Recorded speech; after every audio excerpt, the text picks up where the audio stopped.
West Point Liggett of Sugarland Studios, KILT FM HD2 Houston. On Odyssey Sports Station, the Texans play here.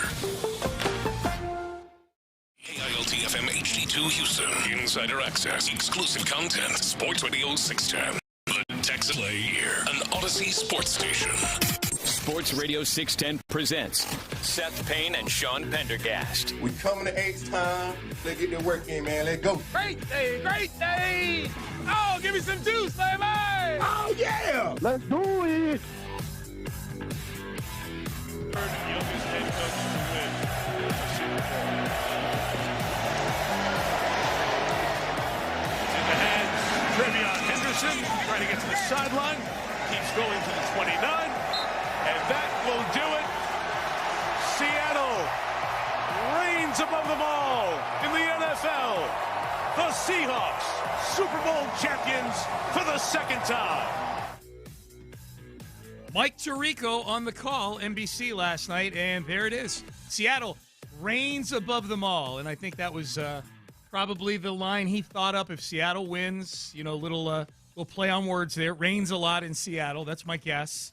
But Seattle, as many of the experts predicted, I don't know that I can remember a Super Bowl that was as one-sided in its projections with the experts as this one. And on the rare occasion here, Seth, the experts and Sean T. Pendergast, much to the joy of my pocketbook, was correct on this one. Well, this is the whole thing about this matchup, because we talked about this on Friday. Man, it does not seem like the Seahawks should only be favored by 4.5 points. But really, you saw it in the first quarter especially. There was always a looming chance the Patriots' defense was going to take the ball away and score, as we saw in the Texans game, as we've seen many times this year. We saw the Broncos game versus the Patriots. That was very much in the first quarter before the Seahawks really started to take control of the game. Sam Darnold had to make some tight window throws that, knowing that it's Sam Darnold out there, you just have a natural, oh no, how could you do that, Sam Darnold? The first pass he threw looked like it was going to be a pick six, and it was a completion for like 15 yards to the tight end. I grudgingly started to give him more and more credit for some of those tight window throws that looked from the TV copy initially like they were going to be interceptions. Yeah. You watch from the end zone, you watch the replay. I think there was a lot more method to his madness than it seemed. And then the other part, the pendulum could have swung in both ways. Sam Darnold could have thrown a couple of picks, but also, or at some point gotten strip sacked, because he was under as much duress as Drake May by and large. But the other big thing that could have happened is, man, the Seahawks could have won this by scoring 42 points. I mean, Christian Gonzalez saved 2 scores at least. Christian Gonzalez made some really, really big-time plays to break up Sam Darnold's passes. But the missed pass to Jackson Smith and Jigba early, which I don't know. I felt like Collinsworth was acting like that was a disastrous play by Sam Darnold. He was getting hit by 3 guys. Yeah, I don't think you can blame Sam Darnold on that play. It is one of those game that you tell was going to have a very defensive sort of vibe to it. Yeah. It was a big missed opportunity, but I don't blame Sam Darnold. He had 2 guys in his face at that point. I was most disappointed in the fourth quarter when I realized that, okay, the Seahawks are going to loosen up a little bit, and now the Patriots aren't going to look like they got destroyed as thoroughly as they did. Dude, 100%. They ended up with over 200 yards of offense. You know how PO'd I am about that? Drake May wound up with about 300 yards of passing in this game. Like, it was I looked at the box score because, once it got to be 22-7, I think it was, I'm like, okay, well, this one's done, and I could start to really dig into the rundown for today, write my Houston Press article, like do things you can't do when the game is a 1-score game. And so I fire open the box score, and there it is. Drake May's got like 270 yards passing because he's been dinking and dunking. By the 2 passes, basically a 2-play drive where they scored their first touchdown was 2 fairly substantial chunk plays to Mac Hollins. Drake May ended up. Tell me if this box score sounds like the game that Drake May actually had last night, Seth. 27 of 43 for 295 yards. Not at all. right? What was the actual completions and attempts? 27 of 43. That probably checks out. Yeah, no, but that even it being above 50%, feels rough. Although he did start off the game with a pretty healthy completion percentage because they were dinking and dunking a lot. He was 6 of 11 for 48 yards at halftime. Yeah, 6-11 for 48 yards at halftime. He wound up with 295 yards. Dude, I am 1,000% on the same wavelength as you. I was so disappointed that I was thrilled when they didn't get the 2-point conversion on that last touch. I'm like, good. Yes. 29-13 looks worse than 29-15. And you know what? And then I was angry still at Mike Vrabel for not going 2 after their first touchdown.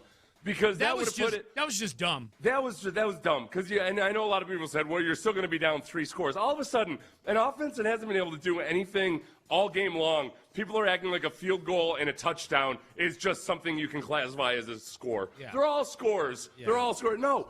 If they had gone for 2 twice and made it, they could have tied the game with a field goal at that point. Bring the field goal into play, yes. Yeah, so that was so weird. Yeah. That was so strange. And it didn't seem like people were as outraged by that as they should have been, except that I think maybe just they realized that the Seahawks had no chance. Well, they were still outraged over Bad Bunny in the halftime show, probably. People were still getting their rage out from halftime. I'll tell you, I really honestly, I'm casually aware of some of this stuff, but I'm always a little bit shocked when it comes to my doorstep. I didn't realize that it was going to be so politicized. All I did was I made a tweet on the Twitter about how it made me want to dance. Right. I don't know Bad Bunny, but it made me want to dance. Man, I got attacked. And people who claim to know my medical things based on me wanting to dance. I don't care if it's Bad Bunny or Loretta Lynn. Some music just makes you want to dance. Dude, bipartisan. As soon as the whole my only experience with Bad Bunny is that he was in a match at WrestleMania a couple of years ago. Yeah. Like in a singles match, just him and Damian Pierce. And Bad Bunny was a really good wrestler. He was excellent.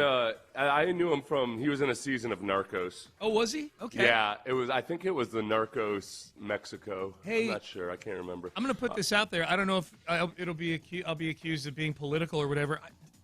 I thought he looked like Screech from Saved by the Bell a little bit last night. I was distracted by the shoulder pads. Yeah, he looked like that's why I said he looked like a yoked up version of Screech. Like Screech was trying to look big or something, so he wore shoulder pads under his shirt. One of those sumo outfits, but it was for somebody actually muscular with a suit over it. I thought the whole performance was really cool and unique, just in terms of having the different scenes and everything and making it feel like you're in a club. Yeah. I liked that. I appreciated that. Sometimes, without feeling like it was over the top or whatever. Remember that one year Madonna was bouncing around on tight ropes and everything? It was that was just weird to me. Yeah. The other thing I didn't understand is this.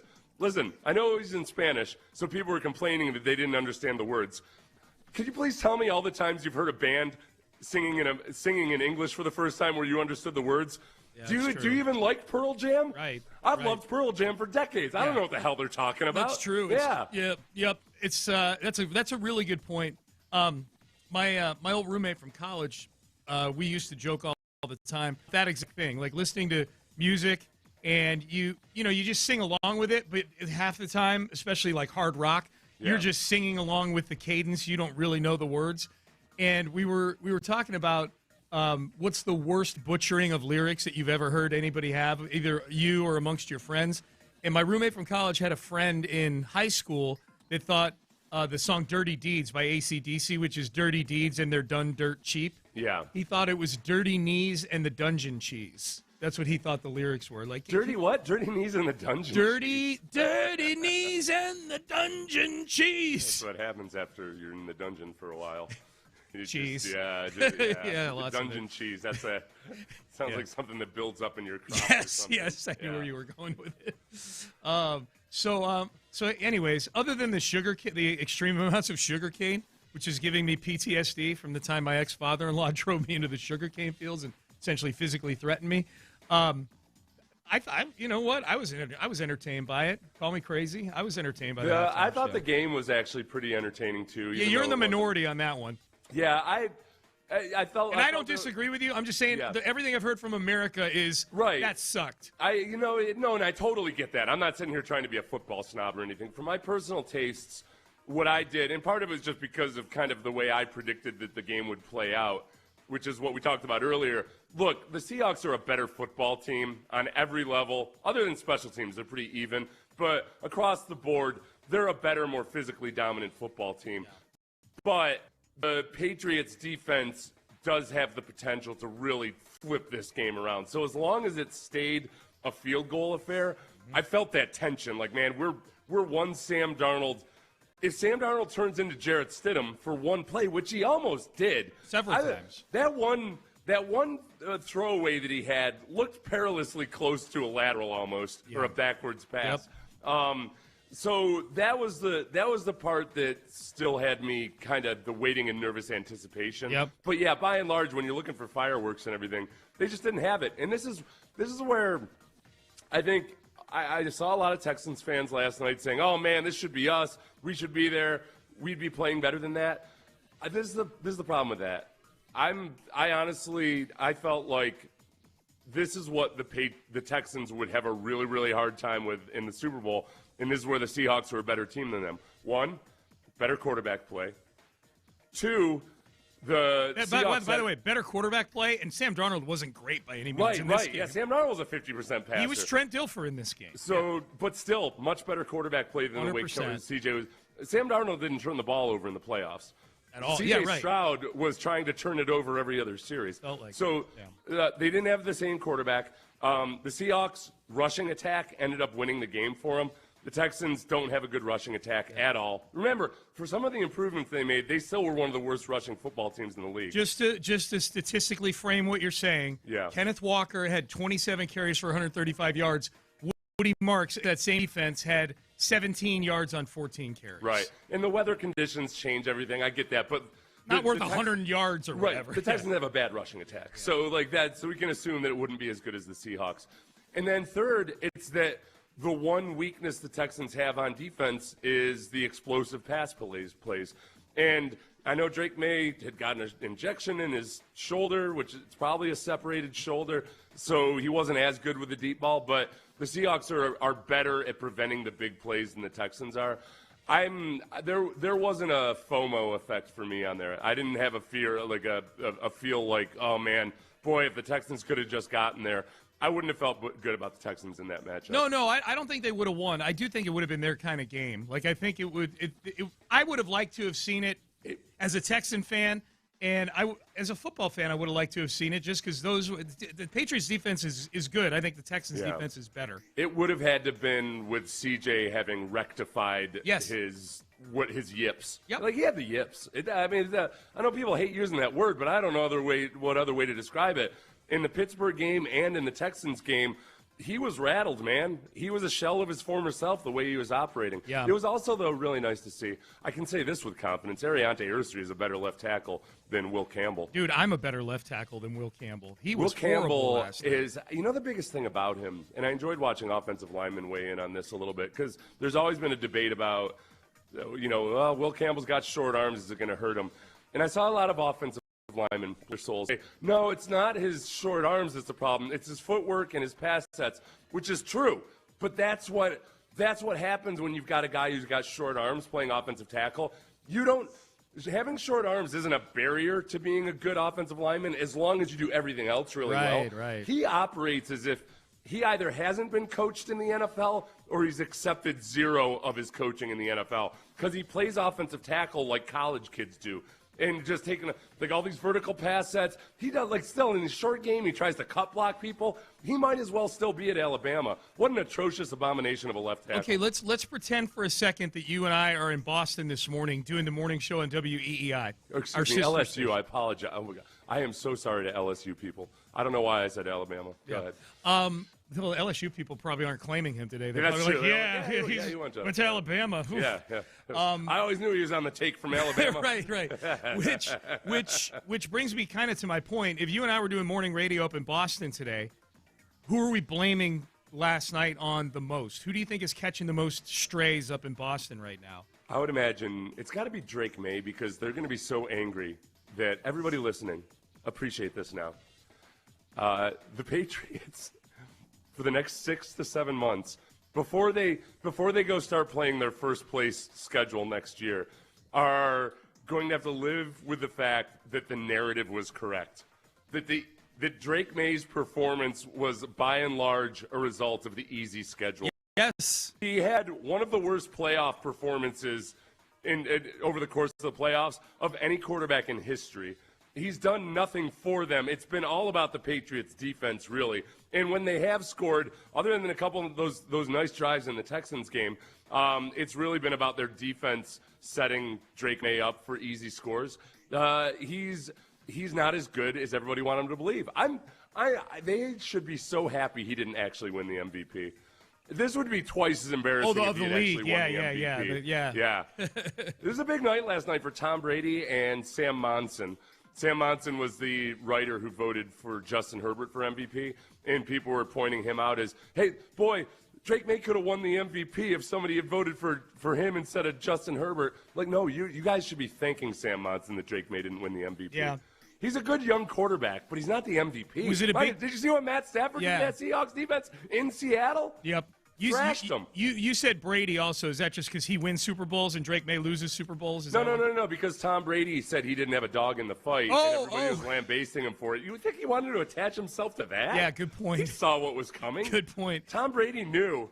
Tom Brady in his mind was probably thinking, like, man, the Seahawks are really going to beat the crap out of them. I don't want any part of this. Yeah, maybe. Good for him. Yeah.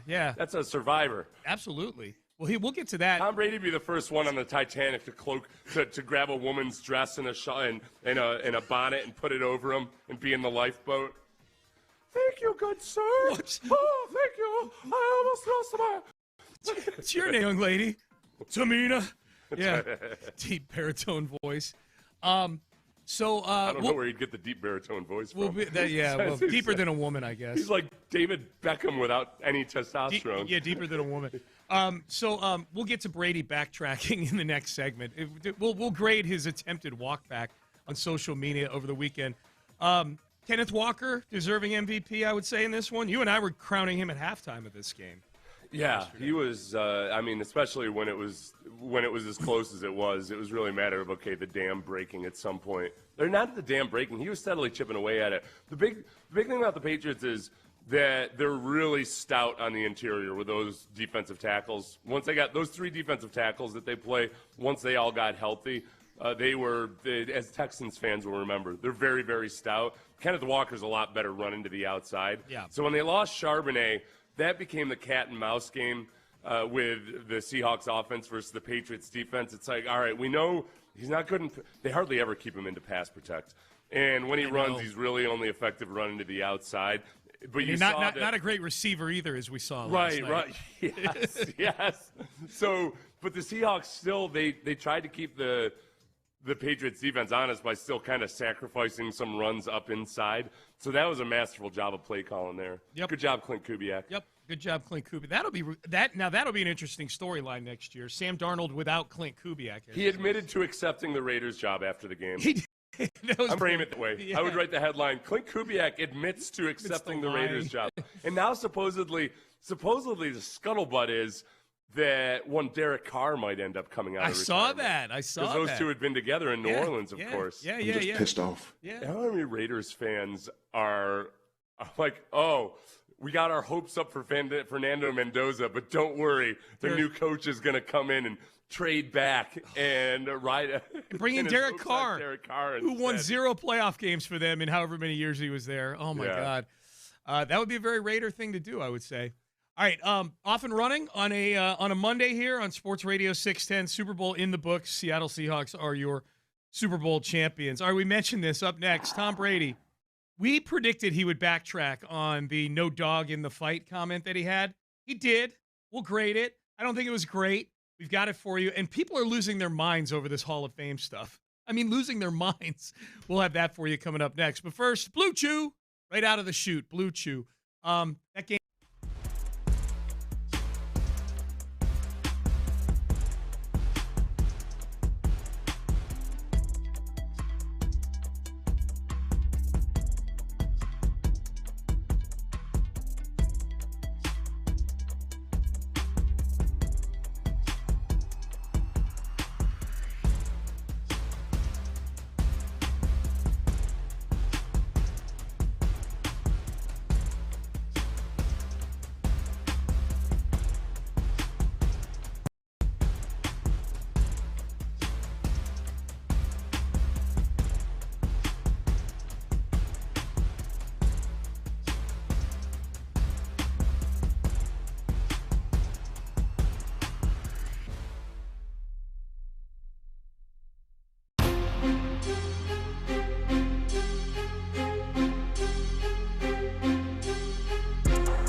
2022.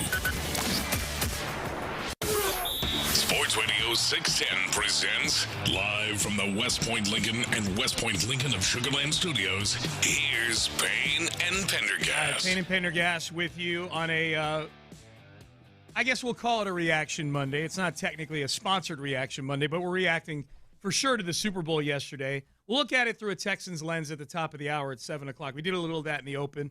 If you missed it, you can always rewind on the free Odyssey app. We'll do headlines in about 15 or 20 minutes. Tom Brady said last week on his podcast that he had no dog in the fight in this Super Bowl, that he just wanted to see a good game, may the best team win, and people in Boston lost their minds over this. Anybody who's a Patriots fan, it felt like, famous or non-famous, lost their minds over this. You and I both said, Seth, I think late last week, shout out to LaCour43 for sending us to San Francisco last week for Radio Row. You and I both said last week we thought that Brady would try to walk this back at some point. I remember us discussing it at least. That, I don't remember what I had, whether I thought he would or not. Yeah. But, it's reasonable that you figured he would have some kind of a clarification. Yeah. You know, he probably likes being liked, I would imagine, by his fan base that he played for back in the day. Well, he posted on Instagram. This was the attempt at a walk back. Tell me if you think this was good. He posts a picture of Robert Kraft on his Instagram and says, "You know I got your back, RKK. Get that 7th ring so we can match." And then he had 7 ring emojis. Oh, that's a big bro. He big broed him. He was like, "Hey, yeah, like I'm in your corner. You'll get to my level someday, Bob Kraft." Yeah. He also left one of the dogs that people assumed might be in his fight, which is Mike Vrabel. He left him out. Not to mention Josh McDaniels. Yep. So the Bob Kraft being one of the one dog that he kind of sort of rectified it with. Now he big broed Bob Kraft. He big broed an 85-year-old billionaire. Yep. He big broed him, and I think this was more. I smell this behavior a mile away because it's something I would do. Oh yeah. I think it was more of a chance to point out to the world that he has 7 rings.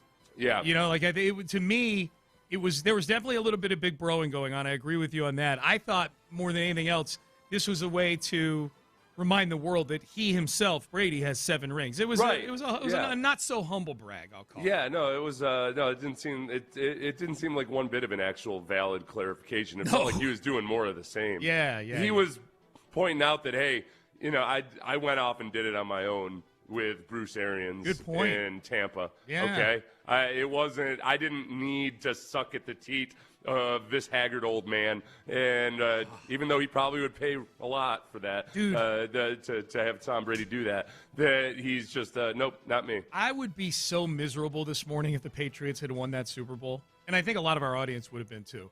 Yeah. If the Patriots had won that, nobody had an appetite for more of these psychotic, just these King Joffrey Patriots fans who feel like they just know ball better. No. And if you're one of these people, that, because there are people like this, Seth, that when your team loses, they start to root for the team that beat you. Well, if we're not going to win it, I want the team that beat us to win it because then it means we lost to the best team. No, nobody ever remembers who lost to who out there in the world. All they're going to remember is the obnoxious Patriots are back with a whole new group of people. I think that, by and large, I mean, the Texans played all of the teams that played in the conference championship games. Yeah. And if I had to power rank how impressed I was by those teams, the Patriots would have been 4th out of them. Yeah. I just, between the Seahawks, the Rams, the Broncos, and the Patriots, I mean, the Patriots game was credit to their defense. For sure. I think the Patriots defense did an incredible job carrying their lagging, haphazard quarterback through the playoffs.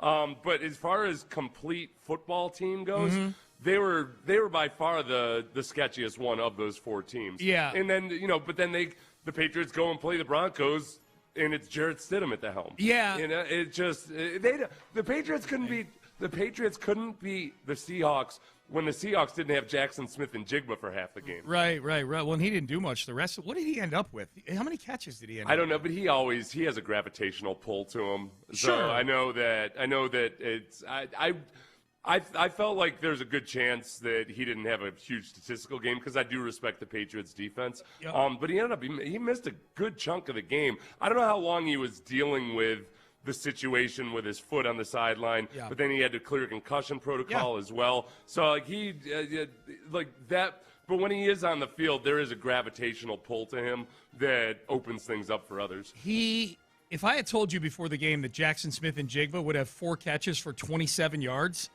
would you have thought that the Seahawks would win the game by 16 points? No, I thought that there was a chance for that. Really? Yeah. Even if he only had 4 catches for 27 yards? Yes, because Vrabel's a lot like Belichick. You do take away their biggest threat. Yeah. So if they had devoted all their resources and called all their coverages to limit Jackson Smith and Jigba, we saw, going back to the Patriots when they used to play J.J. Watt, they did a really good job of, all right, we're going to minimize that threat. That's the biggest threat. We're going to minimize it. Right. And then it's a matter of, okay, the Texans lost all the time. Right. But they weren't as good a team as the Seahawks team. Yeah. So what do you do to make up for it? And does Sam Darnold and Kenneth Walker and everybody else make up for it with that? I guess similarly, if you told me. That's one of the reasons Kenneth Walker was able to run so successfully early on. I was just going to say. They're way more worried about Jackson Smith and Jigba. Yeah, the counter to that is if you told me Kenneth Walker went 27 carries for 135 yards, I would have said the Seahawks won by 4 touchdowns in that game. Yeah.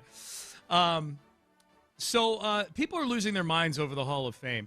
Speaking of Belichick, we all know Belichick didn't get in on the first ballot. People are losing their minds over it, so much so that they're spewing take-a-mania-worthy takes all weekend long. Here was Randy Moss on ESPN on Sunday saying that only players and coaches should be allowed to vote for the Hall of Fame. One thing that I'll say, I'm not going to really sit up here and just sit up here and just badmouth the Hall, because there's some guys that just got selected to this year's Pro Football Hall of Fame that I do not want to take the light from. But one thing about not electing Robert Kraft, not electing Bill Belichick, the one thing that I would talk to all the voters going forward, I know it's going to ruffle some feathers, but I really believe as a football player, if you didn't play it, if you didn't coach it, you shouldn't have a vote.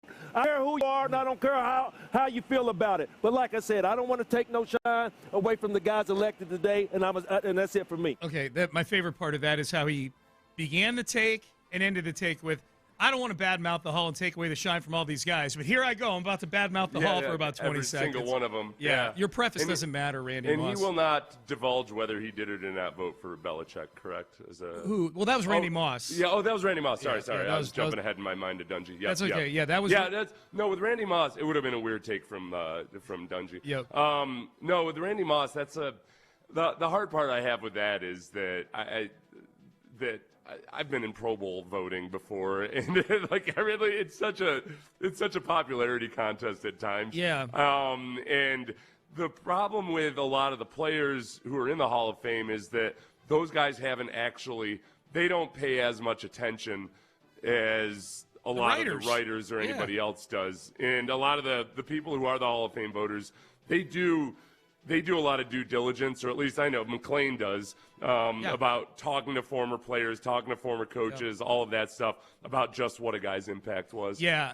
I get it. It's an easy sentiment to latch onto, but as a former player myself, I don't think it would be any better. Dude, just look at some of the players that do media now and some of their opinions. Like, some of the most whack opinions out there come from players and coaches that used to play and coach the game. So that's silly to me with as far as Randy Moss goes. Now, this I enjoyed. Rodney Harrison, Randy Moss, like, players and coaches should be the only ones that vote. This is during the pregame show after Dungy had, very carefully not divulged who he voted for. Right. And talked about this and that and the other thing.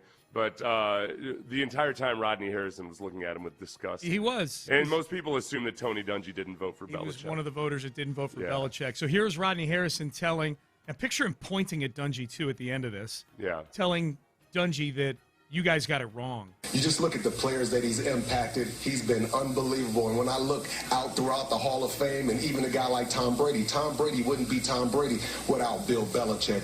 And that's the disappointing part of it, Coach, and you guys got it wrong. You guys got it wrong. You guys. Not index finger pointed right He may as well have been poking Dungy in the chest. And that's the ironic thing is that if Dungy indeed didn't vote for Belichick, you've got Randy Moss saying only coaches and players should be able to vote for this. And meanwhile, all right, one of your members there just potentially is the guy that you're talking about. He did the same thing as at least 10 other media members did potentially. Yep. The pettiness, though, I have a hard time because we're fans of pettiness, and I feel like Dungy tries to present this outward image of the upholder of all that is good and holy and everything. But I feel like there's a really good chance that just good old-fashioned pettiness got to him. Remember when Dungy went after my people, the gamblers? The gamblers, yes. Yeah. Like he was just talking about how gambling was going to be the ruination. Go die, Dungy. Yeah, I just stole your gimmick, Seth. Yeah. All right, Payne and Pendergast with you. We've got more Hall of Fame pettiness we'll get to later in the show. It's like people are crazy over this Belichick thing still. Headlines: we've got a Super Bowl champ, as we know. Pro Bowl games, how watched or not watched were they? And the Rockets, they got to win. They got to win on Saturday. I'll say that they got to win. We'll talk about that in headlines coming up next. But first, Men's Tea Clinic, mensteaclinic.com. If you're looking to be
Payne and Pendergast with today's headlines powered by Men's Tea Clinic. In the hands, Bijani Henderson trying to get to the sideline.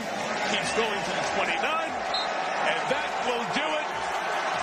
Seattle reigns above them all in the NFL. The Seahawks, Super Bowl champions for the second time. All right, they are Seattle Seahawks, Super Bowl champs for the second time. They win last night, 29-13 over the New England Patriots. We did takeaways from that game earlier. We'll do them again here throughout the show. And we'll take a look at it through a Texans lens at the top of the hour. What do the Texans need to do to be one of those two teams last night? 29-13, the final score. I would say, Seth, that game was not as close as the final score would indicate. Oh, gosh, no.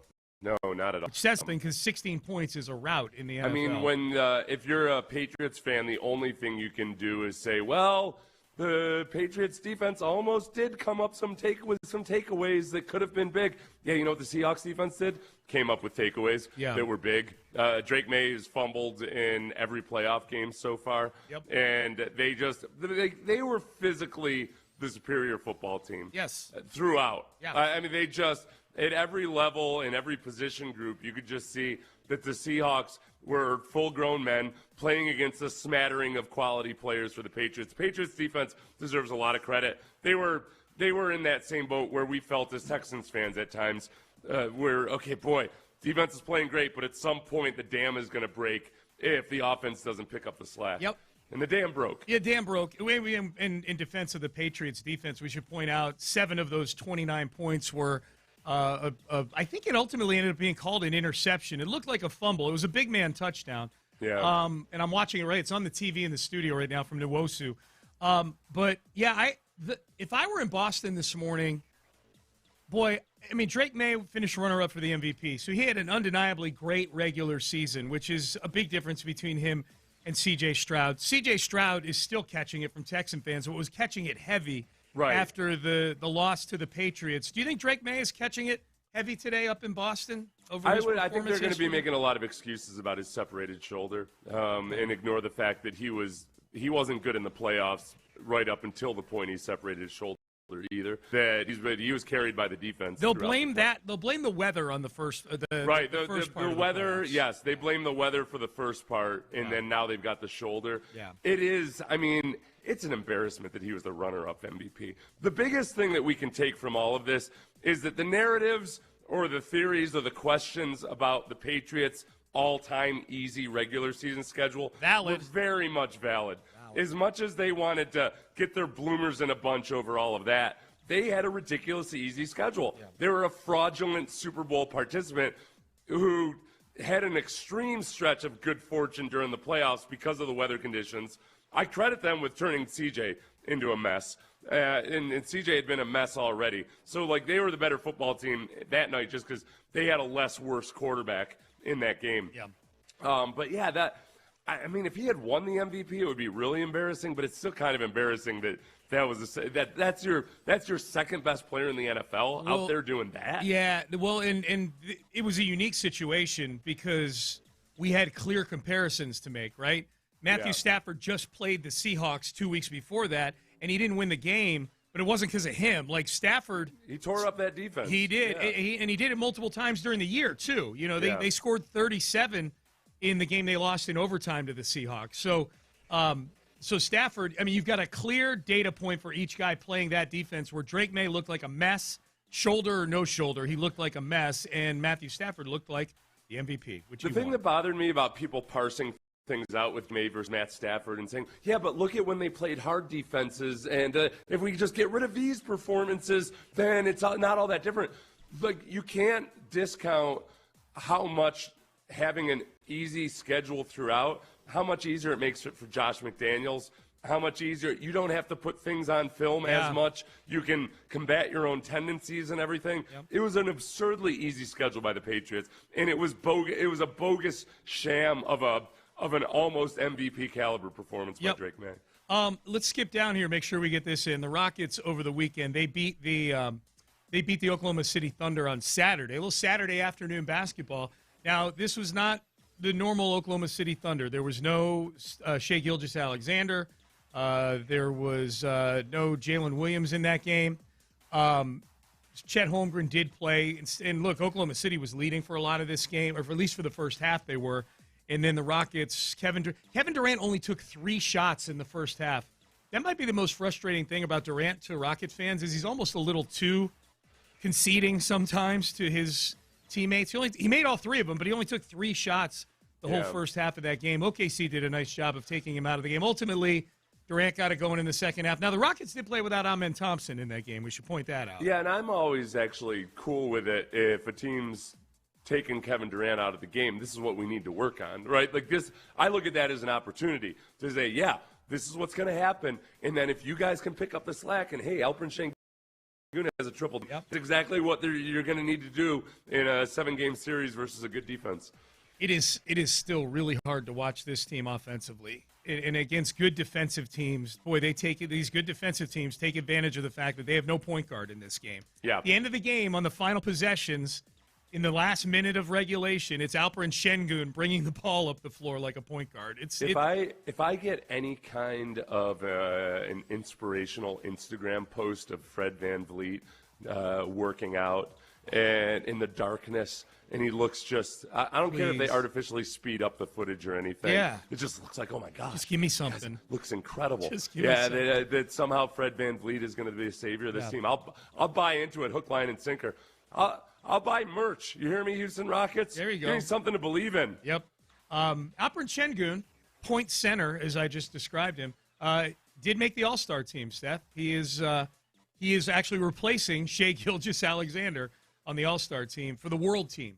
You know, it's World against the U.S. It's the old U.S. guys, the young U.S. guys, the World. They're all playing some round-robin thing, I guess, for the All-Star.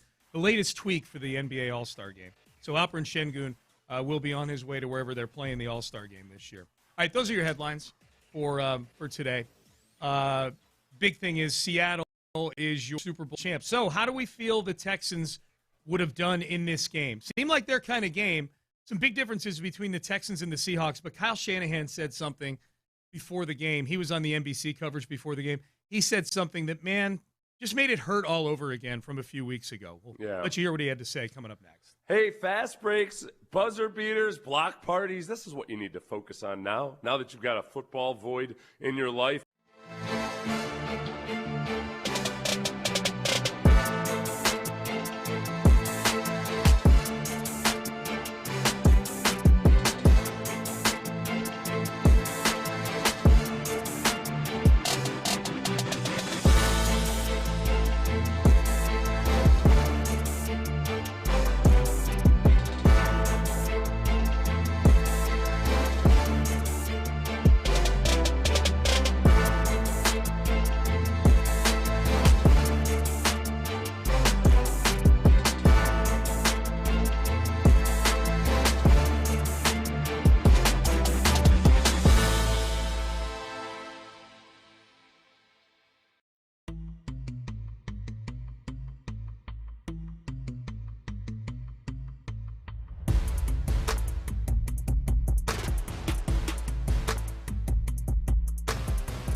Sugarland Studios, KILT FM HD2 Houston. On Odyssey Sports Station, the Texans play here. Sports Radio 610 presents Payne and Pendergast. All right, Payne and Pendergast with you on a Monday here. The Seattle Seahawks are your Super Champs, 29-13 over the Houston Texans. Kyle Shanahan was part of the Kyle Shanahan was the Patriots. Yeah. Oh, what did I say? Oh, the Texans. Oh, sorry. Yeah, it was the Patriots. Yeah, it was a Freudian slip because I'm about to talk about the Texans. Yeah. Damn, I would have loved to have been on the receiving end of a 29-13 loss in the Super Bowl. It means the Texans would have been in the Super Bowl. Sorry, I didn't know whether to correct you on that one or not. I feel like most people listening knew what you meant. That's okay. So. That's all right. No, we're about to talk about the Texans. I got nervous that I was. Did you miss the Texans in the Super Bowl? Yeah. I was like, oh crap! Sure looked like the Patriots. It's happening, isn't it? Oh boy. It sure looked like the Patriots last night. No, that's fine. Here, Kyle Shanahan was part of the pregame presentation on NBC. He was talking to Chris Sims, former teammates, I believe, with matching tattoos from back in the day. They were very good friends at the University of Texas. Yeah, it was those two and somebody else. They had like matching ankle tattoos or something. Yeah. No, not strange at all.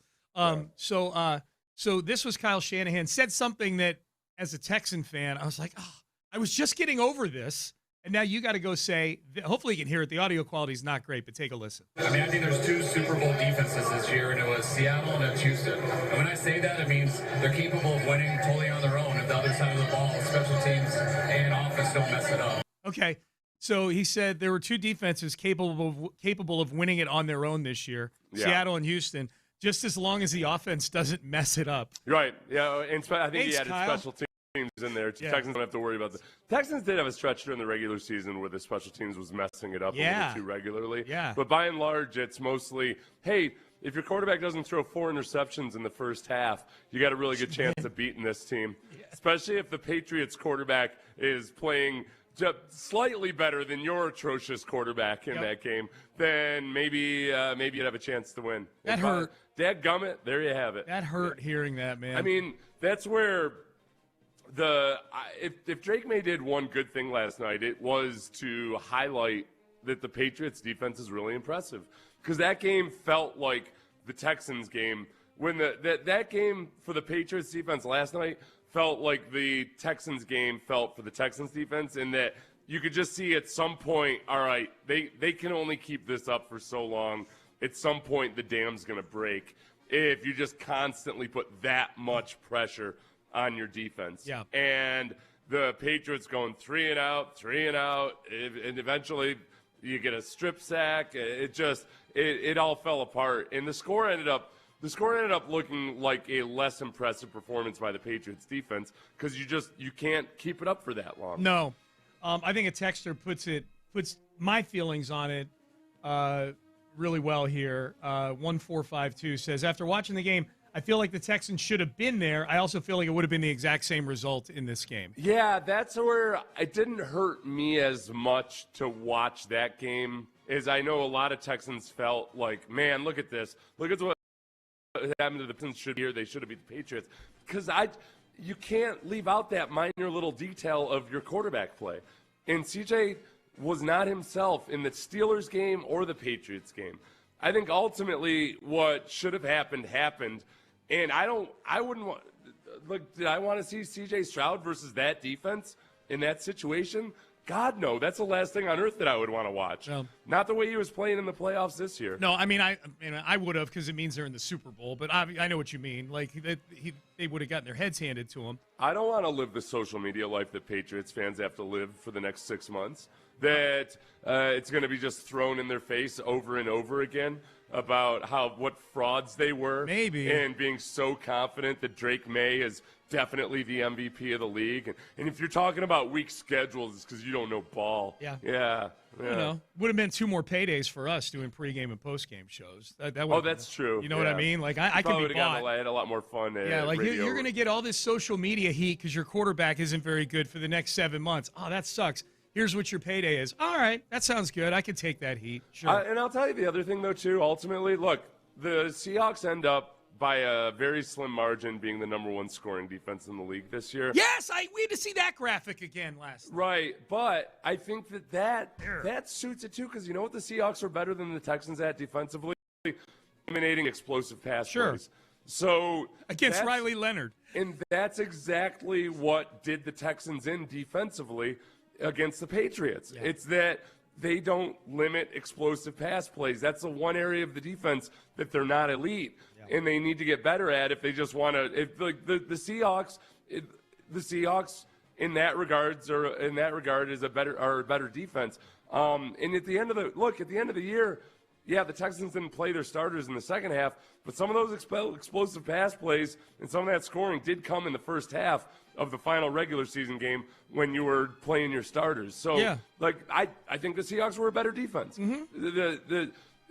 You go into that game and the Texans team versus that Seahawks team, I would not pick them to win. They would not have won the Super Bowl unless some flukish things happened. What are the biggest things they need to do because they played the Seahawks in the regular season too, and it looked like, I think, how you and I thought last night would have looked like against the Seahawks. What's the biggest thing the Texans need to do to get on that level? Okay, so this is the 3 things that the Texans didn't have that the Seahawks do have. The Seahawks have a quarterback who doesn't turn the ball over in the playoffs. Yep. The Texans right now have a quarterback who, in this most recent playoffs, fumbled 5 times in the Steelers game, threw 4 interceptions in the Patriots game. The ball security was just a disaster. He had 7 turnovers in 2 games. Yeah, he had 7 turnovers in 6 quarters. The Seahawks have a rushing attack, and the Texans most emphatically do not. Yeah. So there's that, and some of this goes back to getting an all-purpose back to go alongside of Woody Marks, but also having a better and more physical offensive line. I mean, look, Leonard Williams after that first sack he had. Or tackle for a loss, which one am I thinking of? I can't remember. I just remember I was trying to explain. Brandy turned to me and was like, that's like the scariest human being I've ever seen. Yeah. I was like, yeah. You know who else gets scared? Texans offensive linemen when they see guys who are that big and physical and tough. How about the sack that Riley Mills had for Seattle, number 98? I think he's from Notre Dame. I can't remember if he's a rookie or a second-year guy. I think he's a rookie. The sack he had where he basically reached over the offensive lineman from the Patriots to sack Drake May. It was one of the weirdest visuals I've ever seen. I'm like, God, these guys, that's their backup interior guy, too, doing that. Because those 2 rookies on the left side of the Patriots were just atrocious. Yeah, they were bad. You know, Will Campbell allowed the most pressures allowed in the playoffs in the next-gen era. So over the course of the last 8, 9, 10 years or so. And that match the eyeball. Yeah, test. well, it was funny because I asked you the question on Friday, like, who's the most likely player to wreck this game? And in my mind, I was thinking Jackson Smith and Jigba or, whoever, Ramondre Stevenson, whatever. I was thinking guys that wrecked the game in a good way. Your answer to it was Will Campbell, and you were right. Oh, yeah. He wrecked the game for the Patriots. I knew I would be, too. Yeah. I have never been confident about a guy going out there and definitely is going to get his butt whooped than I was with Will Campbell in that game. I have been amazed that it hasn't been more of a story. He is an abomination out there ever since, and it might be his MCL, but it's just he's been getting destroyed again and again and again. But he got bailed out by the bad weather in the Broncos game as well because the footing got so bad and the Patriots stopped trying to pass, and it didn't get exposed as badly. But my gosh, I mean, you look at those Seahawks defensive linemen. They are just full-grown men who kick butt and take names. Yep. And and that's exactly the kind of guy that he's going to struggle with. Did Kenneth Walker make money last night? Is he going to get overpaid? Kenneth Walker's a good player, so I shouldn't say overpaid. Is he going to get paid more now based on his performance as MVP of the Super Bowl? Is some team going to overpay him out there, you think? I don't know. Yeah, like everybody says every running back contract is an overpay these days. So I think, yes, he will. You think he will? He's going to get what's overpaid? I don't know. He's going to get a good contract somewhere. Is it? I guess my question would be, will it be an overpay based on playoff performance? No, this isn't my question. My question, I think I would love to have Kenneth Walker on the Texans. Yeah. And I think DeMeco Ryans, from what I hear, is a huge fan of him. And are the Texans a team that would, I'll put air quotes, overpay veteran productive running back like that. You know, yeah, okay. So by definition, if you pay for somebody in free agency, you're the high bidder, so you're overpaying everybody in free agency. Okay. I would say yes, 100%. Get somebody like him. He was 5th in the league in forced broken tackles this year. Yep. Or in broken tackles, I guess. And like his style of play is very, very swarmy. And they need as many swarmy guys as they can get on offense. Now, he's not good as a receiver. He's not good in pass protection. But Woody Marks is. So, yeah, there'd be some tendencies you might be developing there. The other thing that I would be worried about is that Kenneth Walker's a much better outside runner than inside runner. Yes. So you end up with maybe a couple of running backs who are really good at the outside zone and attacking the perimeter, but you don't necessarily have a warhorse to run up the middle. Yeah. So I don't know. Yeah. They're both Marks. They're both physical backs. I will say that. You know, they can run up the middle. I guess, yeah, you know why I was objecting to the way you were phrasing that question is I feel like it's a loaded question. It's like, are the Texans going to overpay him? And I'm like, okay, I guess not overpay him. They might pay market price. No, that's but fine. I'd be okay with it. Yeah, I probably should have asked you by saying what the gist of the question was, which is, are the Texans going to be in the Kenneth Walker business? Should they be in the Kenneth Walker business in free agency this year? I think they should. Yeah, that's my question. I'm not afraid of giving a running back his second contract. Shoot, they gave Joe Mixon. They gave Joe Mixon an extension. You know, now they gave Joe Mixon a $9 million a year extension. I think Kenneth Walker's making more than $9 million a year in free agency. One made me nervous just because of Joe Mixon's age, and lo and behold, we didn't get to see Joe Mixon this year. We saw him a couple times in street clothes, but that was about it. Yep. So Seahawks beat the Patriots in the Super Bowl. By the way, we'll do Acknowledge Me here in about 10 minutes. We'll acknowledge big performances from over the weekend. We've, the Bad Bunny halftime performance is getting a lot of conversation. What did you think of Green Day in the pregame? Did you watch it all? I watched it for a little bit. I was a little bit freaked out by Billy Joe Tolbert's hair there. The lead singer. Yeah, the lead singer. He's not Billy Joe Tolbert, but he's Billy Armstrong. Joe Armstrong, yeah. It's Billy Joe Armstrong. I'm going to keep calling him Billy Joe Tolbert. Yeah, do it. Yeah. His hair was, he looked like a troll doll. Dude. It was, almost like two middle-aged men's hair freaked me out last night. One, John Bon Jovi, and two, Billy Joe Armstrong. What freaked you out about Bon Jovi? Just that it's gray? Because it's gray, I guess. But it was still all poofy. He has remained in the 80s steadfastly, right? Yeah. He has never not had that moosed-up hairstyle. It's trademark, man. Yeah, now that it's gray, it depresses me. Yeah. I felt like there was a long stretch of time in the 2000s where I felt like, all right, it looked kind of cheesy that you still look like you're playing at a high school prom in the 1980s. Yeah. But I have a lot of fond memories of, junior high dances and such. Sure. Dancing to Bon Jovi. I forgive him for it. Bon Jovi. But that freaked me out. Bon Jovi's kid played for Notre Dame football for a few years. He was on scholarship at Notre Dame, like during the Brian Kelly era, and it was always funny when they would show the parents sitting in the stands at a game, and it's all like these, older, out of shape, like parents, normal parents. And then there's John Bon Jovi sitting there with like an aura around him and perfectly coaffed. Yes, yeah. It was always cool. I was a little eyeliner on. I was waiting for I was waiting for something to poke its head out of Billy Joe Armstrong's hair. I was waiting for like a chipmunk just to show its face and then go scurrying back inside. Can you imagine at some of those parent tailgates how many Notre Dame moms were ready to risk it all? Oh, my God.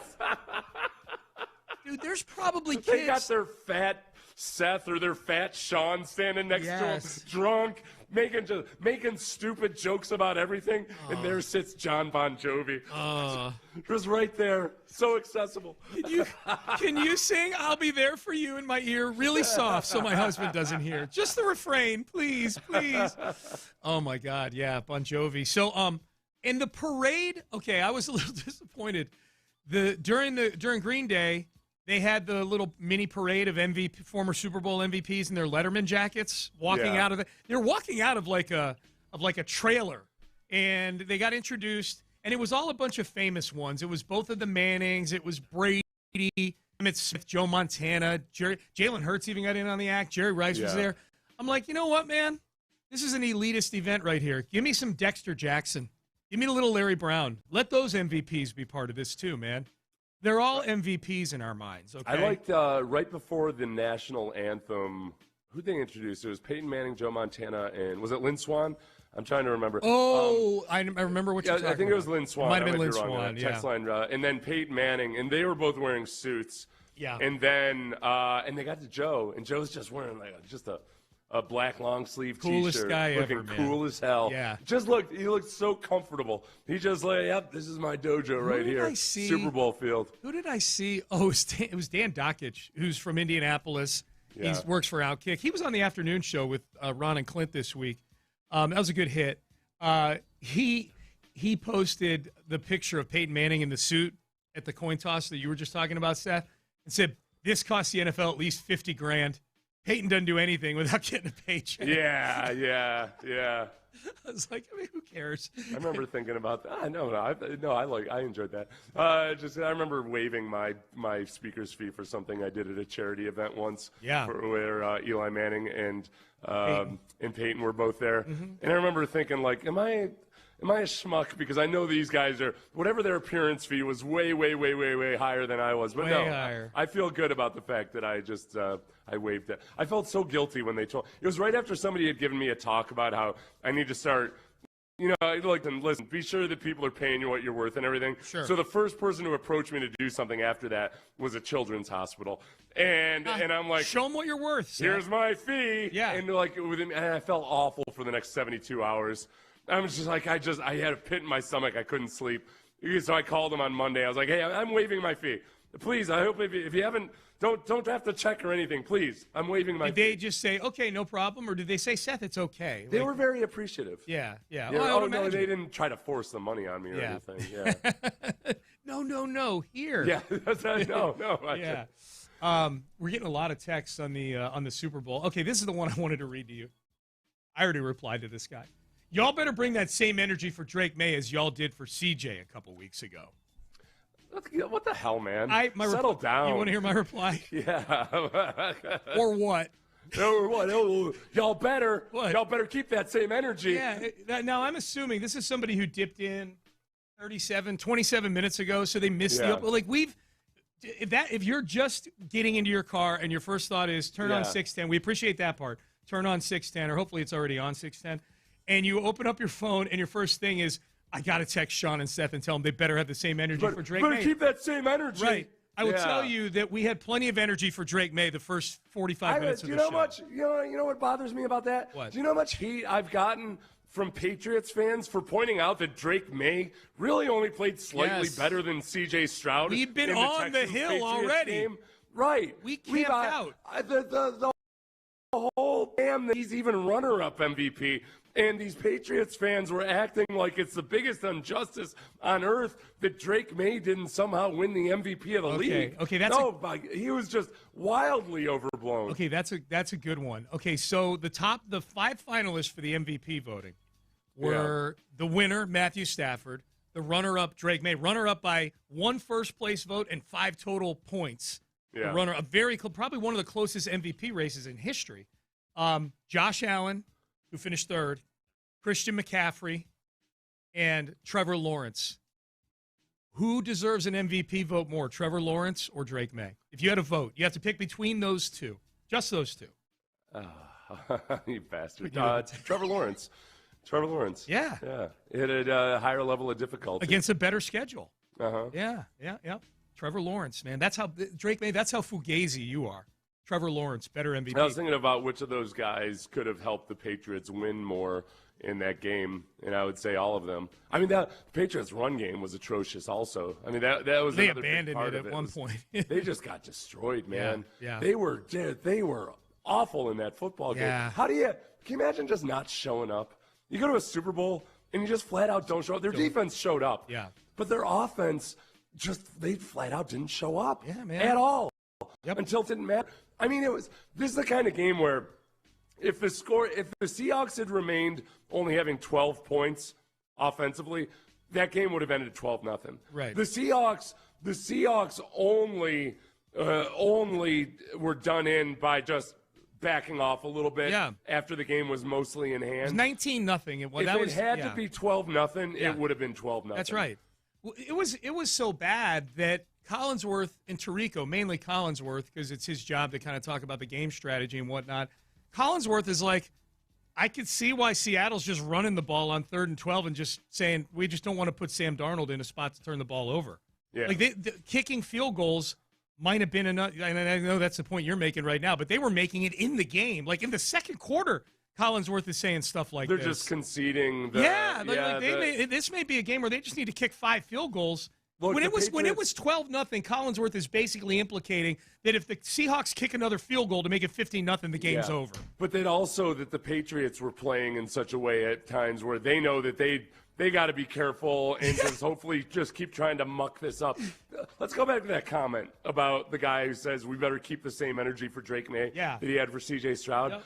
Yep. I cannot express to you how annoying that is, because at what point have you thought, boy, that's Sean and Seth, all they do is hate on Texans players, and they don't seem to point out when other players suck. You come what the hell are you talking about? Have I gained no credibility with you in the course of my more than a decade on these airwaves that somehow, the old Sethers, all he wants to do is every time a Texans quarterback throws 4 interceptions in a game, he's all upset about it. But meanwhile, we'll do nothing but heap praise on other quarterbacks. What the hell are you talking about? Where's your damn brain? Dude. Looks, that sounds like you threw it out the window and you're driving down the road like that commercial last.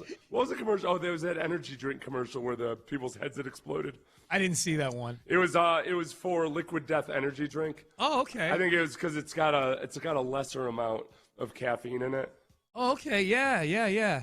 Oh, let me tell you another thing that we did pisses me off spots about for the liquid. Patriots. We did spots for Liquid Death. I thought it was just water. Listen to this crap. Yeah. Listen to this crap. Okay. It's okay.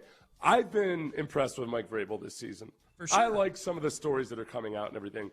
But this last week has been unbearable. And people pointing out various things that he's been doing that every Super Bowl coach does and acting like it's a stroke of genius. So he prepared them for the long wait at halftime. Yeah, he did. He took playing them Bad Bunny songs. He took or whatever them off. He took them off the practice field. Yeah. For 14 minutes. Yeah. And had the audio people at their practice facility play Bad Bunny really, really loud. Yeah. So like he simulated how things different on game day at the Super Bowl. It seemed revolutionary to me. Every coach does something like that. They do? Or whatever. But this is the one that annoys me the most.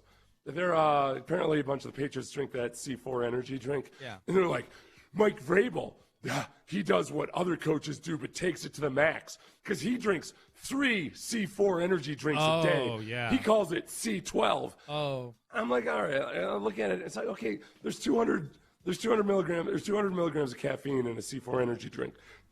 That's like 1.5.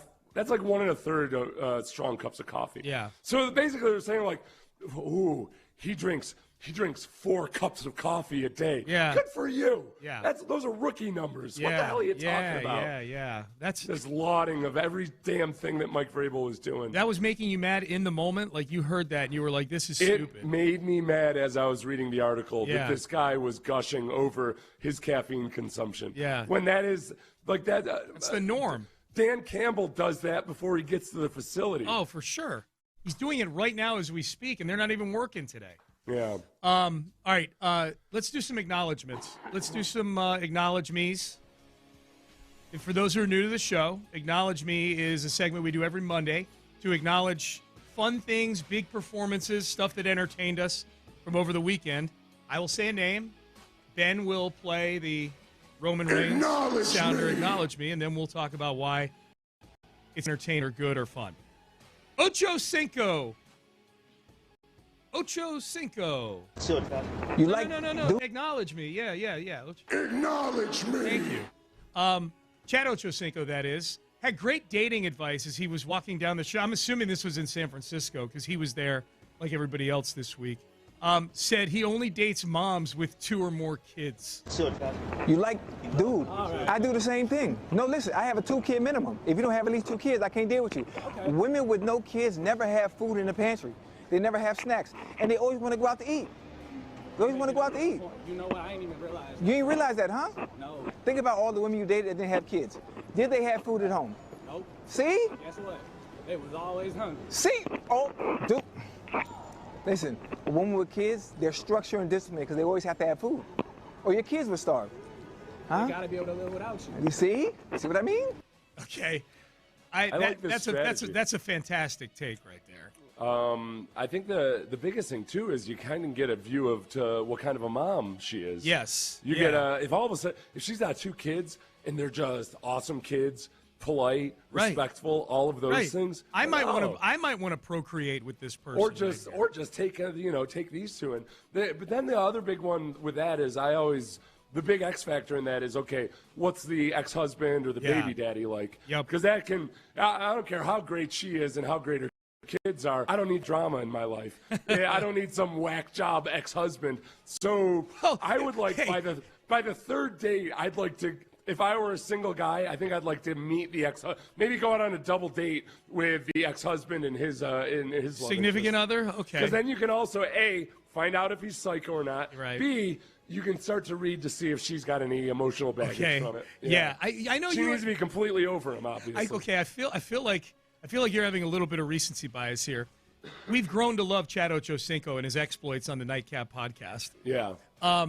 Chad Ochocinco has a long history of acting very, very strange through the years. You know, being very, just in a bad way. Being a bit much. Well, all I'll say is like.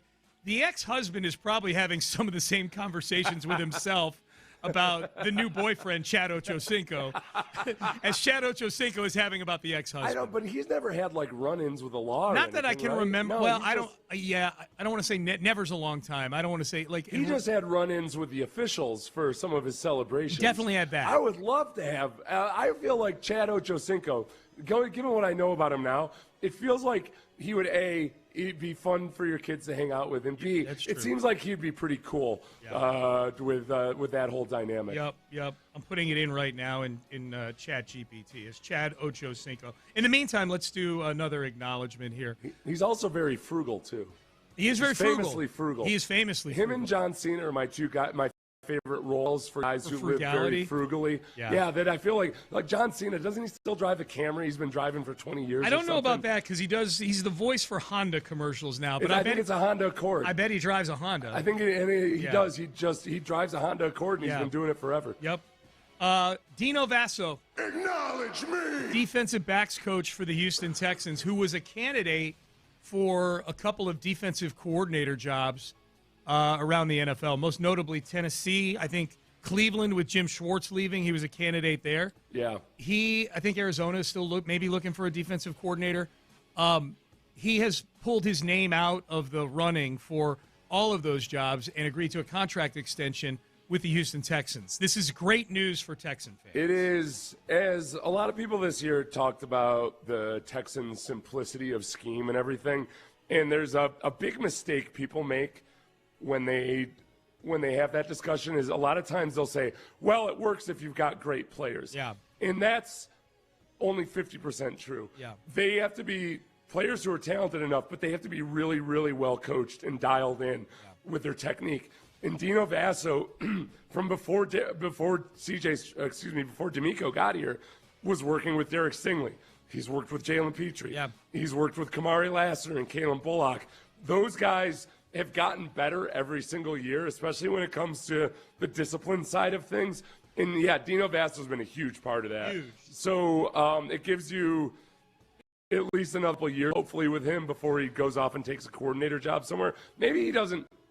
The best position coaches also tend to be sometimes the guys that just flat out don't have any. He might not really dream of being a defensive coordinator. He might love what he's doing. Maybe. And he maybe the Texans gave him a contract extension and it's not as much as a defense coordinator, but he just loves what he's doing and doesn't have designs on being a defensive That's the coordinator. hope. That would be awesome. By the way, Chad Ochocinco, as a few people have pointed out, including Brandon Scott on the text page. What up, B. Scott? And as ChatGPT points out, domestic violence arrest in 2012. He allegedly is accused of headbutting his girlfriend, or his then wife, Evelyn Lozada. She was a reality TV star. That's right. He was. Oh boy, if you're married to a reality TV star, you've probably brushed up against some sort of drama. Maybe not necessarily this extreme, headbutting her. What happened with the charges, though? He pleaded no contest to a misdemeanor domestic battery charge and a year of probation, a probation that he ended up violating. Oh, no. And having to do some short jail time in 2013, yeah. 2013, that was a long time ago. It was a long time ago. He's learned, I think. And there haven't been any incidents. Well, he hasn't had any incidents, I'll just say that. So what I'm hoping to believe is that they got into some kind of an argument, and he's like, I don't know. But anyway. Were you going to try to say that the headbutt was incidental? I'm not. No. Not saying that at all. I'm trying to say that people can change. Sean. Do you want to move on? Change. Do you want to move on to the next acknowledgement? You probably should. The $180 Super Bowl LX burger. Acknowledge. Did you see this thing on social media yesterday? Yeah, it didn't look one bit appetizing. No, it didn't look like something I'd want to eat at a sporting event either. But I'm going to acknowledge it just for the sheer decadence of it. For those who haven't seen it, easy enough to find on social media. It's a burger, except the meat is the chunk of meat at the end of a beef shank. So the bone is still sticking up like an antenna almost. The bun is a brioche bun. It looks almost like one of those pretzel buns, but it's got like butter and salt painted onto it almost. I do. And it's real quick, and it's dripping in fondue cheese, dripping in it. As much as I do love a big juicy burger, there's a certain practicality there. I don't mind getting a little messy, but it's gotta retain some of its shape as I eat it. It's supposed to feed 4. Yeah. Which then I say, okay, so do I have to go sit in the lounge while I eat this during the game? We're bringing a fork and a knife into the situation with a burger. Yeah. So I'm acknowledging the decadence of it, acknowledging the price, $180. Wow. You and I both ate at Super Duper Burger when we were in San Francisco. I'd never been to Super Duper Burger before, but I'll tell you what. It's way better than that other burger chain that Californians are always gushing about. Okay. Yeah, that's a Houston. They're in Houston now, too, the one you're talking about. I like that one, too. But it's a California chain. I know it is. It's really hard to mess up a burger for me. I love burgers, man. All right, Jordan Hudson. Acknowledge me! Jordan Hudson is Bill Belichick's girlfriend, as many of you know already, because she's a frequent topic on this show. I'm acknowledging her because she's a savage. Bill Belichick and Jordan Hudson were spotted at the North Carolina Duke game on Saturday at North Carolina. Belichick's wearing something, probably Carolina green, a pullover or whatever. Jordan Hudson is wearing an Orchids of Asia Day Spa t-shirt. For those wondering what the Orchids of Asia Day Spa is, that is the day spa where Robert Kraft was caught back in 2019 in a prostitution sting getting happy endings at the spa. Yes. Yeah. And so widely perceived, I guess, this to be a troll of Robert Kraft. Does this mean that Belichick is using basically her as a mouthpiece to say, hey, Kraft might have kept me out of the Hall of Fame? I don't know. It's something. Which, by the way, you can buy one of these T-shirts on Amazon for $19. I'm aware. It's the first thing I did. Well, my first thought was, did she have this custom made or not? She might have just gone to Amazon. I think the one that she's wearing, I'm looking at it right now. You could get free delivery very quickly. I don't. This is part of it where I just don't know. I feel like this. I don't applaud this pettiness, or even though it will be applauded in the Pettycast. Yeah, it will. Like especially for her to do it on this weekend, that's a bit much. I don't know. And I'm the first to make fun of Bob Kraft continually about his Orchids of Asia incident. Yeah. But at the same time, obviously, Bill Belichick and her are a lot closer to the situation. Oh, yeah. No, they've got reasons, I'm sure. I mean, Belichick, Ted Johnson has said it, pettiest person ever. Yeah, nobody's more petty than Bill Belichick. It's a bad look for Belichick, I think. Yeah. Oh, yeah. Because he allowed this to happen. Right? Yeah. He could have told her, don't do that. You know? He allowed it to happen. Or he could have strongly discouraged it, I suppose. Sure, I don't know. You know, sometimes when you're dating a 24-year-old, it's hard to keep the kids in check or whatever. Sometimes teenagers are just going to be teenagers. Yep, that's right. I'm going to acknowledge the Diamond Club in Cleveland. Acknowledge me. The strip club in Cleveland.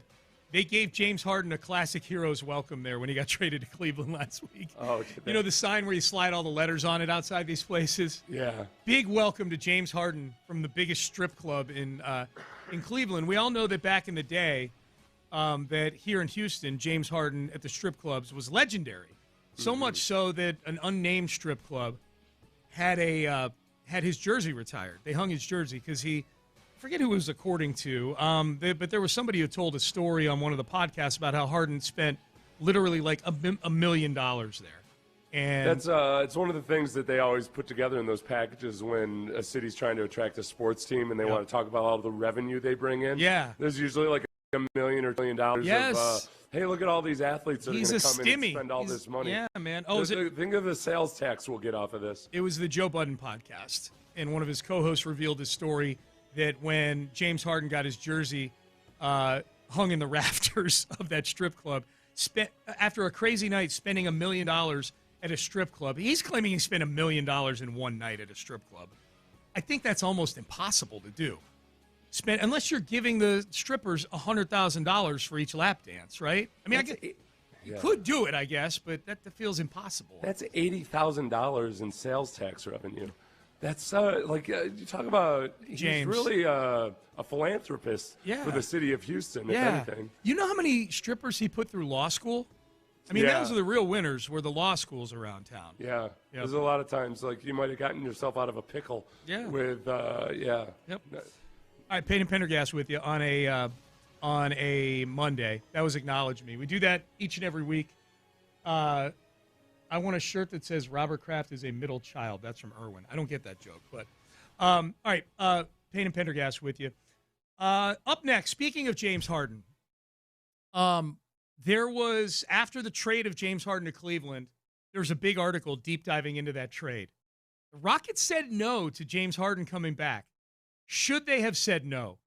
Given where they are now, should the Rockets have been more desperate? We'll discuss coming up next. First, there you go.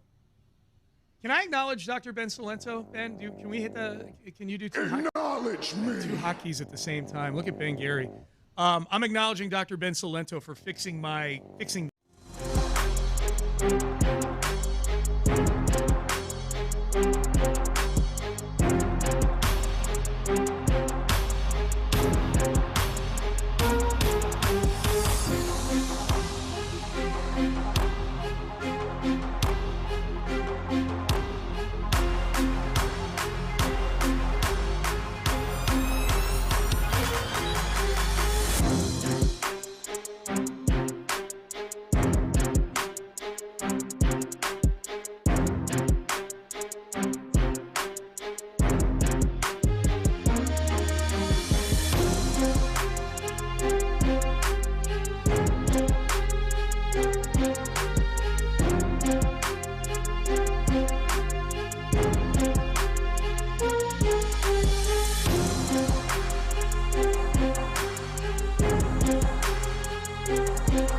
Sports Radio 610 presents live from the West Point Lincoln and West Point Lincoln of Sugar Land Studios. Here's Payne and Pendergast. So they did a deep dive on the James Harden trade to Cleveland. We'll circle back to the Super Bowl here in just a few minutes. But I found this story to be interesting late last week. Ramona Shelburne wrote a piece on Friday about James Harden and his departure from L.A., and this one's a little different than the other ones from here and Philly and Brooklyn. I don't think I'm missing anybody.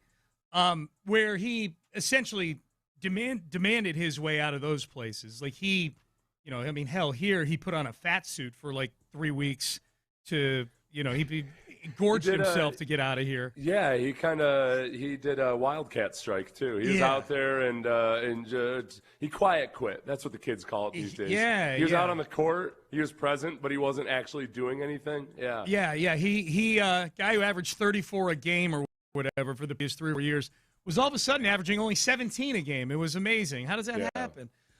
This part was the interesting thing I think here locally. Talking about the trade. Harden's representatives began gauging which teams might be interested in him, trying to get ahead of potential trade discussions.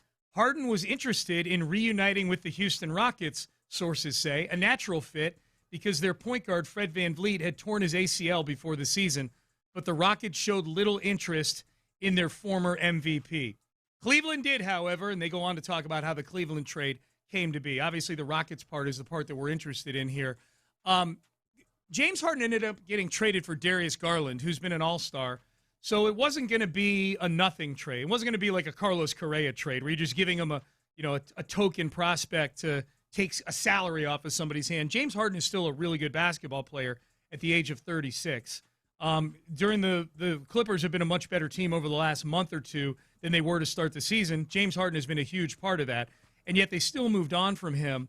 So understanding, Seth, the Rockets probably would have had to give up something of substance, maybe like Tari Eason and one of the picks or something like that. Well, yeah, what about with the matching the salaries and everything, too? Yeah. It would have been, it would have been a lot. They might have thrown Fred VanVleet in there for that purpose. That's what I was wondering. Yeah, that for salary purpose, Fred VanVleet would have obviously it would have made sense. Not that, it's obvious. They're two different types of players, and two different, a true point guard versus James Harden, which I'm not throwing shade at him or anything. No. But they're different. Well, Harden's a much better player, but they're different players. Well, and there's talk with Harden that he's agitating for a contract extension and things like that.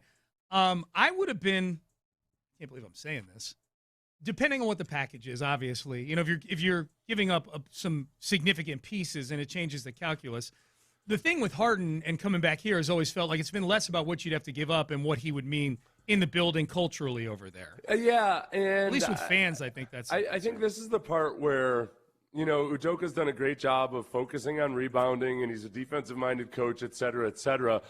At some point, especially in the NBA, can you break the mold a little bit with a player like James Harden who doesn't fit the mold?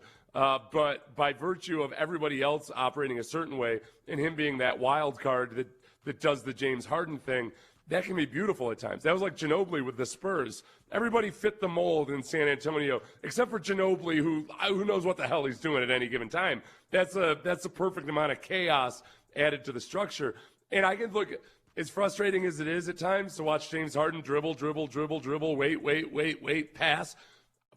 With Kevin Durant on the floor, that's enough. That's more structure to your offense than you have right now. Hell yeah, it is. Just by virtue of, even if it's frustrating to watch, even if you get annoyed with it or whatever, Harden's a really good passer. Yeah. And when he's got Şengün and he's got KD and he's got options, that form of basketball can be pretty damn effective. Yeah, dude. It's not to mention with his scoring output itself. Absolutely. No, he can shoot. He's led the league in assists.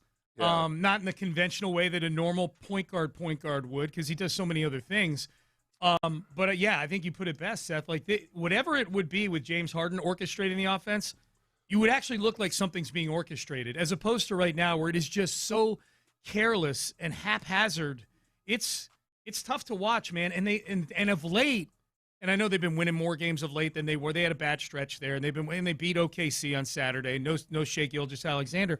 but it's just so hard to watch, and they're so lazy and careless at times with the basketball too. Yeah. Now, Harden is lazy and careless at times with the basketball as well, but he's going to get 12 assists to go with that. I guess the biggest problem, though, again, is that, all right, the challenge for this team was how do you take that next step in the playoffs? Yeah.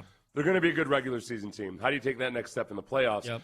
And with Harden, ultimately, continually, consistently, he fails in the playoffs. Yeah. It would have been an awesome shot in the arm for the second half of the season, but we would still have those same questions of, all right, what shows up in the postseason? Yep.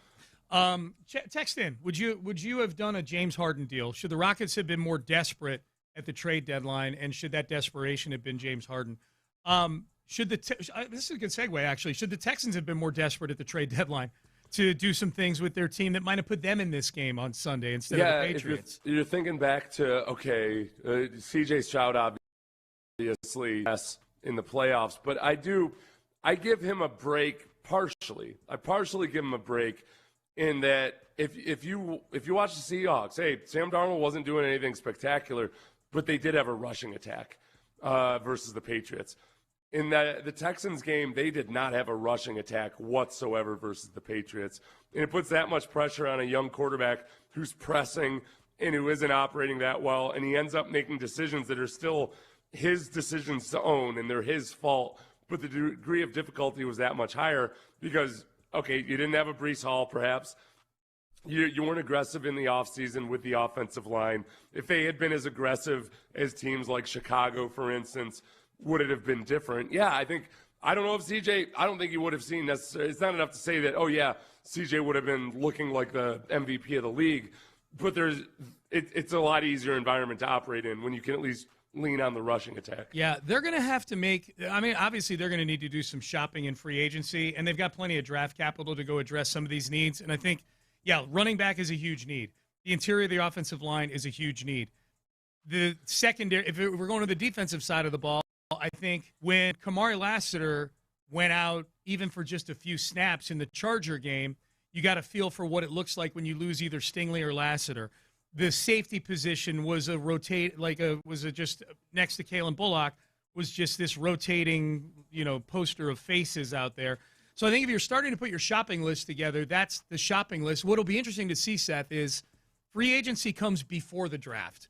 So if they're going to shop big at one position, what's that going to be? What do they feel more comfortable filling with a possibly expensive veteran as opposed to using draft capital? I think the most consistent thing you could do, the safest thing you could do, but also make a huge impact is for interior offensive line. Yeah.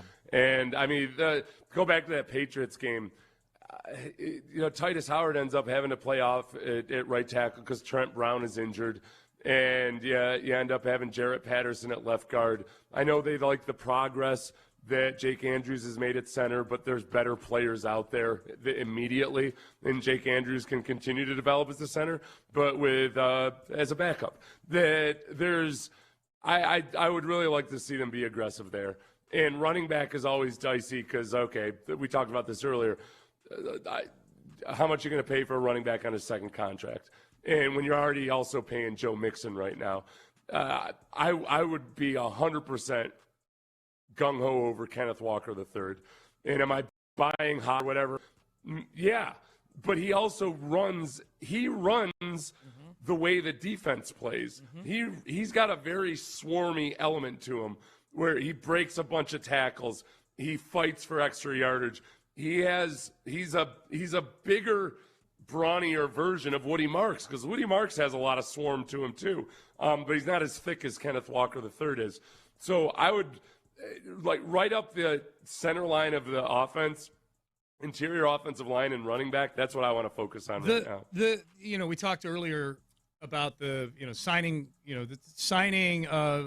Kenneth Walker or somebody like that, and it had become a trend 2 years ago in free agent, the 2024 free agency class, which I count Joe Mixon as being part of, because he is essentially was like a free. They were going to cut him, the Bengals, and the Texans duked him a 7th-round pick to then get him and extend him. Saquon Barkley, these are the signings that were made. Saquon Barkley was the Offensive Player of the Year, and I know he didn't have as good a season this year as he did last year. Nobody did on the Eagles. Josh Jacobs has been really good for the Packers on a second contract. Derrick Henry has been outstanding for the Ravens on, I think, a third contract for Derrick Henry. Yeah.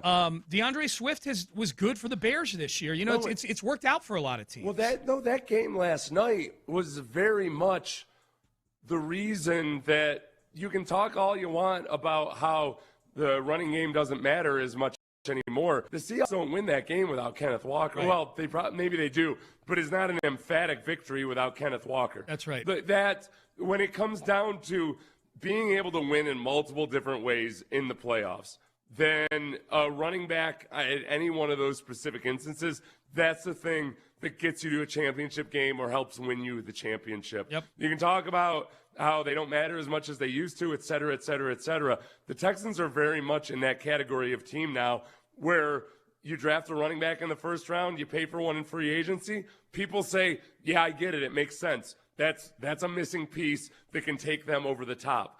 You draft a running back when you're a horrible team, then you invite all of those same questions and problems. They're like, okay, great, you've got a good rushing attack. Yeah. Yeah, like it really doesn't do all that much for you over the course of a regular season.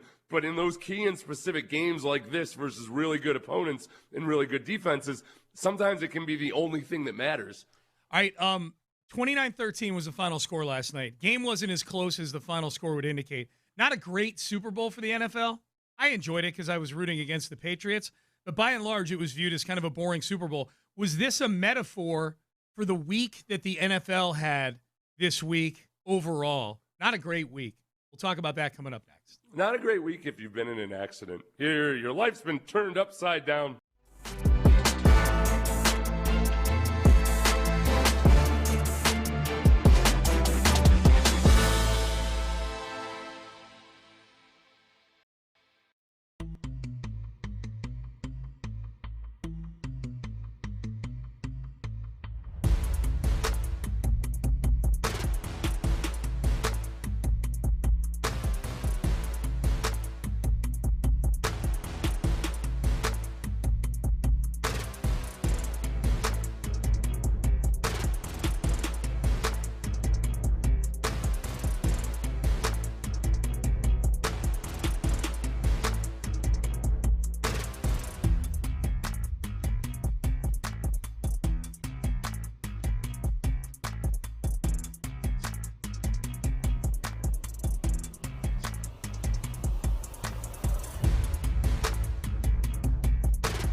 West Point Lincoln of Sugar Land Studios, KILT FM HD2 Houston.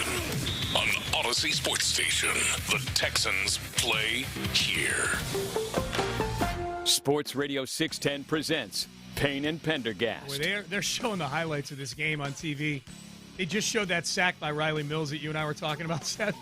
He reached over the offensive lineman to grab Sam Darnold and sack him, and they're showing all the Kenneth Walker runs in the first half.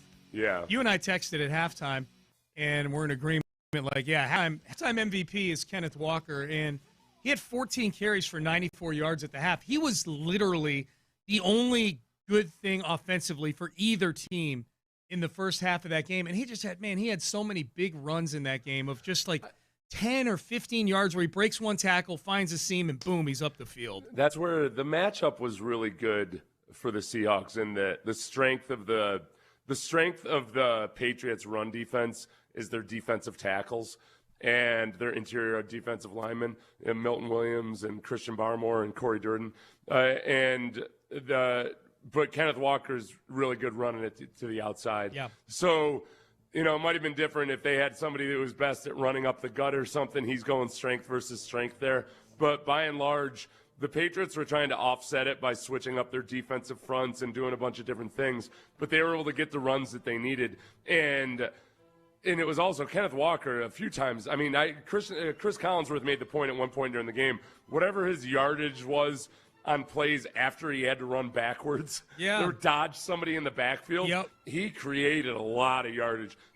I haven't looked at the advanced stats, but I'm guessing his rush yards over expected was pretty high in that game. Oh, yeah. Yeah, even the 3 or 4 yard runs were, even the short runs were ones where, like you talked about, he's hitting the backfield. Remember that? I was surprised. Every time Trico doesn't get something right, I'm surprised because he's so good at what he does. Yeah. But there was one play where in a short yardage situation, it looks very clearly like Kenneth Walker had gotten the first down by a yard or something. And Trico saw he's just a yard shy of the first down. Yeah, I know the one you're talking about. I thought it was 50-50 that he got it, but I thought the same thing with Trico there. It was interesting to me just watching Kenneth Walker run last night versus some of these other games. I felt like he was running, and they pointed this out on the broadcast.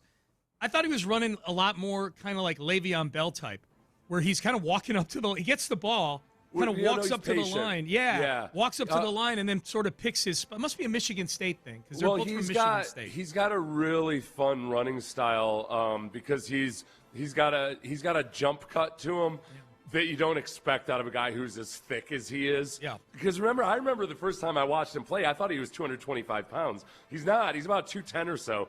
So you might say he's not a big back, but he's only 5'8", I think. Yeah, like he is a thick little dude. Yeah. So he looks like he's faster than you expect. He's deceptively fast because he is so thick. But then every now and then you see one of these jump cuts like he's a 205-pounder. That's right. Anthony Lima is one of the morning hosts up in Cleveland on our sister station, and he posed an interesting question yesterday. I think it was before the game. And the game probably didn't help this at all because I'll be interested to see what the ratings are for the game. We'll see. It wasn't a competitive game by and large. So the average fan is probably at that point more there for the commercials and things like that. Well, you know what? It was a competitive game except that it was low scoring in the first half. Yeah. So that's the death there. It was competitive. If you just watch, you go like, okay, I know who the better team is. It's 9-0 at the For me, though, it was that Sam Darnold was still putting the ball in harm's way. He was. And that Patriots defense is very opportunistic. That part, to me, I guess, I felt way more tension than I guess maybe a lot of people did just because I was kind of waiting for Sam Darnold to take one risk too many. Yeah. And even in the second half, I was lusting for a shutout at that point in the second half. For sure. But I also was still a little bit nervous that Sam Darnold was going to cough one up. That's funny. The most nervous I got, and again, just for some perspective, and we'll get to Anthony Lima's back to it in a second here. I had my biggest bet of the year on the Seahawks in this game. I bet it the day the spread came out. I bet it. I was that confident in the Seahawks. The most nervous I was in this game was when it was 19-0. Patriots score that quick touchdown on 2 plays to Mac Hollins, and now it's 19-7, and then the Seahawks go 3 and out. and give the ball back to the Patriots with about 10 minutes to go in the game. And I'm like, man, if they go down and score here, now you're talking about Sam Darnold. It ain't Tom Brady at quarterback for the Seahawks. It's Sam Darnold at quarterback, who's not been great that day and doesn't have a real history of clutch plays or anything like that. And the Patriots all of a sudden would find, they are a few plays away from being in a one-score game, of being down 5. That's when I got most nervous about it there. And then lo and behold, Drake May throws a bad interception. Seahawks go down and get a field goal, make it 22-7, and it's game over. You know why I was happy that they did eventually score, though?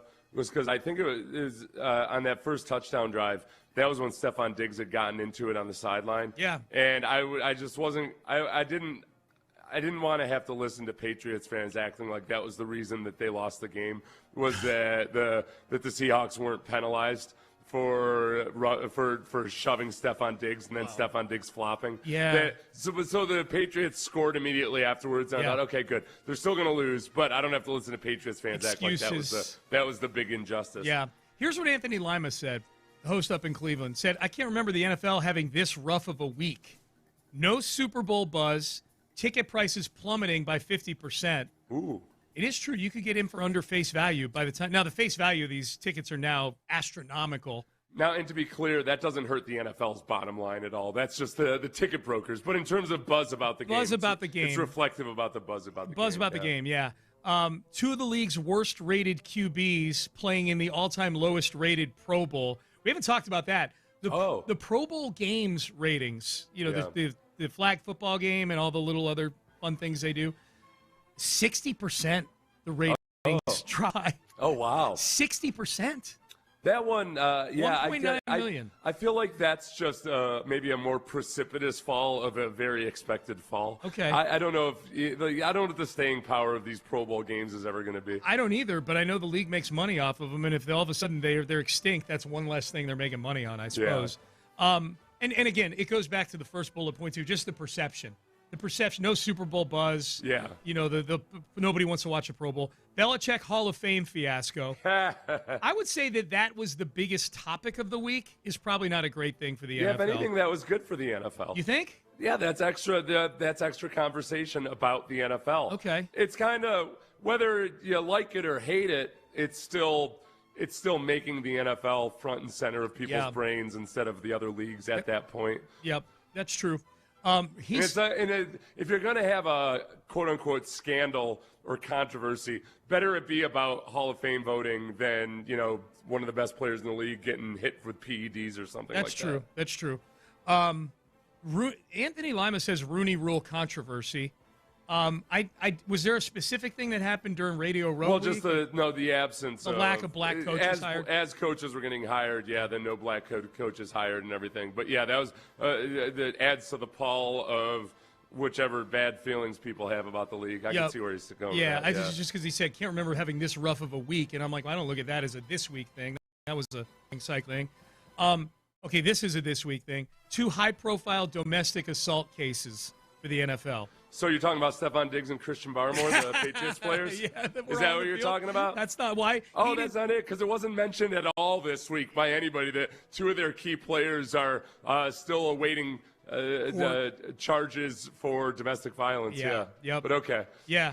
The ones that he's talking about, obviously, the Jets player one. It was Darren, the Jets player who's accused of murder of his girlfriend. Darren, I know it was Lee. I can't remember his last name. It's a first-round pick back in the day. And then this James Pierce domestic assault thing was crazy.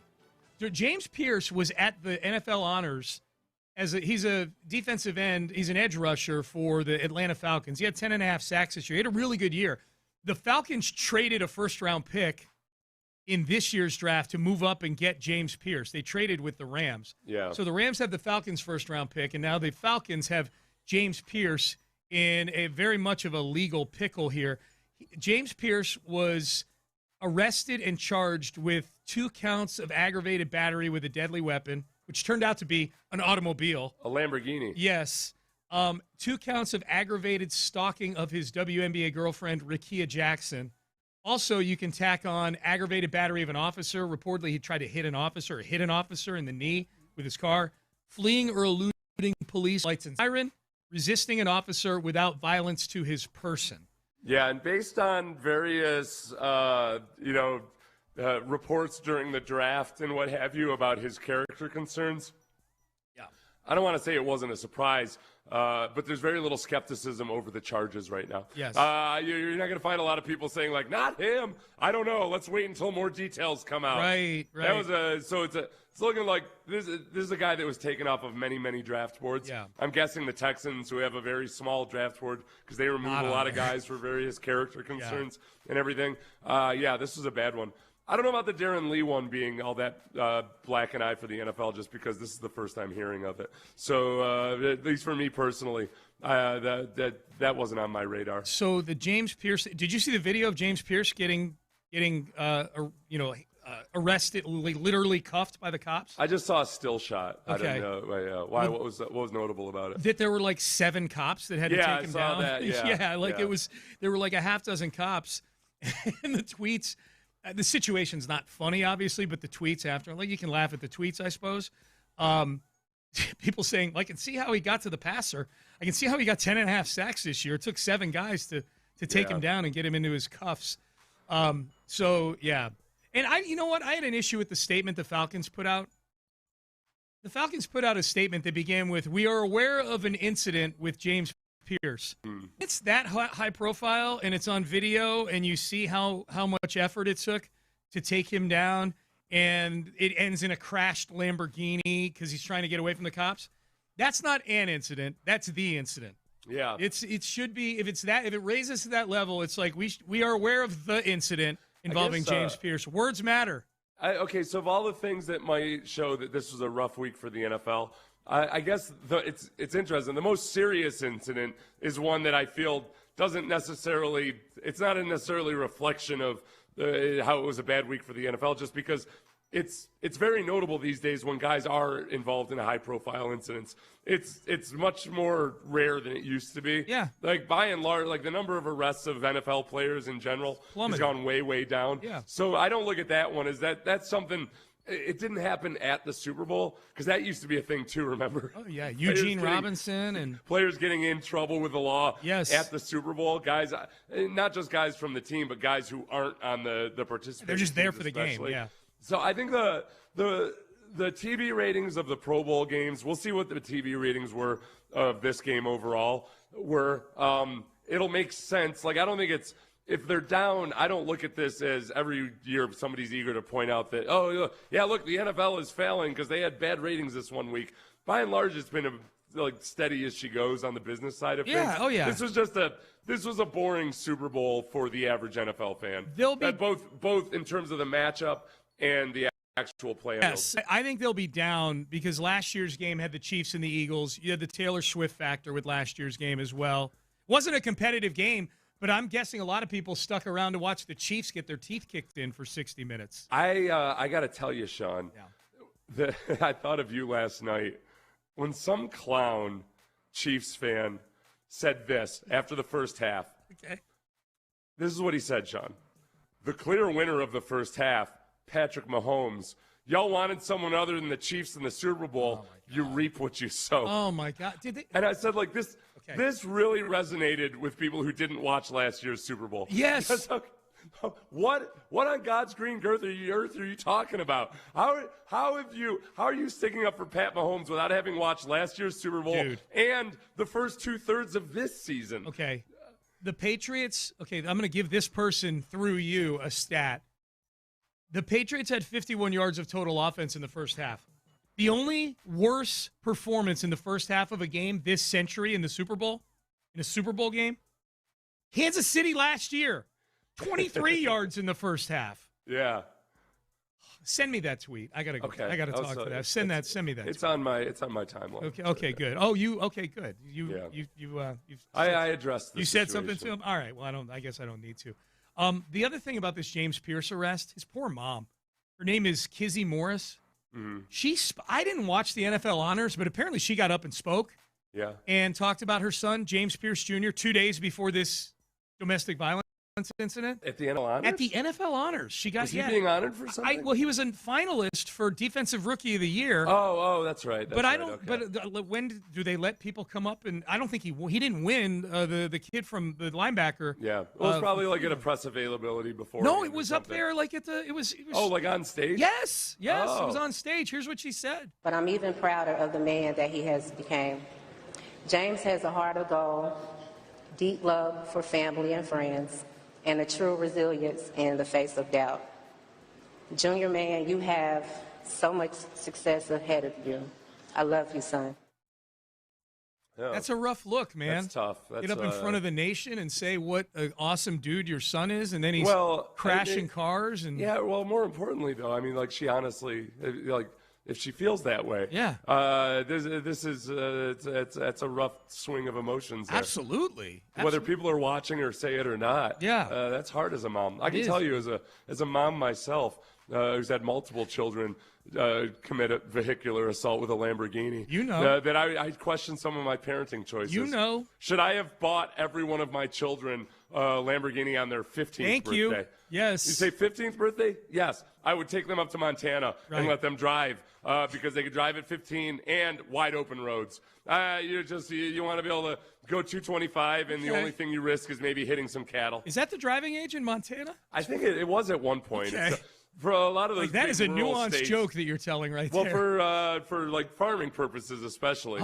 Oh yeah. And there's just that much traffic. Yeah. They probably changed it since then. Yeah. If you're in Butte or something, maybe you have to be 16. Yeah. Or Louisiana, where there's no rules for anything. Where my ex-brother-in-law drove his babysitter home at age 10 in southern Louisiana. Age 10.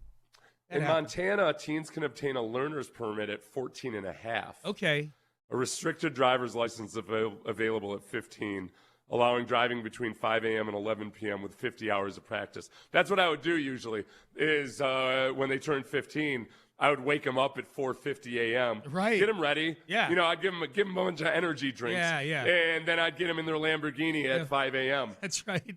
And we did the 50 hours of practice we did over the course of 3 days during allowed driving hours. That's parenting right there. We logged like 20,000 miles because we're driving them at 225 miles an hour. Yeah. All right, Payne and Pendergast with you. Dalton Schultz was on Ross Tucker's podcast and got asked about the two. Ross Tucker. I would say. I was getting chippy on Friday between you two, by the way. Ross Tucker could have used an energy drink. I'll tell you that much. It felt tense, man. He wasn't ready to bring it with energy at whatever time it was. I think we still got one more Tuesday with him tomorrow because it's technically still football season. Yeah. So and he's still pimping his business there. Yeah. All right, Payne and Pendergast with you. Will Anderson Jr. and C.J. Stroud. Dalton Schultz was asked a question that about C.J. Stroud. I was very anxious to hear what he had to say. Dalton always has C.J.'s back. What did he think of CJ's end of the year, and does it mean that CJ is still the same guy he was 2 years ago? That's coming up next. You know, the one thing that's great about Trajan Wealth is that when I told them about my plan,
Sports Radio 610 presents, live from the West Point Lincoln and West Point Lincoln of Sugar Land Studios, here's Payne and Pendergast.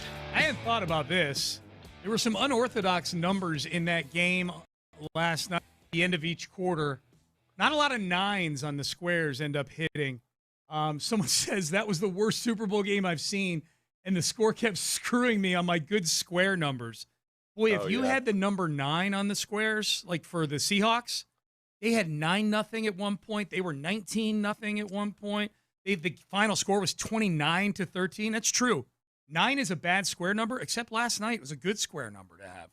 Well, congratulations to all the 9s out there. All the 9s out there, yeah. Except for J.J. McCarthy, the one person who actually calls himself 9. 9. Yeah. His alter ego is 9. There was a lot of, what there's a lot of last night, Seth, was... memes of... the J.J. Drake McCarthy. May looking as, Yes, the J.J. McCarthy monster face. That was actually, those are some of my favorite comments by Texans fans last night, was like, oh, thank God. I think Drake May's going to replace C.J. Stroud in the memes. Yes. There's going to be a whole bunch of Drake May memes now. He didn't have as abysmal a statistical performance, but my goodness, he did not show up last night. Big winner last night, C.J. Stroud. Yes.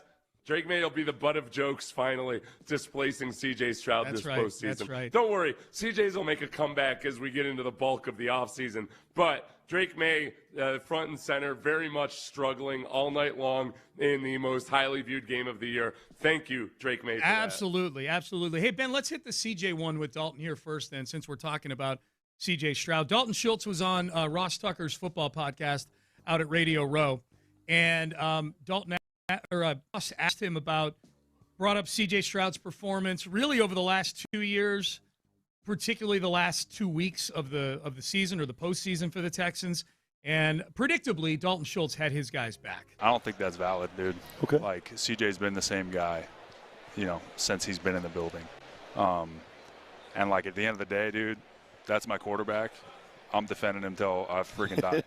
Like, that's not – I don't know, bro. Like, everybody's entitled to their own opinion. Yeah. But, like, there's so many other things that go on to get to that.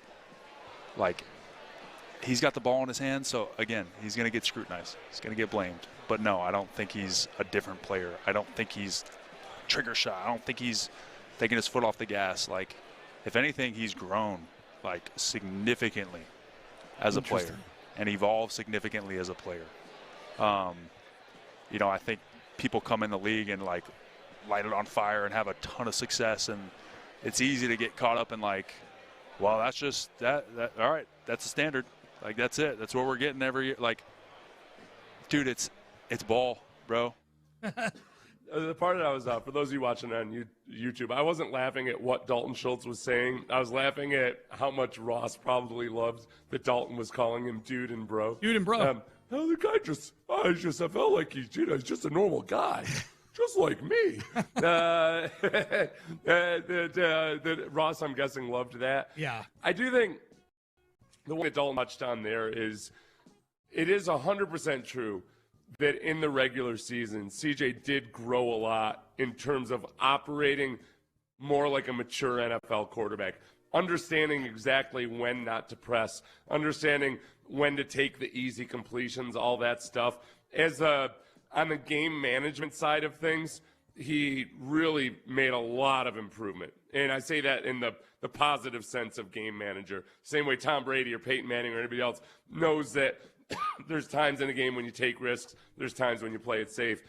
That's what was so disheartening about the way he operated in the playoffs, is that it felt like all of that growth he had made on the boring side of the game, it kind of went out the window. Out the window, yeah. So I could see where Dalton's coming from when he says, hey, I think in the big picture, he did grow a lot this season. The playoff performance isn't really indicative of the way he operated all season long. I mean, if he operated that way all season long, he would have thrown 35 interceptions this year. Yeah. So that's what was – I don't think people outside of Houston could really understand how upsetting those performances were in the Pittsburgh and New England game, because it wasn't just that CJ had bad performances, and yes, he did good things in both games, but the sum total of it is he created too much damage.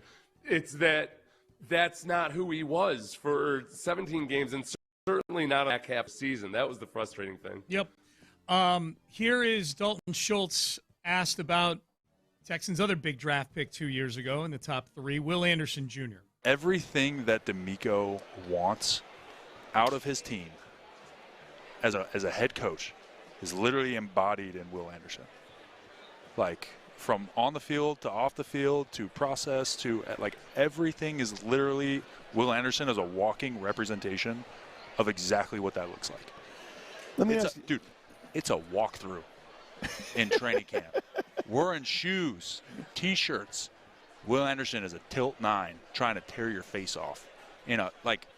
He's so consistent. Same guy all the time. You know exactly what you're getting. To your point, speed to power, 30 times a game, and guess what? He's going to get there. He's going to get there on half of them. Tilt 9. Yeah, Will Anderson. Yeah. No, and that's where these are the things that you just don't have a window into when the Texans traded up for Will Anderson. If all Will Anderson was his college production and his combine scores or pro day numbers or whatever else it is like that, no, you don't trade up for that guy. You trade up for a guy who everybody at Alabama would just gush about. Probably sounded exactly like Dalton Schultz right there.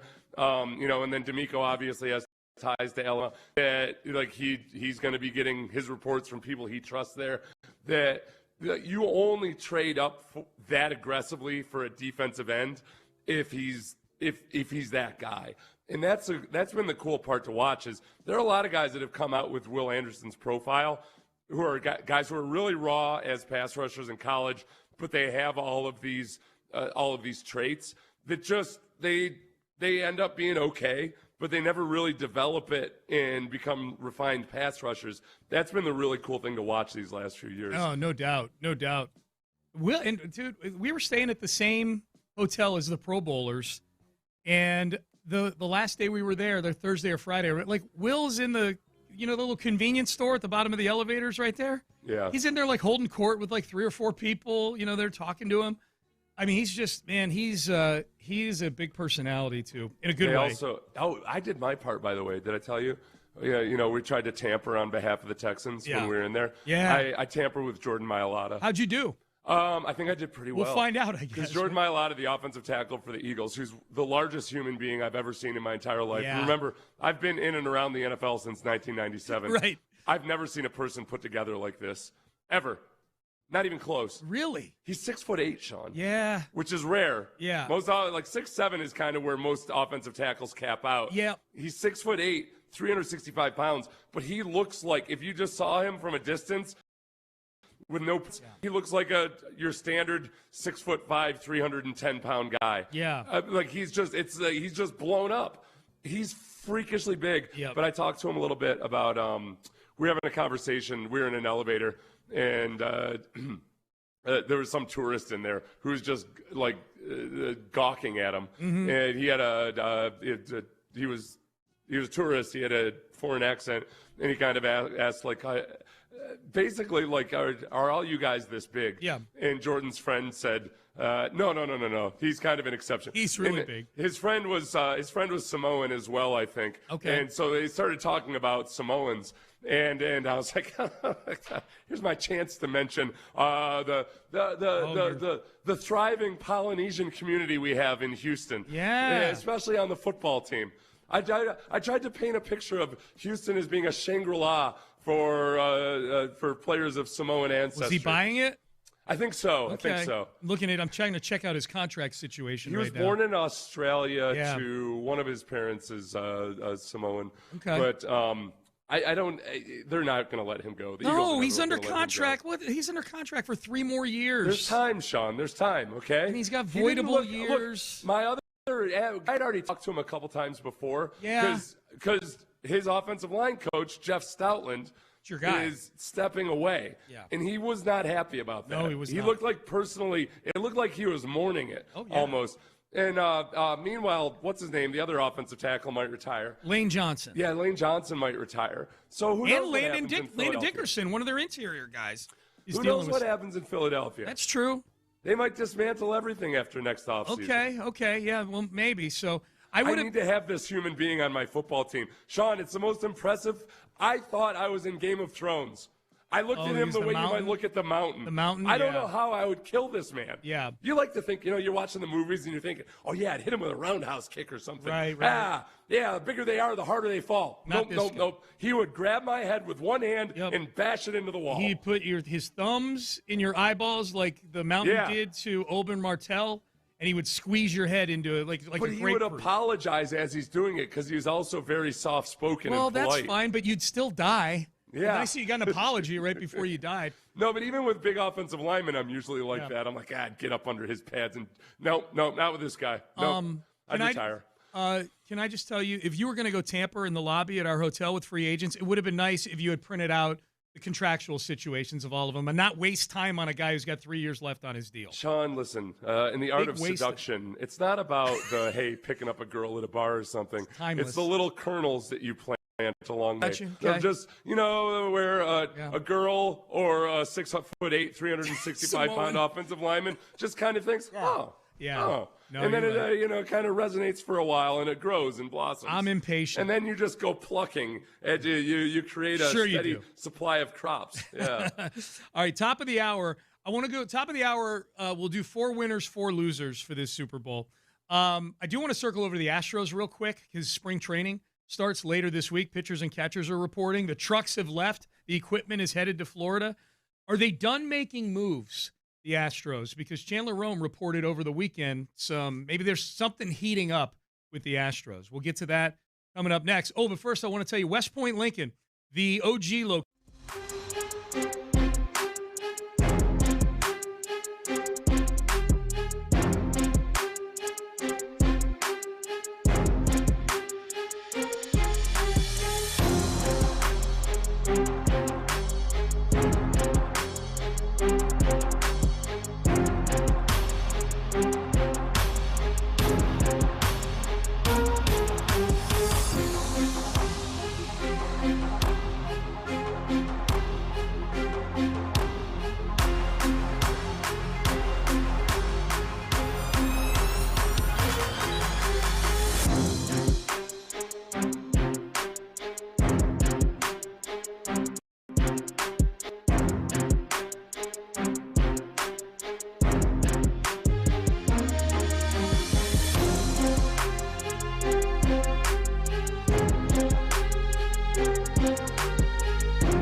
Sports Radio 610 presents live from the West Point Lincoln and West Point Lincoln of Sugarland Studios. Here's Payne and Pendergast. All right, Payne and Pendergast with you. Why do you have that look on your face? I was just listening to the ads, and I guess I have to get. I need to ask my doctor about getting vaccinated for pneumococcal pneumonia. Yep. What the ad said. What's pneumococcal pneumonia? I don't know. I'm not sure. I always wanted to get walking Text in. pneumonia. I'm sure we'll get a lot of right answers. I want to get walking pneumonia. Yeah. It just sounds bad. It sounds like it's harder to get out of work with walking pneumonia. Like I would go to our boss, hey, Parker. You would walk into his office. I've got pneumonia. Yeah, I'd walk with this walking pneumonia. Yep. He's like, is it pneumococcal pneummonia? I'm like, no. I think it's walking pneumonia. Right. By virtue of me walking. He's like, get back in your hole. Go talk sports, you clown. Go bake your hot takes, Make idiot. me laugh, clown. Yeah, that's right. I'm here on, I went to blackdoctor.org, which is where I go for all my medical information. Blackdoctor.org. It's what popped up under my sponsored results. Okay. It's comprehensive online health resource for African Americans. Okay. That's what pops up on your results. I'm going to do... most medical information and everything for a long time. It was all based on studies that were done on a bunch of white people in Minnesota. Yep. So it left women and minority groups and everything out in the lurch. So I'm gonna, as a way to try to just be more of an American and live the experience. Sure. I'm gonna go seek out medical treatment from. For people other than my group. Other than you, okay. So I'm going to go to blackdoctor.org, Okay. and then for any urology issues, I'm going to go to a gynecologist. Right. I was going to say. So I can get what it was like being a woman trying to listen to male doctors all those years. Your estrogen levels are going to be incredible here coming up. Yeah. These are the lowest estrogen levels I've ever had in a patient. So we'll circle back to the Super Bowl top of the hour. 4 winners, 4 losers from last night at the top of the hour. And you can text yours in, 713-572-4610. Matt Kawahara of the Chronicle has 5 big questions for the Astros as the team's heading to spring training this week, or at least pitchers and catchers and some select players who want to get a jump on things are going to be reporting this week. The biggest thing, I think, is, because this factors into 2-5, really, is what are they doing with this whole infield thing going on right now? They've got 5. Seriously, what are we doing? What are we doing here? We've got 5, at times, all-star caliber players out there, at times, and there's only 4 spots. And the solution is, what do they say? The treatment is worse than the disease, because all of the talk is around how Paredes trade talk is heating up and everything. Yeah. And you might say, wait, why Paredes? What about not Christian Walker? Right. Like, well, because nobody wants Christian Walker. Right, yeah. Good. Then get rid of the really, really good player that you have out there that's built for your ballpark. But if you get something in return that you need, yeah, because they've got, while the infield is overloaded with good players, the outfield is underloaded, really, with any good players. They've got walking pneumonia out there. It's pretty much outfield walking pneumonia. Here's Chandler Rome on his Crush City podcast that he does with Tyler Stafford. They do a nice job. Here's Chandler talking. This is over the weekend. At least I saw it over the weekend, about how the Paredes trade talk is starting to heat up a little bit. I can tell you in conversations within the last 48 to 72 hours is the talks have intensified. Is that there appears to be some pretty direct motivation, and it appears to be now that things are gaining some momentum. I have only heard Isaac Paredes being talked about as among those, momentum in. He is the guy that I keep hearing is, the one that is being sought after the most. I've heard as many as 5 teams have shown legitimate and aggressive interest in Isaac Paredes. There are 2 that I'll be willing to share, but I want to stress that just because I say these 2, it doesn't mean that it's going to get done with these 2 teams. They've got other teams interested. They've already made 1 3-team deal this winter. Maybe another team comes in to help one of these 5 teams that are interested to get it done. But suffice to say, it's not just these 2 teams, but the Boston Red Sox, as we know, they remain interested in Paredes. And the Red Sox are the big one because they've got a glut of left-handed hitting outfielders. Who's the other team? The Pittsburgh Pirates. Okay. Yeah, yeah. So the Red Sox have a glut. They've got Jarren Duran. They've got Wilyer Abreu, who used to be in the Astros farm system. He got sent to the Red Sox in the Christian Vasquez trade a couple of years back in 2022 when the Astros won the World Series. That's the thing. I would hate to give up Paredes. Part of the big reason they got Paredes was because he was supposed to be this harbinger of things other guys were supposed to do in the lineup when they picked him up last year, like take pitches. They were going to get back to being more selective. They're going to be. Remember back when the Astros were better than the electronic umpire. That basically, hey, if Bregman is arguing with the umpire is wrong. And you could say that about multiple different players. That's all fallen by the wayside, except for Isaac Paredes. Yep. Who you got to get out of here ASAP. Well, it's the funny thing I see now, Seth, is I see people like they've either resigned themselves to a trade not happening or they don't want to make a trade, and they're like, no, I like having this extra guy because guys get hurt and you need depth. The problem is you've got nothing in the outfield right now. Your outfield might be the worst in baseball right now coming into the season with Zach Cole in left field, Jake Myers in center, and Cam Smith in right. And I know we all hope that that's not the case because it means that maybe Cam Smith grew as a player, blah, blah, blah. They've got 3 Jake Marisniks out there. Exactly. They've got defensive specialists. So I saw somebody, I forget who it was, putting together like, well, if like this is how many games Isaac Paredes can relieve each of these guys, this is what the total number of games would look like in a 5-man puzzle for 4 spots. Carlos would play this many games.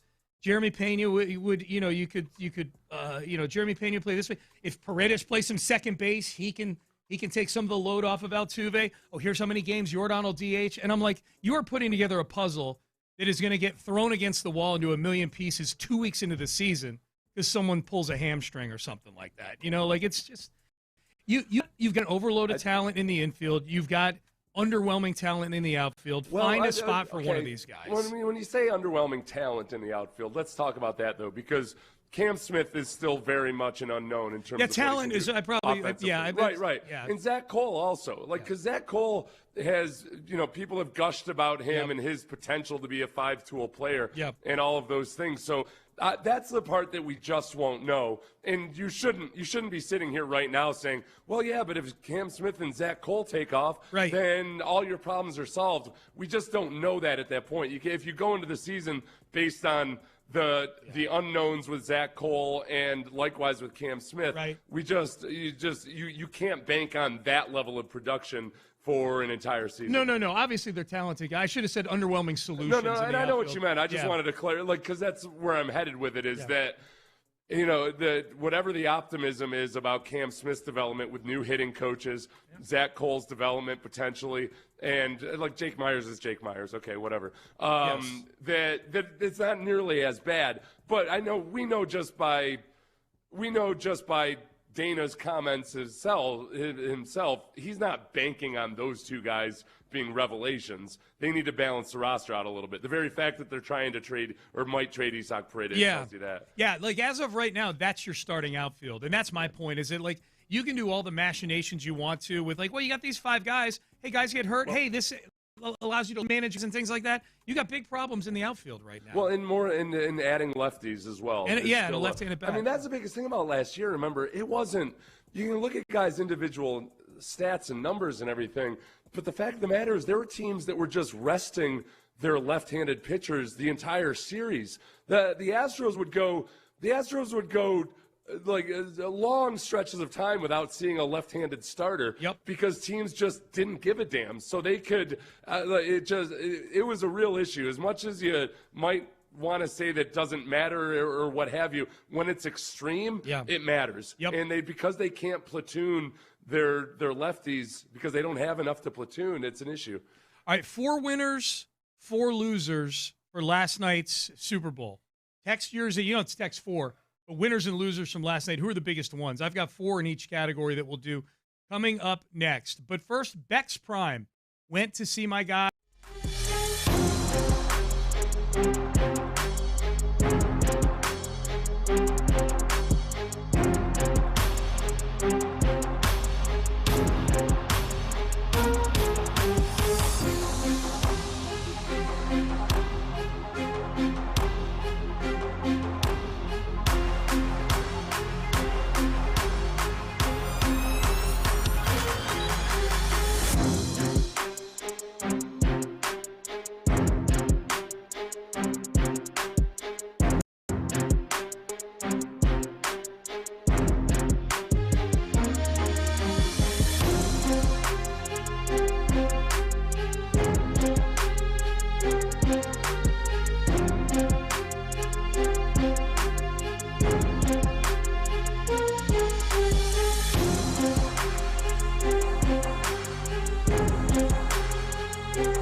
West Point Lincoln and West Point Lincoln of Sugar Land Studios. KILT FM HD2 Houston. On Odyssey Sports Show. The Texans play here. Sports Radio 610 presents Payne and Pendergast. All right, Payne and Pendergast with you. All right, text message, Seth. Can you come here in a second, help me carry stuff? I have cookies, LOL. Next text. Oh, my God, not for y'all. Unless you need Girl Scout cookies. Oh. Thank you, listener. We could use some Speaking Girl Scout my love cookies. Language. Yeah. 24 Greenway Plaza. Bring some what are they, Samoas? Bring us some Thin Mints. And the lemon ones. I like the lemon ones. As we, the Houston Texans, and I'm saying yes, we, but as a community, we need to become Samoa East. Yeah. We want as many Samoan players with Samoan ancestry as possible to start feeling it. Just like the Astros did with Cuba. Yeah. We want to do that with American Samoa and people who have ancestors in Samoa. That's right. Yes. That's right. Bring us your poor, your tired, your Tommy Togi eyes, your Henry yes. Toas. Yes. Yes. Bloodline. Yes. Do it. Your Jordan Mailatas eventually. Hey, boy, by the way, yeah, if your recruiting was any good, we'll get Jordan Mailata. The squares last night, the horizontal vertical squares people do with the last digit of the score, 3-0. Okay, that's a frequent one. There were two with 9-0 at the halftime and 29-13. At the end of the game. And 12-0 at the end of the third quarter. 2 never comes up. 2s and 9s are horrible, and they were hitting last night on the squares. Good job, Spurs. Yep, good job. Are those 2s and 9s amongst you? Yes. I'm listing them as the 5th winner in my 4 winners and 4 losers. If there's ever anybody that needs a pick-me-up, it's the 2s and the 9s of this world. Because the 9s are always a little, there's always that I'm just not a 10. Right. I'm just some billionaire's going to settle for me and then dump me for a 10. Right. And then the 2s have their own set of challenges. The 2s have largely given up on life. Yeah. The 2s are just plying people with alcohol. That's right. That's right. Hoping for the best. Yeah. Actually, no. The 2s are out there developing personalities. That's true. That's true. And that works in this day and age, man. That'll last. You keep going, 2s. It's a nice thing. If you're a 2, you're developing a personality, and that'll last you the rest of your life. That's right. These 9s, they get stuck in their minds on that they're 9s long after they've drifted downwards towards 5 or 4ville, and it does not serve them well. I don't even want to look at the text page now because I know what's coming. Sean, why are you talking about the 2s in the third person? I know it's coming, man. I know it's coming. All right, 4 winners, 4 losers from last night's game. I did a piece. I do for the Houston Press every Monday. I do that for Texans games. I did it for the Super Bowl. I'm going to run these by old Sethers here and see what he thinks. Actually, winner number 4 for me is actually a New England Patriot. I felt like this guy deserved mention in this game. I thought Christian Gonzalez was excellent in this game. I thought he was the one thing that was keeping the Patriots within shouting distance in the first half. He had 3 pass breakups in the first half. At least 2 of them came on plays where if he hadn't broken up the pass, we're talking about a deep shot to Rashid Shaheed. Yeah. There was another play around the goal line. The JSN. Yeah, the JSN. Yep. The pass breakup there. Yep. I'll tell you what, though, too. I'll give a shout-out to Jackson Smith and Jigba on that play because he did what's so frustrating when most receivers don't, try to attack back towards the ball. Yeah. He came back towards the ball. Would have been a pick. And because of that, he broke up an interception there down on the goal line. So at least the Seahawks got 3 points out of it. So I thought, I wanted to acknowledge somebody from the Patriots in a positive in this game, and I thought Christian Gonzalez, I mean, and he had the big pick to close out the AFC Championship game too. He's had a nice postseason. Yeah, he's had a very good postseason. Yeah. And he ended up being. You had asked me before whether they were going to have him shadow and Jigba or anything, and I didn't think that was the case. But I thought he was going to be a big factor in the game. Yep. Just because he's played very, very well. Very well. Remember, he had that concussion. The week before the Texans game. He did, and amazingly, he and other Patriots are able to. It's amazing how quickly they're able to get through the concussion protocol. Well, his was wasn't his it was. He complained of symptoms on the ride home or something. It wasn't like Nico bouncing his head off the turf. No, that was carted off the field. That was no. I'm not supposed to judge based on the severity, but that one seemed pretty straightforward for sure. Winner number 3, Jason Myers, the kicker for Seattle, set records. Killer? No, I thought about that. I feel like we're blending the two, like we're mashing the two up, Jason and Michael Myers, and they're all mashed up into a kicker from Marist College. He went to Marist College in Poughkeepsie, New York. There's a lot of people wondering whether he might be named the MVP instead of Kenneth Walker in that game. He had a case for a little while. Until he didn't have to hit any long. What was his long? I don't know. I think it was low 40s still. Yeah, So he didn't have to. If he had to nail a 58-yarder at some point, that might have put him in. 3 quarters into the game, he was the only one who'd scored any points in this game. It was 12-0 at the end of the third quarter. He would go on to kick another field goal and a couple extra points, and become the all-time record holder in points scored in a Super Bowl game. 17, and tied the record for field goals from what I remember them saying on the broadcast last night. So Jason Myers, winner number 3. Winner number 2, Kenneth Walker, the MVP of the game. And he was the MVP almost from start to finish in this game, like wire to wire. Like he was the only one making plays in the first half of this game. I would say in this entire playoffs for the Seahawks, he's their MVP. He's been a machine. Yeah. I mean, he scored 3 touchdowns in the divisional round, scored at least 1 touchdown in the championship game, right? And he, when they lose Charbonnet, that was the guy that could run up the middle for him. And Kenneth was the guy that could attack the perimeters. And all of a sudden, Kenneth Walker has to become the all-purpose, do-it-all guy. And, man, he really showed up. He did the exact opposite of C.J. Stroud, which is he made himself a lot of money in these playoffs, I think. CJ, I don't know if CJ cost himself any money long term or not. I think when people are, and as much as you want to think it's all about the numbers and the math and the analytics and everything, when decision makers are watching the playoffs and they're thinking about what takes my team over the top, what gets us over the hump, what can we do to when we need to win in cold weather or when we need to win versus teams with really good defenses, and they're doing everything they can to limit a guy like Jackson Smith and Jigba, I want to be sure we have a guy like Kenneth Walker. Mm-hmm. I 100% there. Yes. Now, Kenneth Walker also has a very good offensive coordinator in Clint Kubiak. He does. And like Gary Kubiak or Mike Shanahan or Kyle Shanahan before him, they get the most out of their running backs. Yep. And so are you as good a coach? Are you as good a coach as Clint Kubiak? Are you going to get as much out of Kenneth Walker as Clint Kubiak? Well, that's if we're the just big question. Judging by the number of people banging down the doors of Clint Kubiak and Nick Caley, it would appear the answer is no. They do not have a Clint Kubiak in the building. When did the Texans try to hire Clint Kubiak? It was after they had already hired. Was it last year they tried to get him in the building? I think it was. If I recall. Oh no, it was 2 years ago. I don't know. Before he went to say it was like you already had your offensive coordinator, and it felt like D'Amico thought, boy, I'd really rather have Clint Kubiak, but we've got this Bobby Slowick guy, and it didn't work out. How do you think Clint Kubiak's going to do in Las Vegas? I mean, so much of that, it's okay. He's battling the franchise. Yeah. Just like anybody that gets hired to Cleveland. And I don't know.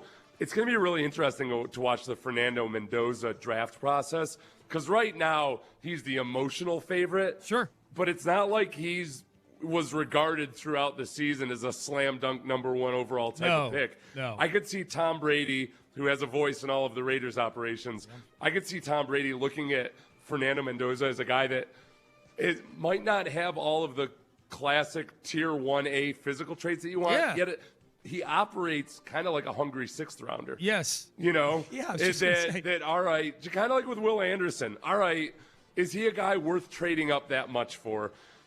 Not unless he's got all of these other traits that Will Anderson has. Yep. So I feel like with Fernando Mendoza, they might look at it that way. All right, by the book, he might not look like a slam dunk number 1 overall pick, but the guy's going to come in and operate like he's with the hunger of a 6th Dude, round I think after. Brady's going to love him. I think Brady's going to love Fernando Mendoza. Number 1. He's going to love what he can do for the TB12 brand. Yeah. Too, because Fernando Mendoza said he read the book and he adopted the TB12 training methods. Yep. That's right. That's right. Yeah. Winner number 1, America. America, because we'd not have to endure the beginning of another Patriots dynasty. It was just, now we can write it off as a Super Bowl trip where they got pretty lucky with who they faced along the way because their quarterback, Drake May, we'll get to him in losers, abjectly terrible across all 4 games they played in the postseason. He was not good, but they were able to kind of stumble and bumble their way into the Super Bowl. I don't want to take things away from the Patriots defense. It wasn't like C.J. Stroud handed them the 4 picks. They had to do some things to force those turnovers. But just the fact that not only are we not subjected to another Patriots Super Bowl win, but they got kind of embarrassed last night, and that was good to see. They got really embarrassed. That's about as bad as Super Bowl. They just got so thoroughly throttled physically. Yeah. That's the big thing. I love that the Patriots weren't tough enough to win in fair weather. Yeah. Pleasant weather conditions are the kryptonite to the Patriots.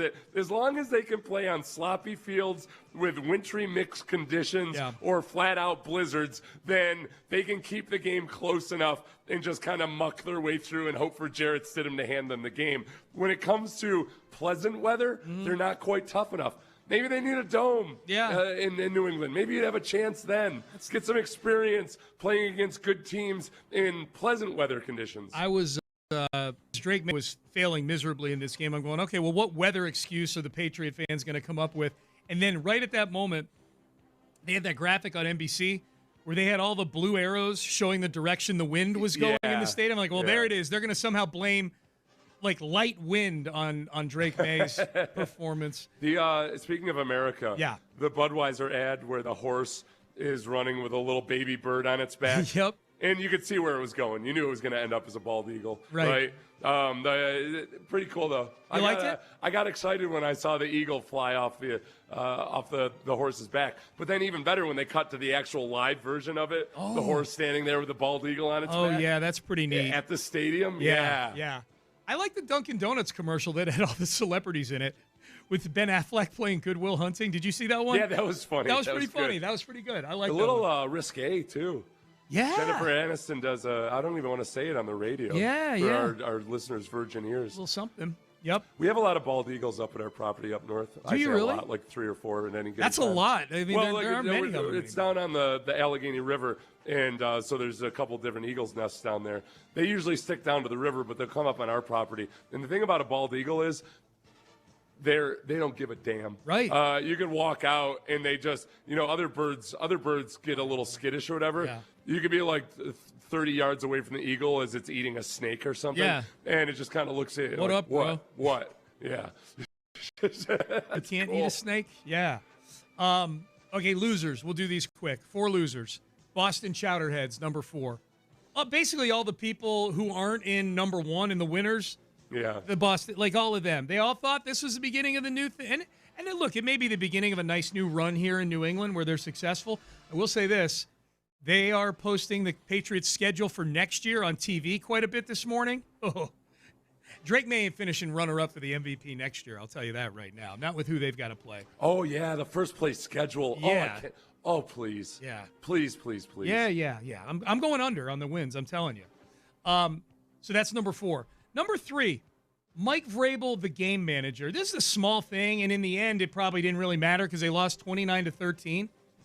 But if I was a Patriots fan and they score that touchdown to make it 19-6, and you've got to either kick the extra point or go for 2, what the hell are you doing? It's the fourth quarter. Yeah. It's 19-0. Your road back to this game to get it to overtime even is 8 + 8 + 3. That's the road. For those who don't remember, he kicked an extra point to make it 19-7. What are you doing? If you had watched the previous 3 quarters of that game, which I believe Mike Vrabel did, you should not be thinking, 3 touchdowns, 3 drives in a row. Right. That's our path here. Right. There's no way you should be thinking that. No. And there he went. I felt like it was a cowardly move from that. I don't think it's a coward. But everybody has those little moments where you just, I don't know what I don't know. And all this hullabaloo is made of this Stretch guy that he's got. Guy's nickname is Stretch. I forget his real name. Yeah. Who's been his game manager forever. Brought him to New England with him. I should put, Mike Vrabel and Stretch tied at 3 for number 3 on the losers list. Number 2, forlorn Texan fans who watched any part of that presentation yesterday, beginning with, the 30 minutes leading up to the game, including the game, that felt like, man, and I know you'll bring some counterpoints up to this, Seth, but I'm just saying there are fans that feel like we could have been, this could have been us in this game, and I think we would have given them a better game than New England. And, the Texans would have been perfectly comfortable in a street fight like this Seattle one. I am sad that C.J. Stroud threw 4 interceptions. I think it was. I think by and large it was a bad night for Texan fans who were watching that game through a Texans lens. Because it was a swarmy kind of game. I came away feeling like, you know what? I don't think the Texans are beating the Seahawks in this game. Yeah. The Seahawks had a few things the Texans don't, including a run game. It's not like the Seahawks.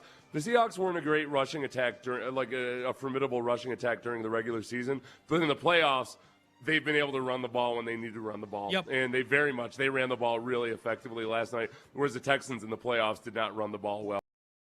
Do you think the Texans would have given them a closer game than the Patriots did last night, just based on maybe the Texans' defense making a play here or there that the Patriots couldn't make?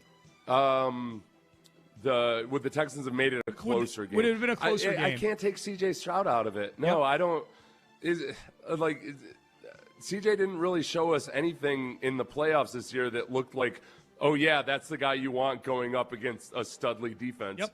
And so that's the biggest, and it's an easy one and a boring one to say, but no, I don't think the Texans couldn't beat the Patriots with C.J. Stroud. No. You're right. No, it's easy, it's boring, and it's the biggest reason. That's it.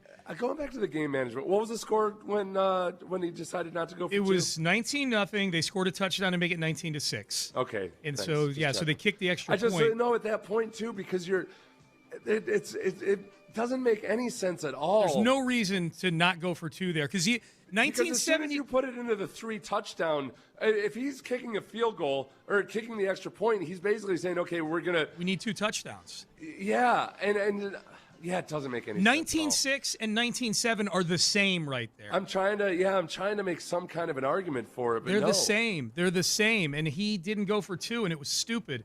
Number 1 loser. We've spent the show on this one, but we continue to Drake May. Drake May is the number 1 loser out of this game. His runner-up MVP candidacy, phony. All the talk about the schedule that Patriot fans shook their fists against, saying you don't know ball, you're not a ball knower. To talk about our easy schedule. It all came back to roost last night. Drake May is a good quarterback, no question. They found their guy. He was a mess last night in perfect conditions. And I know the shoulder may factor in and whatnot. You know what makes this even better, Sean, is that your guy, Trey Wingo, he had replied to Richard Sherman had tweeted something about how, look, this game tonight is why you see that Matt Stafford was the MVP. Yeah. Like Matt Stafford took it to that Seahawks defense multiple times this year. Yeah. Including in Seattle. Yep. On the road, a genuine road environment. And Trey Wingo tried to come back saying, it's a regular season award. Yeah, Richard Sherman gets that. He's saying this. Trey Wingo's just this punctuates, this illustrates exactly why Matt Stafford was the MVP.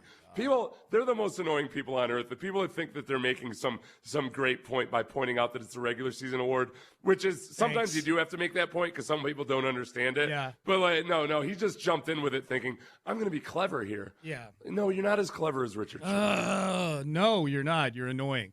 All right, Payne and Pendergast with you. All right, speaking of annoying, Hall of Fame arguments. That was a big thing this week. Robert Kraft didn't get in the Hall of Fame. People are losing their minds over this, and having takes that will be replayed on Friday on this show. That is coming up next. Kirk Holmes, if you are building a custom home, you want to go with a proven winner, someone who can withstand.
Sports Radio 610 presents live from the West Point Lincoln and West Point Lincoln of Sugarland Studios. Here's Payne and Pendergast.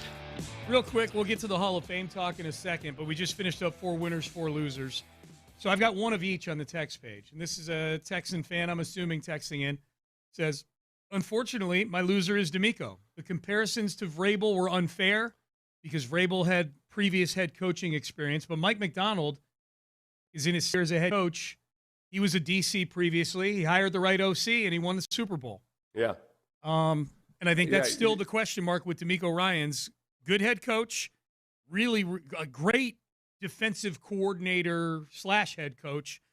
How good is he at hiring the people he needs on the offensive side of the ball? He's got, the offensive coordinator, which he'll have to replace now, was the hire of the defensive-minded head coach. And they made a very quick turnaround. Their fortunes turned greatly, and they got a Super Bowl winning performance out of Sam Darnold. Yep, with Sam Darnold. The other one is a winner, and it is, the texter says, John Schneider, winner.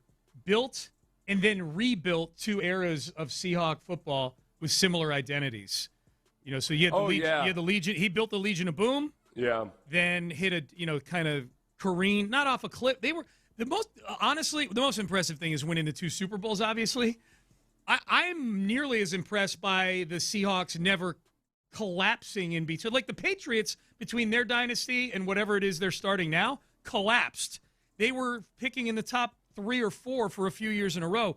Seattle was never that. They got Geno Smith, and they stayed competitive at least. They were never uncompetitive. I'll tell you one thing. If you go back to the Texans versus the Seahawks in Seattle, the Seahawks were just a much better football team than the Texans that night. Now, things stabilized on the offensive line after that. You fast forward to the end of the playoffs, they did have Trent Brown at right tackle, and they had to, because of that, you had to move Titus back out there, and the O-line kind of became the worst version of itself again. So it's it feels like something that's kind of on the margin. It's not like they were an awesome offensive line when Titus moved to left guard, but they were a stabilized offensive line. And you threw a wrench into that, and you ended up getting the worst version of CJ, obviously. One of our listeners says, stop bashing CJ. Did you see what the Patriots D-line did to Herbert and Stidham and Darnold? The Texans O-line isn't as good as those teams. WTF. Okay, I've got 3 issues with that. Okay. One, Are you really trying to use Jarrett Stidham as an argument for why we shouldn't criticize CJ? Because Jarrett Stidham just didn't look good versus the Broncos. That's okay that CJ, the guy who we're talking about is giving an extension, wasn't okay? Right. Fine. 2, Chargers have the worst O-line in football. What the hell are you talking about? That's known. And 3, which one of those guys you just mentioned threw 4 interceptions in one half of football versus the Patriots defense? Yep. Like, no, stop it. CJ, there's not a chance in hell CJ is absolving himself of his performance versus the Patriots because of all those factors. No. I know damn sure Caserio isn't, because he said it 3 times. Talk about how you can't win when you turn the ball over that much. Yep. Stop being so tissue soft with the handling of your quarterback. CJ had a horrendous performance versus the Patriots. Other people did as well, yes. But nobody played as badly versus the Patriots as CJ did. He's got to wear it. Jarrett freaking Stidham. Yeah, he's got to wear it, man. Jarrett Stidham's egregious turnover at least didn't even result in an immediate touchdown. Right. But only because the officials botched it. No pick but sixes. Jarrett Stidham basically giving up a pick 6, add 3 more interceptions on top of that. Yeah. And that was CJ's performance. Yep. So the Hall of Fame was a big topic this week, the biggest topic being Bill Belichick, not getting in on the first ballot. Robert Kraft didn't get in either, so a lot of Patriot angst going on. I think Belichick is the big one that people are taking issue with. Randy Moss has a solution. Take a listen. One thing that I'll say, I'm not going to really sit up here and just sit up here and just badmouth the Hall, because there's some guys that just got selected to this year's Pro Football Hall of Fame that I do not want to take the light from. But one thing about not electing Robert Kraft, not electing Bill Belichick, the one thing that I would talk to all the voters going forward, I know it's going to ruffle some feathers, but I really believe as a football player, if you didn't play it, if you didn't coach it, you shouldn't have a vote. I don't care who you are, and I don't care how you feel about it. But like I said, I don't want to take no shine away from the guys elected today, and that's it for me. Well, basically you are, because you're saying that they were elected by a band of idiots. Yeah. Well, the whole thing, I don't want to take any shine away today, because these guys got in, to finish and start your statement with that. And then in between, just bash the Hall of Fame. You're actually doing what you say you're not doing. I know it's an imperfect, anything that's subjective. There's no perfect way to select it at all. I would say that it's not like if you had 50 former players and coaches doing the deciding, that all of a sudden everybody would be happy with the decisions they made all the time. And I'll tell you another thing. I think there's a really good chance that if it was nothing but former players and coaches, that Belichick doesn't get in on the second go-around. Oh, you think? Yeah, I don't know. Tony Dungy will not divulge who he voted for. Okay. He's a former coach. Right. And I think that there's a real good chance that you have the same outcome. There are a bunch of people did not like Bill Belichick when he was a coach. There were a lot of opposing coaches and manager GMs and otherwise that did not like Bill Belichick. Yeah. The pettiness might be at a more extreme level with former players. That's and a great former point. Coaches. That is a great point. Well, here's Rodney Harrison, a former player himself, taking Tony Dungy to task. This was on the pregame show for the Super Bowl yesterday. Rodney Harrison and Tony Dungy talking about this. You just look at the players that he's impacted. He's been unbelievable. When I look out throughout the Hall of Fame, and even a guy like Tom Brady wouldn't be Tom Brady without Bill Belichick. And that's the disappointing part of it, Coach, and you guys got it wrong. You guys pointed at him. You guys. It would have been better if he took 2 fingers, the index and the middle finger, and just poked him in the chest, right in the sternum. And I didn't watch the whole exchange. People said that as Tony Dungy was giving his spiel that Rodney Harrison was just I didn't see that laser part. beams. Oh, now I'm going to go back and watch it again. Yeah. That's what I had seen, yeah. So that's the way it was described. Okay, so Rodney Harrison is taking the voters to task. Here was Gronk. This was Rob Gronkowski sitting down. This might have been on Edelman's podcast, saying that, since Belichick didn't get in on the first ballot, no coaches should get in on the first ballot. Ridiculous. I mean, Coach Belichick needs to be in the Hall of Fame, and it needed to be a first ballot. Now there's no such thing as a first ballot Hall of Fame coach. No other coach ever in history should go first ballot. And there's a guy out there, Andy Reid, but he can't go first ballot now because Coach Belichick wasn't first ballot. And RKK should already been in the Hall of Fame. I mean, what this guy has done, winning this franchise in history, his 10th Super Bowl now, going to a Super Bowl this year. He went to a Super Bowl before the Belichick-Brady era as well. RKK, what he has done, not just for the New England Patriots, but for football as a whole, with all the TV contracts and everything, like both of them should be in the Hall of Fame. My favorite part about that, Seth, is Gronk clearly sees this as a bad decision by the voters. So the solution to continue to make bad decisions every time a worthy coach comes up in the future. That's the solution. Let's add even more unwritten rules about how you should vote for. The solution to a few of these voters following some kind of unwritten rule is to add more unwritten rules to it. Yes. Oh. Let's right the wrong. Yeah. The pro football, apparently they are going to make some changes. Yep. Including reducing the size of the 50-person committee, changing the membership to include more non-media members such as historians and former general managers. Okay. I choose to think that it's actually like actual historians, not football historians. They already. That'd be great. Ron Chernow is going to weigh in on. I don't know who that is, but I know what it means. I know where you're going. Oh my God, that's funny. Yeah, well, dude, as soon as you say former general manager, I'm like, oh, you mean like Bill Polian? Oh, great, awesome, sweet. Yeah, because Bill Polian, I think, has been pretty petty about this whole ordeal as well. Yeah. The other thing I saw is that they are going to start getting together in person again.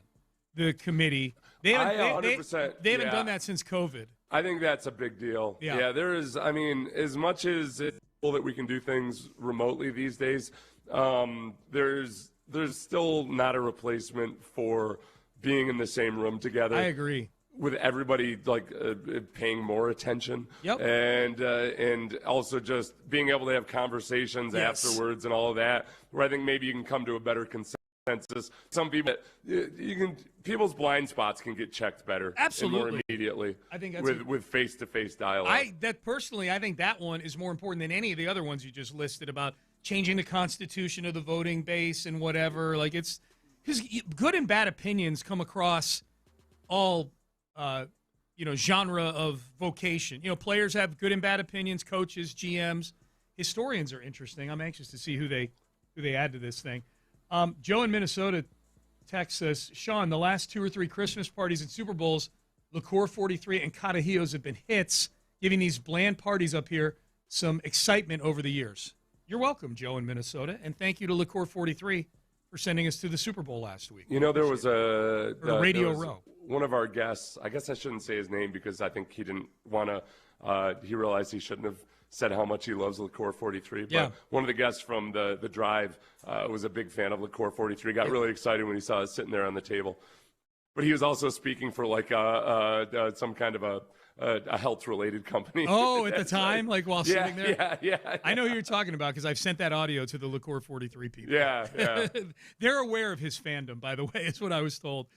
All right, Payne and Pendergast with you here on a Monday. A lot of Super Bowl reaction today. A lot of talk about things going on around the league. We are into the offseason now. Super Bowl done, into the offseason. We're going to have the Combine, free agency all coming up. What is one other team in the AFC South doing to address quarterback? Are we excited? I was kind of excited to hear this news, actually. We will get to that in the final segment. We'll find out what the guys on In the Loop got going on. We'll do that coming up next. You know what some people are getting excited about right now that you might have forgotten completely about? Valentine's Day. Aha! Yes! Today is February.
Sports Radio 610 presents live from the West Point Lincoln and West Point Lincoln of Sugar Land Studios. Here's Payne and Pendergast. All right, Payne and Pendergast, final segment. We will talk to the guys on In the Loop coming up in just a few minutes here. Text message, Gronk is eligible for the Hall of Fame next year. Will we see Belichick, Kraft, and Gronk all inducted in 2027? Maybe. Gronk's a first ballot guy, I think, right, Sam? He's arguably the greatest tight end of all time, big personality. People seem to like him, which apparently seems to matter. Likability does matter, yeah. I think there's when the margins are that thin, when all you need is 11 people to say no, then you're looking at, okay, well, likability might sway 2 or 3 people. Yeah. I think it's interesting, though, because, all the voters that said, well, I wanted to be sure that these 3 senior members had a chance to get in. Mm-hmm. One of the senior members got in, right? Roger Craig. Roger Craig was the only senior member to get in, yeah. So, there was room there for either Kraft or Belichick, and who knows how it's all divvied up and who stole votes from whom or whatever. But it wasn't like it was such a strong class of senior members that you had to be sure that a couple of those guys squeezed in. Personally, I don't give a damn, because who the hell, especially when it comes to coaches, because coaches feed you a steady diet of telling everybody not to worry about what these writers or people on the outside think. Yep. It doesn't matter. It doesn't, this, that, the other. That is the propaganda you are flooded with every single day of your life as an NFL player. So if I'm gonna live by the propaganda they fed me, I shouldn't care if a bunch of writers think that Bill Belichick should get in or not. That's right. If anything, it's confirmation in Belichick's mind of everything he's ever said about the writers. They don't know what they're talking about. But apparently we all need to protect the sanctity of this institution that Belichick so desperately needs to be a part of. Yes. Well, they narrow it down to one member of the coaching community eligible for that vote. That 5-person group of people that Bill Belichick was in was one coach, one contributor, which was Kraft, and then 3 players. Is there any guarantee that they're just going to throw Belichick out there again as the coach next year? I have no idea. Who knows? Yeah, so it's. I don't. And to Belichick's credit, I suppose, he hasn't publicly expressed disappointment or criticized them or anything. Even the quotes that I saw that came out after he didn't get in, you could read it any different way, because one of them was something like, what's a guy have to do to get in? He could have said that kind of laughing. Sure. It's not like he's lambasting everybody. Everybody's picking up for him, but he hasn't released any statements that I've seen about it. If I just had to guess how he feels about it, I bet he feels, A, we know he's petty. B, we know he is an historian of the game. That's one thing people talk about him. Nobody appreciates a history of the game, college and pro, more than Bill Belichick, and that his latest, little corner of the history of the game is the snub of getting into the Hall of Fame. I don't know. There's probably a part of Belichick that just wants to be able to go to these Hall of Fame events. Right. Because they're really he's cool. a Hall of Famer, When I talk to guys that are in the Hall of Fame, it's a cool community to be a part of, especially for a guy who's so much of a football historian like Bill Belichick. Yep. That I don't know if there's probably a part of him where, acknowledgement is nice and everything, but also I want to go. I want to be invited to some of these parties, absolutely, and actually get to hang out and talk to these guys. Yep, he's probably one of the best historians of the Hall of Fame out there in terms of just really knowing all the details about a lot of the players. No question. Here was Tom Pelissero yesterday on the set for NFL Network. They had their insiders up there. They had Ian Rappaport and Judy Batista and Garofalo and Pelissero all playing dueling nuggets up there. And Pelissero said that the Colts, they have started talks with Daniel Jones about coming back. My understanding is the Colts plan to open talks soon with Daniel Jones on a multi-year deal to keep him in Indianapolis. Jones got to Indy last year on a one-year contract, was playing his best football the first half of the season until he suffered injuries, including a torn Achilles that he is rehabbing right now. I am told Jones wants to be in Indianapolis. The Colts want to work out a deal. If they can't, the franchise tag would be an option, Mike, but either way, the plan is Jones stays in Indy. I think the biggest thing with Jones that I'd wonder is we saw him in how he was operating when he just had an injury that made him less mobile, and it affected his play. And coming back from an Achilles, people come back a lot faster than they used to, et cetera, et cetera. It still does seem to be an injury that guys don't get back to their peak until over a year after the injury. So you go into an offseason, if you've got to, one, what kind of a contract do you give him? And two, what can you expect out of him? I'm very happy to see the Colts in this position. Yes. Not quite know exactly what to bank on and what type of a quarterback Daniel Jones will be when he comes back. I hope they sign Daniel Jones. Yes, huge contract. Yeah, I hope they give him a contract. And I don't know what the right number is, at least in in terms of years and money for a guy coming off an Achilles like this. We've seen guys come back from Achilles and come back even faster than they used to from Achilles.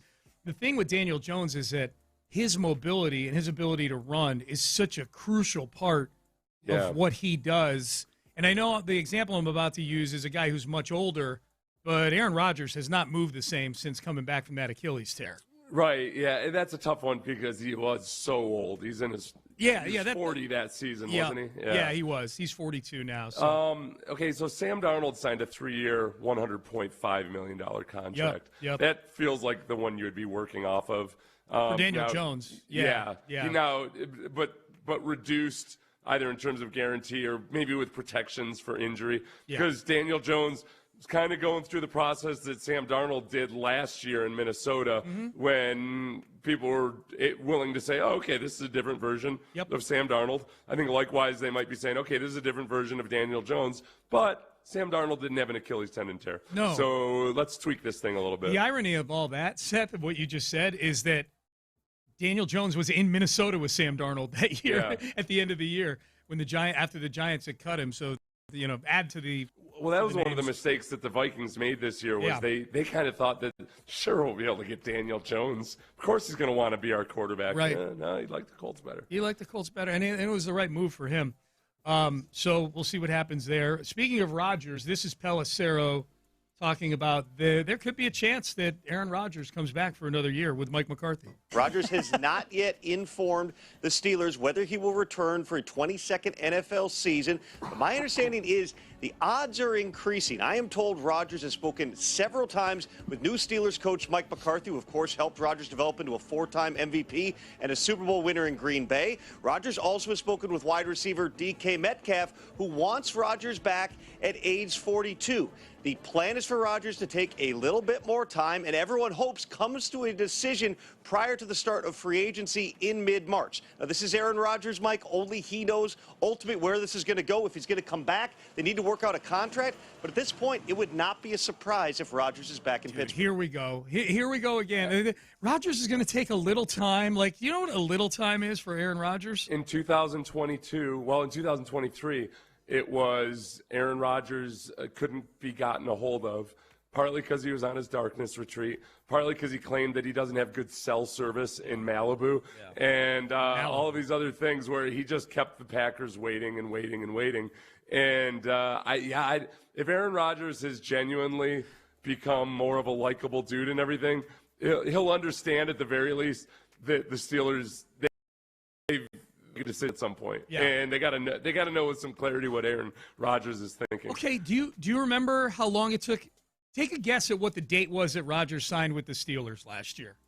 Like what? Oh, it was like about August, when? August something. It was June 7th. Okay, that's still really late in the process. Yeah. You know, like that's still. It was before training camp, though. I was thinking it was like okay. Gotcha. Yeah, but still, like it was. Like he took to hear someone like Pelissero go, he's going to take a little bit of time. I'm like, he never takes a little bit of time. But that at least was with a team that he hadn't committed to or didn't have a history with yet. Right. No, he's a free agent. This is more like what he was with the Packers. Yeah. When they were trying to make a decision and he just wasn't letting them know anything. Yeah. They couldn't get a hold of him, and then he tried to blame the Packers, saying they never reached out to me. The Packers were like, no, we totally did. You didn't return our calls. And that's when he blamed the bad cell service in Malibu. Yeah. He doesn't do anything quickly. That's my point. Like, that's the part I had to chuckle at. Like, oh, this decision will come down quick. Okay. All right, we'll see. John Lopez, Reggie Atatula, they are in the house. They are in the loop. What's going on? Happy offseason. Happy offseason. Did you guys have a nice Super Bowl Sunday? Did you have a nice weekend? It was great. Yeah. It was awesome. God, it was nice to get some rest. Slept in on Saturday. That's exactly slept what I was in going to big say. time on Saturday, man. Sorry, Manchester United played at 6:30 on Saturday. You got up at 6:30? Yeah, man. I'm a sicko. I'm a sicko. Did you nap later in the day? I kind of napped through the game. I had to rewatch it. Really? So you were up for I was up, and then I was down and back up again. Yeah, I absolutely. respect it. I respect it. Yeah. I tried at least. I tried to watch it. Yep. Did you enjoy the game last night? I did. You In did? fact, I think that's where we're gonna go right out the gate because I'm super intrigued how this one landed with folks. I think if you were super intrigued and locked into sort of the schematics, the chess match of it, I think it was very intriguing. But I could very much see, and when I say that, I don't mean that in the abstract. Literally, I could see it amongst the group of people that I was with, a lack of interest in the game. They were playing Uno in the second half where I was playing. Yeah, I was playing Uno very loudly, mind you. I thought they was playing spades at first, and I was like, those are colors. So, yeah. No, I'm very intrigued to see how people enjoyed it. I very much enjoyed watching it. What about you, John? Everything about this game, to me, was sneaky good. That's how I would describe it. You know, the game itself, because I was getting a multiple text. Oh, this is boring, and or whatever. And I'm like, no, it's actually pretty good, But of course, we're in a different realm, different world. But even the halftime was sneaky good. You had to kind of like decipher it. Yeah. And well, you could understand the words. Though. Okay, well, that's going to That's going to be one of my confessions later. I'll share it now. Yeah. Because obviously the audience turns over. I was sitting there with my wife, and she's like, "What are they saying?" And I was like, I don't really know. Okay, so Seth brought up this point earlier. I don't really know. Yeah. Seth, I'll let you articulate your point about music in English. It's people are saying, like with varying degrees of caring or not caring, that they didn't understand the words. What percentage of the time, the first time here, anybody singing a song in English, you actually understand the words? Right. I still don't know half of Pearl Jam's catalog. That part of it does. I didn't even think of it until I saw people posting about it. People were being upset they didn't understand the words. I just take it as a matter of, like, it's a given that most rock songs, I don't understand most of the words right off the bat. Well, the other thing for me was, the Spanish in Puerto Rico is so hard to decipher. Yes. Oh, is it? It is the different dialect. It is the most difficult dialect, and then he's singing on top of that. Yeah. She kept going, "What's he saying?" I'm like, I don't know. Is Puerto Rican a lot faster? It's faster. It's got slurred kind of. They combine the words a lot more.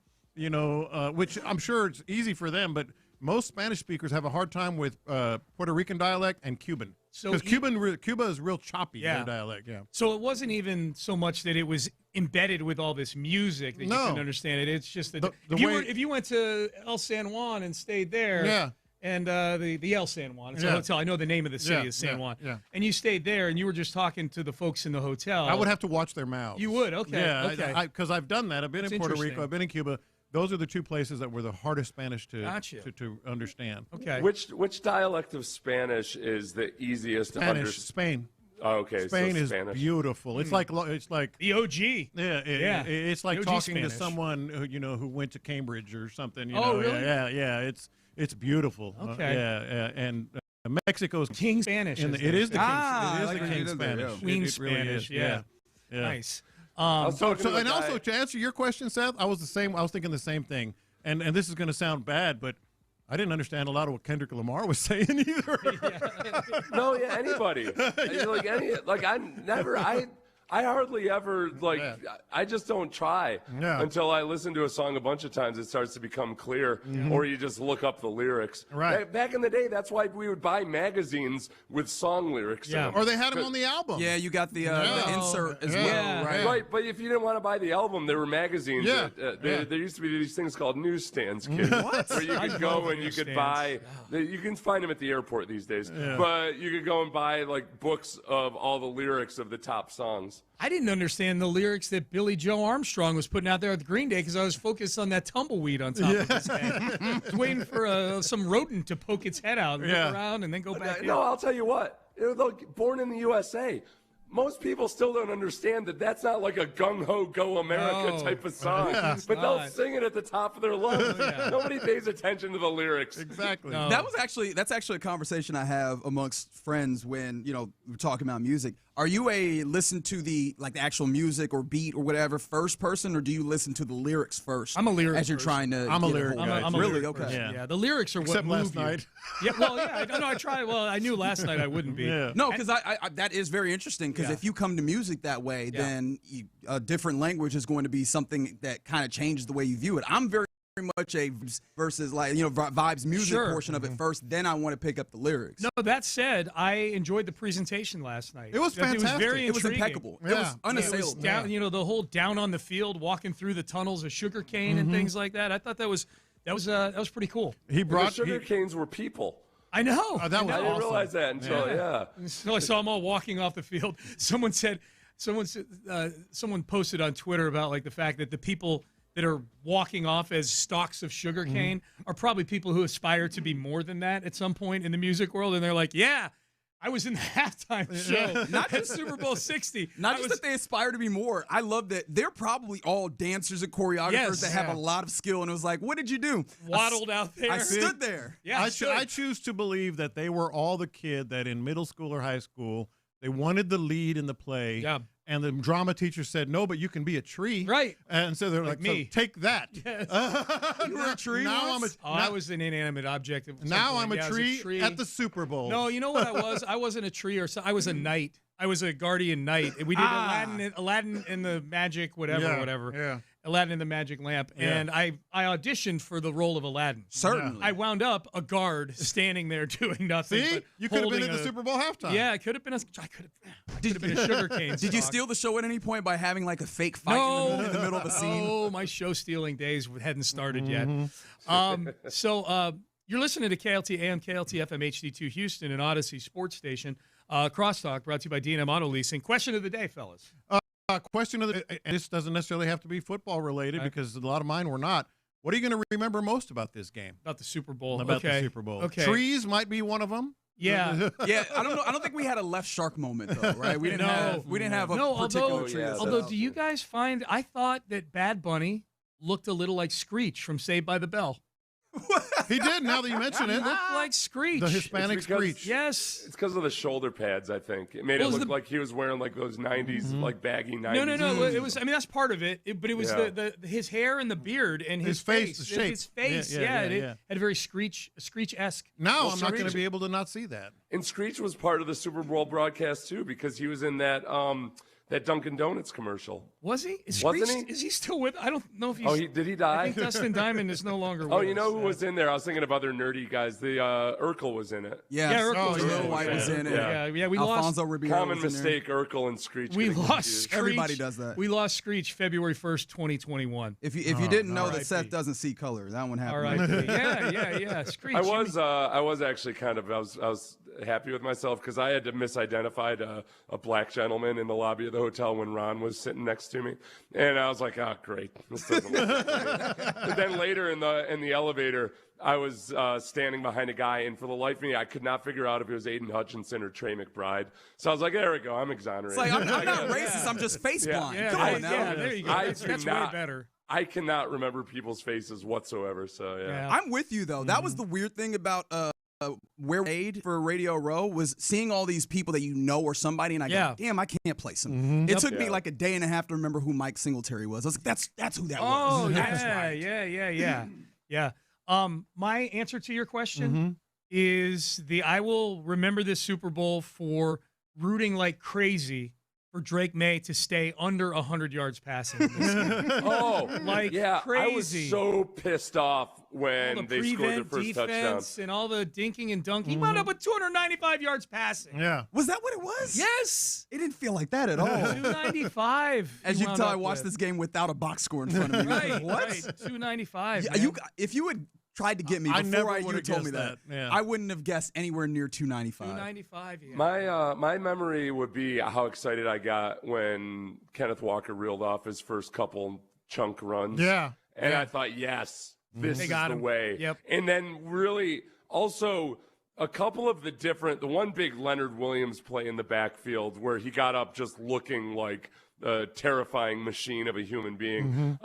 There were just a few moments where it was very clear that the Seahawks were a more physically dominating team than the Patriots. Yep. That's what I liked about it, was that, okay, there might be some flukish Sam Darnold interceptions or something that turned this game, but by and large, my feeling about it before the game was the Seahawks are just physically a better football team, and they did. They whooped the Patriots. They just they physically beat the snot out of the Patriots. They did.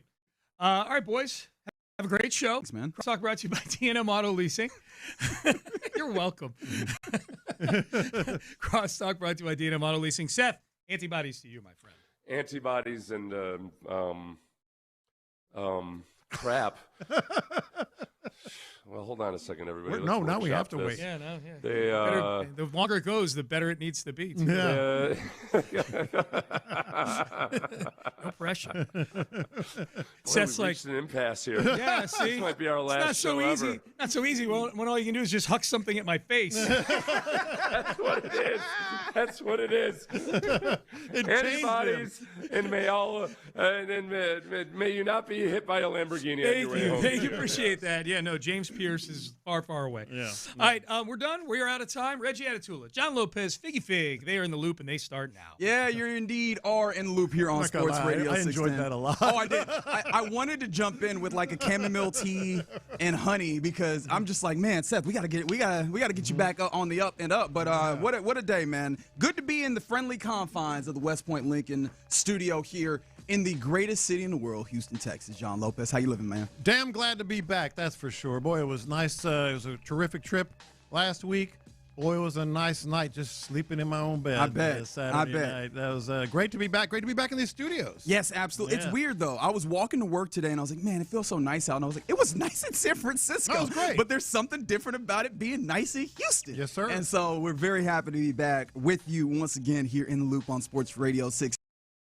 That FOG Lopez. I'm Reginald Atatula. Figgy Fig on the ones and twos, brother. How you living? I'm living pretty good, man. I'm trying to get adjusted to everything back here, man. They done changed a couple things. Yeah. So we got new stuff in the studio as well. Still the same great show, especially if you do as follows. Get involved on the text line. 713-572-4610. That's the number to text. We appreciate when you do that, and also appreciate our friends from the Mokaram Injury Lawyers for the live streams. We keep it 100. Both the YouTube page, Sports Radio 610, and the Twitch chat, 610 Houston. Let's jump into this because obviously it's the day after the Super Bowl. You know what time it is. Did you enjoy this? That's the simple question that I want to come to because I personally was very intrigued by this game just off of the strength of the potential chess match that existed within this. We talked to a number of people on Radio Row, and damn near everyone to a man or woman came to the table with, yeah, this one is the Seahawks game, and, you know, we could write this off. My guy Charles McDonald made it seem as if the Patriots made it to the field, they would have done something special, right? So I had that in the back of the head, but there were still some schematic things that I thought would be interesting. However, I was at a Super Bowl party where I'm looking around, and there's people who, 6-0, 9-0 are like, yeah, what are we doing here, right? Yeah. What is happening here? So was this boring for you? I'm very intrigued. Did you enjoy the game? 713-572-4610. Personally, I enjoyed the heck out of it. But I will reiterate what I mentioned with the boys on the cross there. It was sneaky good in every way. If you're just like hop in the middle of the second quarter and you see the score and you see, a lot of punts and stuff, you're like, what's going on? This is bad. And I'm not gonna lie, I got a bunch, like at least half a dozen, maybe more texts like, well, this is bad, or boy, this is boring. And I'm like, not really, not really. It was a really good game in terms of what you're talking about, watching the dynamic of offense versus defense, the mind game, the strategies and all that. But even beyond that, it's just great watching a team like Seattle and the Texans, but they weren't there. We'll get to that later. A team like Seattle perform at that level. Like if this were Jackson Smith and Jigba, catching. All right, Drewski, I see you. Yeah. Be careful over there, my boy. That was close. Be careful over there, brother. Boy, that was close. 11 catches, 220 yards. We'd be like, wow. Well, the Seattle defense was basically 11 catches, 220 yards. It was just the defense doing it. The defensive line, how they did it with four guys, some of the plays they made. They scored a touchdown. They damn well could have had two. It was really, to me, it was very, very entertaining. And on the game itself, by the way, quite the profitable night for your boy. Congratulations. Starting from open when we get the national anthem from Charlie Puth. Yeah. He tried to add some sauce on it, but he still kept that thing really short. He was like, all right, we out of here.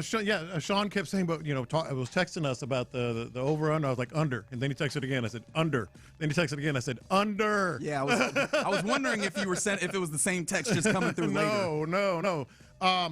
It was kind of an Occam's razor type game as well. Sometimes the most obvious answer is the answer. Yeah. And that's what the Seattle Seahawks, particularly defensively, was. I see a few people loved every minute of it, from the 346, from the 713. I loved thinking about Pats fans suffering. That I didn't for some reason go to that place of just really wanting to see the Pats lose, even though we talked about it. I was sick of the Pats, but it wasn't like watching this game for me was about trying to make find their misery. I did catch a little bit of that, seeing Pats fans on social media talk about how it feels even worse to get that far and then lose, which salute to you. Hope you're having a great Monday.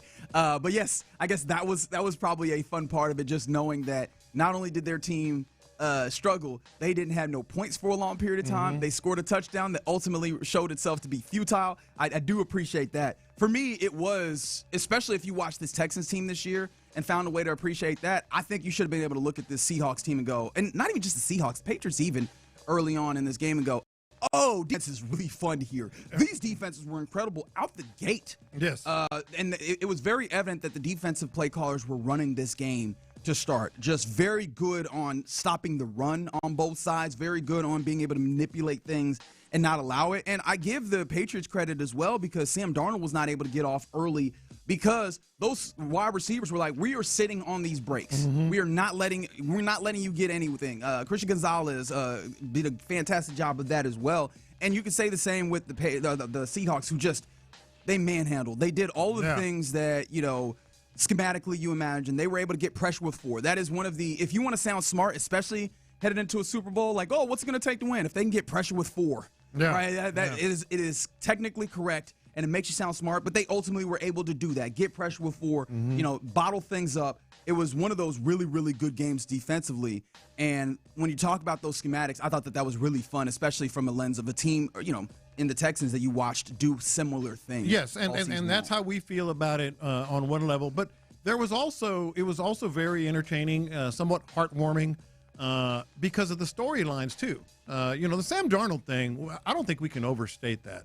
I mean, 5 teams. Yeah. The Jets, his first 3 years, cast aside after, 14 wins last year and 13, whatever it was, in Minnesota. I think it was 14. Yeah, it was 14 wins. In Minnesota. That's the big one right there for me, because this one thing, like, I'm not going to give the Jets a big old hard time for just passing up on them. And I think they got a second-round pick out of that trade that sent to Carolina. Carolina, they were a mess too.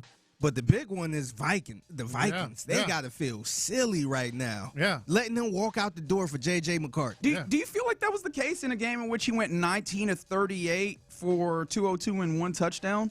Yes. A quarterback rating of 53? Yes. Hey, he helped them get the 14 wins, man. And this is where we go back from the storylines to the nothing. Y'all gonna make me talk bad about Ginger Cub. I think I can convince you. I think I can. You gonna talk bad about a Super Bowl champ? About Ginger Cuz, as Marshawn Lynch calls him. No, I think I can convince you, because yes, the numbers were not bad, but this is one of the games where you don't look at the numbers. His pocket presence, being able to avoid pressure, step up, step aside, scramble, get some time, throw the ball away, all those things and more.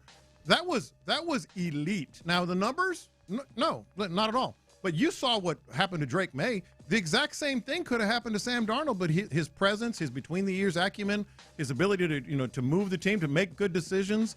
I mean, I thought that was, like, again, everything about this was sneaky good, is my theme of the game.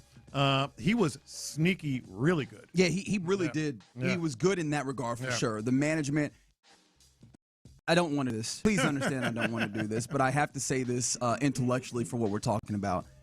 I did have a moment during this game where I was like, damn, that feels like what C.J. Stroud should have looked like. Oh, at the very 100%. least, right? There was 100%. there was very much moments where you saw him, because his contact balance in the pocket as well, it's something that you usually use for a running back, but his ability to stay upright, to not take some of these sacks and get the ball away at times, that was important in this game, especially in a game where field possession mattered, and keeping yourself ahead of the sticks, or at least in a place where you were in favorable position to allow Christian Walker to then get busy, because, oh boy, did he get busy. 5 yards of carry, 135 yards, ultimately the MVP in this game. That was the thing that was really fun as well for me, is seeing Kenny Walker, as I like to call him, Kenneth Walker III, get to a place where it was like, ooh,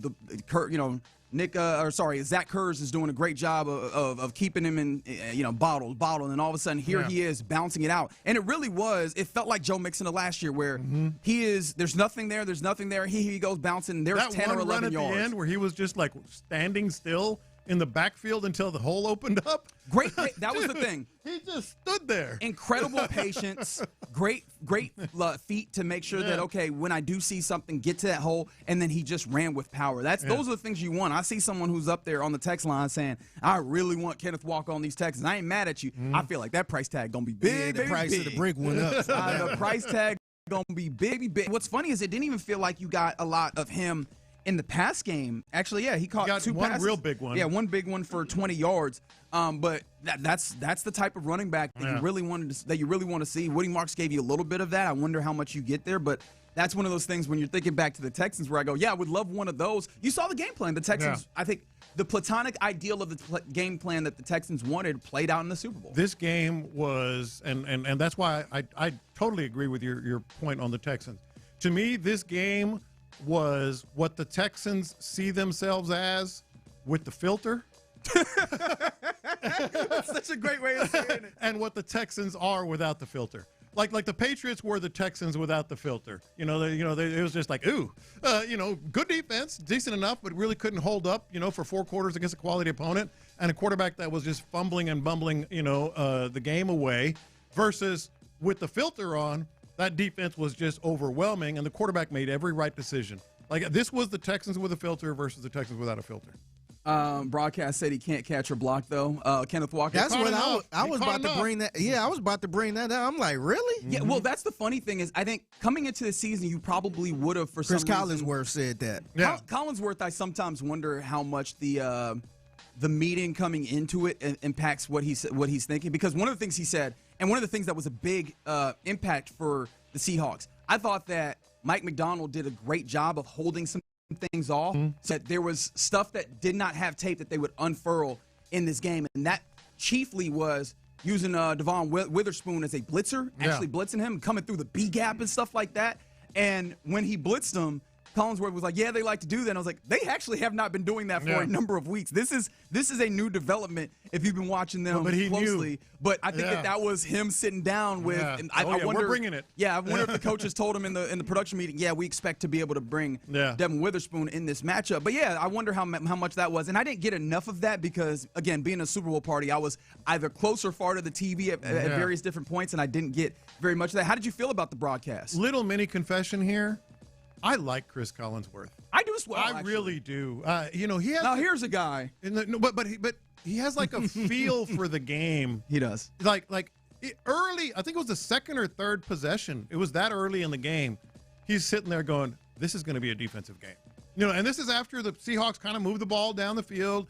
I want to say the Patriots had a couple of first downs on their drive, and he's like, "No, this is a defensive type of game," and he just has a feel for what they're doing. I know every broadcaster has their detractors. I really think he's really good. He's not mentioned enough as a top quality analyst. Yeah, he can be goofy. Yeah, he can obviously lean on his favorites. Shout out to Patrick Mahomes. But he does, as you mentioned, he has a feel for the game. I think that he builds moments the right way. Yeah. And I don't think he's ever caught in a where he's just wildly out of touch with what's happening in the moment. So I do give him that credit. And also you go the other way and you go, hey, Mike Tirico, also very, very good. Like he oozes professionalism. We knew that. And then on top of that, did you see him on the back end of this? Because you have this game happening for NBC. NBC also has the Winter Olympics. Oh, he's on a plane right now. Cortina. He's on a plane. After the game, immediately he takes the field and he's hosting I forget what the actual broadcast is called, but they're like Olympics, round coverage from the field as well. Like that was really cool from a sports broadcast perspective. But no, this was a very fun game in my perspective. I could very much get people looking at it and saying that it was kind of boring. I thought there was really, really good things within it, and there's a lot more to talk about within it. But very, very fun game in which the Seattle Seahawks are your 2025 NFL champions and the winners of the 2026 or the 60th iteration of the Super Bowl, 29-13 over the Patriots. It felt like, well, we'll talk more about that later because I had a take I was gonna throw out there, and I don't know if that's the way that I want to do this. But coming up next, one of the things that maybe wasn't as fun in this that usually is, or at least we think of historically as, are the Super Bowl ads. Did you catch that? The Super Bowl ads just didn't feel as important. Is it possible that the advent or the idea of a Super Bowl ad is going the way of the slam dunk contest? 713-572-4610. Let's talk about it next. All right, big week next week.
Odyssey app, iHeartRadio app, tune in, and wherever you get your podcasts. Houston's sports leader, Sports Radio 610.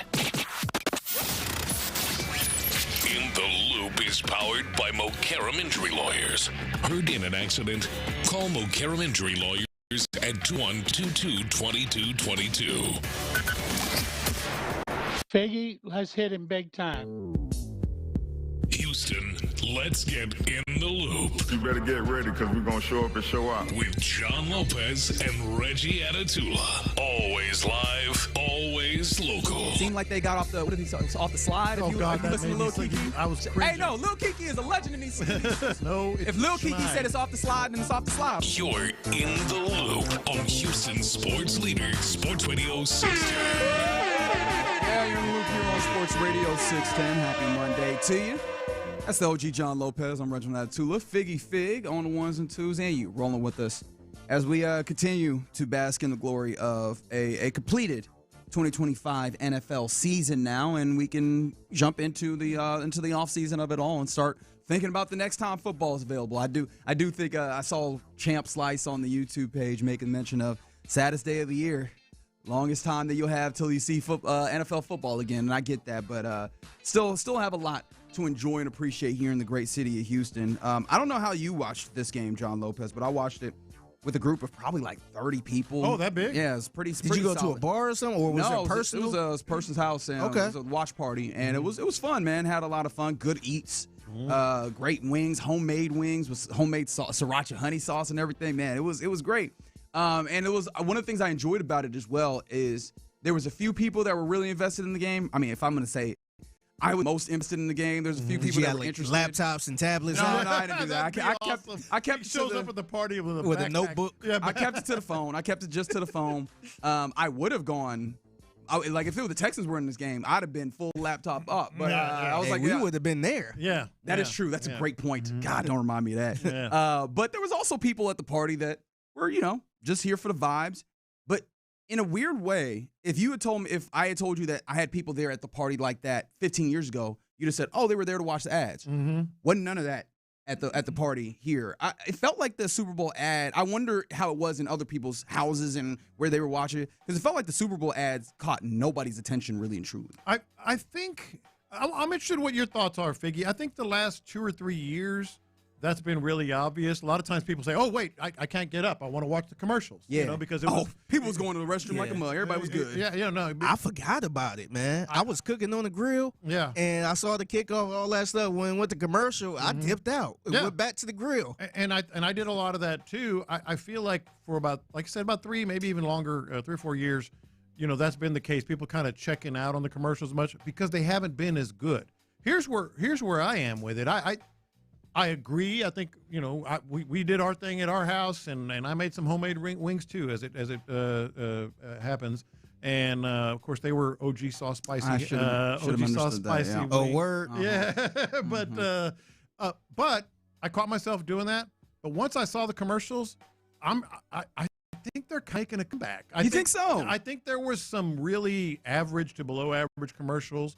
But there were some pretty good ones. There were some pretty good ones as well. So when I ask, it's like they're starting to maybe make that comeback a little bit, but people are not quite investing as much. Okay, so when I ask, has the Super Bowl ad now gone the way of the slam dunk contest? Your answer would be then? I think yes, because there was a long stretch where the slam dunk contest, all of a sudden, where's the star power?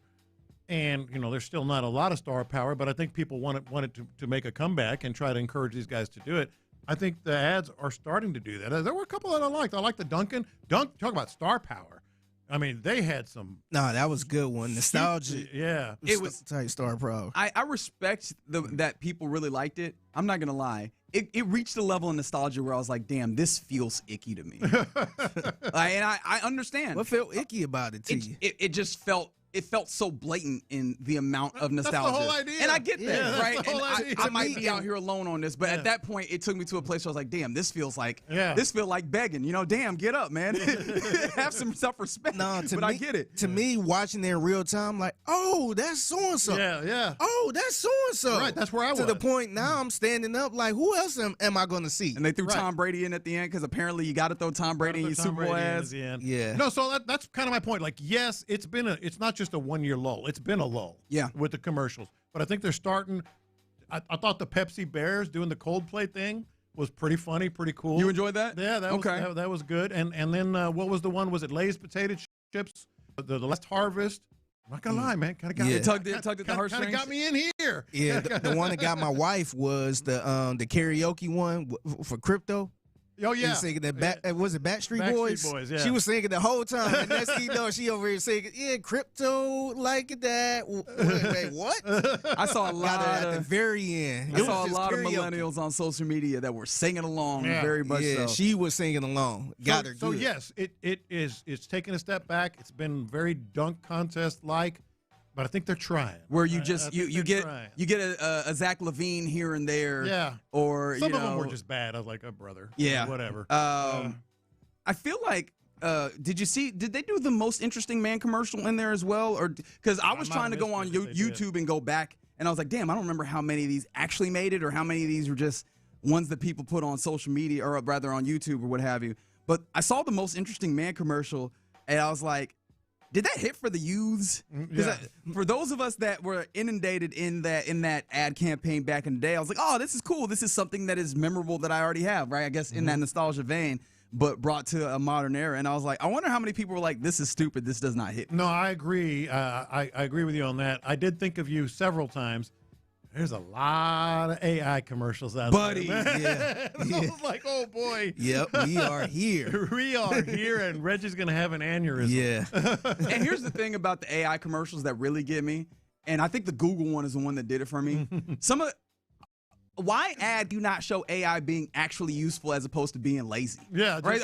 Anytime they show AI in an ad, it's never something where I go, damn, okay, that seems really useful. It's always like, oh, so you needed AI for that? Mm-hmm. That's how I end up watching it. I don't know if maybe I'm just prejudiced to it, which I probably am. Mm-hmm. But yeah, that one got me. How'd you feel about the Squarespace ad? The one with Emma Stone? It was like the black and white one. I didn't quite get that one. Yeah, I didn't quite get what they were trying to. I thought it was an absolutely gorgeous. When you talk about the way that it was designed, it was very it was very nonsensical though. Yeah. So she can't get this domain. Right. And that's the end of the ad, right? It's just like your Where job. Were they going with it? I guess the idea was use Squarespace right now to get your domain, or else it's going to be gone. Yeah. I was like, once it's gone, Squarespace is not showing me how you're helping me here. How does this ad supposed to sell the thing that you want to sell? Mm-hmm. So we're not entirely out there. No, I think there is a comparison to be made. I think the ad industry is realizing we got to create more buzz with this stuff. We got to pay more money, and they paid some money, man. Yeah. You know they did. The one that got me was I was very uncomfortable with this commercial was the Levi one, where you just start showing everybody ass. Levi's. Just cheeks. Yeah, first it's like, okay, a woman, like, okay, she walking and switching in the Levi's, and then you see a male with a flat ass just walking. You start seeing a plumber with a flat ass and Levi's. I was just like, all right, man. The whole commercial was just showing the backside of everybody. There's enough cheeks. I'm like, all right, man, you got me with the woman. We already just need to see more cheeks. I don't need to see Billy Bob Thornton ass. That's enough of that.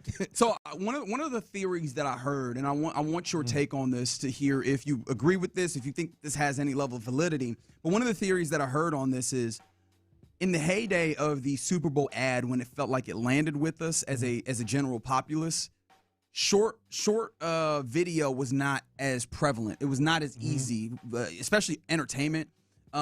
You did not have the TikToks or even as many of the Vines or as much of the YouTubes of the world to go and get short content and short entertainment. And so you have that now prevalently. So now the ads are not just competing against themselves, but in a weird way, they're competing against all the quick bite entertainment that you have. Yeah. And on top of that, you compare the fullness of the internet and all the people who are creating things that are going to hit your niche particularly. They also don't have the responsibility of selling something compared to the ads. So when you take all of those things and you compare it, we're always watching short entertainment and finding things that are funny or entertaining or whatever. And these ads have to do that while also selling, and in that short span and with the added expectations of Super Bowl ads are supposed to be great. I actually like that theory. I think there's maybe something to it. We are getting conditioned to be entertained in 10, 15, 30-second spurts with really quality entertainment. So that's kind of hard to live up to when you also got to throw a product in there. And that's why I had the comparison in my mind to this dunk contest. it got to a point where we saw so many dunks and the expectations got so high for the dunks that we were never going to be satisfied watching them. And that's kind of how I felt watching any of the Super Bowl ads that I actually paid attention to. Was just fair. I feel like I've seen great ones, but I've seen the Clydesdale horses, I've seen the Budweiser frogs, I've seen the Doritos commercials, I've seen all of these great commercials that we've had from various times. The expectations are so high. I was just like, I don't know how they're supposed to make me happy watching these. But yeah, I hope that you enjoyed. And I'm interested because some people said that they had some of the few were really good. They said the very beginning for Manscaped. Some people liked the State Farm commercial with Bon Jovi, but some people were like, yeah, no, the commercials just were not good all the way around. So, keep letting us know. 713-572-4610. And actually coming up next, keep using that number because we got the question of the day. I want to, go back a 30,000-foot view to this game. Question of the day, what will you remember most about this game? And it doesn't have to be the game, just, maybe it's the halftime show. Maybe it's something from the ads. Maybe it's something just from your Super Bowl party. 713-572-4610. What are you going to remember most? Let's talk about that next. The best sports talk around anytime.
Now than ever before. Call D&M Leasing today. Sports Radio 610 presents live from the West Point Lincoln and West Point Lincoln of Sugar Land Studios. Here's In the Loop with John Lopez and Reggie Atatula. Yeah, you're in the loop here on Sports Radio 610. Let's get to our question of the day.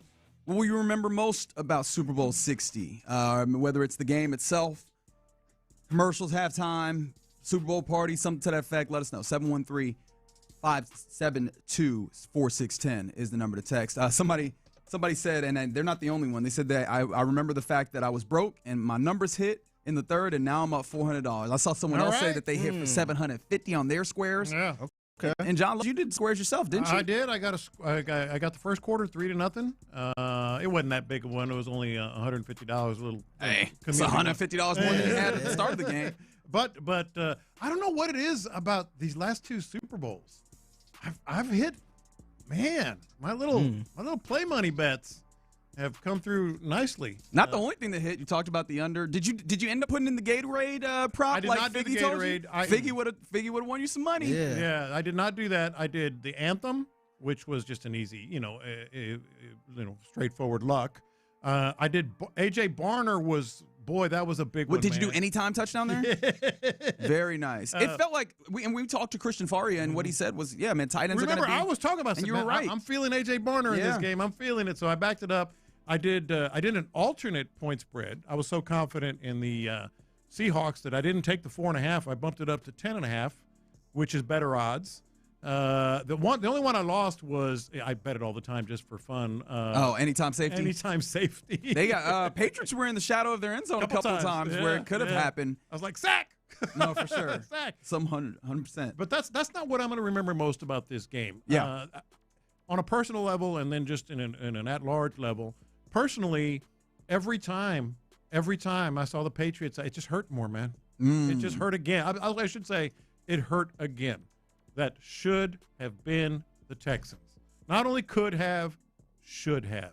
From the time that they came out in introductions, I was like, damn.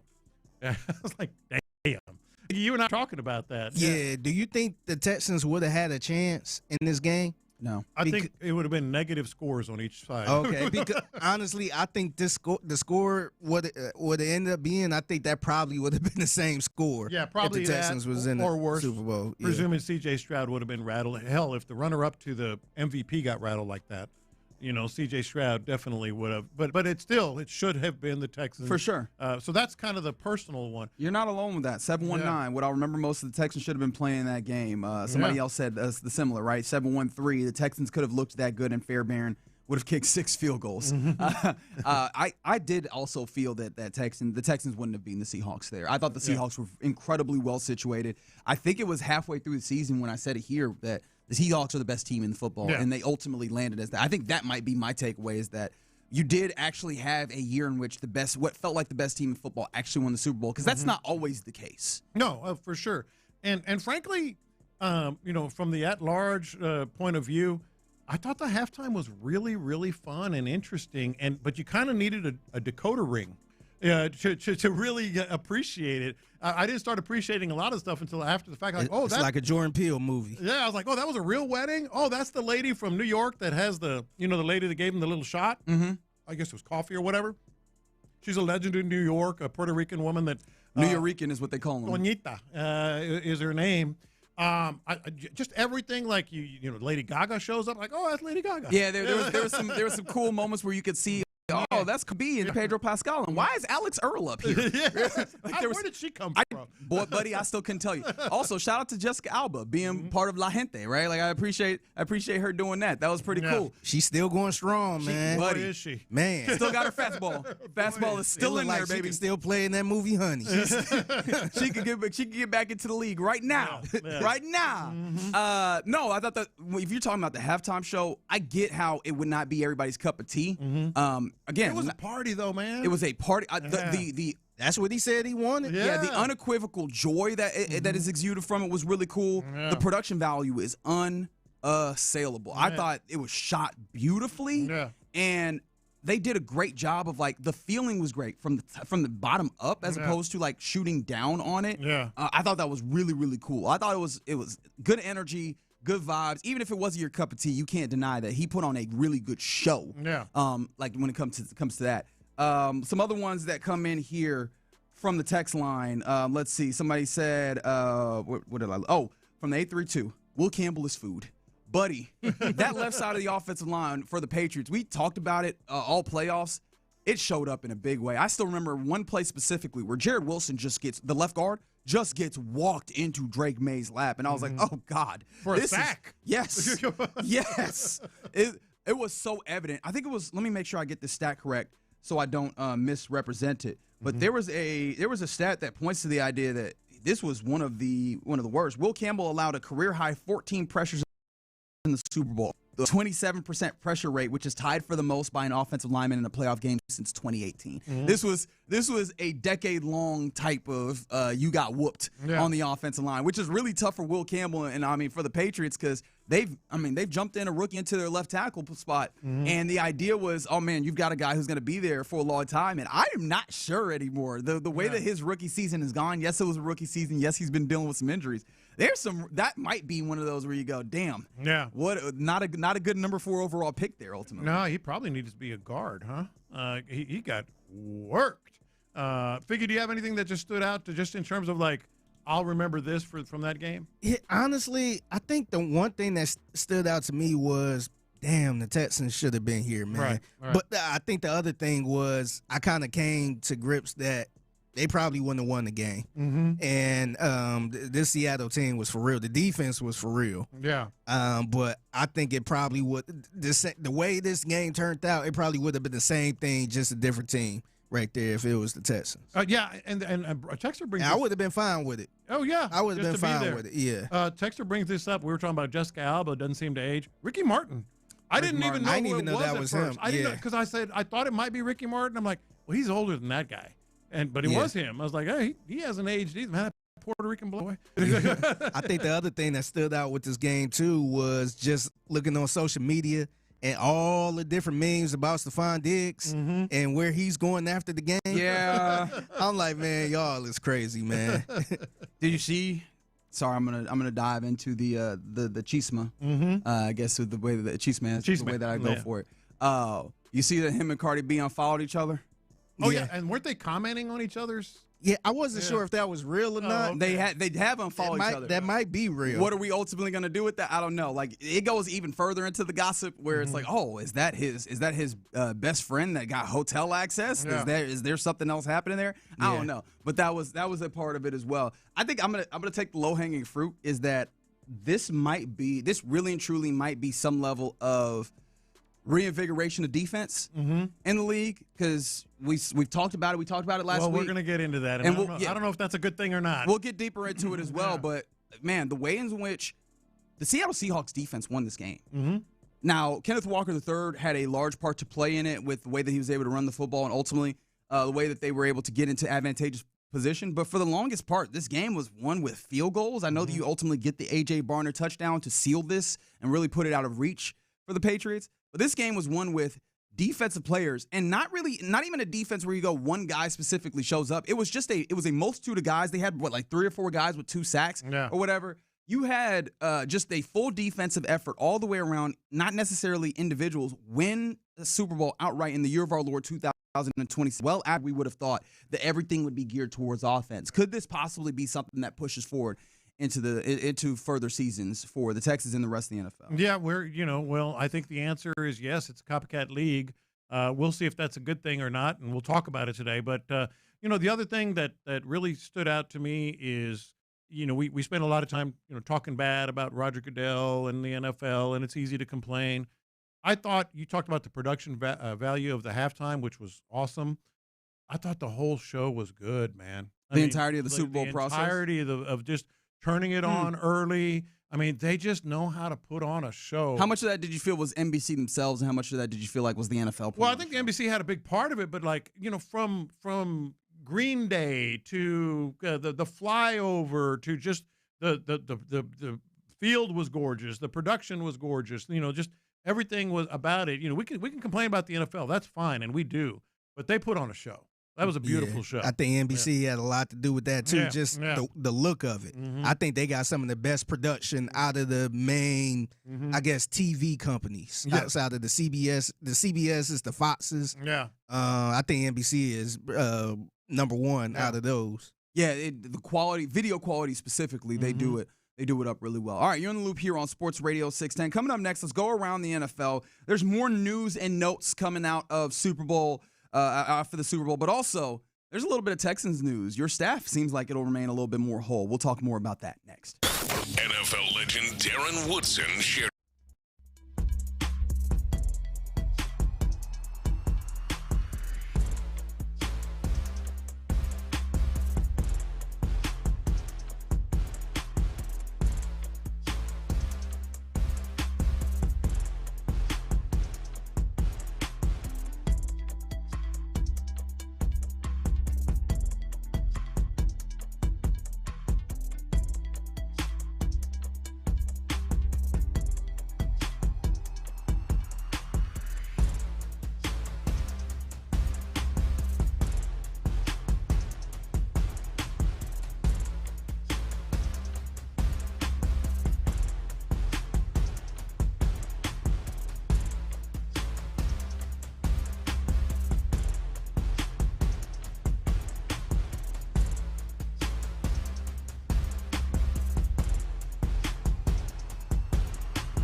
Let's go around the NFL in the loop style. Why are you smiling? Because I love football. Here's John Lopez and Reggie Adetula. I'm going to tell you all about how much fun you're going to have this season. On Houston sports leader, Sports Radio 610. All right, let's go around the NFL. And obviously the biggest thing in the NFL was the Super Bowl 29-13 victory for the Seattle Seahawks over the New England Patriots. In fact, not only are we getting texts on the text line on whether or not this was a scoregami, I got a text directly to my personal cell phone yesterday during the game and after as to whether various different scores were a scoregami, and I am here to tell you, friends, as your personal scoregami expert, quote unquote. No, it is not. It was not a scoregami. That final score of 29-13 has now had 12 times, one of which, mind you, Houston Texans in 2018, a win over the Browns, 29-13. Okay. Yeah. But yeah, that has happened. Is this scoregami just period? No, it is not. Or I didn't know if you talk about Super Bowl scoregamis. Oh, no, just regular. Okay. It'll have to be a unique score that has never happened before in the history of the league. Okay, got you. I was, for some reason, thinking only the Super Bowl. Yeah. Like this score never happened in the Super Bowl. I'll have to go and check. I have a feeling that's probably would be the case at that point, but I feel like then it's a little bit less interesting because it's just the Super Bowl. No, I like the at large. Yeah, but actually, I hate it, but I would. No, you already said that you like it. You can't take it back. No takesies, backsies. No takesies, backsies. No takesies, backsies. That's right. Now, you can always come back home, though, even though he never left, for Dino Vasso. Shout out to the Texans getting something done. Dino Vasso will be your defensive back coach once again as he assigned an extension with the Houston Texans, and it felt like, okay, that makes sense. This very much read to me as, because we got the information this weekend that he had pulled out of the looks for defensive coordinator. I know that the Titans was one of those specifically. He had pulled out of those runnings, and then we found out that he had signed an extension. I was like, okay, so they put some more money on him then. Yeah. That's ultimately what happened here. But this is what good organizations do. When you want to keep your talent, you put the money, put your money where your mouth is to make sure that they know that they're appreciated and they're valued. It is, and boy, just very minimal turnover in general with the Texans. Now, Aaron Wilson did report, I guess over last night or maybe it was early this morning, that Corey Unlin, the defensive passing game coordinator, is still a candidate for the Browns defensive coordinator job. But there's another couple of candidates. But by and large, not a lot of turnover here. Yeah, and I mean, it says a lot about Dino, though, that it required an extension in order to keep him. I think Rod Wright is probably in the same way as a defensive line coach. These are dudes that are getting a lot of love around the league, and you see it. You see the work of their hands with the way that the Texans play, both in the secondary and on the defensive line with their respective positions. And so shout out to the Texans doing what's necessary to keep Dino Vasso here. And it's worth considering that if you do have someone like a Matt Burke move on, it feels like that's very much a way where you could have obviously a defensive coordinator caliber, hire right in house here with Dino Vasso and or he's Rod Wright. Widely respected. He is widely respected, and he's going to get his jobs as a defensive coordinator, if not here, somewhere else. From the text line, the 713, so we ran it back 100% on coaching. Not 100%. There are some positions where, like, your assistant offensive line coach went and got another job, so you replaced that. Tight end coach was actually fired. I think there was a linebackers coach or an assistant linebackers coach that ultimately changed. Nothing in the major sense of things. I think the most load-bearing positions of your staff remain the same going in. Yeah, that's the best way to put it. I don't think anybody's upset with that on the defensive side by any means, and there's still questions to be seen how this offense continues to progress under a pretty much similar staff on the offensive side of things. But Dino Vasso will remain with the Texans here. All right, some other things around the NFL. We mentioned that Kenneth Walker III was the MVP of Super Bowl 60. Do you think this is the right decision? Now, he obviously ran for 5 yards a carry, 135 yards, looked really good doing it, and really he helped, drain the clock, things of that nature, put them in field goal position to get those field goals that Jason Myers was able to knock down. Do you think this is the right decision, though? I think it was an arguable decision, but ultimately probably the right decision. I would have, what's funny, and I meant to bring this up earlier, when we were talking about just, that it was kind of sneaky. Everything about this game was sneaky good. It also was the type of game that I'm not so sure, as much as we liked it, et cetera, did the NFL like it? Did the NFL, marketing team and Roger Goodell like it because of the low scoring, because of a lot of field goals? And here's where I was going to go with that. If I were filling out a ballot, I probably would have put Kenneth Walker first, but it would have been really, really close with the entirety of the defensive front of the Seattle Seahawks. I think all four of those guys, pretty much controlled the game, determined the game, etc. But what's also funny, third and fourth on my ballot, if you have, let's say you had a 5-person, or 5 spaces to fill out on your MVP ballot. Kenneth Walker first, front 4 second, probably Myers third, and Punter fourth. Run that by me one more time. Walker first, front 4 of the Seahawks second, Myers third, and the Seahawks punter, what's his name from Texas? Fourth. Michael Dixon. Dixon, fourth. That's kind of sad. But I think it's pretty accurate too. Who would you pick on the front 4 though? The entire front 4. Yeah, and that's happened before. There's been a double whammy on the defensive line. I believe. But you think they go give it to? I mean, how many? 4 people? All 4. Yeah.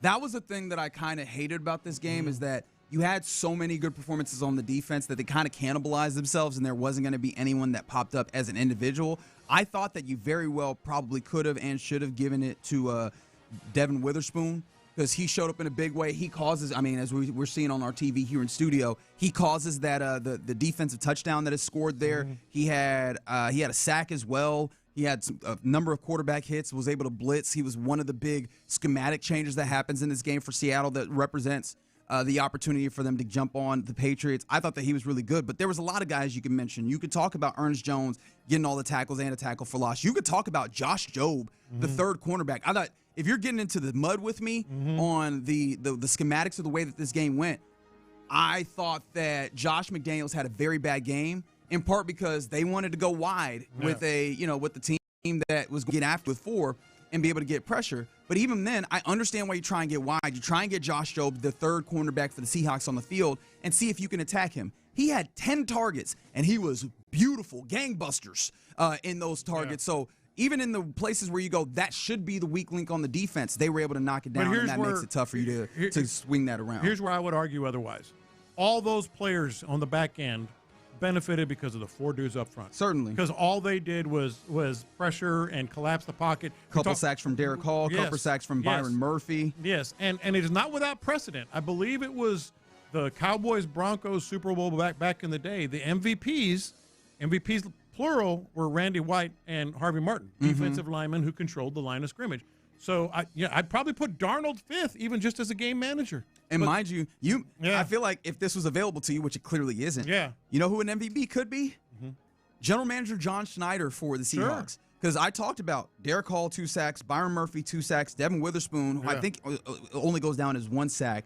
But at a point, we thought he might have had 2. Those guys were all either first or second round picks between 2023 and 2024. Like, he has nailed his draft picks. That's one of the things that has been so good for them, is that they have talent at relatively cheap prices because they've nailed their draft picks for guys that not only play for the team but are impact players for the team. That's been a huge thing to see there for them. We'll see if they do see a little bit of, attrition through brain drain. As on the field with NFL Network, he confirmed to himself, Clint Kubiak said that he's going to the Raiders. He's going to Las Vegas to be the head coach there. So did he? I like the way he did it, too. Hell yeah, I'm going. He was trying. But did you were watching this live, right, on NFL Network? Yeah. It felt like they were trying to dance. He was trying to dance around it, and then he ultimately was like, bleep it. Yeah, I'm going to Las Vegas. It sounded like he was talking to somebody. Hey, man, it's a fight going on in Vegas. You going? Hell yeah, I'm going. Hell yeah, I'm going to Vegas. What you mean? I'm definitely going to Vegas. So that will be an interesting part to see, is how they play out on the offensive side. But the defensive side of things, man, this thing is set up incredibly well for the Seahawks to remain at this level. But I'm interested in seeing what next year looks like, because this was a year where defense and enough offense did plenty for teams in the National Football League. I wonder if that remains the same next year as well. But we'll get there. Did you have any issue with Will Campbell? Because Will Campbell, as we mentioned, a lot of people had an issue. Not good.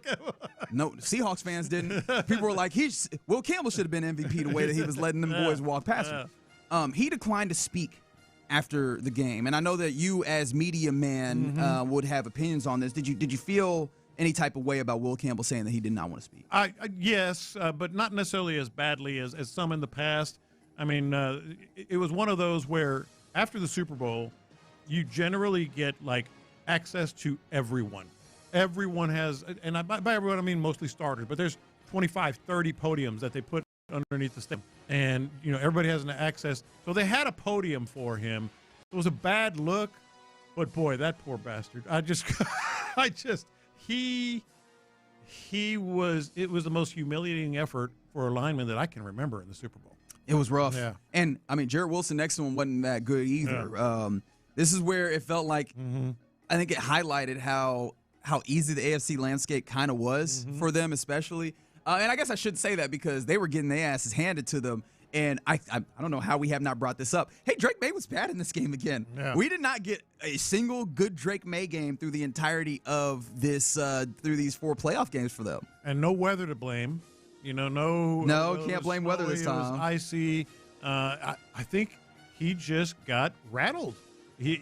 And I've got some passing thoughts coming up here in a little bit, and one of them is definitely going to be on Drake May that bothered me. But he got rattled, and I think his youth showed. Like we talked about, the youngest team, to get to the Super Bowl. What was it? 30 first or second year whatever, new players on the team. Was 30 new players on the team. This is a lot of them young. Yeah, this is the youngest or the most amount of rookie minutes played for a team or games played of any team to have made the Super Bowl. That caught up to him. Yeah. And him specifically. Yeah, for sure. Yeah. And just to give you an idea of how historically bad the performance was, even though, I mean, he had 295 yards, but he had to drop back 43 times for that and was sacked 6 times. When it comes to EPA per dropback, he had the second worst EPA per dropback, only to Kerry Collins with the New York Jets way back when. Like it just was not very good. Rich Gannon had a better Super Bowl performance than him. You remember Rex Grossman? I do in the Super remember Bowl? Sexy Rexy. That was, at least from this particular metric standpoint, a better performance. Jared Goff in that one for the Rams, that was a better performance. Yeah, it was rough. It was very rough for him. But it's hard to, I don't want to make this seem as though he was bad all year long.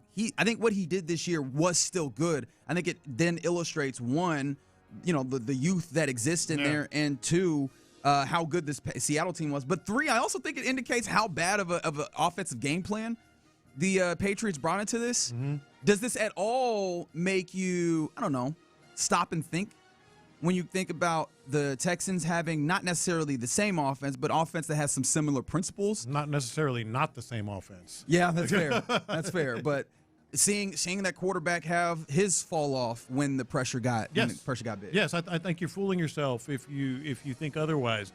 This is the template from which the Texans have built their offensive identity, whatever it might be. Just don't screw it up. Right, and we've talked about it from the Josh McDaniels that he had done such a good job of implementing that offense. And then you get a Super Bowl in which, no, he got his ass handed to him by Mike McDonald. And the whole thing about playing from behind, too.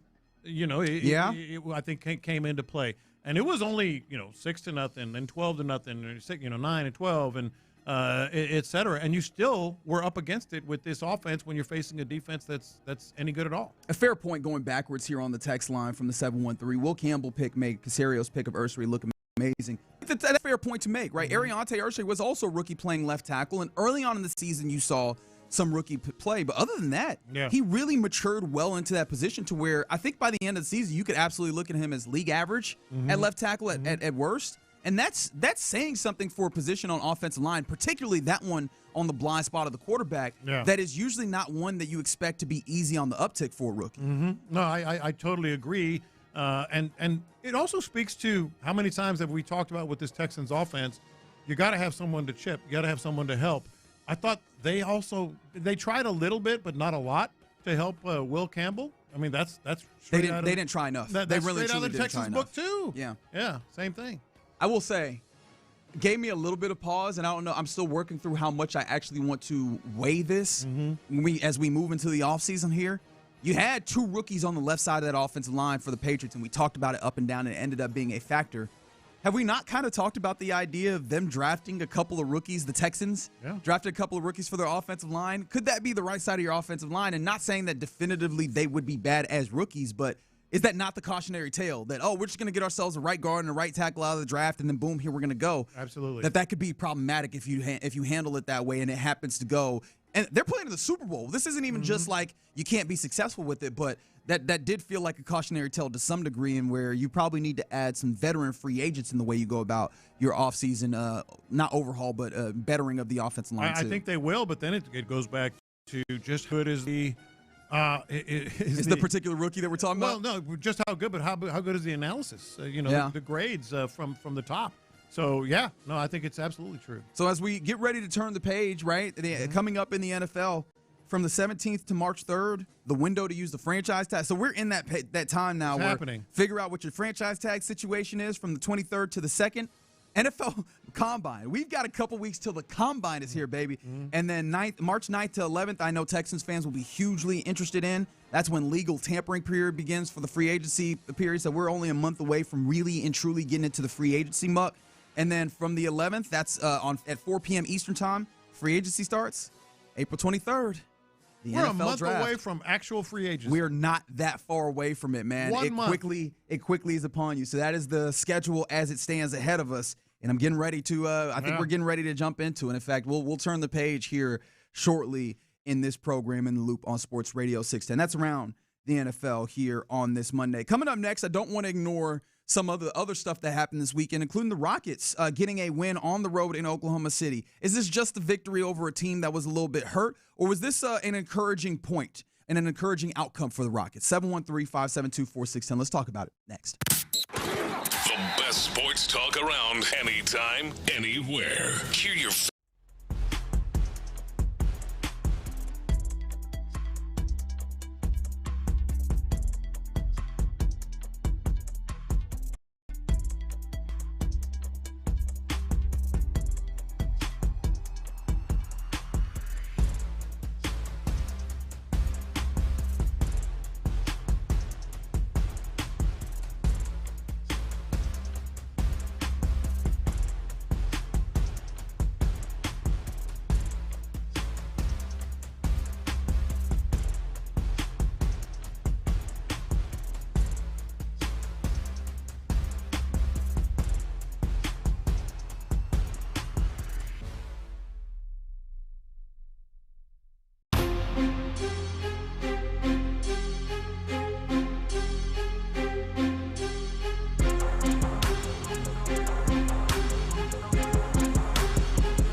Lawyers.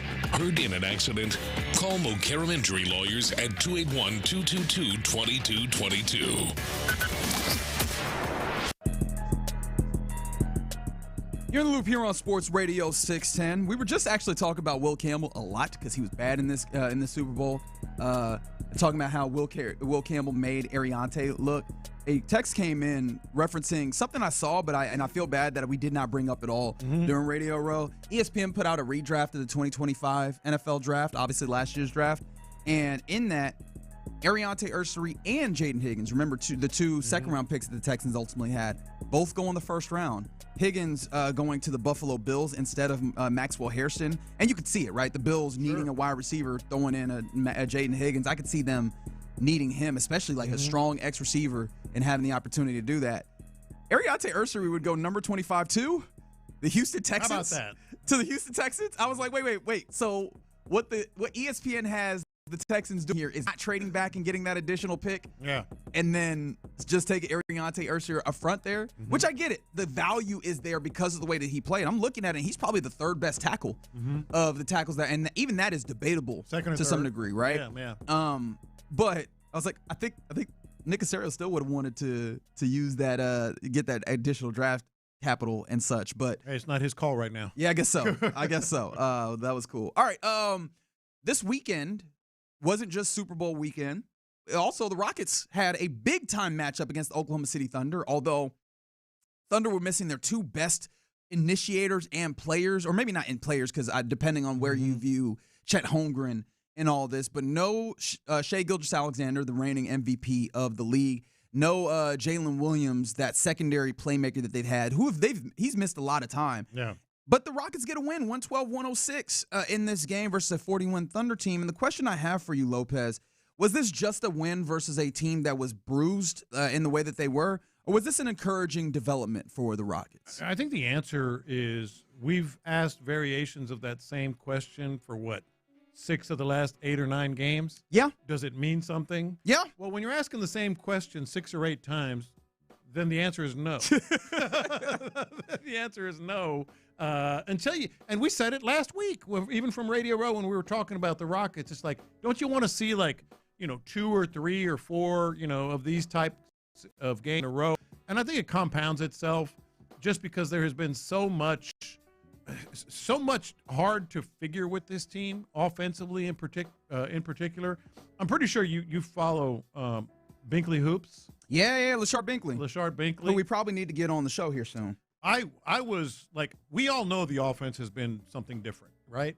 But since January 1st in 2026, did you see his tweet about this? I didn't see his tweet, but I've been checking these stats because I've been trying to find a way for the numbers to match what I'm seeing, and for the longest time it didn't feel like it. It's starting to match it. Well, what does this tell you about? Does it mean something?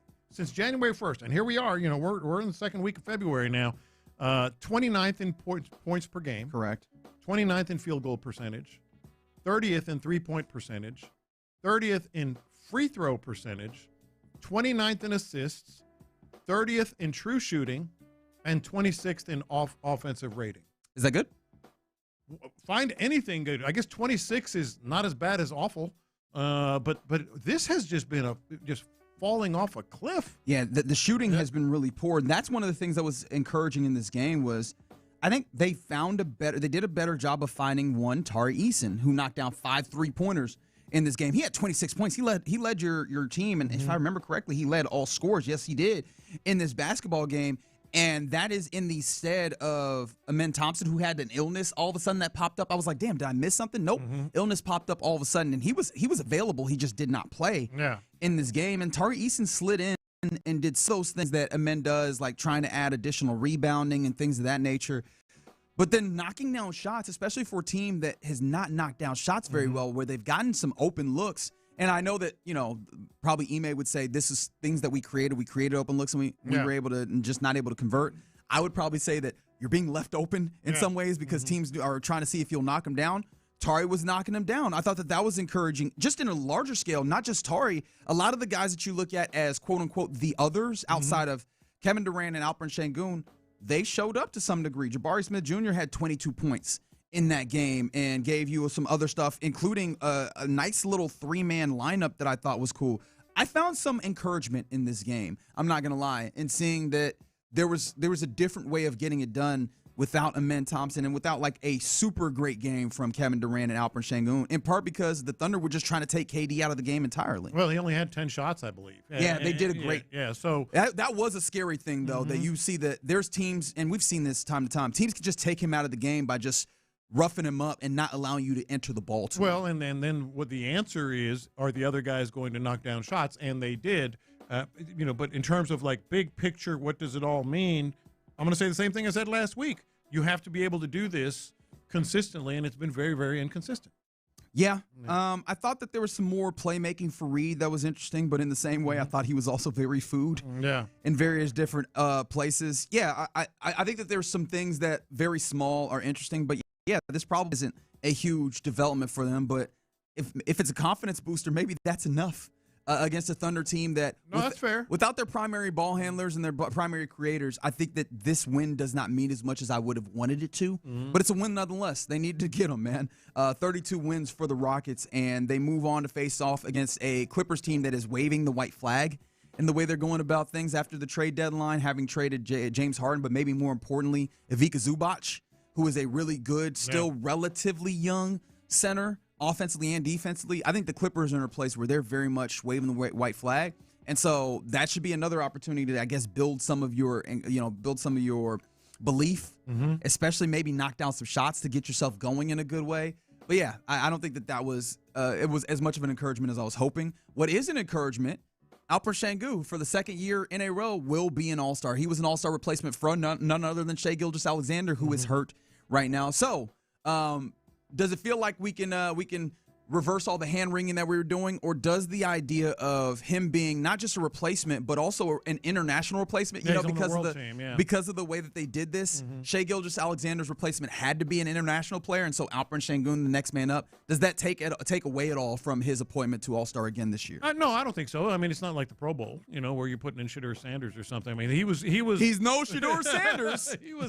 He was on the periphery. We talked about it. There was a strong argument, for him to make the All-Star team, but at the same time, in place of who?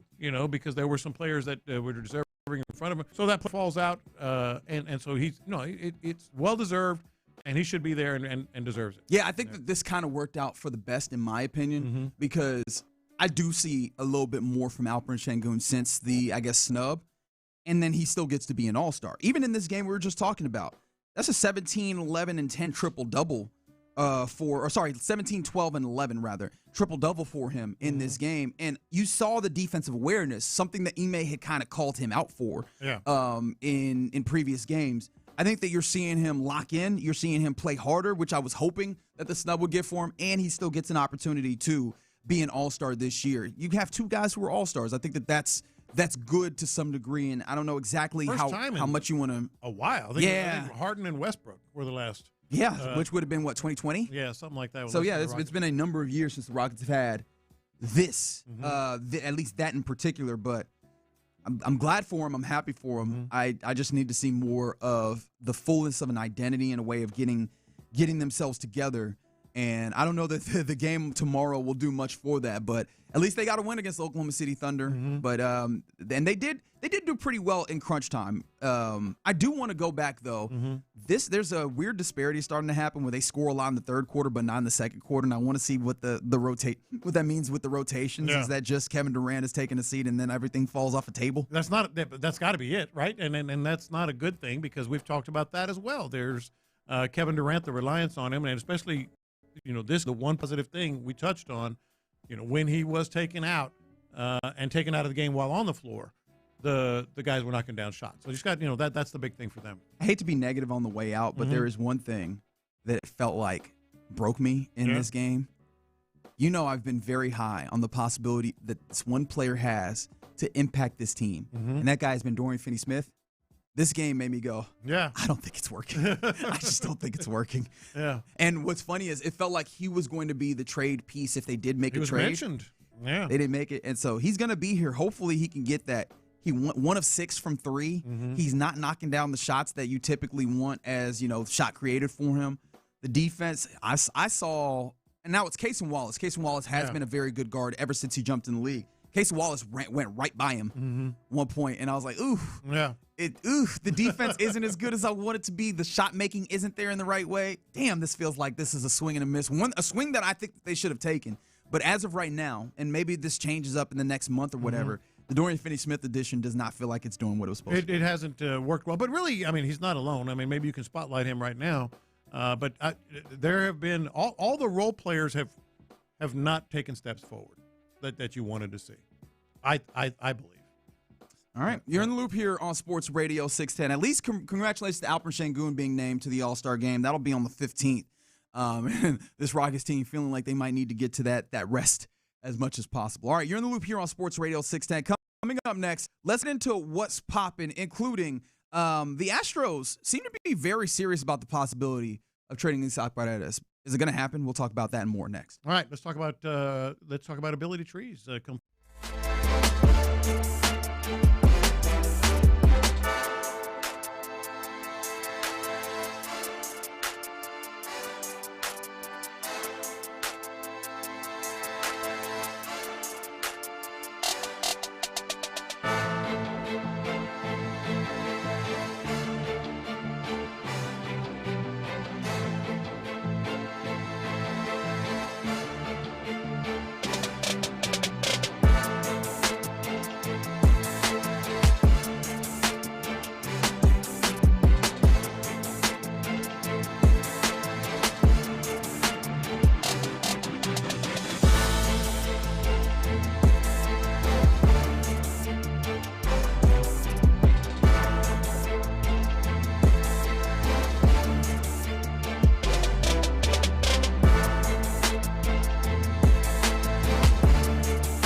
SportsRadio.com. Injured? Call Mokaram Injury Lawyers, 281-222-2222. The biggest stories in sports and entertainment. Sports 610 style. In the Loop presents What's Poppin'. All right, let's get into what's popping here in the Loop on Sports Radio 610. Obviously, Super Bowl happened last night. Seahawks get a 29-13 victory in the Super Bowl. We've talked a lot about that. We will continue to talk about that as the show goes along. But also, a lot of other things happened this weekend, including we got, I mentioned the Rockets game, 112-106 victory over the Oklahoma City Thunder, in which it was the Tari Eason show for points-wise. He was doing a lot of things. We were also mentioning this. Reed Shepherd, I thought, did some really good things creatively for the team that I thought was interesting. And we'll talk more about that, including somebody on the text line saying that I give KD too much credit. He has some of the worst turnovers I've ever seen. Doesn't hustle back. Oh, he definitely has that. Brings no energy. Stop stat watching. First and foremost, bleep you.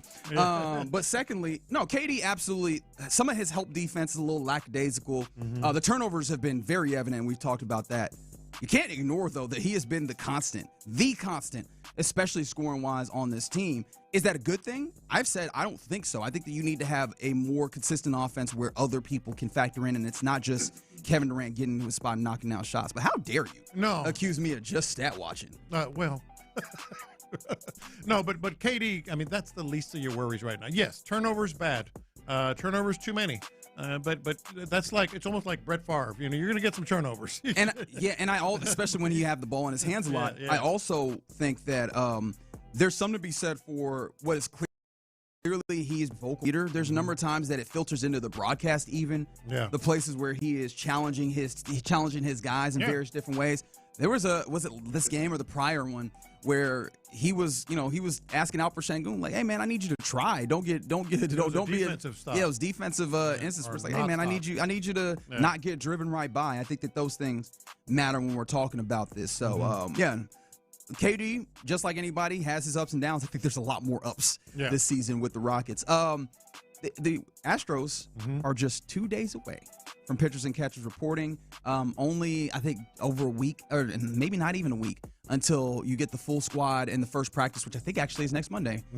So we are very, very close. And the Isaac Paredes thing, I had thought that we were kind of settled, but it seems like there's still talks happening that could possibly see Isaac Paredes traded. Well, as recently as this past weekend, there were talks about a 3-team deal, and the Red Sox being interested. Now, the Red Sox did sort of answer that. I think so. But if there were discussions made then, there are still probably at least thoughts of discussions now. And it always kind of confused me. I kind of almost like shrugged and said, well, I guess they're going to put 5 into 4, and figure it out. And maybe they still will, but at least this tells me that there's still some, trepidation about they're going to move him or not. Yeah, apparently the Astros, Cardinals, and Red Sox had discussed a 3-team trade that would have sent Brendan Donovan to Houston and Isaac Paredes to Boston. That didn't get done, as Brendan Donovan ended up in Seattle, as you mentioned. But then also, looks like the Red Sox might have handled their own infield circumstances. They acquired Caleb Durbin and a couple other in a trade with the Brewers. So I think that you might be in a place where we might be settled, but I thought that last week. And then we started hearing talk of the possibility of them making moves. I think that they still, Isaac Paredes and Christian Walker, who I just don't think that Christian Walker is as appealing to other teams. No. Seems like they're still available. How far do you think that the Astros are willing to go with this? Because, again, they've got guys showing up to spring training within the week.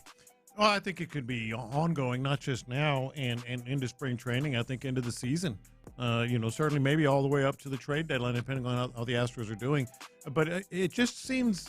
It seems like it's one thing to have 5 guys that can play the 4 positions and start at the 4 positions, but to have 5 proven guys, that expect to start a lot of games. It just doesn't seem weird, but maybe they can make it work. Yeah, it's not the worst thing in the world, I don't imagine. It would just, and we talked about this last week, it would just really very much lean on Joe Espada to make the right decisions on who is playing on any given day and not letting guys get cold, but also not. Yeah, I think that's the big thing is just not letting guys get disengaged from what you're doing and being able to rotate it properly. Though that's going to matter a good amount. How did you feel about this? Because I loved that we had this game when we did. Duke UNC happened this weekend.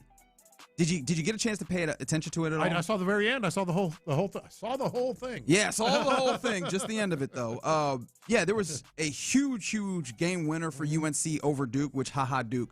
I feel like that's the right way to be in the world. I think that for the longest time, we as Americans have rooted against Duke because that's what we do. But so UNC wins this, and it was cool. The environment was so great, and then the court was stormed, and a Duke staffer was injured in this. In fact, John Shire was seen after the game really complaining about the storming of the court. And now we return to John Lopez's favorite topic, storming the court. Well, it's up there, I guess. You know how I feel about it. I feel it should be, something that college kids should be able to do. But here's the thing. There are stupid people everywhere. Maybe you mitigate it by not allowing it to happen. But do you think Duke's going to stop storming the court? If they happen to get some big game like that, I think this was just a stupid person doing a stupid thing. I haven't seen any video. I actually looked. Have you seen video of the? I haven't. Actual. I haven't. Punch. I haven't. But yeah, the ACC has a court storming policy. UNC is going to have to pay that $50,000 fine that comes up from this. These are the potential downsides that we talk about, like the safety, especially. That is incumbent upon the organization to take care of these players, these staffers. Like that is the safety responsibility. And as much as, hey, it's all fun and good, this is something that becomes a lot less easy to ensure when you got folks just running out the stands onto the floor. Look, it's impossible to defend a stupid person doing a stupid thing. And I don't even know what the alcohol policy is. Maybe he was drinking alcohol, maybe snuck it in, whatever. You can't defend that. I just feel like this is part of the, sort of the landscape of college basketball, and it's just going to happen. It's just going to happen. I will say, though, outside of this instance itself, I love this time of year having this game. I used to very much utilize UNC Duke as my tap-in point for college basketball because, let's face it, it's hard to have the bandwidth for everything, including college basketball in December or whatever. You knew that ESPN, who has the ACC contract, was going to put it on TV and advertise it for the whole week leading up. Oh, UNC Duke coming, and so it was always big enough to where you knew it was going to be a good game. And for a solid stretch of years, either one or both of these teams weren't good enough to make it that level. It feels like they're getting back there, and I think it's huge for being a jumping in point. It's a hey, you got a month till the tournament. Go ahead and jump in and get a feel for this. And there's some really great players. I think that this is going to be a good month for watching college football because there's probably like 5 top-tier guys for the NBA draft. And then after that, there's some really good players in there as well. And so not necessarily that you're watching college basketball just for the sake of seeing what happened for the NBA, but I say that to mean there's a lot of good basketball to watch. And I thought that was really cool to get a game like this right around Super Bowl when you're looking for, hey, what's my next pivot in sports-wise? I think adding some college basketball to the fold is a good way to go. No, this is it, and we're lucky to have the Olympics as well right now. This is the pivot. But in terms of college basketball, I really don't even look at it so much as from an NBA lens, even less so than I do college football and the NFL. It's that time of year. We're a month away. Almost exactly a month away from conference tournament starting. So it is definitely happening, and that speaks to the UNC Duke thing you were talking about. It also speaks to when you start talking about conference tournaments, is U of H just going to go ahead and do it again in the Big 12? Because it looks like they are knocking down opponents. I don't know if you saw this late Saturday night. University of Houston Cougars in a battle of the little numbers, number 8 versus number 16 versus BYU in Provo. The Cougars get a victory 77-66. Absolutely huge win for them, and earned every bit of, once again, Kingston Fleming's doing this dude is tough. doing his thing. Sanak had a good game as well. They are priming. They're priming for the postseason run, and we'll see. We'll see if they finally get it done. The AJ DeBonsa kid, still very, very good, 28 points in this. But shout out to Kingston Flemings is just he is, again, I've said this, and I am a broken record, and I apologize for that. Watch him while you can. Yeah. Kid's really good, and he's really cool. Did we get the audio here, Fig? This is Kingston Flemings, because I don't know if you were able to see this. I think I had fallen asleep at this, to be completely honest. But because this was late. Yeah. Kingston Flemings at some point goes over and checks in with the BYU huddle. Hey, what they talking about in here? This is him talking about it after the game. Kingston, what were you doing in the huddle? Oh, Their yeah, huddle. Yeah, there was no timeout. They were trying to drop a play, so we were just going to go in there, see what it was, like see if they were trying to drop a play or anything like that, because we don't want to give them like any, advantage or anything. So we and E were just in there. Yeah, we wasn't saying anything crazy. We were just in there. Were you just doing it for fun? Yeah, I wouldn't say it was fun. Like, it was just, we wanted, if they were drawing up a play, we had the right to go in there if it's not a timeout. So we were just doing that, waiting for them to do the clock, and then we just got back to playing. What did they, when they noticed you were there, what did they tell you? They were kind of just like, man, watch out, bro. Watch out, bro. Crazy. Like, it was just, it wasn't anything crazy at all. But yeah, it was just, we were in there trying not to let them drop a play, because I think we were up 8 at that point. We knew they needed a 3. The dark arts. It was a little out there. Watch out, bro. Watch out, bro. I was like, oh, so they kept it clean then. Yeah. That's nice. That happens a lot. Yes. Yes. Now, you can't do it in timeout.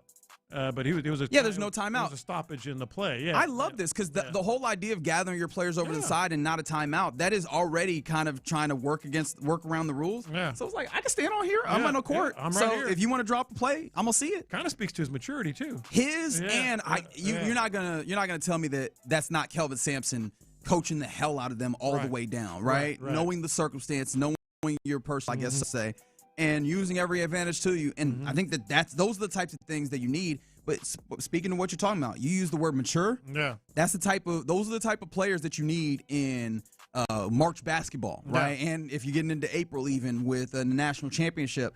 And that's something that I'm not going to say I was concerned by any means, but you have a couple of freshmen that you depend on heavily.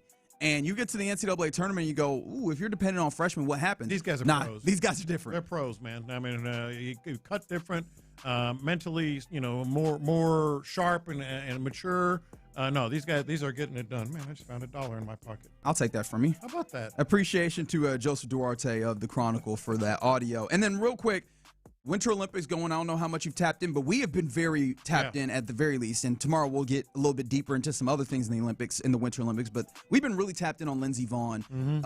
Very much an older skier at this point, and coming off of a huge ACL tear that she had leading into these Olympics. And we were like, is she really doing this? And she did. And unfortunately, it had the type of result that you could have foreseen, but you never would have wished for. Yeah, we talked about it last week, and I'm sorry. I wish I was wrong. And I didn't predict this. It was impossible to predict this, but I just didn't see it ending well for her, and it ended even worse. That was a brutal fall. Yeah, she had to be airlifted out, immediate surgery, and now she's had so many already. I mean, you just have to wonder if she's going to be able to get around, well enough, and it's certainly going to affect her as she gets older. Yeah, but bad, man, just bad. It's one of those things where you appreciate the competitive effort, and I wonder if this was like a team sport, would that have been an instance where some coach or somebody protects her from herself? Let me ask you this. That's exactly where I was going. Figure, let me ask you this as well.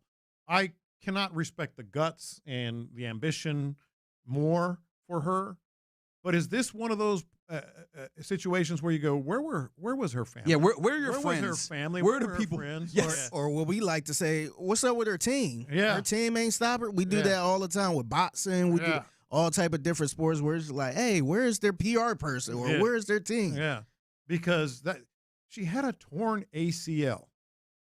And it's not as much cutting, and it's a lot of pressure on that leg. And yes, I've been very tapped into the Olympics, as I always am. I was watching her training run, and then I watched her last training run, and it was very, very obvious that leg was not being able. She wasn't able to put as much pressure on it, and was favoring her right leg, and that's one of the reasons that I was talking about. Last week, it didn't look like it was going to end well. Yeah, I thought it was going to be performance. Interestingly enough, some other skiers basically were like, nah, it's her choice. And her teammate, Keely Cashman, said she hooked her arm on the gate, which twisted her around, which, I mean, basically is speaking to the, I guess, uniqueness of the circumstance and trying to make it seem as though it's not as much of the ACL and going down on that.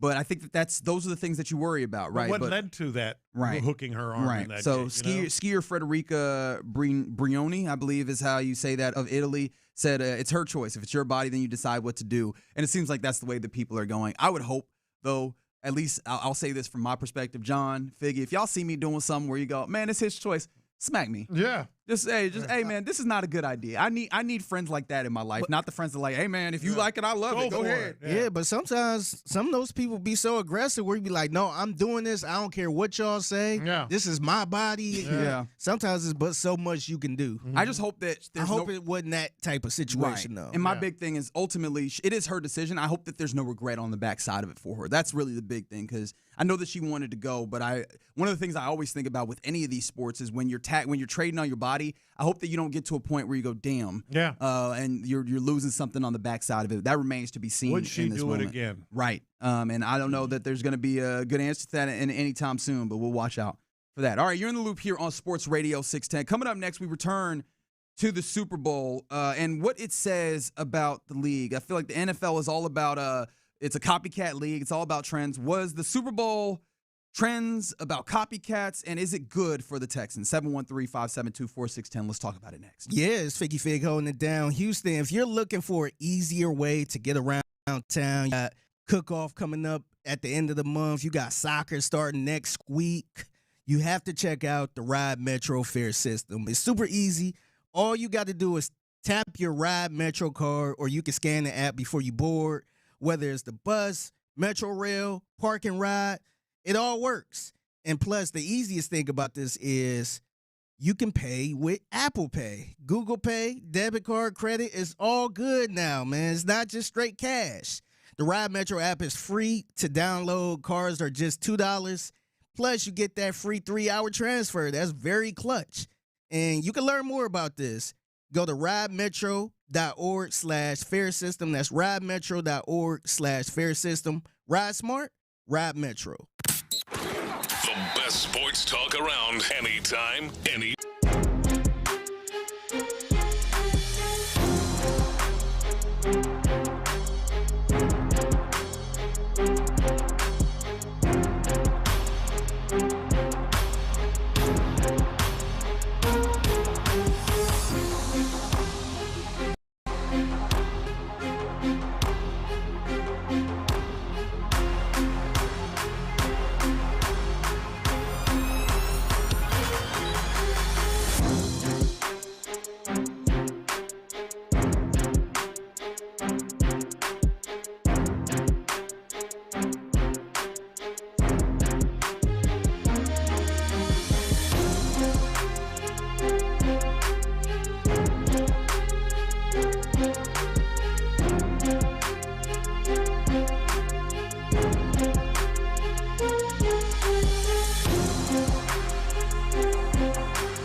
Point Lincoln at West Point Lincoln of Sugar Land Studios. KILT FM HD2 Houston.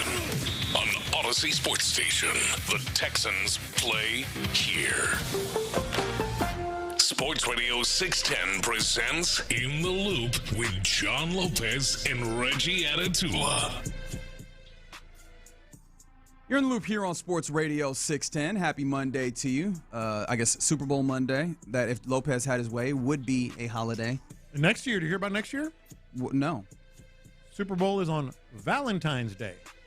Oh, yes, I did hear that. I have a homeboy who said that he's staying, That happened a couple times. He's staying single so he don't have to have a lady. Didn't that happen a couple years ago? I don't know. Because I remember everybody joking about it. Wait, how is it Valentine's? Don't they usually try and make it first? For some reason, well, I've just... First weekend of February? Yeah, which means that you actually will have, well, not us, but people will have the next day off because that would be President's Day. That's right. Yeah. Also, I need to then check, is the NBA moving their All-Star weekend? Because usually All-Star weekend is that weekend of Valentine's Day in the NBA. It would so be smart to do that. I was like, if they aren't going to vacate their block, that could be a crazy weekend of stuff. Yeah, but I think that'd be smart to do. Yeah, I have a feeling that we will find out that, we're going to do it a week later. Look at that. But that would be interesting. Sunday, February 14th, Super Bowl 61. Okay, right. Who's going to be in it? Well, it's going to be in LA. LA. It's way too early. Man, way I want too to right early now predict who's going to be in Super Bowl 61. Yeah. That's going to be a fun Valentine's. It's only 364 days. What'd you get me? Nachos and chicken wings. Ooh, how many dudes are going to be in? How many dudes have a lady that's going to take them away from the Super Bowl? Oh, a lot. I don't think so. I feel like in America, the Super Bowl is a big enough deal that I think most people get it. No. Hold on, real quick. I know you got a thought. This is where they're gonna really draw the line. Like women are good at it. Like it is Valentine's Day. We always go to such and such restaurant. Nah, I think the old school women would probably be like that. But I think the women nowadays be like, babe, let's just celebrate the day before. Yeah, that means them Saturdays. Saturday is about to be nasty. It's some women out here that be like, wait, man, it's the Super Bowl. I know you both have kind of mailed in Valentine's Day before. How did that go? We don't need to talk about that. Dude, this is. Why are you bringing up old stuff? That ain't got nothing to do with what we talking about right now. Battle lines will be drawn. All right, some people it will be. Yes. I'm curious to know how the restaurant's going to look on that day because usually the restaurants are jam packed. Is it going to be flower petals and centerpieces, or is it going to be chicken wings and nachos? Yeah, that's going to be. Well, I wonder if some people just going to say, "Screw going out to eat. Let's go to a Super Bowl party." Is the smart money to then try and celebrate Valentine's Day on President's Day? Although you would have to go to work the day after. Yes, you're right, and you're right. The day before or President's Day. No, we're past that. We know that there's going to be some women that are going to make some of our brethren's lives a little bit tough. Yeah. Tough, you know what? You'll be all right. But if your lady is cool, she's like, we'll just celebrate it another day. Yeah. Saturday, just anytime Valentine's Day falls on a Saturday anyways, it's a mess. Yeah. Yes. So getting reservations is going to be, do you go for Friday before? Do you go for Monday with the day off after, even though you might have to go to work the day after that on Tuesday? Like, how do you play that? I think the day before would be the smart one. But oh boy. You'd hate to be the Monday. You're going to be like, oh, you forgot Valentine's. You got to do something. And see, Monday. No, you got to be like, babe, I got reservations for Monday on Thursday, so she knows you're not messing around. Yeah, but see, Monday is usually the side chick day. The day after Valentine's Day, that's the side chick day. That's right. That get pushed to Tuesday. Yeah. you got to work into the work week, man. Or take them both. Or she might think she's the side piece at this point. Like, wait a minute. Yeah, if you're not married, like, wait a minute. You're going to have to get ahead of it. What'd you do yesterday? Hey, it's going to be a mess. Y'all got a year to think about it. We gave you a year's head notice. So messy. Get yourself in the idea. I'm glad I ain't in it. And we will see what the trend ultimately is. But speaking of trends, the NFL seems to run on trends. You find things. The one that is most that jumps to my mind immediately is the Vic Fangio too high safety trend, where that spurred a run of defensive football in the National Football League. We're seeing big nickel trends. That the Texans are on to some degree with Jalen Petrie and having a guy that allows you to have to change your personnel. What trends, or was the Super Bowl a child of trends and copycats in that way for you, Lopez? I think it's setting the trend. I think the trend is here. This is a defensive football era. that we are in the midst of, at the very beginning of, but still in the midst of with the NFL. And I don't know how good it is. I mean, look, I get it worked for Seattle. It absolutely worked for Seattle.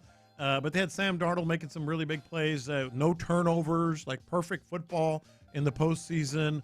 And so many different ways you have to question whether this is a good trend. You know, you have to be perfect.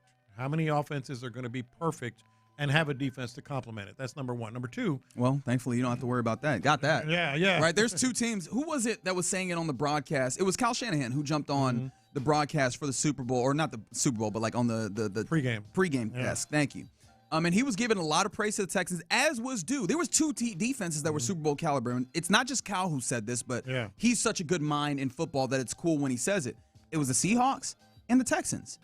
Absolutely. And that doesn't feel like that's going to change for either of those teams. The Seahawks are very young, and they've got a lot of these guys under contract, and the Texans largely have most of these guys under contract. But what I'm saying is it a good trend because you have to be perfect offensively? And, you know, the Seahawks were, at least during the postseason. The other part of it, the NFL cannot like this. Like they can celebrate it and give, their speeches as Roger Goodell did and all that stuff. But it's very conservative. It's run the ball. It's field goals. It's a lot of punts. It's safe passes. It's, it's just kind of, and we've both talked about, we thoroughly enjoyed the game, but you're talking about hundreds of millions of fans that watch this game. And is it what the NFL wants to put out there? That's actually a very good question, because I think my immediate answer would be, well, no, they want high-flying football. We've seen them change the rules to that end. But also at the same time, I think they also recognize we be out here for football, just any old football. As long as the names are ones that we know, we be pulling up for the football. Y'all, in fact, to the point where, and with all due respect to the UFL, y'all was out here watching spring football. Yeah. No, I get it. But we're the casuals, so to speak. They don't want to see this. I mentioned earlier, we did talk about how many texts I got along the lines of it's boring or what's going on or et cetera. So I got one text. Get this. I got one text. This game makes me miss Patrick Mahomes. Dang, you on a text chain with Chris Collinsworth? This game That's makes fun. So is it a good trend? For you and me and a lot of people that are all in, we just want to see great football, right? And we get it. But is it a good trend? I mean, for one, I think there's an appreciation for defensive football, which is good. But, I mean, yeah, I think it is. And the reason why I'll say this is it forces teams to push their schematics forward. Generally, with any sport, it's a seesaw where, the defense figures something out, then the offense figures something out, and that's in any sport, right? I think that this will ultimately be good for the NFL and for the practitioners and the best practitioners of, schematic football. I do wonder, because as I set that up, does that mean it'll be good for the Texans? Because I don't know how I feel about Nick Caley and his capabilities of being on the forefront or even an early adopter in figuring out more stuff to combat what defenses are doing. I think also there is something to be said for. It's the reason why we've seen different quarterback play, because you don't have to be the elite talent quarterback in order to get good play and good quarterback play even in the league, which for anybody that might have some concerns about CJ, which clearly has popped up, even though I think that we've heard enough, especially when we were on Radio Row last week, of people believe it's in him, but you don't have to be Patrick Mahomes to win in this league right now. And that's probably encouraging for especially a team right now who goes, I don't know what C.J. Stroud is in this moment. There's still a belief that he is that elite quarterback, but even on the off chance, for argument's sake, that he's not, there's paths forward. I disagree. Okay. Take me through it. I disagree. I loved what I saw yesterday. I really thoroughly enjoyed that game. But that one text I got about this makes me miss Patrick Mahomes kind of gave me, the thought about, is this really for the NFL? Because you love Patrick Mahomes or you despise him. But he's not. Gets the people going. He's not Sam Darnold. He's not, some of these quarterbacks that are not putting up less than 200 yards. Y'all sounding like y'all don't want football. Y'all just want to watch quarterbacks. No. Me personally, I like watching football. No, I just said I think the NFL want to watch quarterbacks. Right. That's where I am. I just said I love that game. I really did. If we're going to be honest, that feels like we are believing that the NFL has a very paternalistic view of its audience. Like, oh, man, they can't appreciate football, so let's just give them these quarterbacks. Do they not? They absolutely do. Yeah, and they absolutely have and that. on top of that, they're trying to get another audience. They trying to get younger kids and all that stuff. International. And sometimes Bad Bunny got that. Bad Bunny got the international. You don't even got to worry about that. And see, we be sitting there scratching our heads like, why is that person working with the NFL? Like, they don't know anything about football and all this other stuff. Yeah. Man, they want entertainment. NFL is marketing. The NFL is marketing at, from a broad perspective. For the football fans, we can appreciate what we saw. But for the hundreds of millions, it's marketing. What are you marketing? A nickel? Whether it's Emin Worry or whomever, like that's going to sell tickets? That's going to really, move the needle, as people like to say? The idea of eliminating the explosive, like, big moments of the football game. Is 5 field goals? Is Jason Myers going to really, bring in the masses? Okay, so I'm willing to concede on the sales part of this, but none of us are in the NFL where we're concerned about how this sells. Let's bring it back home. Do you feel like these trends of having this strong defense, which again, I don't even know how replicable this is. Sometimes we end up in this place where we're talking about trends and we go, yeah, everybody's just going to get the otherworldly defense. That's not really how these things work. But if it's a defensive first approach, if it's one of a relatively conservative offense, especially being able to run the football, is that not good for the Texans in the way they've constructed things? Depending on what C.J. Stroud and the offense does, it's very good for them. And keep this in mind. You say, not everybody can replicate that. I think 6 or 7 playoff teams, and I'll have to look up the exact number. It was either 6 or 7 playoff teams this year finished in the top 10 in defense. So if you are a top 10 defense, you are, in essence, are really, really close to being a playoff team. So that was fun to watch. I enjoyed that. I mean, watching that defensive front and keeping it simple, kind of like the Texans, we're going to beat your ass. It was fun for me. But, boy, a lot of defense, a lot of field goals, a lot of punts. Hell, Michael Dixon is on ESPN right now being interviewed. The punter. That's that. And as we all know, punters are people. That's what Lopez is saying. Punters are people. Shout out to all the punters. Shout out to all the punters is what we just got. Very good. But again, there's 2 things going on at once here. Yes, it's great for the Texans because they have an all-world defense. What's the offense going to do? Does it sort of tighten up the margins, as we've talked about multiple times? I don't know. I don't know if this is a good trend or copycat type thing to do here. The thing I wonder on whether or not it is the right thing to copycat and try and parrot is I don't know how long this stays. Remember, that was a question I kind of asked of a lot of the people that I trust to think about football and the way that things are going, not just where they are. This is clearly where we are. I don't know how long this stays and at what point somebody finds the breakthrough on how you adjust and how you – and maybe we were already seeing that because we talked about that with the Rams with Christian Faria, right? The idea of these multiple tight end sets where you can make these teams going small into a problem for them, whether you're getting up and running and moving them off the ball or just getting these true pass-catching tight ends into routes versus small defensive backs and then force them into bigger personnel, right? I don't know how long this stays, and so I feel like there's more possibility for error in staying too long on we're just going to do the defensive thing. Oh, I agree. Yeah. Like if you're the last one to jump out of we're strong defense and all we need offensively is just to, put something that pairs nicely with that defense. I feel like you'd be better suited to be the early ones out of that trend into offense. Zig when they zag? Yeah, being the early ziggers when they zag would be huge as opposed to being the early ones to, we're just going to have a great defense and not have enough offense. I think that if you err on the side of offense because the game is about scoring points. Yeah.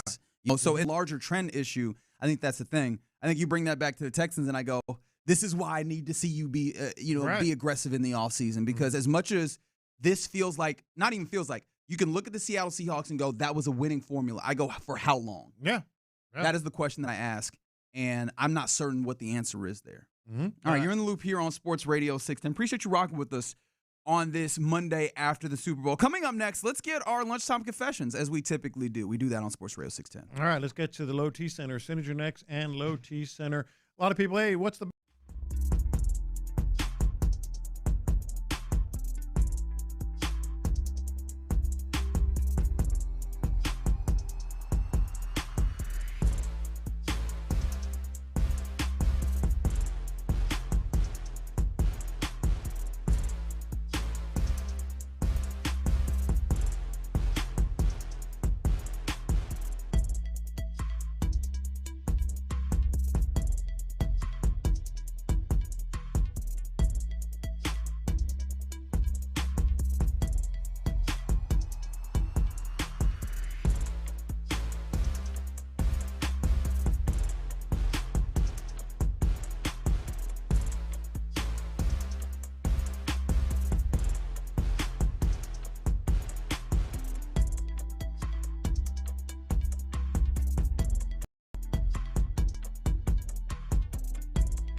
Tune in and wherever you get your podcasts. Houston's sports leader, Sports Radio 610. In the Loop is powered by McClain Injury Lawyers. Heard in an accident? Call McClain Injury Lawyers at 281-222-2222. Sometimes it's sports, sometimes it's not. Whatever it is, Reggie and John are keeping it real. It's In the Loop's Lunchtime Confessions, presented by the Men's Clinic on Sports Radio 610. Watch this. These are my confessions. Dude, the timing on this could not have been better. We were just talking about the defensive stuff. They continually show punting highlights right now. It's the Pat McAfee show. I know. And he's a punter. And Reggie just said, well, he's a punter. Dude, during the Super Bowl broadcast, Tirico was like, I mean, he couldn't stand up. He was like, this is such a great special. Look at the punting. That's 6 inside or whatever it was. The thing is, the streets are pretty much saying this was a dud type of Super Bowl. Yeah. Like, just the average listener or whatever, it's like, oh, this was boring. Do you honestly think NBC wanted them to be talking about 3 punts inside the 6-yard line? Oh, I mean, like in the abstract, no. I was wondering, is there any chance that if this looks like, what year was that? You remember the LSU Alabama game that was just a slobber knocker? Yeah. Is there any chance that this feels better if it's like 6-3, where it's like, this is always a one-score? Yeah, where it feels like that. Because this one very much felt very much like the Seahawks had the game cooked very early. And that was kind of why it went that way. Yeah. So I don't know. I don't know if it feels any better in that instance, or if people are just like, there's not enough offense. I do not care. It was punting. All right. Here's my confession. Okay. Yesterday was the day I started really not liking, if not sports hating, Drake May. Oh, wow. I started not liking Drake May yesterday. You can call it sports hate. What did he do? I know I'm not the only one that saw this. I know I'm not the only one that saw it. I might have missed it. Pre-game interview on the field. Fake tough guy. Fake hard-ass, hardo, whatever you want to call it. Put his jaw out and shoot, which was asking him the question. He's like, yep. And just kind of, yeah. Like put game face, all that stuff. Real short I'm with the real tough guy and all this other stuff. And then didn't go out for the coin toss, even though he was named a captain. And I'm like, he's trying to get his mind right. I'm like, all right, update. Update on the Hardo act. It just looked like such a 713-572-4610. I could be completely wrong, but whether I'm right or wrong, yesterday was the day I was like, all right. So Drake May's one of those guys. The fake, tough guy thing, I could see that. Yeah. I could absolutely see it. Wow, wait. I just saw this on a YouTube page. Someone said their wife hates Drake May's wife. What? She don't do nothing but bake. What happened to her? All she does is bake. She looks like the most all-American girl next door. All she does is bake and bring cookies for the team. Like, why do you hate her? What inspires hate there? Yeah. I can get that with Drake May. I can very much see that being the way that people look at Drake. Yeah, I didn't see that portion of it. It hit me like a ton of bricks. That's I was fair. like, this guy's going to do that. And then they go over to, I forget even who they interviewed on the Seattle side. And they're like, yeah, man, thanks for having me. I don't know who it was, but anyway, but he was just so Patriot fake jaw. He even put his jaw out. I was like, get out of here. Okay.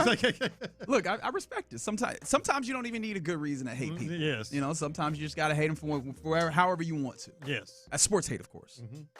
These are my confessions. Speaking of sports hate, this will get me to sports hate you. Or maybe not hate you, because I still love Byron Murphy and his game. But I never abide by this. This one always annoys the hell out of me. I take you to Byron Murphy after the Seahawks have won the Super Bowl. He gets to be a Super Bowl champion, and rightfully so. He was fantastic. 2 sacks in this football game. I absolutely despise when athletes do this. What was the talk all week leading up to this game, man? Man, we just wanted to go out here and show the world, that we're the best in the world. They tried to write us off all season. Nobody didn't believe in us. They tried to write Sam off and said our defense wasn't like that. We just proved everybody wrong. We just told each other the only thing that matters is the guys in the building, man. And, we just held our head down and we just worked. Who, Byron? Yeah. Who are these people? Like, I get it. You have to wrote create. us off. Hey, I get the Sam Darnold part. Yeah. But, man, who wrote the defense off? Exactly. Literally no one. Even the Sam Darnold part. Sam Darnold became just a lovable redemption story about 2/3 of the way through the season. Everybody's like, damn, look at this Sam Darnold thing. What ain't Nobody that something? believed in us. Not only that, it became a place for people to make fun of the Minnesota Vikings behind. Y'all had them and y'all let them go. Nobody believed in us. Get the hell out of here, man. And I get it. They have to use that, generate the motivation. Just don't bring that out here. Yeah, you gotta know that we see right through that, and that just makes me look at you crazy.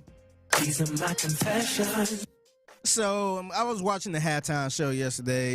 If you was living under a rock, it was Bad Bunny. I thought had a really good performance, man. But I'll be lying to you if I knew everything he was saying. I don't speak Spanish. I don't understand Spanish. But I felt like it was a good vibe there. But this is my confession.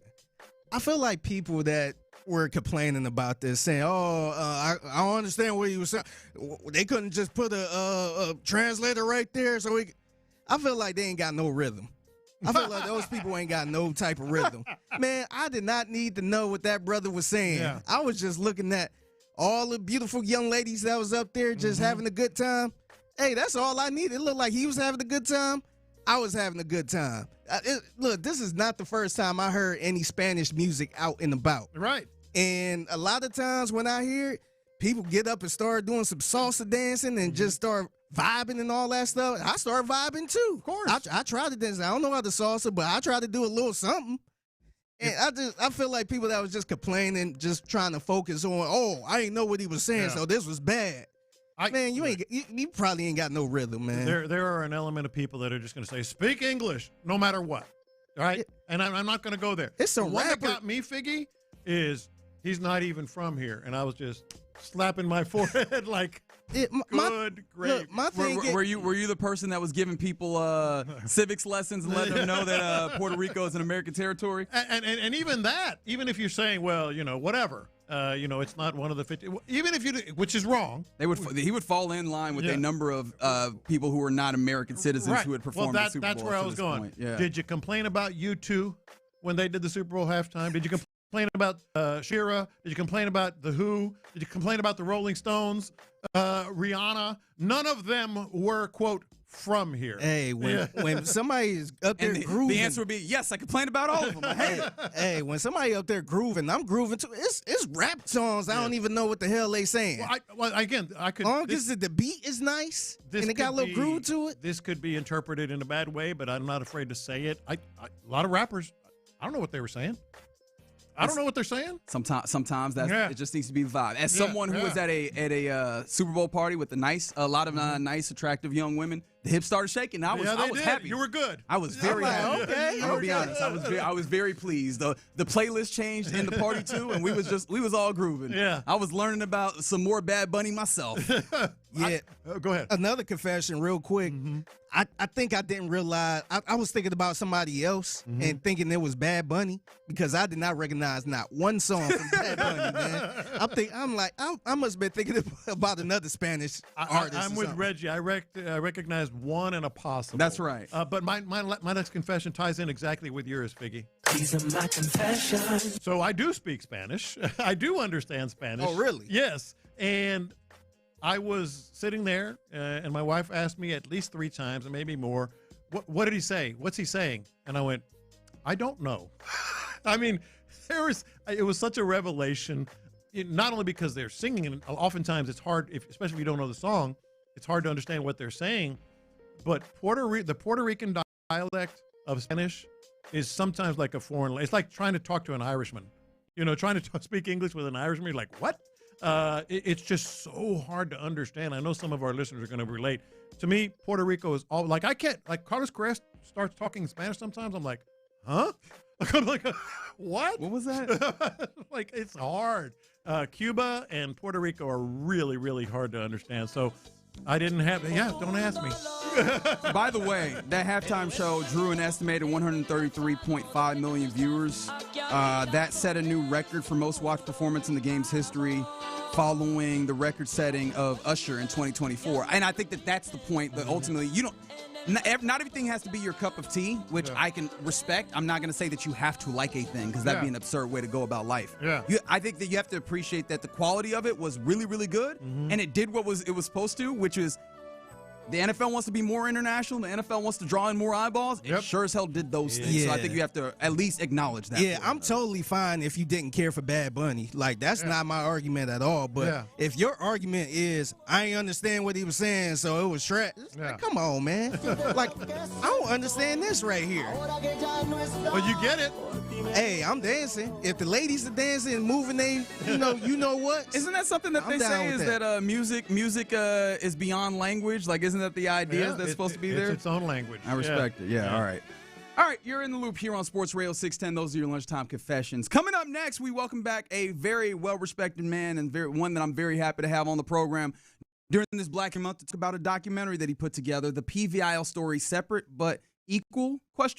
It is John McClain talking about this great story about high school football in Texas. We talk to him next.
222-2222.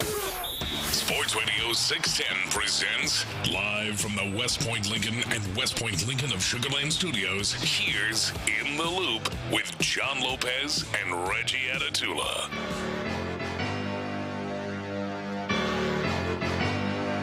Oh man, John McClain, the general, he coming up right now. Everybody line up, everybody. Stand up straight, make sure you fit your hat, fix your collar. Don't be looking all like that. And the general coming, make sure you don't talk back to him, man. Here he come. Women salute him, the men salute him, the town salute him. Yeah, we got him in the building. It is indeed the General John McClain in the loop here on Sports Radio 610. John, good to have you, man. Thank you, guys. Figgy, I always love that opening.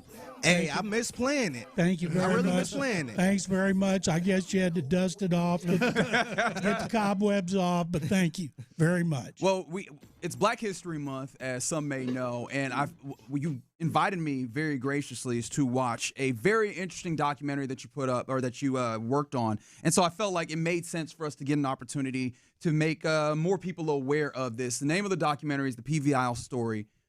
Separate but equal ? And first and foremost, for those who are not familiar with the PVIL, what are we talking about here, John? Is the Prairie View Interscholastic League, which was an all-black high school sports organization that operated independently of the all-white University Interscholastic League for 50 years, from 20 to 70.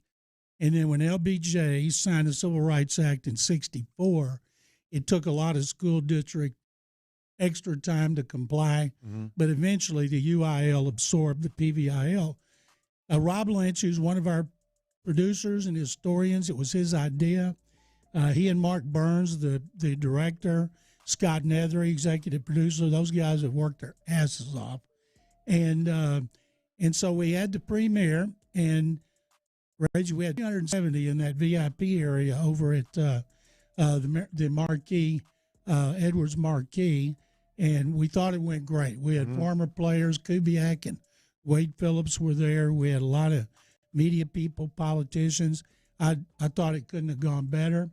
And today is the first day it's available to the public.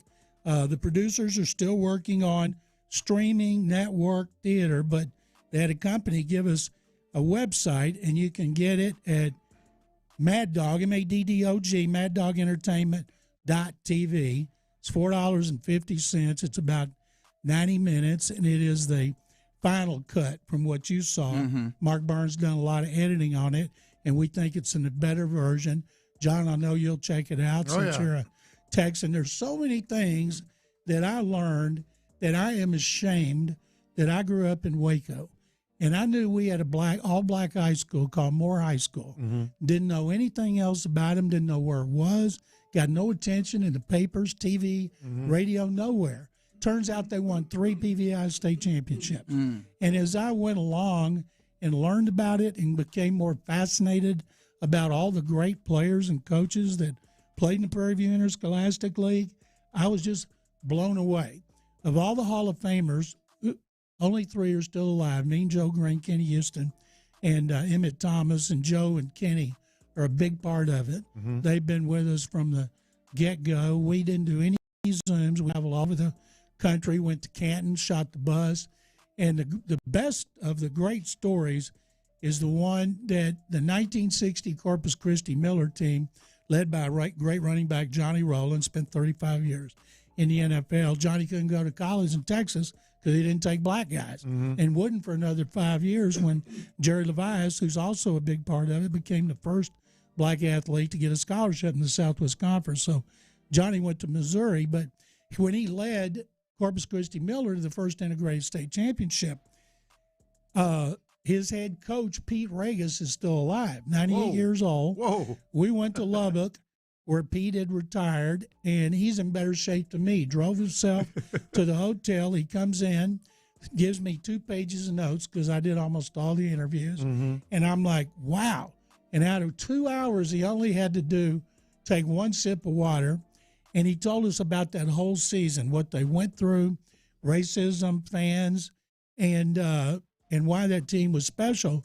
And he told us that the team we beat in the state championship Wichita Falls was not the best team. The best team was the team we'd beat in the semis 6-0, and they had a nose guard. It was like this Wolverine, just tacked everything. And the whole game plan was try to catch him off guard. They trapped him one time. Johnny Rowland with 60 yards. They won 6-0, and we're like, well, what team was that? And who was the player? Port Arthur Jefferson and Jimmy Johnson. So Rob Lynch called Jimmy Johnson, and Jimmy's like, what? I can't remember last week. Yeah. Jimmy's retired now. He's 82. He looks great, sounds great. And he told Rob, well, I can't remember last week, much less 1960. And then you could tell memories started coming back. Yeah. He said, come on. So the four of us went over there, spent a half day at his Jimmy Johnson's Big Chill Sports Bar and Restaurant on the water in Key Largo. And interviewed him for a half day, not just about the PVIL, but also about the Cowboys. Because he was great talking about Herschel Walker trade, championships. And in one of his display cases, he had these two brass balls under glass. And we said, what are those? He said, don't you remember my great quote? I said, yeah, it was in Dallas. I never listened to Dallas. He said, when I predicted we were gonna win a Super Bowl, and they said, man, you got to have brass balls to make a prediction like that. And we won it. So that's what those brass balls are there for, because I got them. That's incredible. So Jimmy was incredible talking about the times and what it was like back then. Jerry Levias, Super Bill Bradley, we've got them crying and hugging and then talking. You know, you saw that, Reggie. That scene, it was so emotional. We've got more of them. And so it's been a labor of love. We're very proud of it. If you like football, I was being interviewed by Michael Shapiro from Cron, and he said, are you worried about the time we're in to have a movie come out about black high school football? And I said, Michael, it tugs at your heartstrings, punches you in the gut. It's high school football, the lifeblood in Texas, the lifeblood of every college program. There is never a bad time to have that. And we do, and it's exhilarating, frustrating, maddening, and mainly it's historical. And as a lifelong Texan like you, I'm just fascinated because, I've never been out of Texas work-wise or anything. Fascinated at things I didn't know. Mark Burns, the director, has done an incredible job, and we hope people will check it out at maddogentertainment.tv. And when we go more theaters and all that, we're shooting for a Football Life. We got Pro Football Hall of Fame wants to have a screening. Texas Sports Hall of Fame wants one. LBJ Library wants one because he played such a prominent role. The Bush Library may have a screening, and we're trying to take advantage of Black History Month because it's so important to African Americans around the state, and we're trying to get some legs around the country because you don't have just like Texas high school football. Although we got a lot of great players, as you guys know, that came from the state of Texas with every organization. I called the Steelers. I said, told the guy what I have, Bert Lawton, longtime media relations director, can we get on your website? Because we got Joe Green. He said, well, I don't know not. Let's check with the owner. And so the Steelers want to put it on their website. So we're hoping to get all those fanatical Steeler fans. And I'm going to call Washington about Kenny Houston, SMU about Jerry Levias, Longhorns and the Eagles about Bill Bradley, who's still one of only two players in history to lead the NFL in interceptions back-to-back seasons, along with Everson Walls. But, I could talk about it for hours just because I've lived it. And you did talk for hours just building it out, right? I'm so proud of it, and it was a privilege to work with them. And all this time, it was easy because I quit writing I retired from the Chronicle in 22, and Mattress Mac hired me, like you worked for Gallery Sports. And then Mac folded that for a year. And then 610, they asked me to write more for the website, try to beef it up. And then last year, I wrote for the Texans website. And then I decided after that Kansas City playoff loss to take a couple months to work on the documentary. And I'm like, my God, why didn't I stop this sooner? It freed up about 15 hours a week. So now I do is broadcast. I got 14 weekly things I do, plus the movie, plus I tweet like crazy. And we're already working on another documentary and got one. We're kicking around after that. I turned 74, and I look like I'm 94, but I feel like I'm 34. John, I didn't want to compute. I don't know. If I don't know exactly how the math works, but it sounds great. We're talking to John McClain here about the PVIL story, separate but equal question mark, and that question mark in there because of the history of obviously racism in our country in general. But this is about high school football in Texas, and I felt great shame in watching this and coming out of it not knowing about the Turkey Day Classic.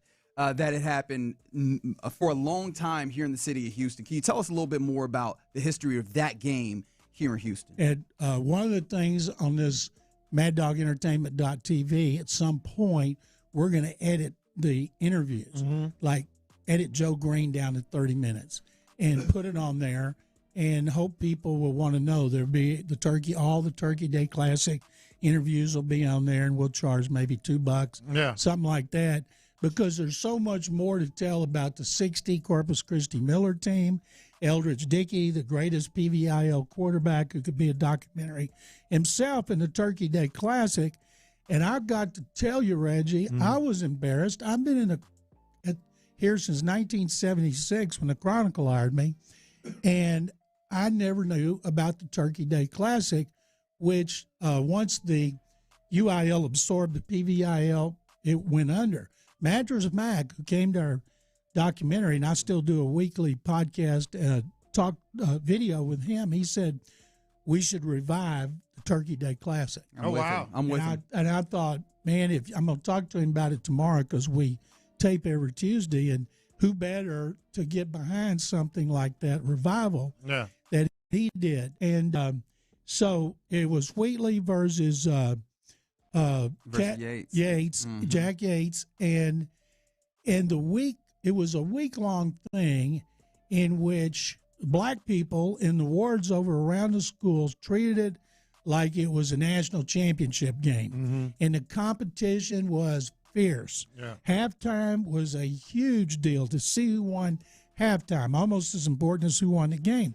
They would cram 40,000 people into Jefferson Stadium sidelines, bring in more stands. It was unbelievable. Rob Blanche found all these pictures of the crowds, and I'm thinking, boy, U of H would like to have those fans. And so the football was great. Ralph Cooper's great talking about it. Ralph, the newest member of the Gridiron Legends of Texas, and Ralph was a kid listening to it on KYOK and KCOH in his bedroom, and he would end up working for them. And the stories that the historians who played in that game told us about the Turkey Day Classic just blew me away. And I'm like, how could I not know that being here as long as I've been here? But I do now. And I'm doing everything I can to help spread the word. So you mentioned a lot of the big names, NFL players in general that came out of there and who participated. Well, one of the things, John, I was telling Warren Moon about this project probably 6 months ago, and he said, "Do y'all know Eldridge Dickey?" I said, "Sure, the greatest PVIL quarterback." "How do you know about Eldridge Dickey?" And he said, "Well, when I was a kid, I think he was 10, he read a story, because he said he used to read all these football magazines back then when he's a kid, and he read one in Sport Magazine about the greatest quarterback nobody knows. And that was Eldridge Dickey, who went from Booker T. Washington here to play for John Merritt at Tennessee State, which was Tennessee A&I then, and it's because they threw the ball. And so he would throw the ball like crazy. They won a couple of national championships, and Moon read it. So every week he'd go to ride his bike to get the Sporting News, which had all conference stats in the back, and he would go back to where he could find Dickey. And he said Dickey became his favorite player. And when he's in the yard, when he's on the street, when he's at the playground, he was Eldridge Dickey. And when Pop Warner coaches wanted to move him, he said, "Nope, I'm a quarterback. I'm Eldridge Dickey." Because Eldridge Dickey ultimately had to be moved to wide receiver, didn't he? Well, he didn't have to be. That's the bad part. 1968, the Raiders did not need a quarterback. They had Darryl LaMonica coming off an MVP season. His backup was George Blanda, and they drafted Dickey in the first round. And the only reason Al David drafted Eldridge Dickey in the first round is he found out Hank Stram from the Chiefs had been secretly scouting him and wanted to draft him. Well, Hank thought, I don't need to use my first-round pick on him. You don't draft black quarterbacks in the first round. I'll get him in the second round. Al Davis in the first round drafted Kenny Stabler in the second. And everybody's like, what's up with this? And then he moved him to receiver. Alphonse Dodson, Santana's daddy, who owns a winery in Brady, when he played with Dickie and with the Raiders, and when he told about how that broke him, he got emotional. And I said, why are you getting emotional? And he said, because we all thought he could be the one. Yeah. Moon's favorite team was the Raiders. When he's drafted in the first round, Moon's like, wow, finally there's going to be a black quarterback who can show the owners, the general managers, and the coaches that a black man can play quarterback just as well as a white man. Yeah. And it never happened. And Al Davis, who did more for black players and Art Shell, and he did it from a competitive standpoint. And there was one game, and this has never happened as far as I can't find any former player tells me they've heard of this. They played an exhibition game in Kansas City. LaMonica didn't want to play because they played 6 back then. Blanda didn't want to play because he's old and ornery. Stabler was living in a hippie commune because he couldn't get his first contract done. He didn't play for the Raiders first 2 years. Played for a team in Spokane until he got because he couldn't get the money he wanted. So they told Dickie, you're starting this game against the Chiefs. And Alphonse was on the Raiders. No, his favorite receiver at Tennessee Tech, Nolan Supernat Smith. We flew in Nolan to do an interview, and he talked about being a favorite target at in Nashville at Tennessee State, and then watching him as a competitor play for the Raiders. And in that preseason game, he played so great. They won. When the game was over, Buck Buchanan and Ernie Ladd, defensive tackles for the Chiefs, went over to Dickie, picked him up, hoisted him on their shoulder. This is the opposing team now. This is the opposing team, and carried him over to the entrance to the Raiders' tunnel. Wow. And nobody has ever seen that before. And I asked Nolan Smith and Alphonse, they said, we saw it. That's what they did. And he never got, and he played great, and he never got a chance again. And one of the things I'd heard here, we talked to his high school girlfriend early about what kind of, he was known as the Lord's Prayer from junior high, high school, and college, because he was the answer to the prayers, and about what kind, he's really smart. But they said he's ambidextrous. He could throw a football left-handed like right-handed. And I'm thinking, yeah, so can Patrick Mahomes. What's the big deal? Yeah. He can throw it 15 yards. And Nolan Smith said no. He could throw it 60 yards with either arm. If he's going to his left and I'm cutting across the field, I know he's going to switch hands and throw it left, and he did. And so that story, and he died here as a pastor in 2000, but his life fell apart with the Raiders. And it just makes you sick to think what could have been, but what wasn't, for all the wrong reasons. These are just some of the many stories that are told in the documentary, the PVIL Story, Separate but Equal, ? John McClain sitting in with us. We greatly appreciate you. People can get it at maddogentertainment.tv. That's it. And that's right now. Right now it's available. Right now it's available. This is a documentary that if you care about Texas high school football, if you care about football in general, if you care about black folks in Texas, it's very, very insightful. I've watched it. And I know that you will want to as well. All right, you're in the loop here on Sports Radio 610. McClain, can you stay for one more segment with us? I sure can. All right, Thank coming you. up next, let's return to the Super Bowl. Let's just get some passing thoughts from the game that was last night. We'll do that next. So long, La Grassa. After 8 years and 2 titles with the Astros, from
HD2 Houston. Insider access, exclusive content. Sports Radio 610. The Texans play here. An Odyssey sports station.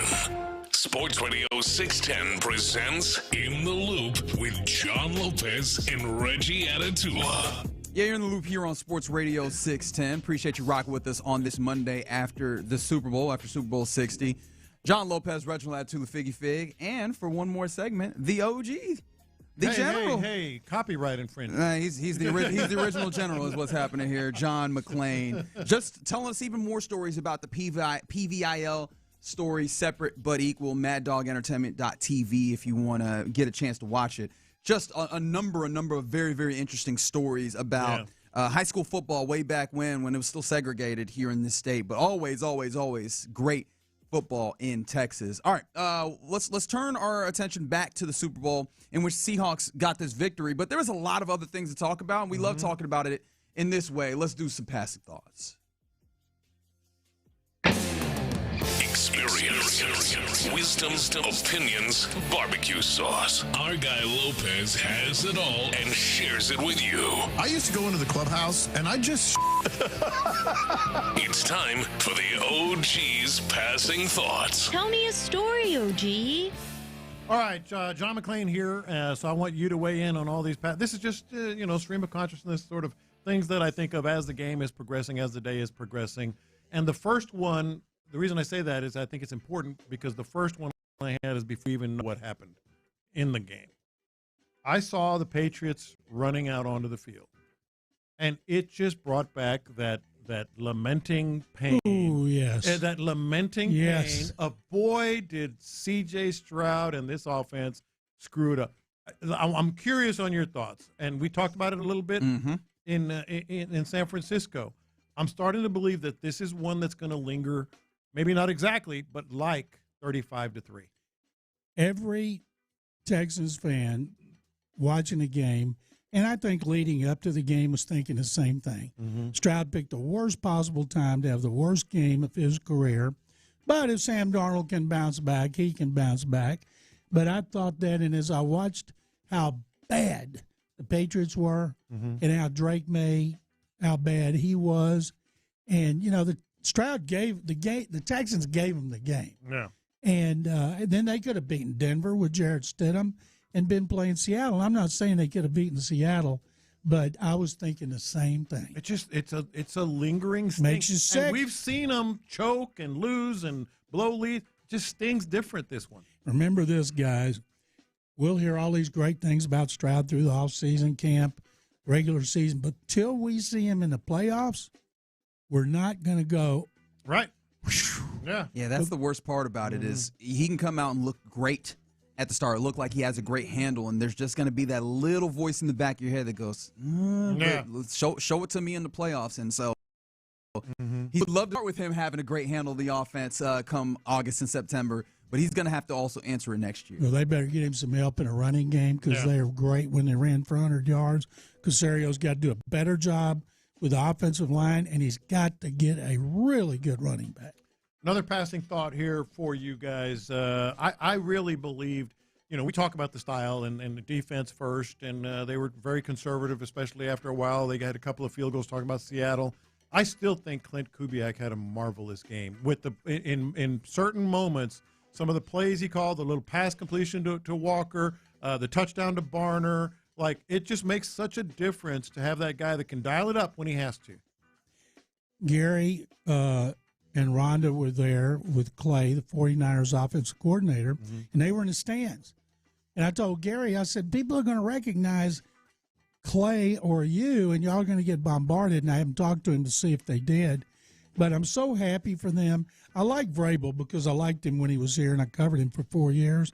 But I want Kubiak family to get his second ring. Yeah. And when Gary got his fourth, he gave each son one, and he kept one. So now I'm wondering, will Clint keep his, or will he give Gary his back, or will he give Gary his ring? He's got to give that. I feel like if I'm this one. I mean, I'm not Gary by any stretch. I don't think I look like him. I can't coach like him. But I'd be like, hey, all right, so where my ring at? Ain't no way you can hold on to both of them. You got your own. Where's mine at? I think Clint should give him this one. Clint, that would be cool. Clint did a really good job in the playoffs. It's hard to believe they had no turnovers in the playoffs. Mm-hmm. None. And so he earned that job with the Raiders. And he likes Brady, of course. And Mark Davis is paying $50 million to former coaches and GMs. But John Spytek, the GM's running the show. He was with Kubiak when Gary won Super Bowl 50 for Denver. Yeah. So the Kubiaks know him. And, of course, he's with Brady with the Buccaneers. And they have a lot of confidence in him. And they're going to draft Fernando Mendoza. And I think every fan base, like the Titans, are thinking, "Oh, we'll be the Patriots next year." No, that was something we're not going to see for a while. But the Kubiak family is very proud. Another passing thought for you guys here, and just jump in, Reggie, as well. I feel like if you're predisposed to either like or not like the halftime show, nobody's going to change your mind. But I felt like the halftime show itself made it impossible to, like, pick out something for your cause. You know what I'm saying? Like, whether you're a pro or against, it was just a party. It was just like it was like walking down the sugarcane fields, and then the little the real taco stand that he got a taco was a real taco stand. Real wedding that happens in the midst of it as well. Real wedding, dancing, and I cannot, whether you like it or not. And again, people are predisposed or they're not, or they had an open mind, whatever. It's impossible to look at this halftime show and go, aha. Everything was so positive and upbeat. Yes. One of the things I liked, and I've looked at everything, retweeted everything, when Lady Gaga was doing her part, Benito was behind the stage behind him. And he was dancing up a storm. One thing got out on the internet that the little boy gave his Grammy to was the kid they were trying to deport. That was not. He was an actor. And I watched the thing where they sped up, that they had 7 or 8 minutes to put the stage out there. It's amazing how great they do that. I thought it was so upbeat. And I love these geranium brains who think he's not American and they don't know jack squat about Puerto Rico. And they just make such fools out of themselves. And I'm glad it all came off and it's highest rated in history. And it's going to be higher rated in the game for sure. Yeah, I think that for me, there's definitely some things that like have a political aspect to them. Like one of the things is their allusion to the Puerto Rican, electrical grid and how they've had 11 months it took us. Yes, a number of issues, and those are things that I think outside of like a political one side versus the other is a political. Hey, you need to serve your constituents, which I think everybody would agree with. But I think the most political thing is one that is not so in that. I'm just going to be exuberant with joy regardless of what you... And I appreciate it. Love and joy were the key undercurrents of what he was trying to put forward there. And I appreciate it. I thought that was impossible to do these days. Absolutely. Like anything you put out there, no matter who you are, someone can turn it into something. And I'm like, really hard to do with this show. You know what they did when they got out? Like, because, obviously they get off the field and they go out of the stadium. They were just dancing and performing and singing more. They danced all the way out of the stadium, and he was hugging Goodell. And another thing that got me out of that whole halftime show, besides it being so upbeat, were behind the scenes stuff and how much respect he had from everybody. In 2018, he's stacking groceries, and all of a sudden he's a star in Puerto Rico. And it's amazing how far he's come. He's a good actor. I've seen him in several movies. And done pretty well in wrestling as well. I told Carol, now where's Bad Bunny? Well, that's him up there with Brad Pitt. I said, really? That's him? I thought that was an actor. Yeah, because you knew him from there. All right, another passing thought here, and this is a little embarrassing. I didn't realize that Seattle defense was called the dark side until the broadcast yesterday. How much had y'all heard that? I've never heard it. I hadn't either. Okay, so it wasn't just me. No. But they're like, the dark side. I'm like, what? I think we're also... And the Texans played them. As much media as we have, I think that, though, because we have so much media, it's hard for a nickname to gel in the same way as it used to be, especially for the likes of you guys, that the local media could build a nickname and then it became the whole thing. I think it's a lot harder for those things to stick now. Doesn't have the same cachet as the Legion of Boom. No, but I just felt stupid. I was like, well, I never heard it. I guess I just missed out on that one. Yeah, I feel like I'm going to be the weirdo that's like, oh, man, that 25 Seahawks defense, man. Woo, what a defense. Remember the dark side? The what? The who? The who? Are you talking about the Marvel or the DC character? Another passing thought or two here before we move on. So Reggie brought up some numbers, and I'm not picking on Reggie. If you looked at Sam Darnold's numbers, you're going to go, ooh, not a good game. I thought yesterday was the game for the eye test because the way he avoided pressure, the way he bounced off of potential sacks, the way he moved around, he didn't have a good statistical game by any stretch. But I thought he easily could have been third or fourth on the MVP battle just because of the way he managed the game. He led the league in turnovers, didn't have a turnover in the playoffs. With that defense playing the way it was, he knew, as did Clint Kubiak, don't take chances. And they didn't, and he was fine with it. The thing Jude was brought up about avoiding sacks, pulling away, I'd not seen him do that before. Yeah. And he did a great job of that. I mean, he got hit just as much as Drake May, if not, maybe not exactly as much. He just got rid of the ball. Almost as much as Drake May.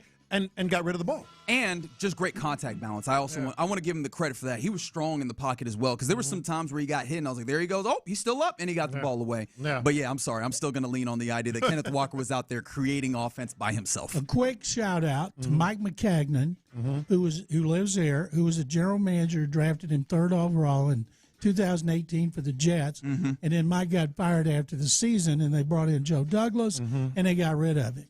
And I had lunch with Mike recently, and, of course, he never knew what was going to happen, but there was a reason he drafted Darnold overall. He didn't get a chance to see him develop, and Kenneth Walker III was the fifth MVP who was not involved in an offensive player, not involved in a touchdown. Last one here, because I just wanted to get this one in.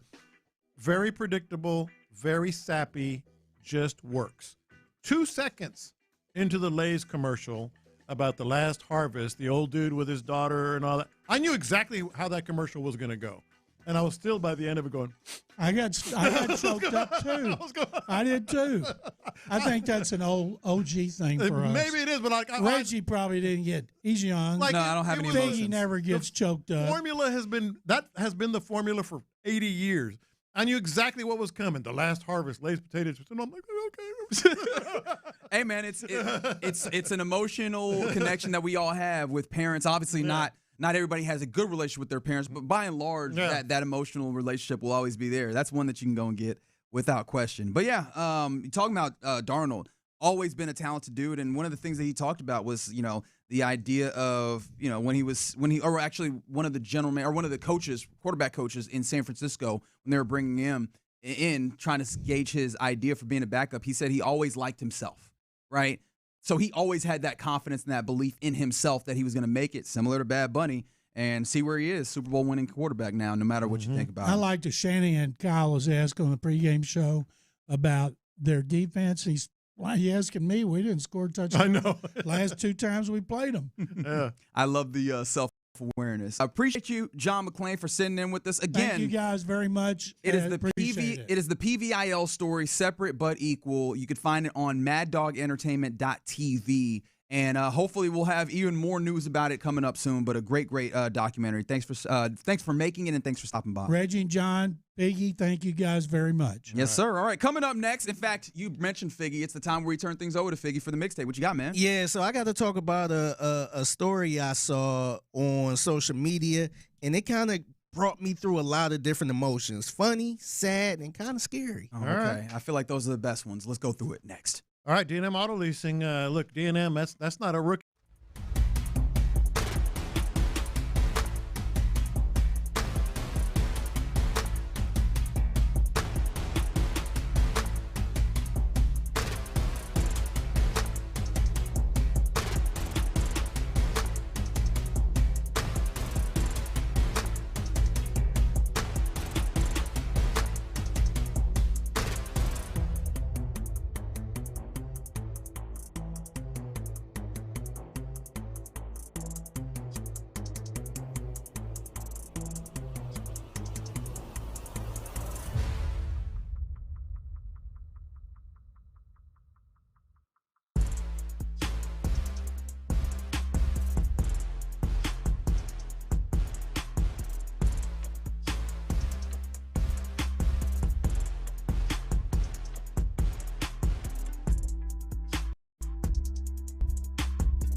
Call Mokaram Injury Lawyers at 281-222-2222.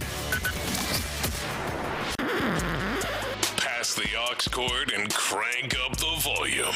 Figgy Fig's in the driver's seat. Sit back, relax, and enjoy the ride. It's time for Figgy's Mixtape on Sports Radio 610. Yes, it is the Mixtape in the Loop, Sports Radio 610. It's your man Figgy Fig holding it down on a Monday. Happy Monday to everyone out there. So I saw this video run across on my social media, and it started off, I'm going to take you through the emotions I had watching this video. I watched the whole thing, and it was a video of a situation that was happening between an older lady and a cop. Mm-hmm. And so it was an older lady, I guess she was involved in a terrible situation, which led to a surprise visit from a cop right at her doorstep. So here's part one from the body cam of the cop talking to the older lady, and this is how it went. Driving this morning about 8:30 or so. Probably. Okay. Where did you go this morning? I went to Publix. To Publix? Uh-huh. Okay. Did you go anyplace else? Basically to Publix. Just the Publix? Uh-huh. Okay. Did you maybe go to Sam's Club too? No. No. Did you get gas today? Yes, I did. You did? Okay. Where'd you get gas? I got it at Sam's Club. At Sam's Club. Okay. Okay. All right. I'm already hearing issues here. Can you tell me about the damage on the front of your car right there? Oh. Yes. What happened? I was going into Sam's Club, and somebody had been on a vehicle, I guess, and they coming out of Sam's Club, and they flew out. Okay. And I was turning. Okay. And the thing, I hit something. Oh, Lord. Okay. Okay. You don't know what you hit, though? No. No? Okay. Because it was one of those vehicles they have. One of the vehicles they have. What do you mean? Well, you can ride in Sam's. Got you. Or you can push a cart. Okay. And I think that must have been one of those riding things, and it came flying out. Okay. Did you get anybody on it? Oh, boy. No? No. Okay. It came out so fast. I bet it did. I mean, it would just flew out. Because they go fast. I said that's how you know someone's lying. And at this point, I don't know where her mental aptitude is at this point. I think she's legit ignorant of it. But she sounds believable. Yeah, she also sounds like they might have taken her ID card from her driver's license. Oh, to be honest. yeah. Right, that's one of those. But she was like, whenever somebody started telling you a story, and out of nowhere, it just came out of nowhere. I'm like, nah, you wasn't paying attention. Now you lying. Now you lied. That did not come out of nowhere. It was there, and you just hit it. You messed up. Yeah. So here is part two to the cop talking with the lady, kind of explaining what actually happened, because according to her, she was at home just chilling. She didn't think anything happened. Yeah. So here's the cop kind of explaining to her what really went down. Did you stop and check? See what happened? No. I went on down and got my gas. Okay. And then I came back to Publix. Okay. Well, so there was somebody on that scooter. Oh, no. And they got hurt. They're at the hospital. Okay. So They must have come flying out yes, of there. yes, ma'am. Based on you telling me all that, okay, we're gonna have to go down to jail and talk about it, okay? So I'm gonna have to put you in handcuffs, okay? They did not put Yes, Miss ma'am. Mabel in Yes, some ma'am. handcuffs. I've got people coming to inspect. I got a new air conditioner, Okay. and they're coming between 1:15 and 3:15. Okay. Well, so here's the problem though.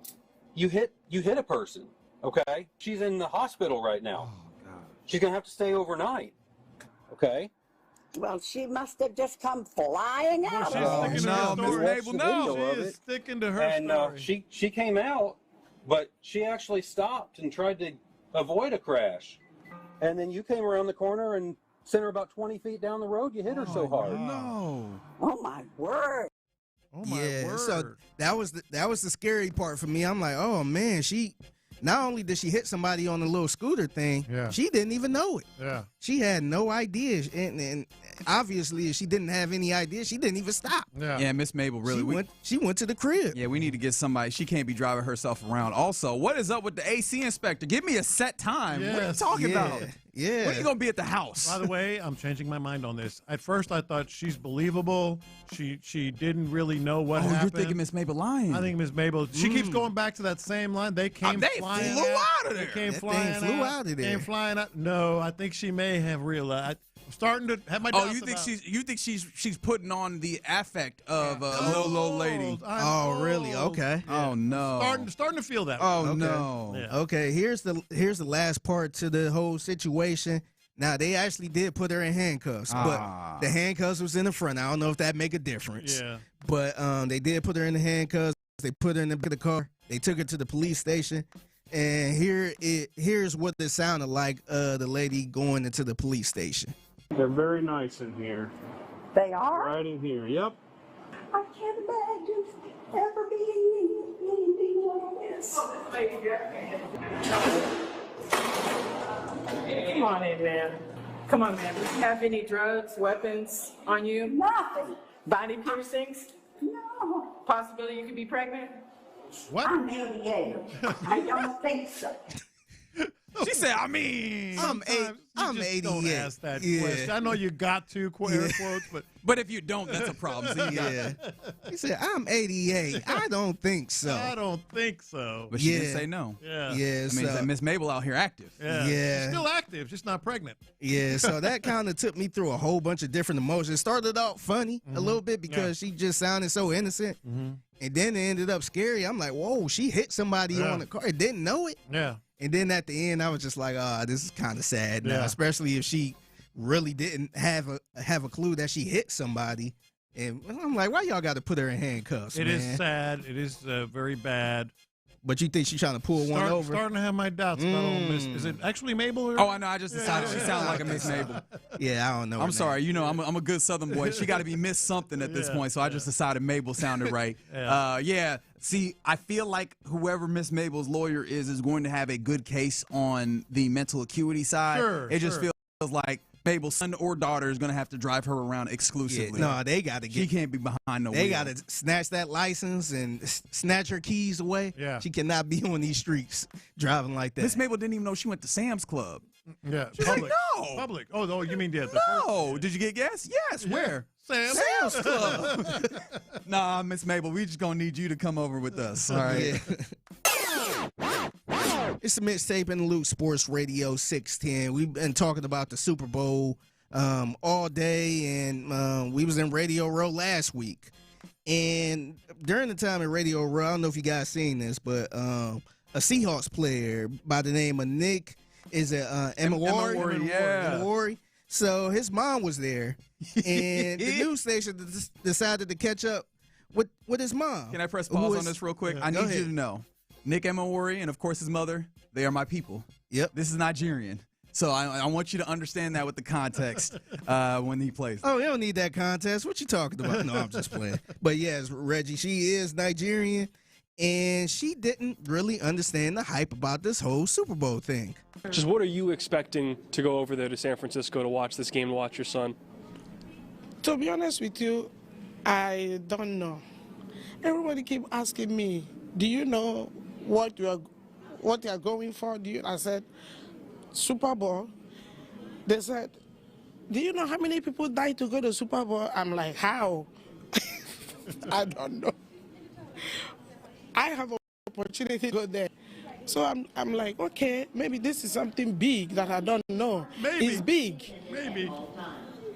I don't know what I'm expecting. All I'm going there is to shout, yay, Super Bowl, touchdown, we win. She was right. Those are the things that she shouted.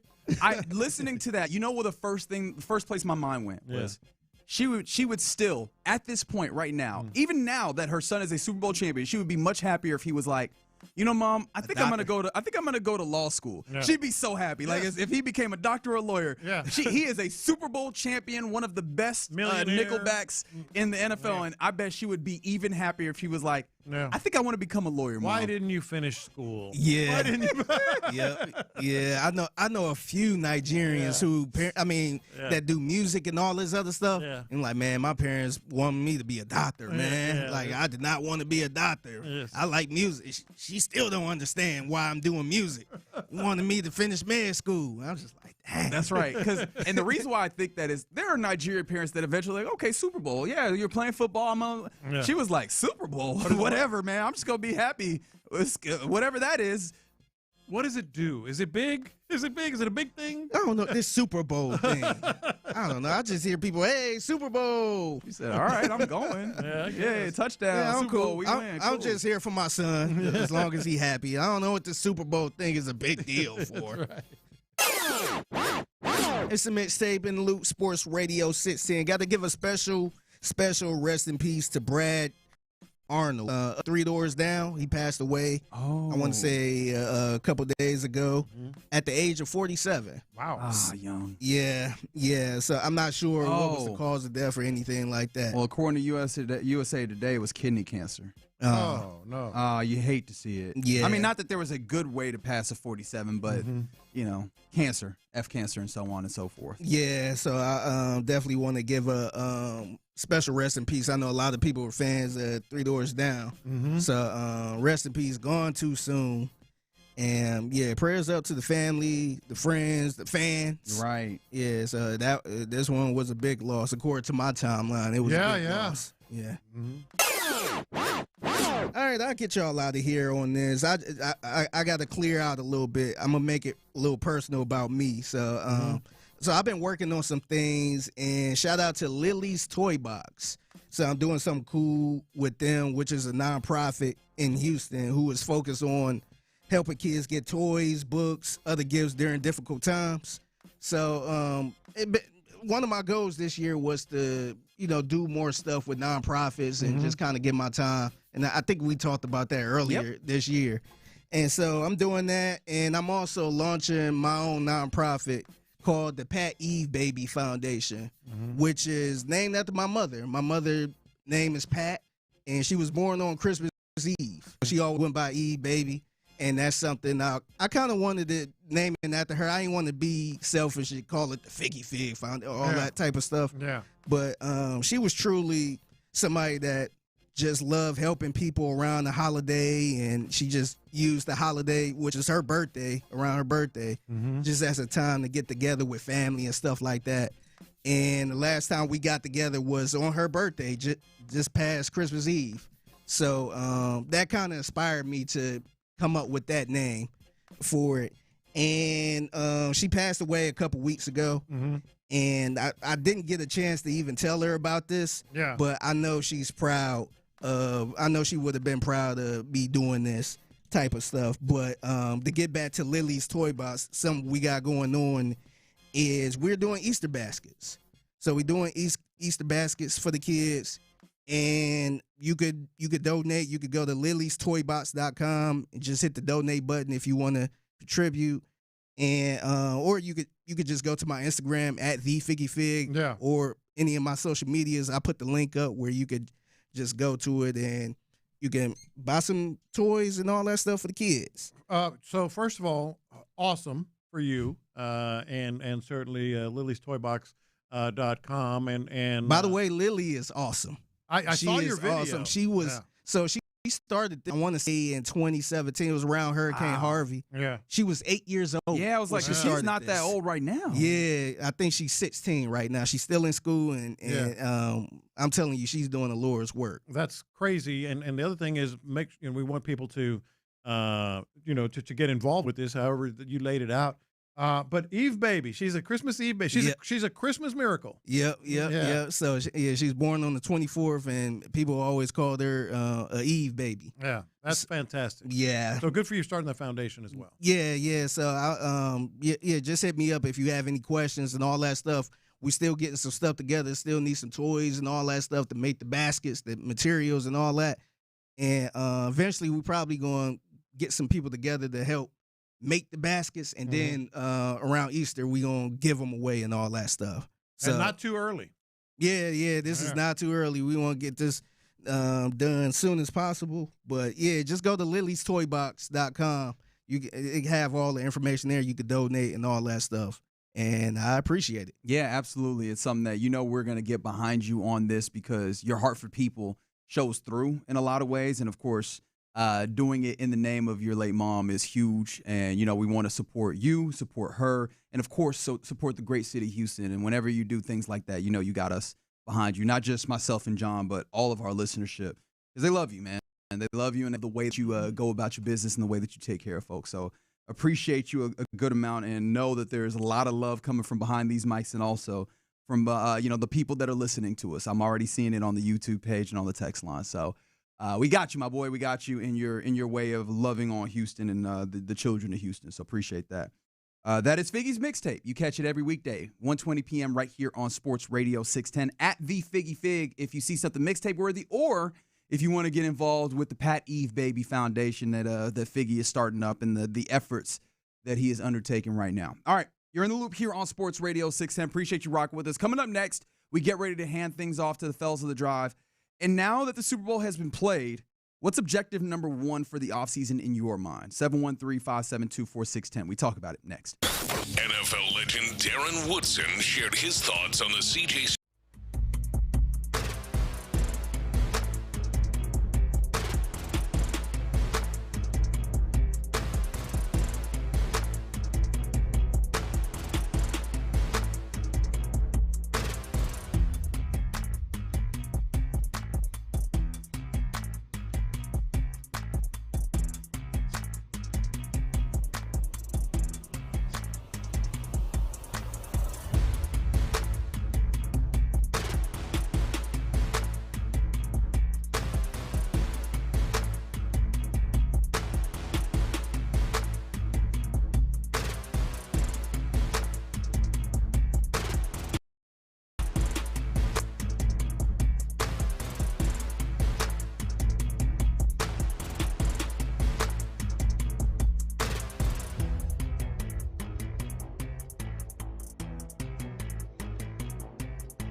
including how you purchase the policy. Potential savings vary. Allstate North American Insurance Company and Affiliates, Northbrook, Illinois. Thank you, Figgy.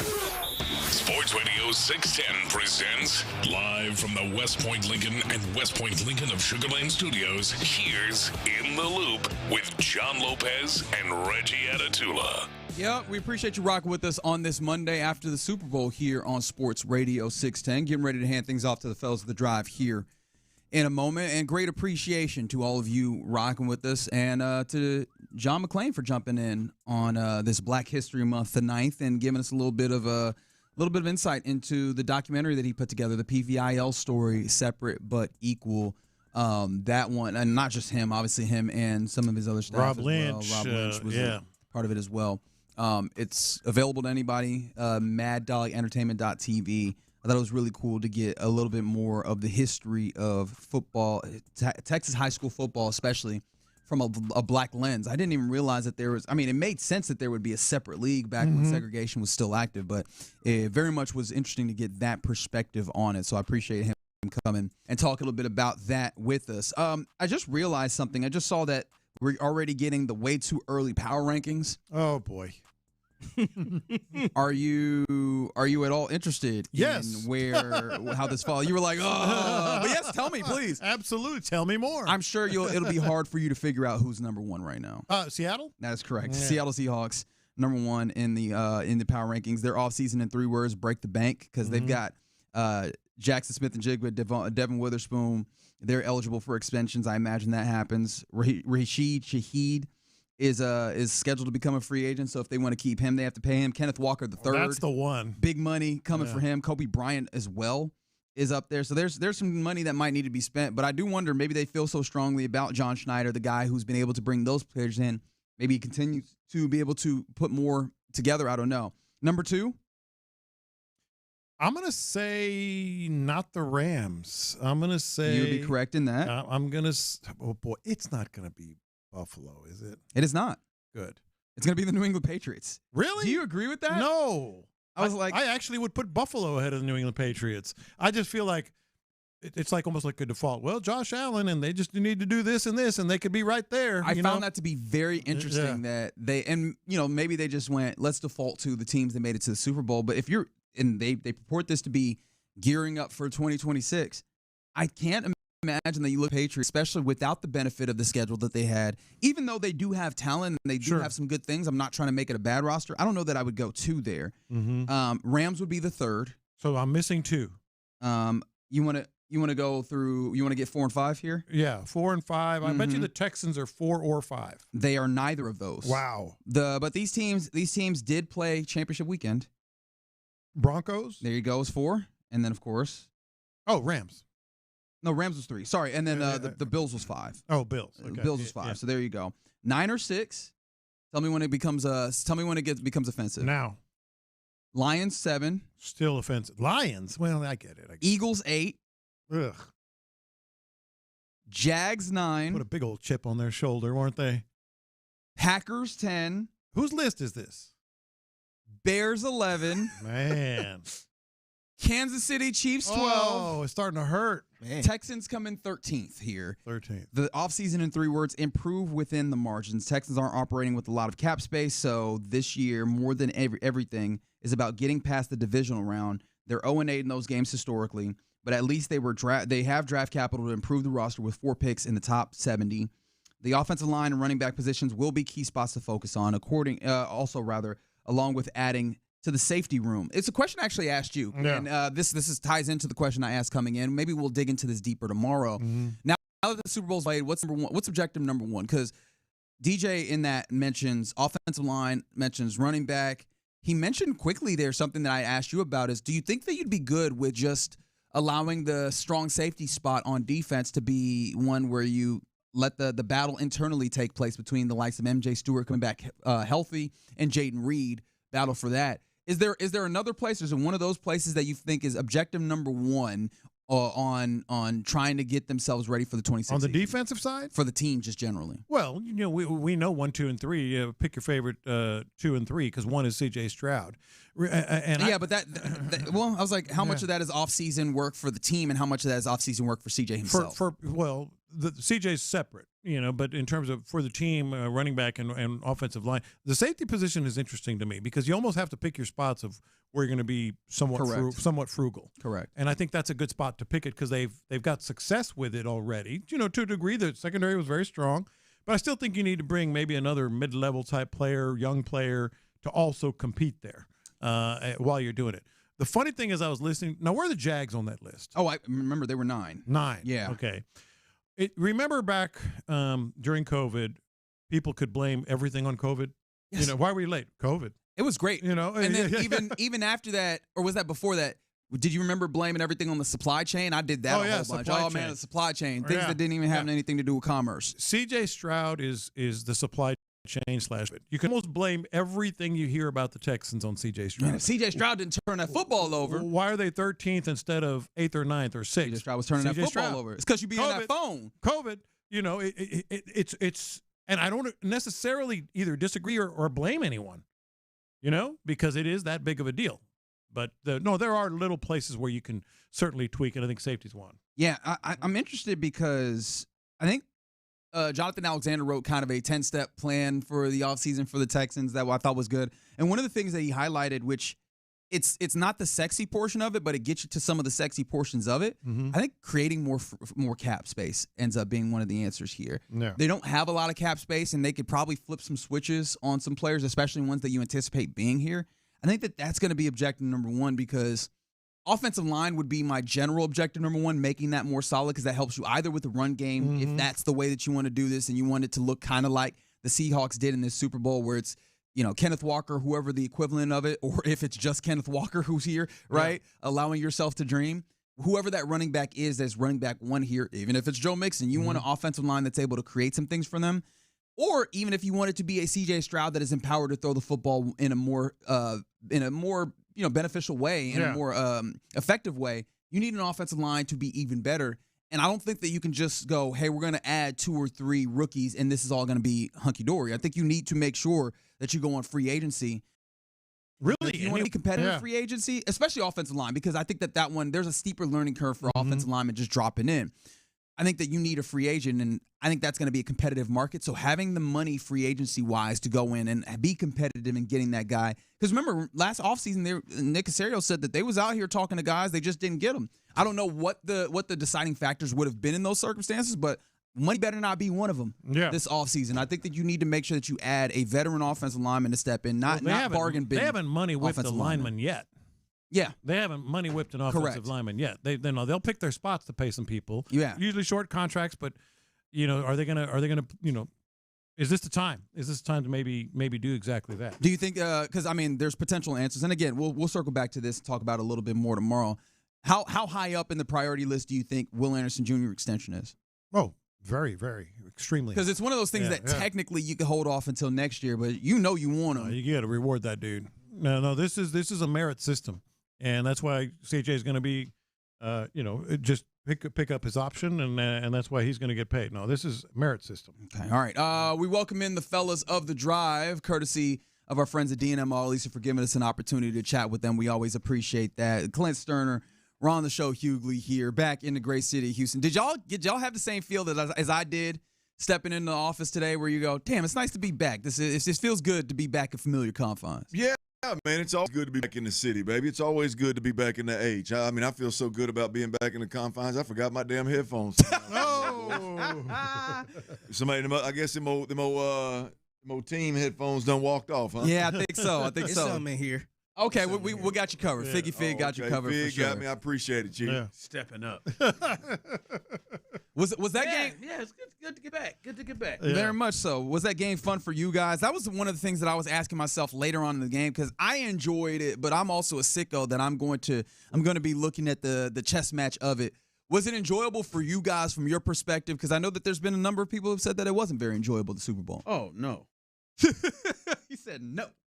No, I mean, it wasn't a good game. I mean, it was fitting the season in the way that it ended. This was a very weird, unusual season. The way the entire thing shook out, and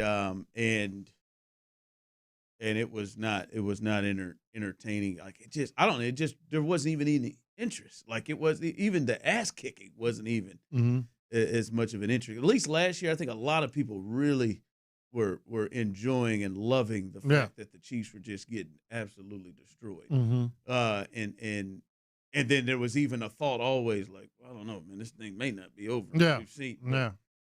I mean, this one was, good God.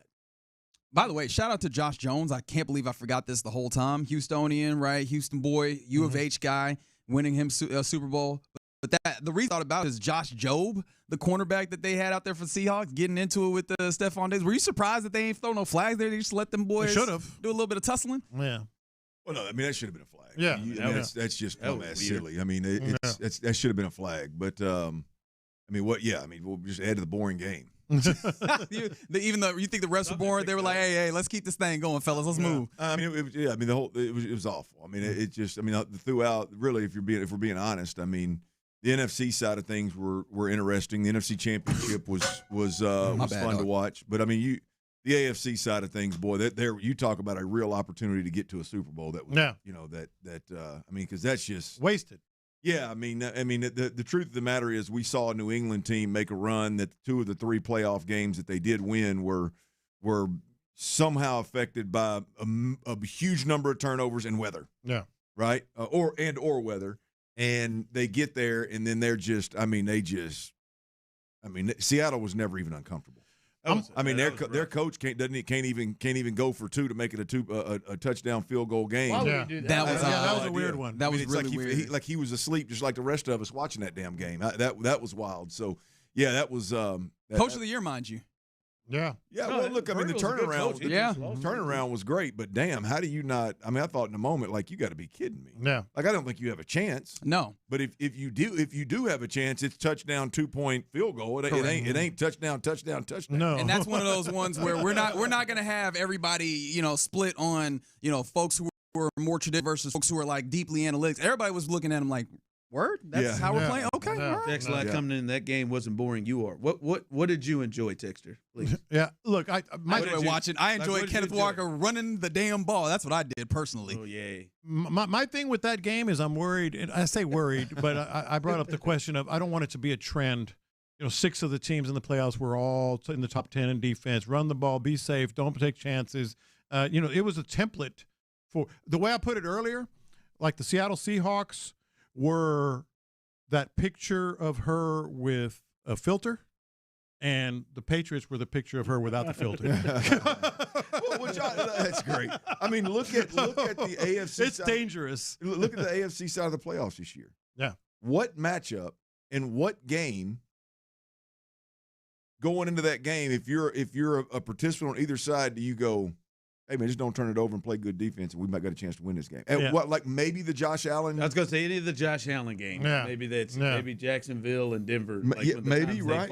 They faced them. I mean, there's a couple of them that you can go, oh, maybe, but I mean, it's just like the way the AFC fell this year. It was legit a year where just don't turn it over and play good defense, and you really got a shot. Yeah. And it worked for New England up to about half, 12-0 at half, or whatever the hell it was. I think it's what it was, 12-0 at half. That was 9-0, I believe. 9-0. Yeah. So there you go. To 12-0. Whenever they got to 12, right at the start of the third. I was going to say, at what point were you watching it and you think Sam and them knew, yep, as long as we don't halftime. Do anything helpful. Maybe 6. 6-0. On the flip side of it, I didn't have him scoring a touchdown. On the flip side of it, on the AFC side of it, I mean, like 9-0, 12-0, you're all right with it. Yeah, I think it was. Drake make break a run at any time. Drake make throw a go route at any point in time. Yeah. I'm comfortable with it. Yeah. And then I mean, to think that you lasted the entire playoffs till the third quarter of the Super Bowl with that mentality, I just don't think we're going to see that again on the AFC side of things. Yeah, that's the thing that scares me is I hope that you don't the Texans don't view it as the trend is this is how you keep playing, and then the league moves away from it. Yeah. Well, I was bringing up that question earlier, but I think they'll do something to stop that. Yeah, a lot of good defense, a lot of coaches, want to do it, and I don't like it. I'm just saying I'm worried that's what's going to happen. Hey, look how Seattle won. Yeah. Well, excited to hear what you fellas got going on this afternoon. We're done for today. We'll catch you tomorrow. You're listening to KLT AM, KLT FM, HD2 Houston, and Odyssey Sports Station. And right now, The Drive is live. All right, The Drive is live, and we are all back in the building. There you go. If you're on YouTube and Twitch, we appreciate you joining us. You see Tyler, myself, Clint, all back in here. And as I said to the fellas, Clint, when you went to go get those headphones, the weirdest season, one of the strangest NFL seasons that you could look at, you could say, I think there's an argument that maybe the top 5 players, top 5 quarterbacks really just weren't even really involved to be taken serious to win a championship this year, and none of them to the title game in either of their conferences. It was a weird season. It ended in to me, just not an entertaining game. Like, we talked about it last week when we were on Radio Row, Clint, about, boy, there's no buzz in the game. And then the game came in and gave us the reason why there's no buzz in the game. I said I was dead. Clint, I was dead wrong about this. Now, I know many people will remind me that I've been wrong about certain things, but I was dead wrong all the way around. Right? I thought we may see the Drake May that we saw all season. Good God Almighty! I thought this game would be tight. This thing was over early. They just made it look a little pretty, and I thought there's no way, Clint, that Vrabel and McDaniels would get themselves blown out, and they couldn't do anything in this game. It was a rough watch the entire way. And Seattle, I don't even know if they played great, to be honest. Yeah, they didn't have to, and they knew pretty early on, Clint, that they didn't have to. They knew pretty early on. Like, basically, it was like the Texans game against the Steelers, except they turned it over. But they knew pretty early on the only way that the Steelers were going to have a chance in that game is if they helped them, and that's what they did. And Sam wouldn't. He tried early, but he wouldn't. That was a weird game. Yeah, look, I thought it was a weird game, but at the end, and it wasn't very entertaining to me either. But I think there's a couple of just overall Reaction Monday topics or thoughts here, man. Truth of the matter is you said Seattle, tried to maybe give a couple of give it away early or keep it close. Sam took some chances, and then later on he said, "No, I don't own these." Well, this game should have been a rout by halftime, if we're being honest. I'm not being critical of Sam because it's a big game. I think New England was a good defense, but you look at the kind of a little bit of a scramble around, and then he overthrows Jackson Smith and Jigba on the kind of a busted play where he broke open deep. That was going to be a huge chunk play. You look at the underthrow to Rashid Shaheed on the deep post. That's a throw where if you're a big arm guy like Sam, you either overthrow him or you hit him right in stride. You don't underthrow it to where. And that was a great play. Hell of a play by Gonzalez. Great play. So was the next one I was going to mention. The Jackson Smith and Jigba little Dino route right before half, I believe it was. Why is that called a Dino route? It's a double end. Double slant. Okay, I just wanted to. It's a play on words there of Dino, huh? Yeah, the Dino is the slant go slant, right? So it's but anyway, it's one of those where, and I don't know if it was that or just he was outside and crossed his face, but nonetheless, that's a huge. He missed that by 10 yards, Ron. That ball should have been thrown in the middle, right for him to go get it. That ball was thrown probably 5 yards behind the receiver, 4 or 5 yards behind the receiver, and it should have been thrown 7 or 8 yards in front of the receiver. So you're 10-plus yards. That was a bad miss. And, so that game should have been an absolute rout by halftime.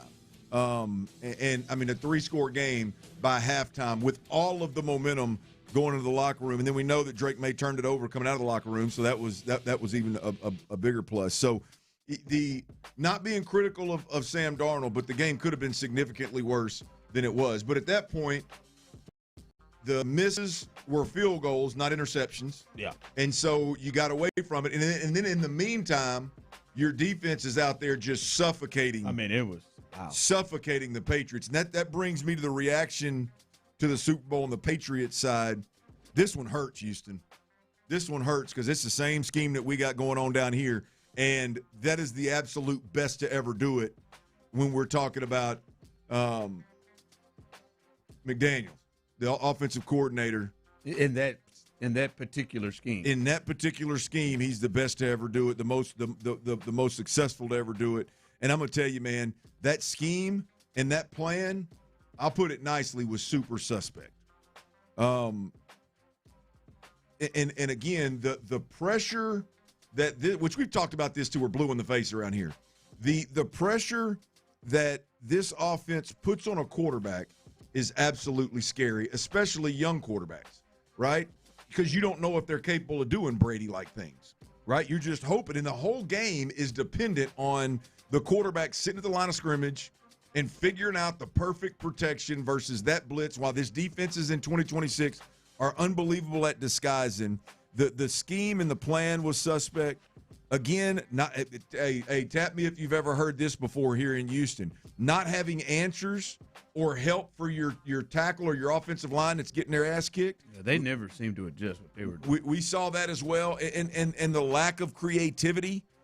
Screen game disappeared. Do you think it was Seattle that was that just took anything away, or were you just surprised, like, do something more?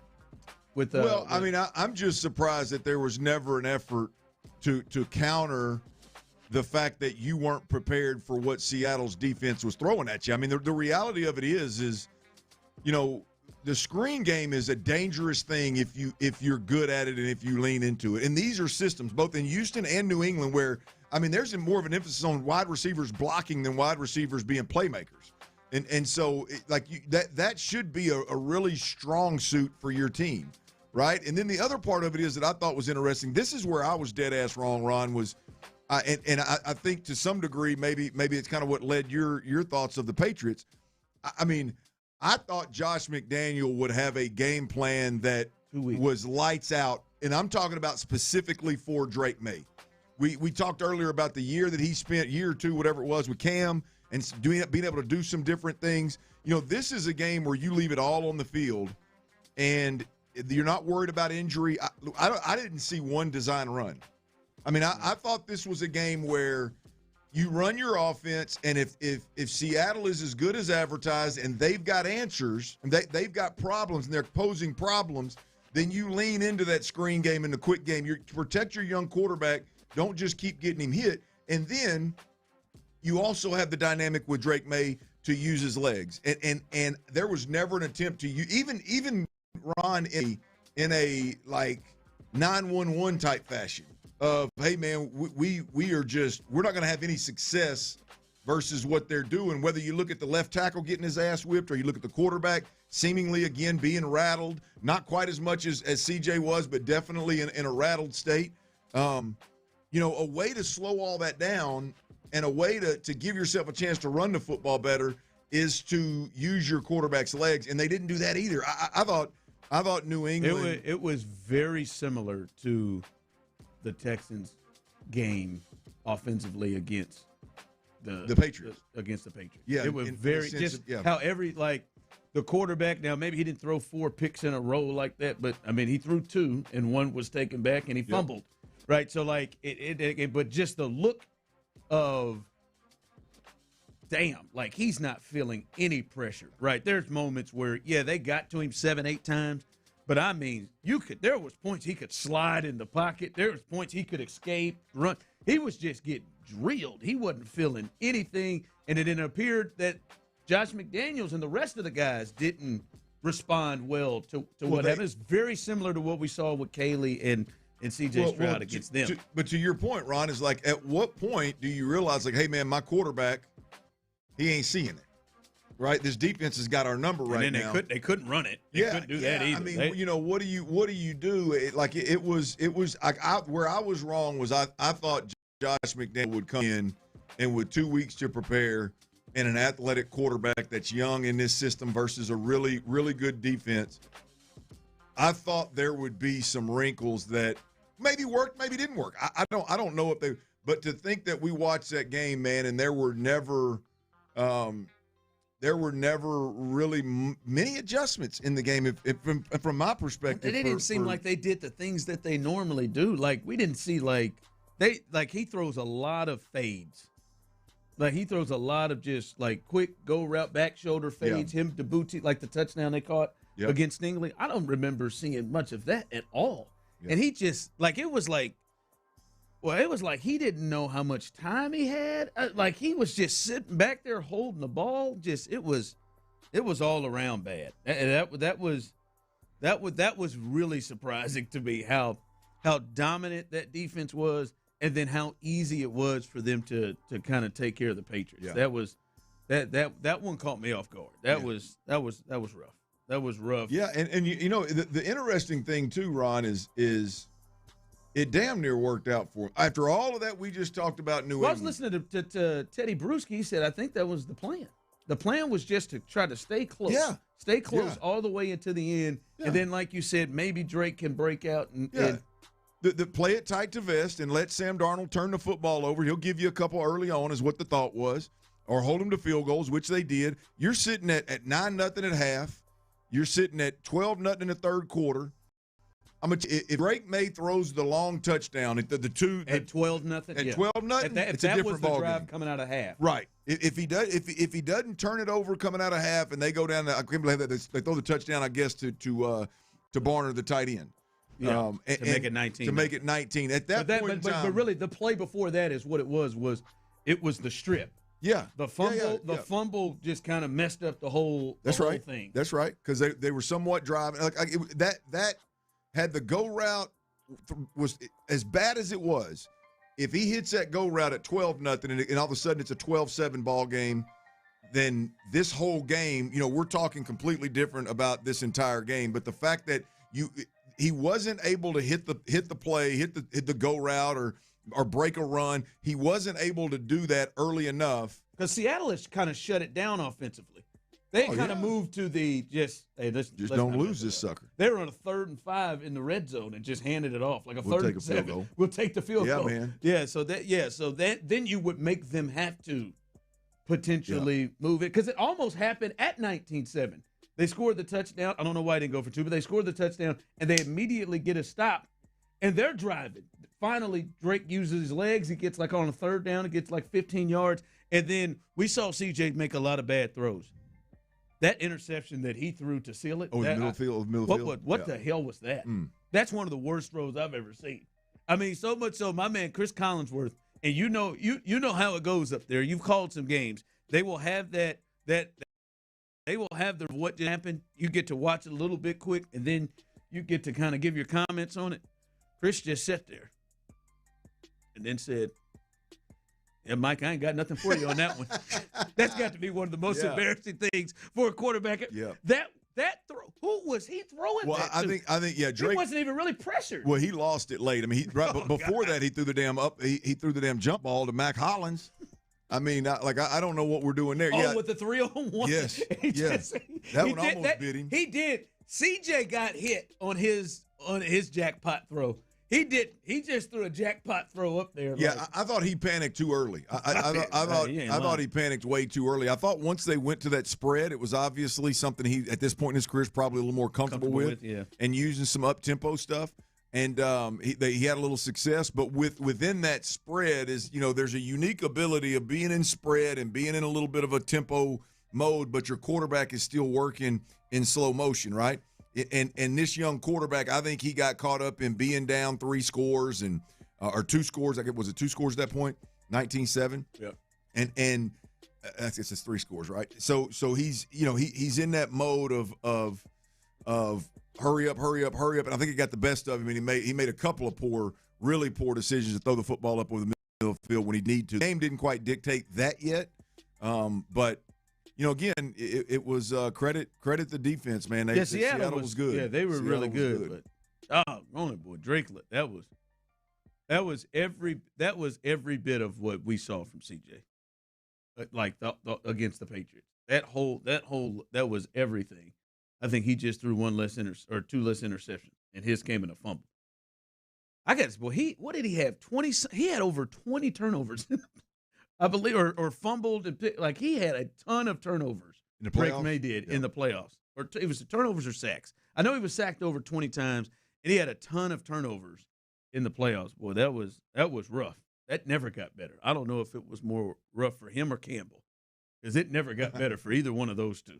Good God, man, they may have a problem with their number 4 overall pick from the draft. All right, coming up, we saw something very, very important, and if you take it and watch it in the Texans' eyes, I think it's clear, and it's something we've been talking about, but it kind of jumps even more after watching the Super Bowl last night. We'll discuss that next. All right, if you've played, coached, or trained on a turf field here in and around Houston, high school or private, doesn't matter. There's a good chance Fielder's Choice Sports Construction had something to do with it. With over 25 years of experience and over 500 sports fields built in and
Heard in an accident? Call McClain Injury Lawyers at 281-222-2222. Sports Radio 610 presents The Drive with Stoerner and Hughley.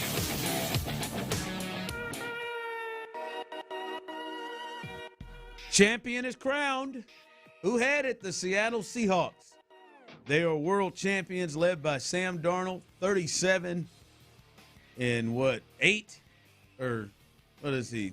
Yeah, an 8 in his last set, 31-7 in his last 2 seasons to win a championship. Yeah, he was what a 2-year run from Sam Darnold, both with the Vikings and the Seahawks. You think he's shaking off that Sam doesn't play well in big games, doesn't win big games? I would say this will do it. So, right? I mean, I think winning a Super Bowl and the fact becoming known that Dick Hammer is your granddad, I think really goes a long way. Yep, those 2 things you believe? Yes, I think those 2 things are brought the hammer. Absolutely, I think those 2 things are going to go a long way in terms of getting pulling old Sam Darnold up out of the gutter of quarterbacks. Both defenses, for the most part, played well, and both defenses pressured. Sam clearly was more comfortable of the 2 quarterbacks. Yeah, Sam was getting hit, but Sam was able to move in the pocket and avoid some of those hits. Like you see, it was clear. Like Drake was just almost standing there waiting for him. It was like, yeah, Sam is handling this pressure much better. At least been able to get some first downs or drop off throws or not kill field position. I mean, I think we've talked about it here many a times with CJ. I know early on when pressure was a problem, it looked like both quarterbacks were under pressure. Both defenses played well, as you mentioned. One quarterback knew where the pressure was coming from and knew he needed to have a little sense of urgency and kind of move around and knew where his answers were and whether they were immediate or he was going to try to buy a little time to get the ball over the top.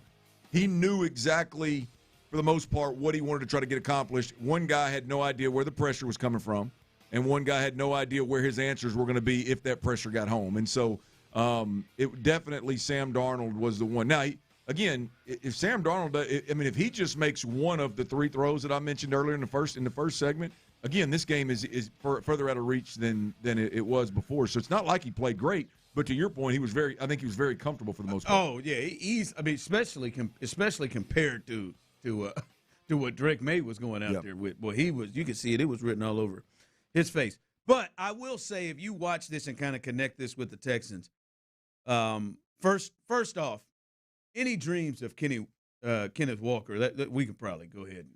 You think that ship has sailed? Yeah. I there's no way Seattle can let him go. Keep, especially that.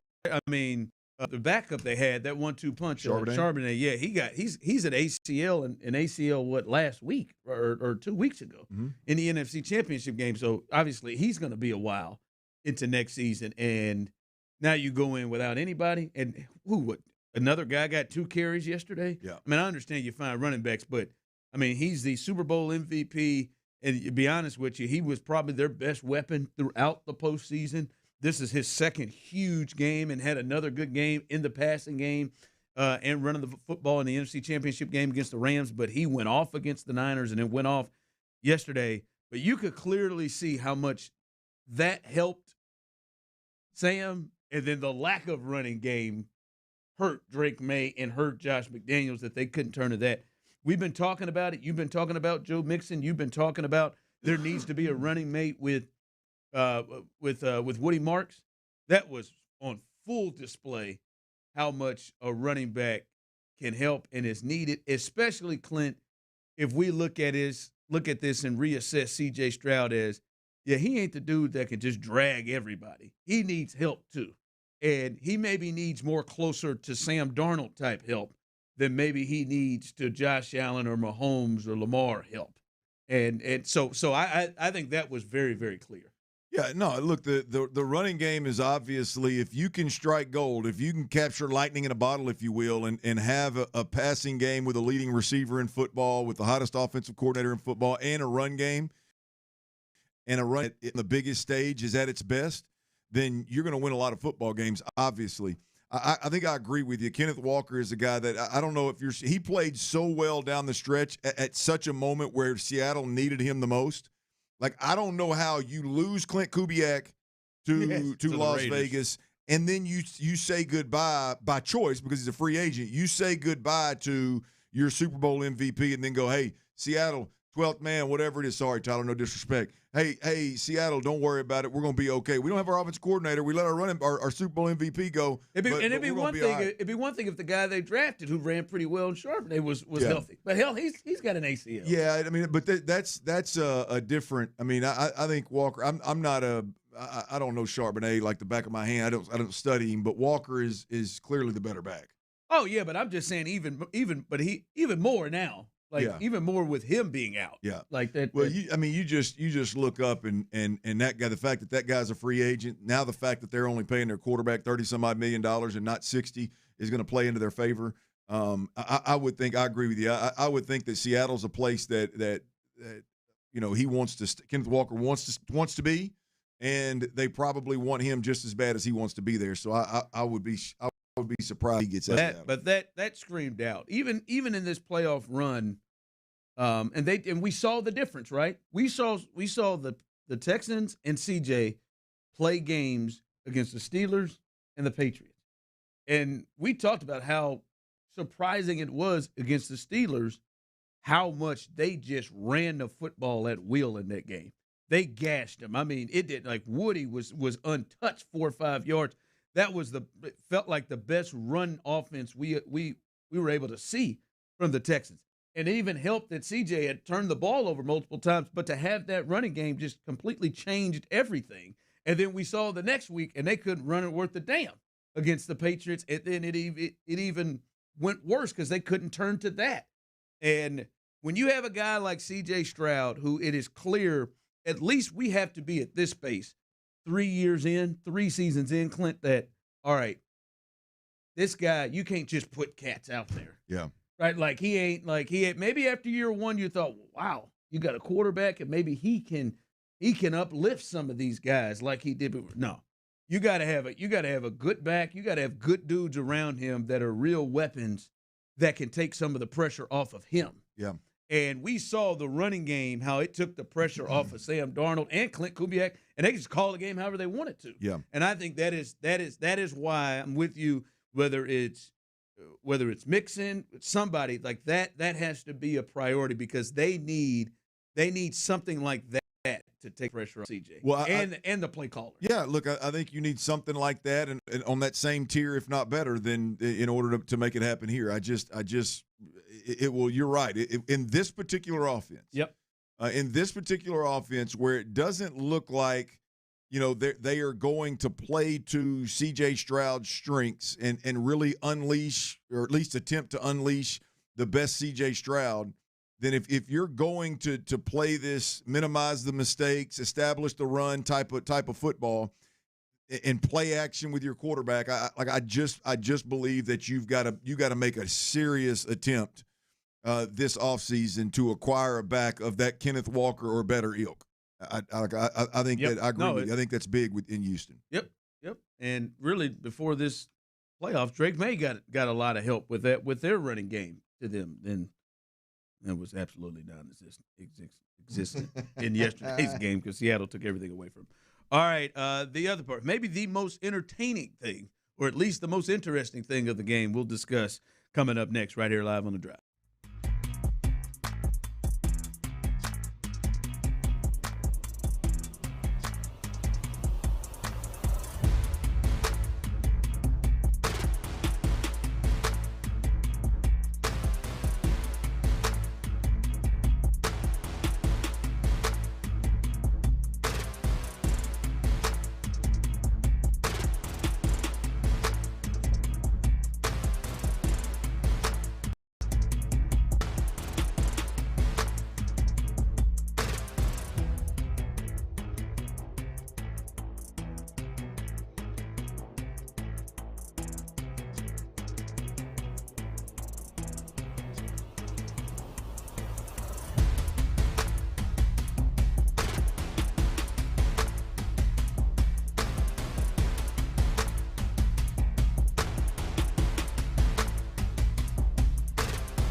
That's callthesheriff.com. Sheriff Injury Lawyers. We're on your side. Sports Radio 610 presents The Drive with Stoerner and Hughley.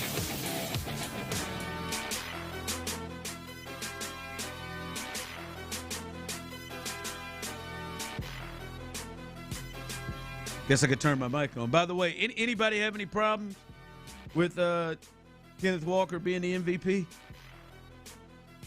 No, I didn't have no problem with it. Thought about the kicker? I did have that thought. He set the record, man. Set the record. Like when Kenneth broke away and it looked like he had that touchdown, it was over then. It was definitely he was over. on his way to going over 200 total yards. Yeah, it was definitely over then, and he had a touchdown to it. I mean, them 5 field goals, I mean, I don't know. I thought there was. How long were they? I think the longest was 41. Yeah, no. I thought there was because hell, that was only scored that was happening. I'll be honest with you, and I'm with somebody here on the text line. Somebody on the defense should have won it. Well, the way everybody's talking, Witherspoon should have won it, or Witherspoon should have won it, given the blitzing package that he was obviously the key cog there that kept getting home. He obviously had a chance, and that gentleman who had the pick six. I feel like that's I feel like that's the exact type of guy who won their MVP when they won it the first time. I feel like they got the MVP for Seattle when they beat the hell out of Denver, like they did against the Patriots. I feel like the MVP was a linebacker that ran one back. Was it Wagner? No, Bob, wasn't it? Super Bowl. I'm pretty certain of that. That it was just like that situation. Whoever number 7 is, who ran it back yesterday. Wasu? Sure. Something like that? Yeah. Him. I thought there was a chance he might be able to take it home because it's just the defense was so dominant. That was the story. Yeah, Malcolm Smith. He was named the MVP of that Super Bowl. He had a 69-yard interception for a touchdown in that game against Peyton Manning. The defense, because you walk with that is the biggest part of the game is a defense and what they did. By the way, that was Kenneth Walker's dad's first game I did not know that. He's ever been to. He doesn't like crowds. Well, it'd be tough to be at a game then. He never went to a game at Michigan State, has never been to any of his professional games until yesterday. That seems like a convenient excuse not to go to a game, doesn't it? Now Kenneth said he comes to Seattle all the time. He just doesn't go to the game. He watches it at the house. He doesn't like crowds. And he was standing there, and they were showing him. He was showing him. And you can tell he wasn't feeling like all the celebrating stuff around. I bet he was glad that his head was on the swivel or something. I bet he was glad he went. I could have got. If that's the case, if that's legit, like real issue, like Pops. Let me get a sideline for Pops. I don't think he wants a sideline. I think that's too crowded. Damn, if the sideline's too crowded for you, boy, you high maintenance, ain't you? Okay, Dub Senior, you high maintenance. Get nervous, man. Ron, did your boy ever conquer his fear of like the mascot thing? Yeah, he's aged out. That's good. Yeah, he's That's aged good. out of that. I didn't have to go to hiding under his bed dressed as a orbit. I was gonna dress. I was thinking, let's just get it out of it. Let me hide under his bed or in his closet and dressed as a mascot and just jump out on him. Here's Toro. I'm telling you, boy, the worst was, I'm sure they do it here at the Daikin, but in Kansas City, the kids can run the bases with Slugger, the Lion, on Sundays. Just gotta let it just get down there. Let the kids come on. And we were like, "You want to run?" And he was like, "Yeah." We got down there to that first level, and the guy said, "Come on, buddy, those on down." He sees Sluggers down at the bottom, greeting the kids. Mm-hmm. That boy got down to that first step, and then grabbed onto that railing and would not go. No, I'm not going. Saw that big-headed individual said, "Nope." Nah, I mean he lost his mind. I said, "You got to be kidding me with this thing." I said, "You go run the base." No, I'm messing with it. Yeah, Ken Walker had him a big game. 135 rushing, only person to do anything really that much. I thought Sam might sneak his way into that. They will give it to a quarterback in a heartbeat. Yeah. If Sam were Josh Allen would have won that MVP. Touchdown pass, 202 yards. Well, it was easy to not give it to Sam because it was Sam and because Sam made it. Again, if Sam makes one or two of those throws we talked about in the first half, he runs away with it. Because I remember, like, Peyton Manning shouldn't have won that MVP. I don't think Peyton Manning should have. Against the Bears, the first one they won, he did not have that great of a game. But that thing was going to Peyton if it was anywhere close to being able to go to. They wasn't doing that for Sam. I guess Sam don't give it to him. Yeah, Sam ain't carrying that kind of power. And like someone texted in earlier, the most interesting thing was a halftime show. That I think the halftime show did exactly what it was going to do.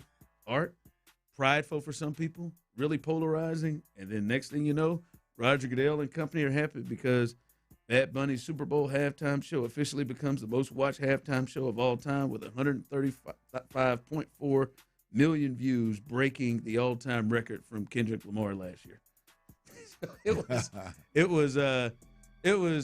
And by the way, look, I'm telling you, if you didn't enjoy it, that's fine. I'm not mad at people who didn't enjoy it. I mean, hell, I'll tell you right now, the Stones weren't my bag. I wasn't geared up for the Who. Remember that run they had all them old dudes? Yes, not my style either. That was my cool. I don't know if I can get what you say. This isn't American, but whatever. I mean, right. There's a lot of people that listen to this station. A lot of people here that was very prideful for them. But if you wasn't into it, that ain't gonna. Every year it ain't for everybody. You get to that, but it was something colorful. I didn't know Lady Gaga was gonna make a run out there. That was it. Yeah, they brought Stephanie out there. Yeah, I knew she knew French. I didn't know Lady Gaga knew Spanish as well. Talk about versatile. Yep. Ricky Martin. That one was wild. Rick Martin. He showed up. My wife said, "Is that Ricky Martin?" Hey, man, I ain't going to lie to you. That's a beautiful dude, man. I ain't going to lie to you. I'm very comfortable with myself. Ricky Martin is? He's like, like Prince is pretty. Yeah. Or was pretty. That's it. That like, dang, man, that's some. He's probably driving them fellas crazy.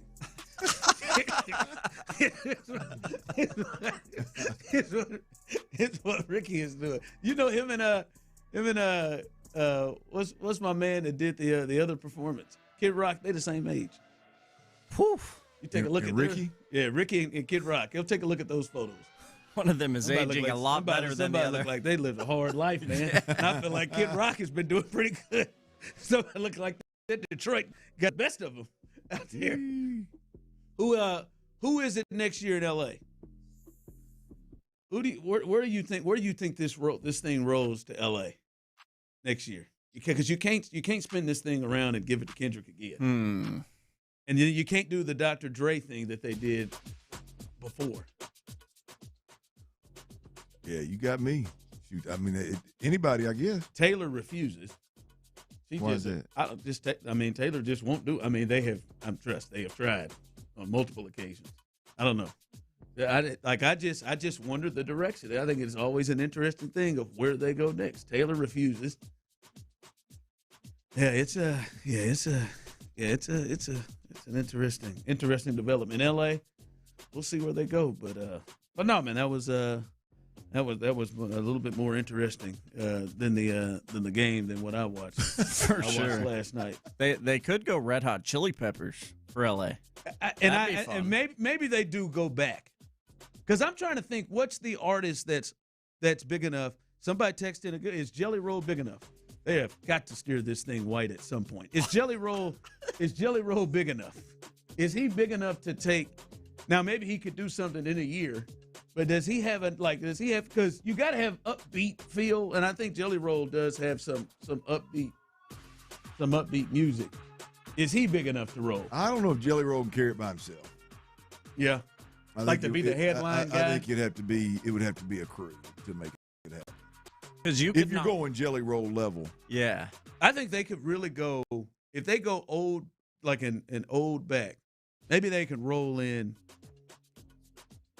They got to give them one. Maybe they could roll in like a bunch of 80s hair bands. Yeah. And like a bunch of them, bringing them back. Like Poison and Guns N' Roses. Are there enough of them alive? No, look, I think this ship has sailed. I mean, if the purpose has become we're going to reach as many people as we possibly can, then it's clearly going to be an international star. Somebody. I mean, it's just like it doesn't like. They were doing the hometown deal, they were doing that for a minute, where it's but if the numbers, if he blew the numbers, just off the charts, it's obviously due to the new eyes, eyeballs, and ears that you bring, and if that's the standard, which I don't know how you go anywhere else if the numbers are that big. Yeah, someone texted in Drake. I think we've lost the Drake time period. Okay, I was thinking about that though. What if have we lost that? Is he? I don't think it's lost. I mean, he took a severe hit, but maybe they give him his opportunity at a lack of a better term, response. That response. I mean, he's still in the corner. He hadn't gotten off. They haven't even started the next round yet. He's still sitting. He's still sitting. He's sitting out. But there was a point where he was an easy one. That you could that could draw, as you said, international star. Yeah, I don't know. This is like you're laying out though with the way they did this and getting new eyes and going after someone who's hot right now today. We might not know until we see how what new albums come out next year and who dominates the charts. Tyler, I think we would know who that person is. I don't think it's going to be somebody that just comes out of nowhere. Yeah, I think it's somebody that's the come out of nowhere person. That's not who you brand the Super Bowl halftime around. Sure. Out of nowhere. It's got to be somebody that is a star now that's big enough that we know right now. Yeah, I don't know the international stage enough to know who that.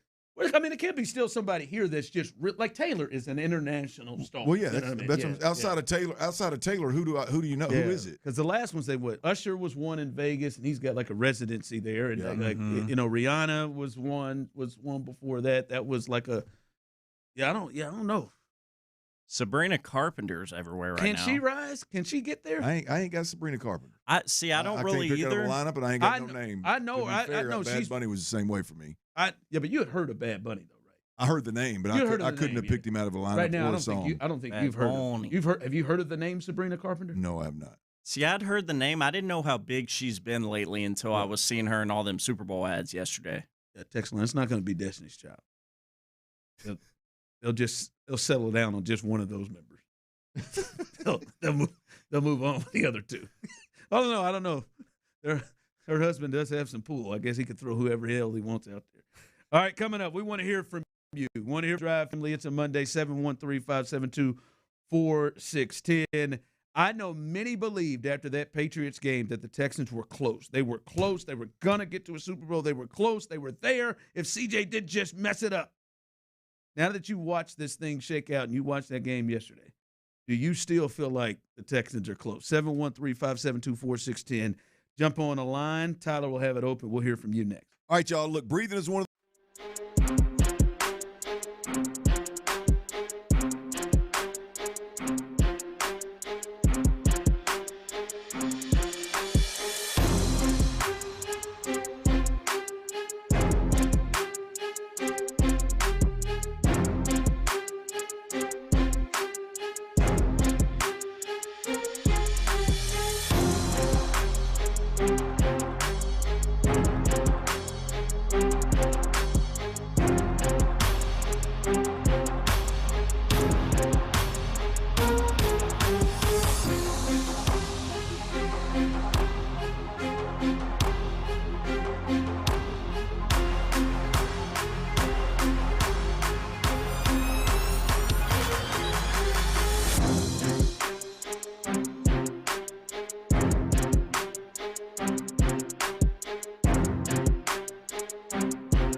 taxpayers with age, income, credit, and deduction restrictions. See TaxSlayer.com for eligibility requirements.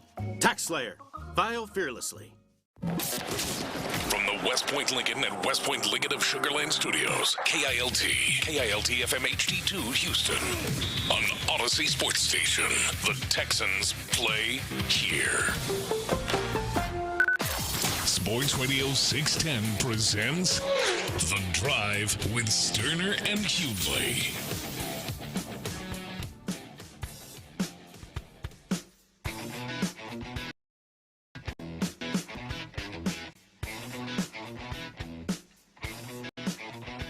Yeah, that's what we need.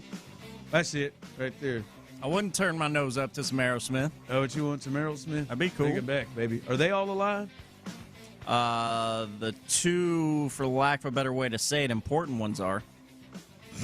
Come on, man. Well, I don't mean it personally. But so now these other ones that might be dead ain't important. No, I'm not saying. I don't know Who is that them. you're talking about? I'm talking about the lead guitarist, and of course Steven Tyler's alive and kicking. But I know those two. Those guys are the only two that matter to you. Let me be honest. Aerosmith people. And then now you went through it. Now you just went ahead and said it. Now I'm not saying I hope the other fellas are dead, but I don't. Did we have any? Oh God. Joe Perry's still with us. Yes, that's his name. Yeah, the guitarist. Joe's got. Some people have got to. We've had to have lost some of these. There ain't no way. I'll be honest with you. I'll match you, Tyler. How can I say this?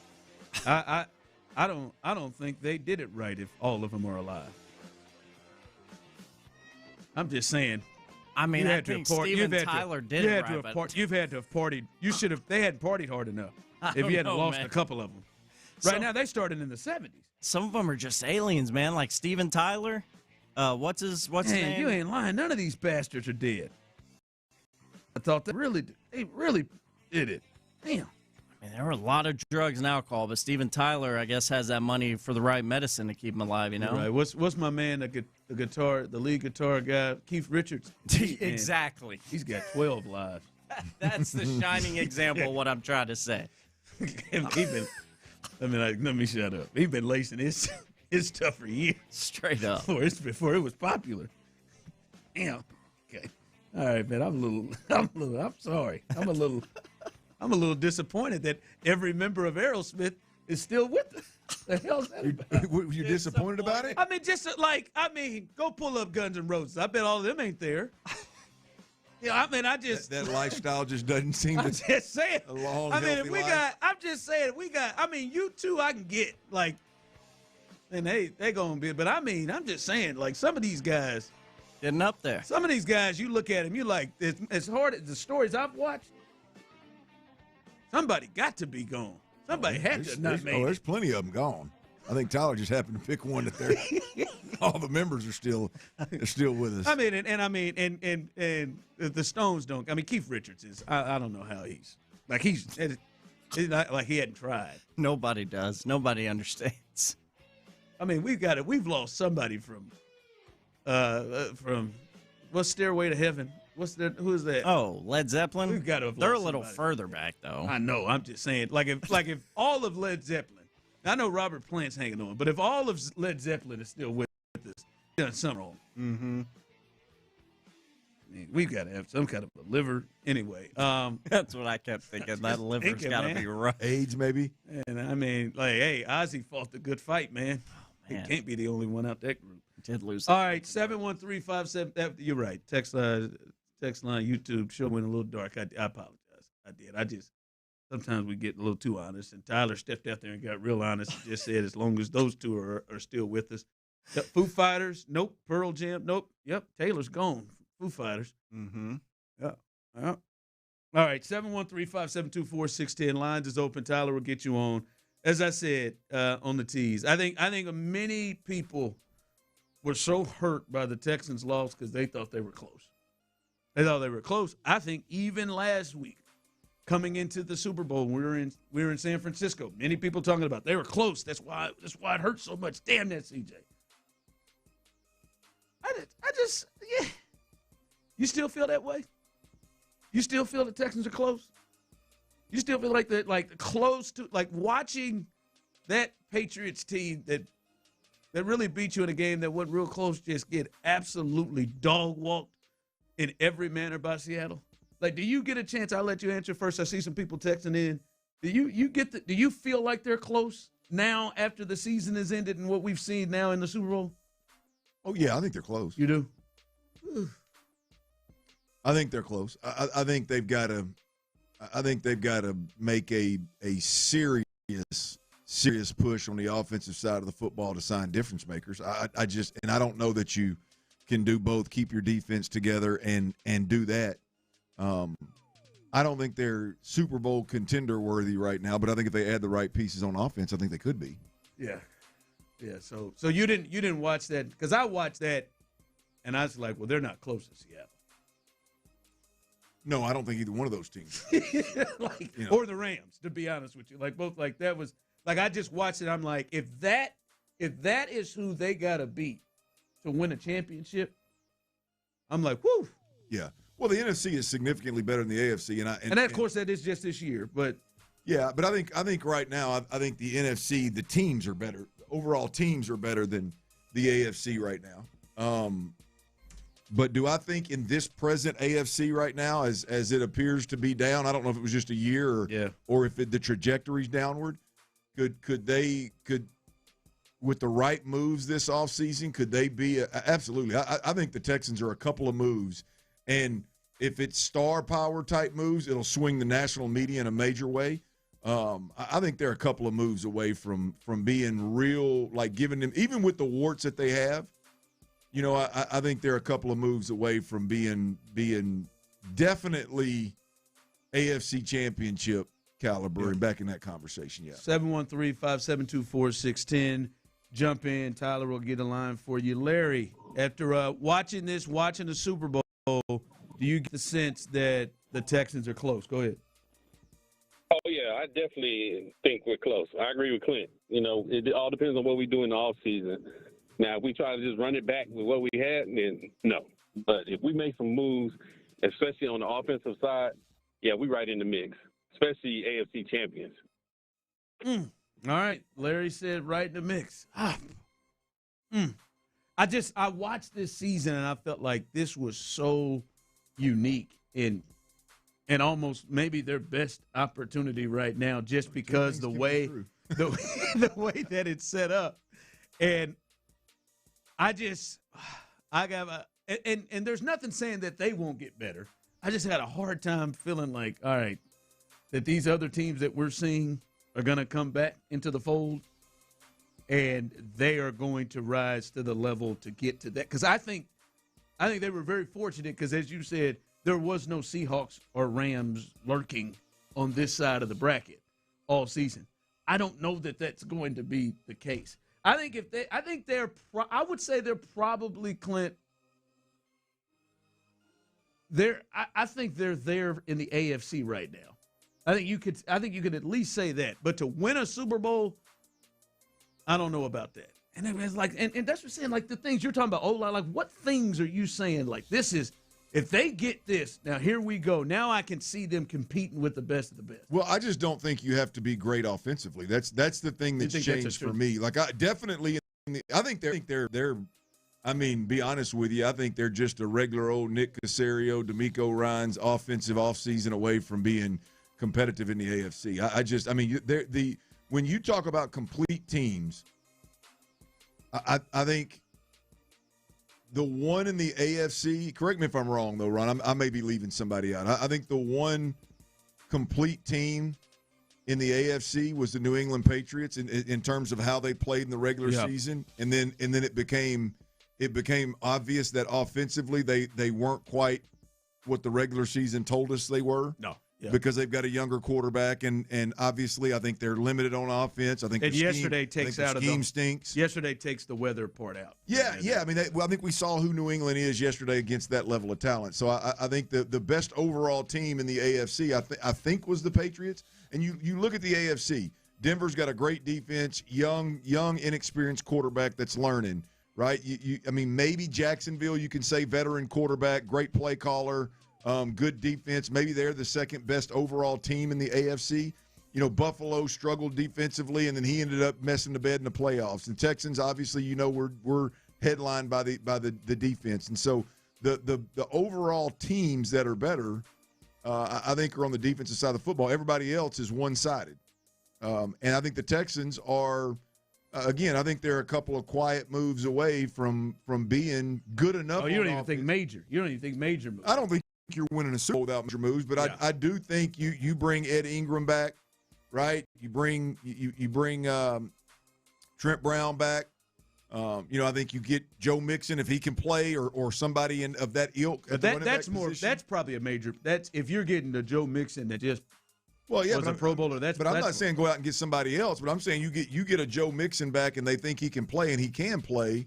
I mean, that's somebody that's in the house right now. So I just don't think that you're not just miles away from being that caliber team. And the whole point is you don't have to be great on offense.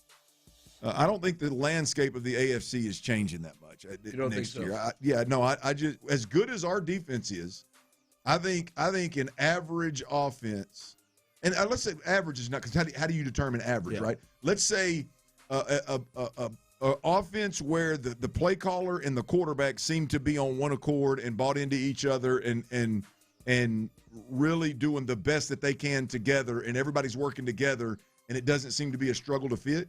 And I think you add a couple of pieces, small pieces. I think you're good enough to compete in the AFC. All right, let's get to Eddie. Eddie, phone lines open, 713-572-4610. Now that we've seen this season play out, do you think that the Texans are close to winning a Super Bowl? Eddie, go ahead. Hey, afternoon, gentlemen. I want to say the Texans are close, but how can you be close when your franchise player, your quarterback, is broken? And this man is broken, period. The dude, the Texans, he's regressing. We've all seen it. And the thing of it is, this organization's never been out of the divisional round. And we've all heard that phrase, organizations win championships. So you look at the Texans and you juxtapose that to the L.A. Rams. Here's what the L.A. Rams have done. They've won a Super Bowl in their recent history. They made it to the NFC Championship game this year. They have the reigning MVP on their squad. And what do? They go out and get Cliff Kingsbury. They find a spot on there. Hey, I ain't gonna argue with that one, Eddie. They find a spot for him, and they do that. This team, what do? We don't even change quarterback coaches. So are we close? Yeah, I want to say we're close, but this team burns me up that we're not adding anybody to the staff. Kingsbury was the hottest OC in football 2 years ago. He organized the greatest rookie campaign ever for a quarterback. And the only reason he's on the street right now is because of personality conflict with the Commanders head coach. So what do the Texans do? Nothing. The Rams find a way to bring in talent. That's why they're always competing. They're in Super Bowls. They're in NFC Championship games. What are the Texans doing? Not a damn thing. So are we close? I want to think we are. You don't sound like you do. Yeah. I mean, well, no, two things can be true. Yeah, we can be close. I think he wants to believe it. For him. I think he's pissed off because he knows we're close and they're not making the moves to push it over the goal line. Yeah, I mean, two things can be true. I mean, I think close. I don't think C.J. Stroud takes his team. As I've said many times, I don't think C.J. Stroud takes his team to a Super Bowl for multiple reasons. I don't think he's a fit in this system. I think the lights are too bright. I don't think he's a caliber leader. I think there's a laundry list of things for me on C.J. Stroud, but I think you're close. I mean, let's be honest. I mean, if you don't have to have like this year, you didn't have to have a crazy amount. You didn't have to have Matthew Stafford at quarterback to make it to a Super Bowl. Drake May was there. You didn't have to have a Brady level elite processor to get there. Drake May was there and couldn't figure out what the hell was going on versus Seattle's defense. I mean, look, even across the board, as great as Seattle was, they were there and won the damn thing, and their quarterback threw for 200 yards and missed 2 touchdowns. Right? I mean, so you don't have to be. I mean, you can be close and still have the warts that the Texans have. I feel like I'm kind of where Eddie's at. I don't have any confidence that they're going to win one, but I can also agree that they're close. This is where I think maybe me and you see a little differently. I don't think the AFC's offenses are going to look the way it did this year. I don't know if you're going to be able to just go into games in the AFC next year and say, all right, man, just play really good defense. Don't beat yourself, and you can advance like you could this year. Because I think Josh Allen and the Bills are probably going to be improved. I think Lamar Jackson and the Ravens are probably going to be an offense in which you just can't walk in there and just say, all right, man, let's be solid defense and not ruin it.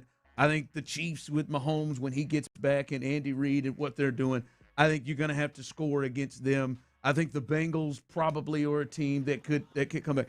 I think this was such a unique year. I'm not saying that the Texans defense won't allow them to compete. I just think offense. I don't think offense around the AFC is going to be to the level of that it was this year, to where you just. I mean, you didn't many games out, as you said it before in the crosstalk. Many games outside of the Josh Allen games, like, I mean, if you don't turn it over, you don't mess up. Yeah. Like you got a chance to win. I don't know if it's going to be to that level. No, I agree with you. Look, I think that opportunity has passed. I mean, that ship has sailed. But I do believe that our defense is good enough here in Houston. Look, I know there's a lot of talk about these defenses in the NFL. I mean, in the playoffs. Personally, this was a dominated defensive year in playoffs. In a year where there's a lot of really, really good dominant defenses, my opinion, I think the Texans are on a whole different planet. Really? Absolutely. Right, for me personally, I do. Even watching last night. Absolutely. Okay. All right. Well, hell, let's go into the next conversation because that's what I was going to say. In your mind, you watched that. We watch them every week. Did Seattle's defense kind of steer you to think, I don't know if the Texans were just all outright the dominant defense this year. They put New England in a chokehold throughout that game. We'll discuss that as we continue right here live on The Drive. All right, y'all, look, power outages, they can happen anytime. Don't let this smooth year that we had, don't let it fool you now. Good hurricane season.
Hurt in an accident? Call Mokaram Injury Lawyers at 281-222-2222. Sports Radio 610 presents The Drive with Stoerner and Hughley. I mean, I think there's two Super Bowl defenses this year, and it was Seattle and it's Houston. And when I say that, it means they're capable of winning totally on their own if the other side of the ball, special teams and offense, don't mess it up. All right, that's Kyle Shanahan, head coach of the San Francisco 49ers, and he ran into both of those defenses. They came here and got beat down by the Texans and their defense. And then Clint, I don't know that I've seen very many defenses stifle Kyle Shanahan and the 49ers the way that the Rams or the way that the Seahawks have lately. They had it was them for the 1 seed at the end of the year, and they held them to 3 points, I believe, and then did a number on them again in the playoffs. So he has been around both of these teams, and I would agree with that. Like I think those two teams defensively probably, and this was a year of defense, right? New England had a pretty good defense, especially in the postseason. Denver had a pretty good defense throughout the season. This was a year of defense, but it does feel like Seattle and Houston really separated themselves from the pack. And if you look at the numbers, you can see that they're really like 1-2 in a lot of different categories. When you were watching it, because the Texans played that Patriots team in New England, in Foxborough, a little weather there, we saw what happened there.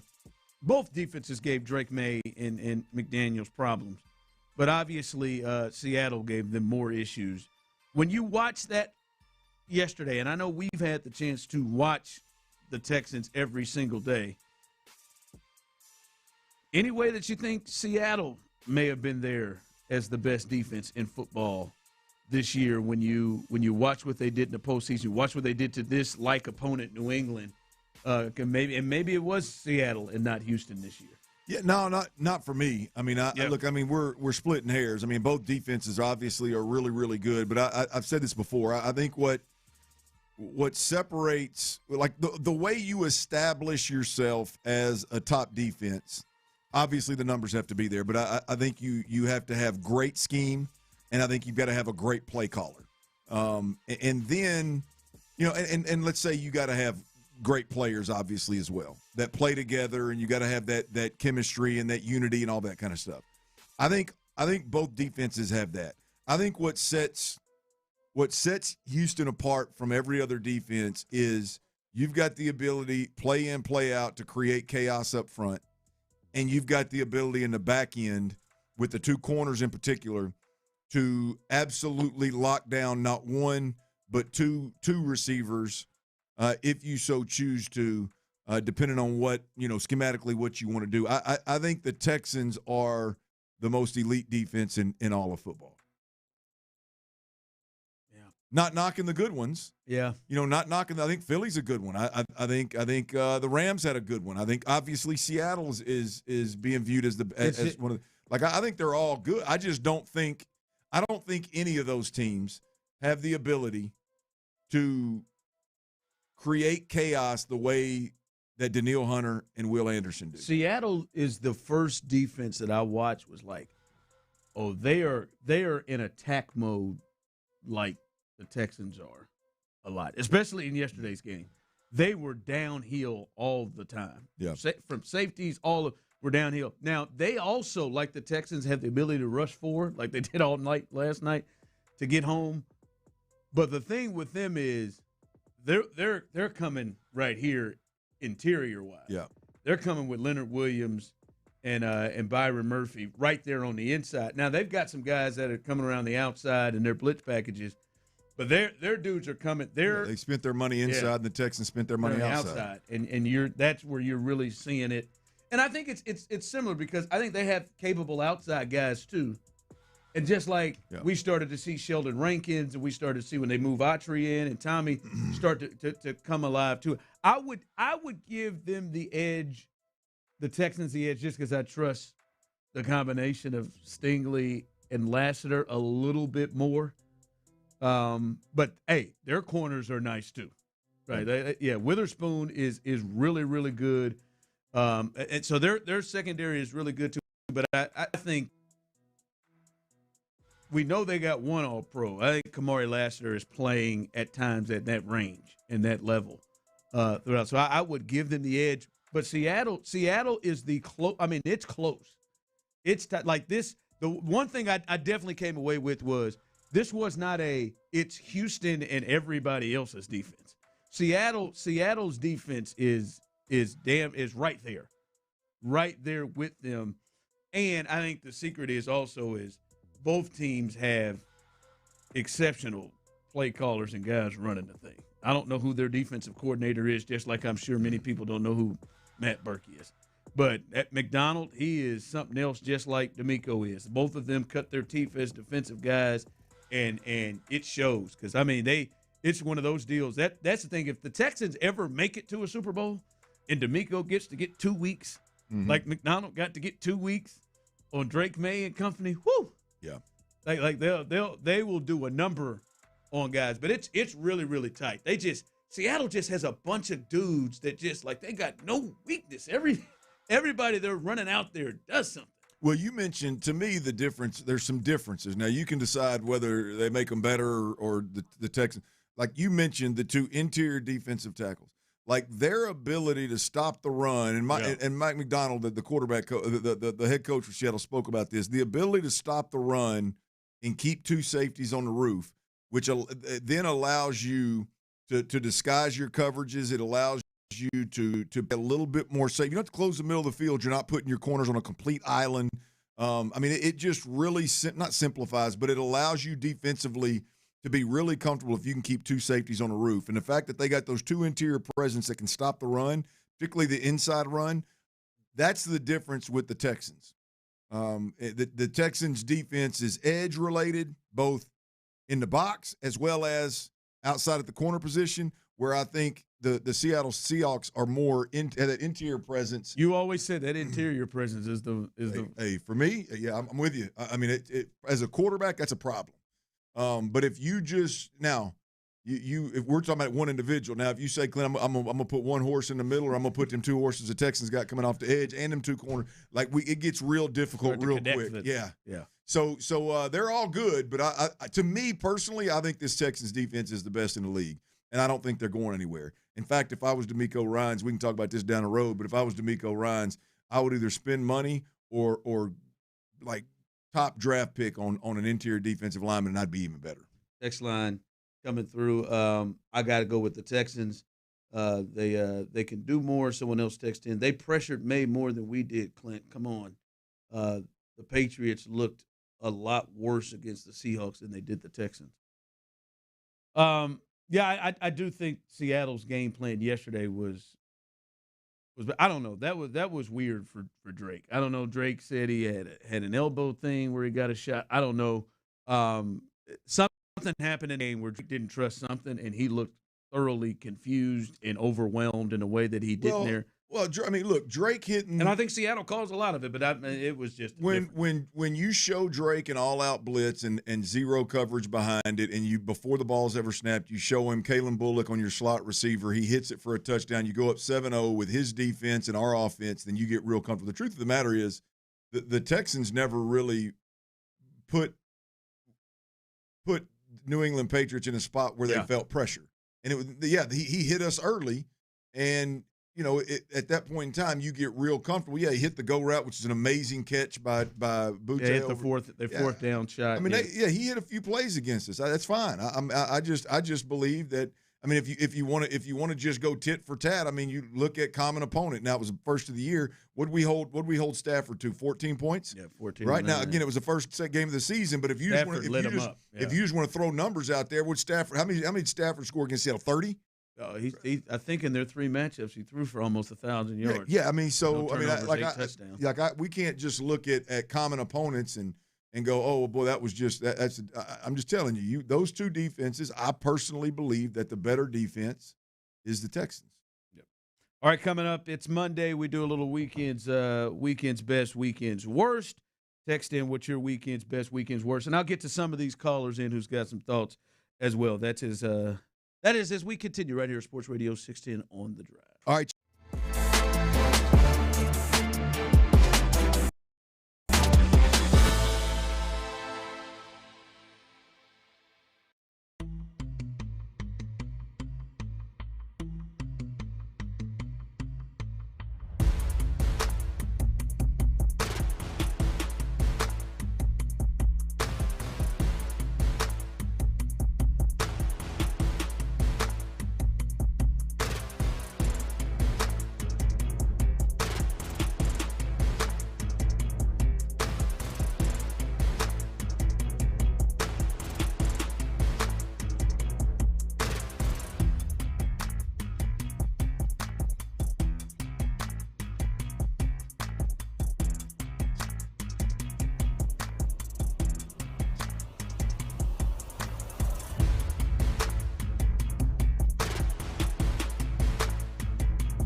Real team member paid for their testimonial. Injured? Call Mokaram Injury Lawyers, 281-222-2222.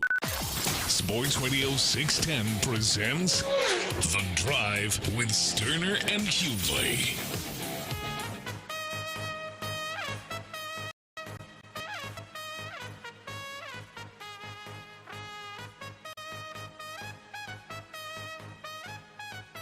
Weekend's best, weekend's worst coming up here in just a bit. I do want to get to some of you all out here. Jack, patiently waiting. We appreciate you holding in for us. Do you, as we were talking about earlier, you feel like the Texans are close after watching the NFL playoffs? Hell yes. Clint, my man, I'm so disappointed in you. I get the frustration. He said he felt they were close. Clint said they were close. No, Clint is too down on CJ, and I get it. But come on, man, you just looked at Sam Darnold, and Sam. I mean, come on, who has a higher upside after 3 years, Sam or CJ? And I know he had a couple of really bad performances. Got me frustrated and disappointed. But we have one of the top 2 defenses in the league. What we need is a couple of linemen. You got to give CJ a nice bubble to sit in and throw the ball. So we need a couple offensive linemen. I'm talking about that for about 3 years, linemen. Jack. But I have to, but we can do it. I have to. Tank will be back. Tank will be back. Man, we are a solid team. CJ rattled everybody. I get it. But the young man can do it. We need better play calling. I don't understand this, Clint. Help me with this. Show when help me with this too. Why don't we look at mimicking some of the other play callers' plays? I had some buddies at the cigar lounge this weekend. Why can't we design some of our plays the way that McVay and Shanahan and those guys do? We've got the talent. We just need better, more consistent play calling. But Clint, you got to raise up off of CJ, man. We got to rally behind that dude. Raise up off of him. All right, Jack, we appreciate the call. I mean, he going to give his opinion. But to the point he said, like, why don't they – I mean, I don't think they want to draw up some of those plays. I don't think that's their offense or what they're looking to do. It's not the system. It's like why I mean, it's like asking why does nobody in Shanahan or McVay's system, why don't they just stand at the line of scrimmage and try to get their quarterback to get the best protection out there for that particular defense? It's not what they do. It's not. I mean, all of those things. I don't disagree with the things that you're saying. In fact, some of my concern for CJ or about CJ is the fact that they re-upped on double down on Nick Caley in this offense, and I don't think it's a fit. I don't. So I mean, it's not. I'm not coming up off anything. I mean, I didn't say what I said out of emotion, out of knee-jerk reaction. I watched all year long. I've watched for 3 years. I could not have been higher on C.J. Stroud his rookie year, and I've watched this thing regress. And I firmly believe that a adversity exposes a man, his true character and who you really are. And I think he's responded poorly to adversity on multiple occasions. I think. I'm just not in the boat of C.J. Stroud taking the team to a Super Bowl. You can be, And I'd be it'd be good for my job security if I was dead ass wrong.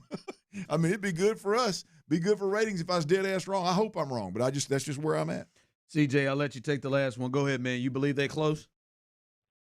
I actually do. I think they have a Super Bowl defense, and Mr. Stoerner, I have a lot of respect with what you just said, except for one thing. I watched the Texans get, they deferred and they get the ball in the second half, and they go 3 and out.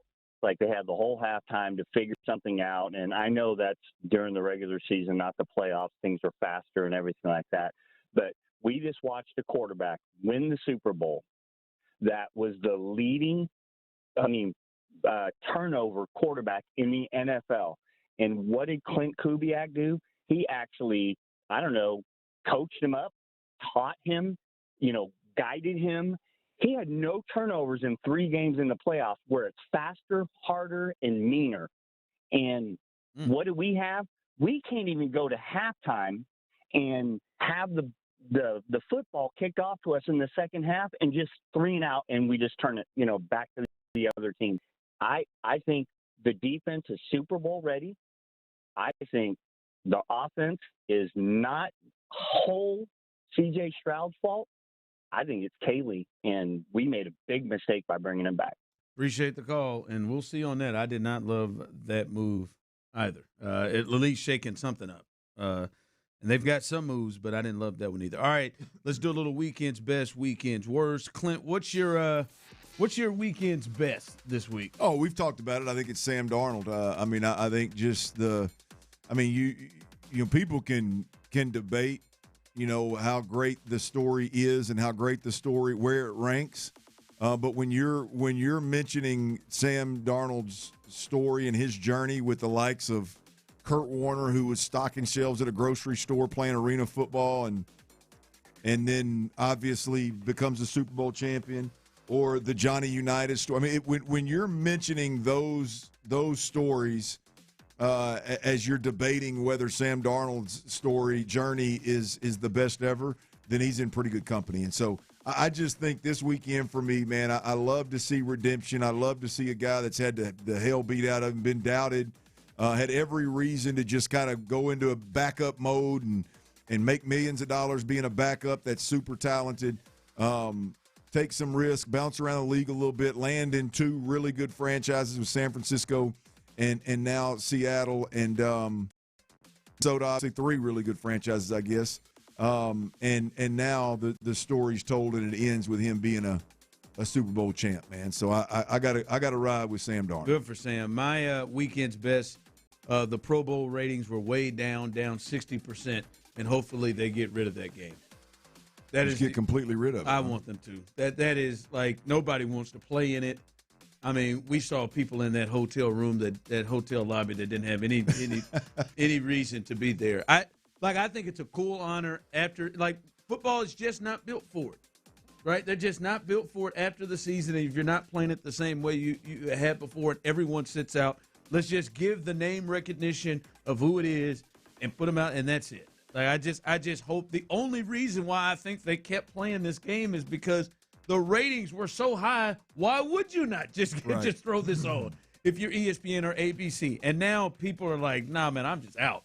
I'm out on this thing, and I hope this is something that the game just ends. Yeah, I wouldn't be opposed to it. I'll be honest with you. Did you watch any of it? I didn't see it. I didn't. I saw the highlights a time or two. I saw Nico score. Yeah. I saw some of that, but I'm not. It doesn't do much. And seeing how it's set up, and it's not even set up to allow fans in to enjoy it. Yes, I have. It's like, you're literally in a conference building, warehouse. They were next door to us. Yeah, when I asked Parker about it, I said, I may slide over to that. He was like, oh, I don't know, man. I don't know if people can't get in. I'm like, what? Like, you don't even want the media to come cover it? Mm-mm. That was. Now he did. You if you call such, but I'm like, well, I just assumed that Pro Bowl games, flag football type stuff, competitions would be like it's all about the fans. Yeah. Now that I've realized that it's just in a warehouse somewhere with very limited attendance, I'm like, yeah, get the hell out of here. Yeah. I'm gonna go with my weekend's worst, Clint, real quick, and it is it's the number 2 most annoying thing to me in sports that I hate right behind people pitchers throwing the ball at people on purpose, and that is the court storming.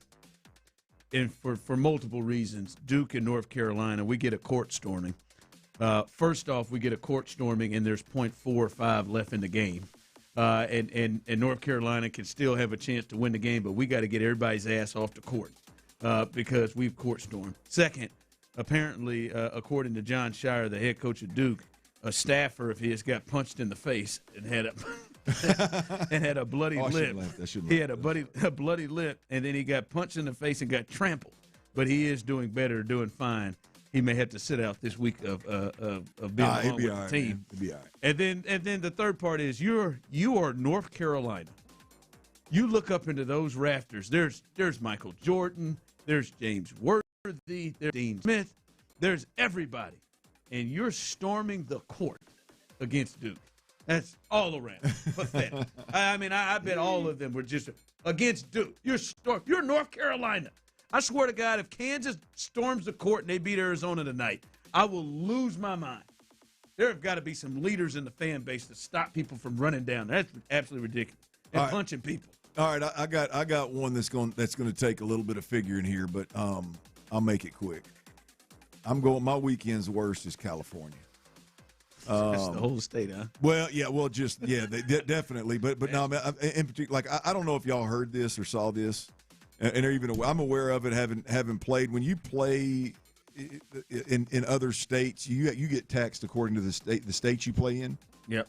And I don't know how spot on accurate this is, but the fact that it's even remotely close to where someone would report it and discuss it on TV is crazy. Every player for Seattle got $178,000 or $179,000. The winning team, each player gets that amount of money. Okay.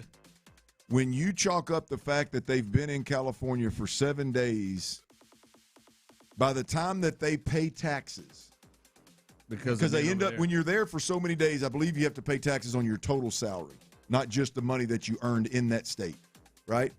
And anyway, long story short, there's a 3.5% tax that because you were in California, this isn't even counting the days that I think it was Sam Darnold specifically, where they were playing the Rams twice, the 49, whatever it was, right? This is just the Super Bowl. It literally cost, I think it was Sam Darnold, it cost Sam Darnold $70,000 to play in the Super Bowl.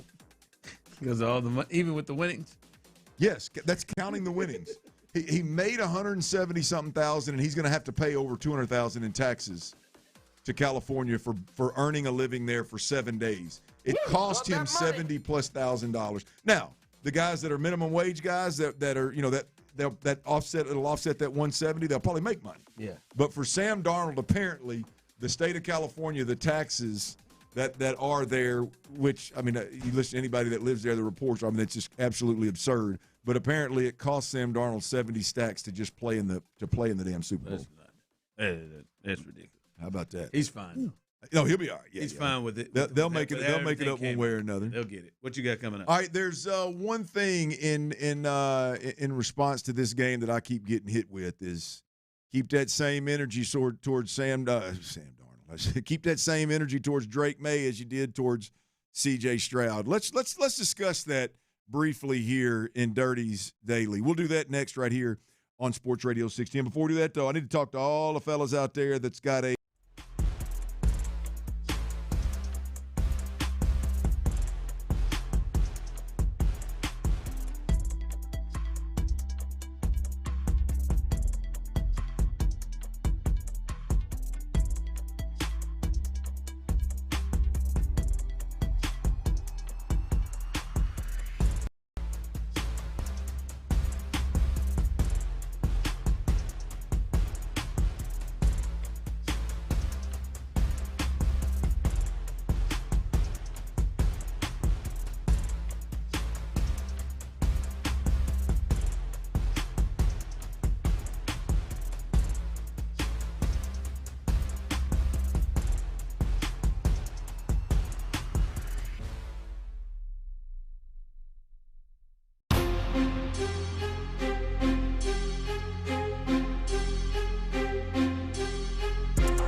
SportsRadio.com or call 800-575-6879. 800-575-6879. From the West Point Lincoln and West Point Liggett of Sugar Land Studios, KILT FM HD2 Houston. On Odyssey Sports Station, the Texans play here. Dive into the mind of former NFL quarterback Clint Stoerner. I was thinking about coming out of the chute here and telling y'all about my new boots that I got on, but y'all want to talk about puppy chow? What is that, ostrich? Hell no, that's python. It's Sturdy's Daily. Before we get to that boner. On The Drive with Stoerner and Hughley. It is a Reaction Monday, the last Reaction Monday, at least to an NFL game. Maybe we'll have, do we have Reaction Mondays with basketball? Do we have Reaction Monday with basketball on the Astros? Do we do that? I guess not. They play on random nights. Not until somebody wants to spend some money on it. So this is the final Reaction Monday. I guess if somebody wants to pay for it, we'll create a Reaction Tuesday and a Thursday and all kind of stuff for basketball and baseball. Hey, anybody step up? Their time is here. But nonetheless, here we sit. Speaking of sponsoring, big shout out to Southwest Airlines, Ron. I'll be honest with you. I'm a United guy. Have been for a long time. But Southwest, I tell you what, man, they get us to and from San Francisco. Not a layover guy. I know you are very, very passionate about layovers. I actually really thoroughly enjoyed the layover. Did you really? I did. That was good. I mean, I didn't mind it. I would rather really? I would prefer the direct flight, but I did not mind it. But big shout out. I mean, the assigned seats I thought was really, really good. It wasn't bad. Well, what happened? That's how they had y'all loaded up. No, that's okay. Well, the good thing is had whoever was in the middle, had they checked, pre and said, hey, can you move me and get me in a different spot? That probably would have happened a little sooner than by the time we took flight. But they will let you move around. Yeah, they will let you move seats. Well, some of us, I don't think they didn't want to let y'all do it. Those weren't particular seats, but that flight going back from San Fran, Reggie got to move. Yeah, a couple people got to move. Well, we actually got to move about 30 minutes into the flight going there. But anyway, I mean, I was concerned, especially sitting in the back, tight leg room, not as tight as I thought it was going to be. They did let us move, so we were able to vacate that middle seat there between Sean and I. I thought the assigned seat, the boarding was great. So yeah, I gotta be honest with you, man. I'm typically a ride or die with United, and for everybody out there that travels a lot, I would give Southwest another shot. Great pretzels. Do you think the Chargers in each row clutch, super clutch? I plugged my phone up and my iPad up, watching big. TV. And they had that one old plane that we couldn't do it on. Other than that, so one of the four legs, right? I must have missed that one, but yeah, there is. The Charger, not the flight. I didn't miss a flight, but I thought you were talking about Justin Herbert for a second. Yeah, no, man. The Charger. No. I mean, I was surprised big time. I was giving Boss a little bit of a hard time, obviously, with them tight seating arrangements, and he really didn't have anything to do with that, apparently. So I got to let that one go. What he said. So we'll see. But Ron, the 29-13, Seattle Seahawks win Super Bowl 60 over the New England Patriots. And I do want to get into, because there's some strong Texans ties here.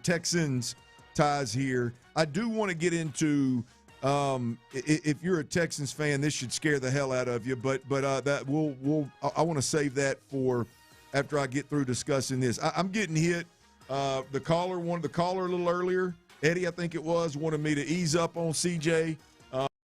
Right off of it. And I've been hit on social media a few times. Keep the same energy.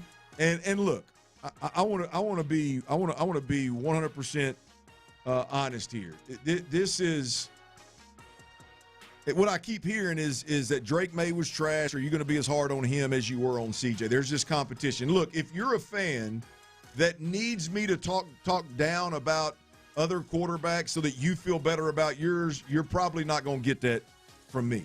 The reality of it is, for me, the playoffs as a whole were a bigger part than just the one game against New England.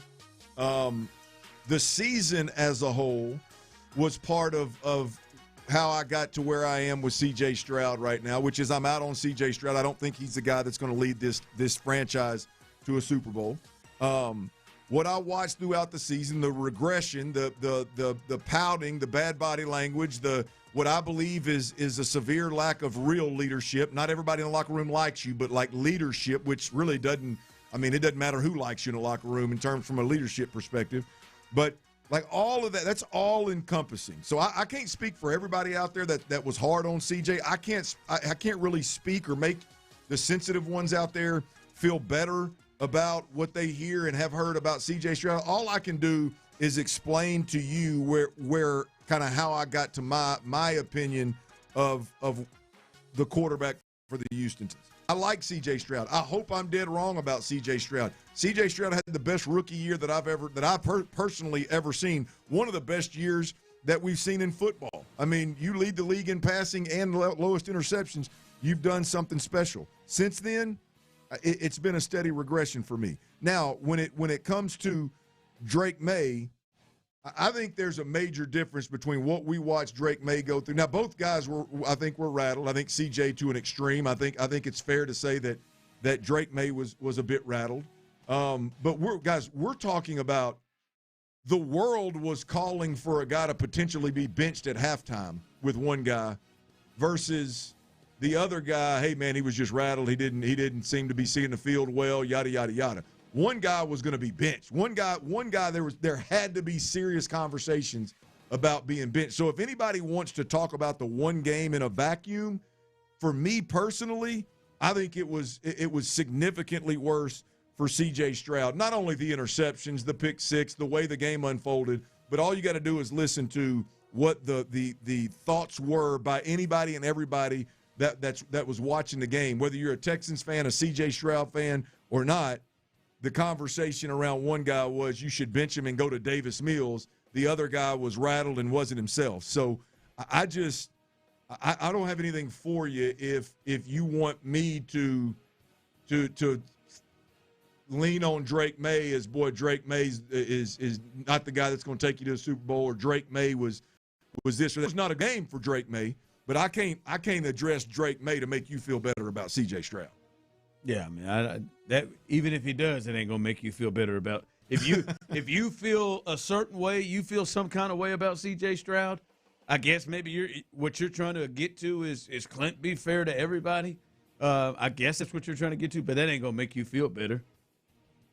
No, like, yeah, no, I tell you, that was of all of them, that was the worst throw I've seen in the playoffs. Is that interception he threw to really end the game yesterday? Yeah, I mean, Chris Collinsworth just said, I don't have anything on that. But I mean, that don't make you feel better. Just like him crapping the bed don't make you feel better. Yeah. Just like Jarrett Stidham not doing nothing don't actually make you feel better.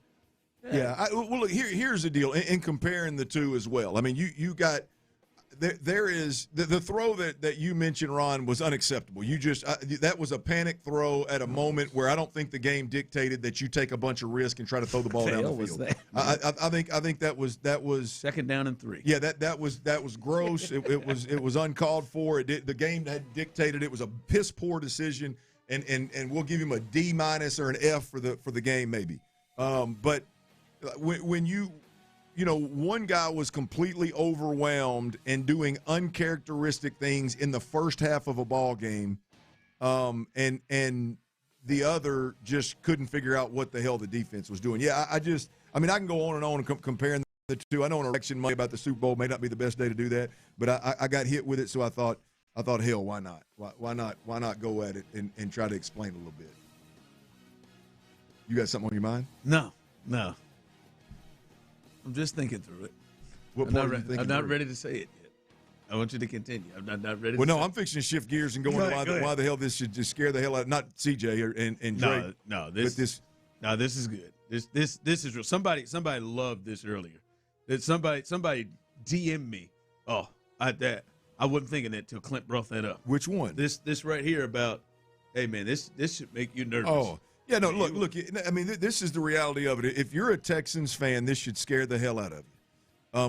We're talking about the best play caller have the most success, and it's had more success than probably any other play caller out there in any system, with the amount of success that he had in this particular system. Better than Charlie Weiss, better than Bill O'Brien in the system.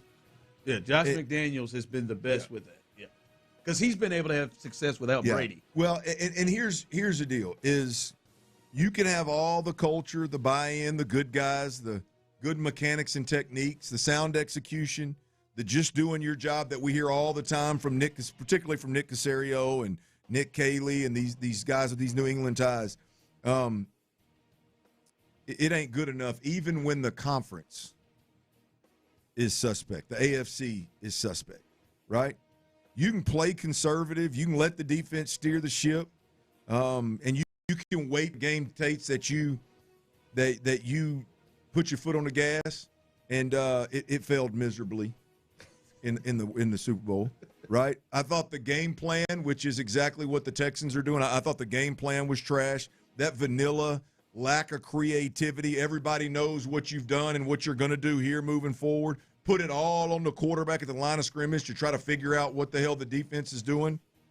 It failed miserably as well, right?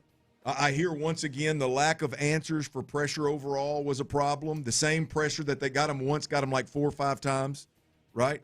Not helping your left tackle who's a rookie, great top 5 draft pick, shouldn't have to help him. But if it's obvious that you need to, not having an answer to help him. He better have a hell of an offseason. Right? I guess we can go to the podium and tell everybody that, man, mechanics and techniques got to be better. We just got to execute, and everybody will get over it. But I'm telling you, man, that offensive play caller, the best to ever do it, went out there, and we're talking about some very similar things that we talk about here in Houston. Meanwhile, Ron, the quarterback on the other team, led the league in interceptions. I'm sorry, turnovers. Second in interceptions, I think, first in total turnovers in the regular season. And he was lights out in the playoffs when it mattered the most. And so, I don't know. I just watched this game, man, and there's a lot of similarities, I think, to Houston's offense across the board. And if the best in the game can't do it, can't get it done with a young quarterback, how in the hell is Nick Caley? It was surprising for 2 weeks that Josh McDaniels and that offense didn't seem to have any ability to do anything with that defense. And they we've seen them adjust. We watched them adjust to the Texans in game when they played the Texans in the playoffs, right? And they didn't have nothing. Well, I mean, at all. Yeah, but Ron, like this isn't. By the way, this is where this thought kind of. Obviously, I'm watching the game, but then it's reinforced by some guys that I think spend some time watching film and know the game. I'm listening to Ross Tucker on Dan Patrick's show, and I felt like I was listening to myself throughout the year about the Texans' offense. I mean, my man says, "Where did the screen game go? You clearly couldn't protect your quarterback. Your quarterback was clearly confused. Why don't you lean on the screen?" Like. That is a problem with this group, right? I mean, you look at Ross goes on to talk about the same pressure that got you early in the game, got you late in the game, not having answers, not making those adjustments. I'll personally add to it, like not using your quarterback in a design run way when that's the quarterback that you have. That's like having Justin Herbert and not using design runs to slow down a defense when you don't have any other answers. If everything else is hitting on all cylinders, cool, it's good for you. But when it's not, to not go to that is crazy in my opinion. So I don't know, Ron. I watched that, and the similarities between Houston and New England, I think they're unavoidable. The system that they're running. Yep. And man, at one point, Roster says, "I mean, damn, you got Steph Diggs. Like, find a way to get him a touch and see if he can go make a play." I'm like, Ross, that ain't what this offense does. Like, those are things that scare me to death about this offense, and they reared their head in the biggest game of the year for a team that runs a similar offense. It was crazy. The Seahawks looked like their game plan was to suffocate them. They had everybody up, safeties at 15, walking up. Yeah. And it looked like what the Texans do to people, where they're right and they're attacking and daring you to beat us down the field. I can't wait to watch the film. I've already seen a couple of highlights of what looks like the above cam. I don't know if it's the all 22 or if it's just they caught the game on the above cam. But I've already seen a couple of shots where, I mean, you got long touchdowns if Drake May can if he's got a split second. If they just disrupt. But all those sacks ain't on the offensive line either. Drake is not. Drake. There wasn't no movement in the pocket. There wasn't no stepping to the side or stepping up. Ron, we've talked about this, Ron. The watching games and watching teams bring pressure and receivers running 10-plus yards down the field and never even glancing at the quarterback, that will forever chap my hide.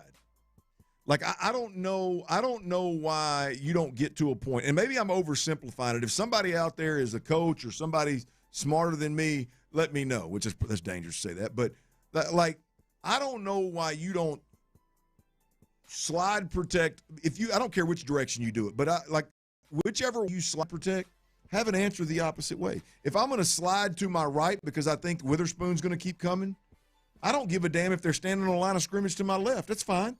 I'm going to have me a side adjustment over there, and if that guy blitzes, bang, I'm going to bang out the side adjustment behind him. Right? For every eligible receiver to either be engaged in a chip and block or 10 yards running with their back to me, Ron. There was one where it happened in Austin Hooper. He released late, but he was chipping. But it was a third down, and everybody is past the stick. Yeah. And then he didn't catch him late. Yeah, that's what I'm talking about. It's hard to wrap your head around all of that. Like, quit trying to be perfect. Protect yourself to one side. If they pick right and they blitz the way that you're not protected, and you got to throw quick and you throw short of the sticks, hey man, they got you. But instead, you're out there with your quarterback drifting around and not knowing what the hell, taking another hit, possibly turning the football over. I mean, it's just what the Texans do offensively and what the Patriots did last night. Trying to figure out that protection thing will forever blow my mind. All right, coming up, the Rockets, they're about to take center stage here as they get going in their quest in the playoffs. Did they make a mistake, though, at the deadline? You know how I felt about Giannis, but there was another all-star. Did they make a mistake by not potentially bringing him in? We'll discuss that coming up next. NFL legend Darren Woodson shared his thoughts on the C.J. Stroud situation live from Radio Row, presented by Liqueur 43. So what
Seahawks at 281-222-2222. Sports Radio 610 presents The Drive with Stoerner and Hughley.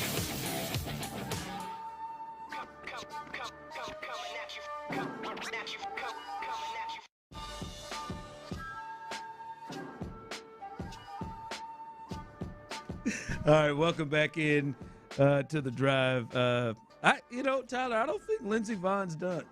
I think she can go. Bro. I don't know, man. I think she's giving up too quick. I think she can, if she could piece this together. She might not even need to be casually as a hobby skiing anymore. No, I don't know. I don't. This is it. This is it. Gosh, this is her last shot. Yeah, very last already happened. Hey, when she was doing them front squats on that torn ACL, I'm just like, hey man, what's going on, boss? What you going through? She went on this little, what is this, a complex tibia fracture? That's chump change. Get out here. She's got to be done. I just want to see if you can limp on a. Wait, what'd she do? It's got worse? Yes. You just see her almost. She had to be airlifted. She had to be airlifted out. I don't think she's done. Don't quit now. No, it is time, if ever. Is that a plateau, tibia a plateau or whatever? It says tibia plateau fracture? It says a complex tibia fracture. That's just what I see reported. Oh, she should have already hung him up. This shouldn't have happened. Well, I agree. But once you go past the ACL, once you continue to compete on the ACL, hell, this shouldn't stop you. Get out there in a wheelchair if you need to. It's like what I heard in the loop saying someone in her life's got to tell her, Linz, love you, but nobody's telling her. No, nobody's telling her. They need to now, now. Now, her dad did say she's done if it has anything to do with it. But I would just say to Lindsey, if you need some motivation, would your ex-boyfriend quit? Tiger won the 2008 U.S. Open on a torn ACL. He won't quit. He's still doing. He's doing exactly. Would he quit? Will he quit? Torn ACL. If he had one shot every 4 years, he definitely wouldn't quit. He told Rocco, no, you ain't getting this one. Sit your ass home. Go on home, Rocky. I'll come back the next day with this torn ACL and whoop your ass. Would he quit? No, he won't. You don't have to quit, Lindy. Get your ass out there. Man. You're going to go through an ACL? That's it. It's lower half, whatever. Do you need a fibia? A little bit. Or a tibia, whatever. Both of them. You Go need ahead, both. attack I think the you fibia. need both of them. Don't stop until it becomes a fibia. I think Lindsey. I think Lindsey's got to rethink. Shoot her up.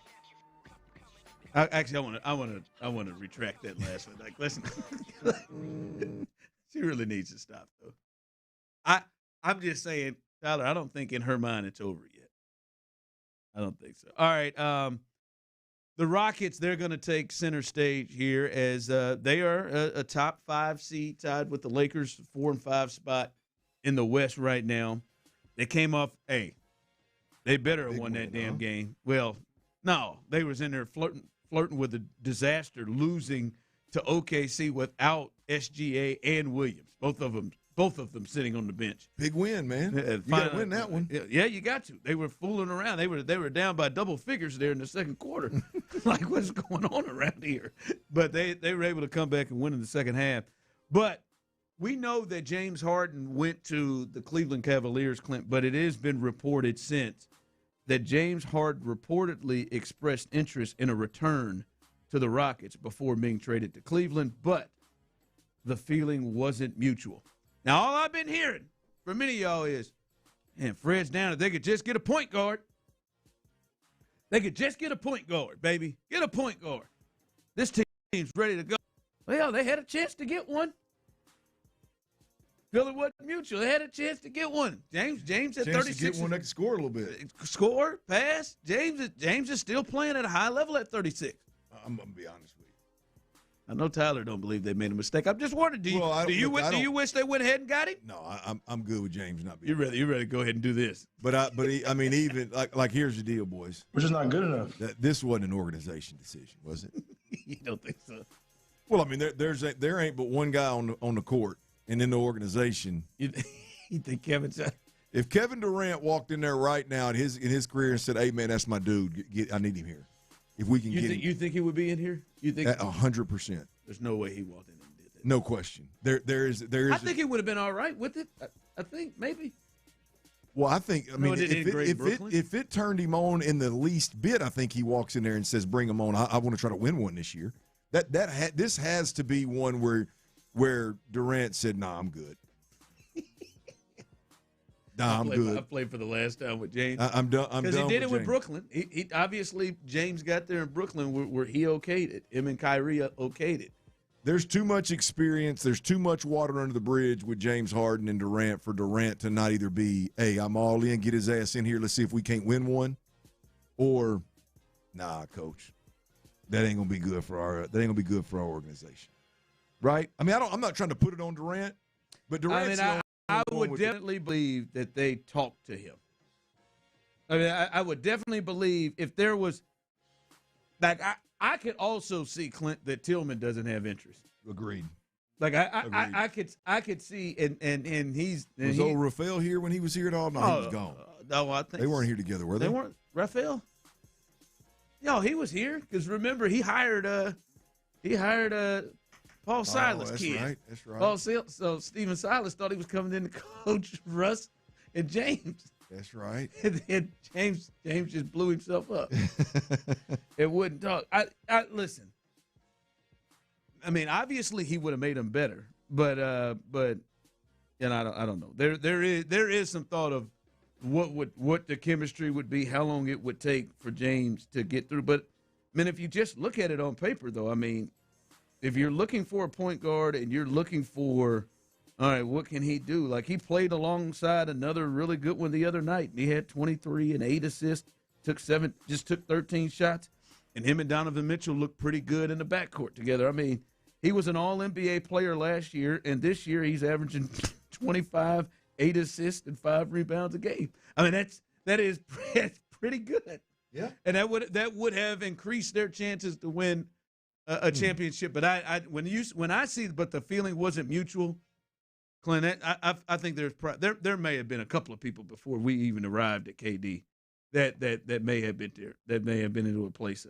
Hell, I think Udoka could be like, no. Well, I would definitely do not believe he is a fit for Udoka. No. Oh, hell, I don't think he wants to deal with that.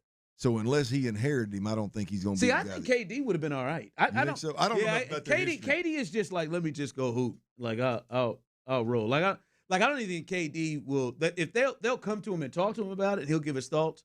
But like, I don't think KD is one that feels like, yeah, I'm the best player. I need to be involved. Hey, let me just go play. Yeah. I think Udoka would have said, hell no. I'd rather go with Reed and the men. Not with this nut. That's what I'd rather do. All right, coming up, some news. Finally, some news that we all suspected, but it is true, coming out of the Super Bowl. And we saw a lot coming from that game yesterday that is connected to the Texans and something that we should be seeing moving forward in the offseason. We'll discuss that coming up next. Payne and Pendergast. Big questions for the Astros as the team's heading to.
Constipation. Get a free estimate from Generator Supercenter, the nation's #1 Generac dealer. GeneratorSupercenter.com. Sports Radio 610 presents The Drive with Stoerner and Hughley.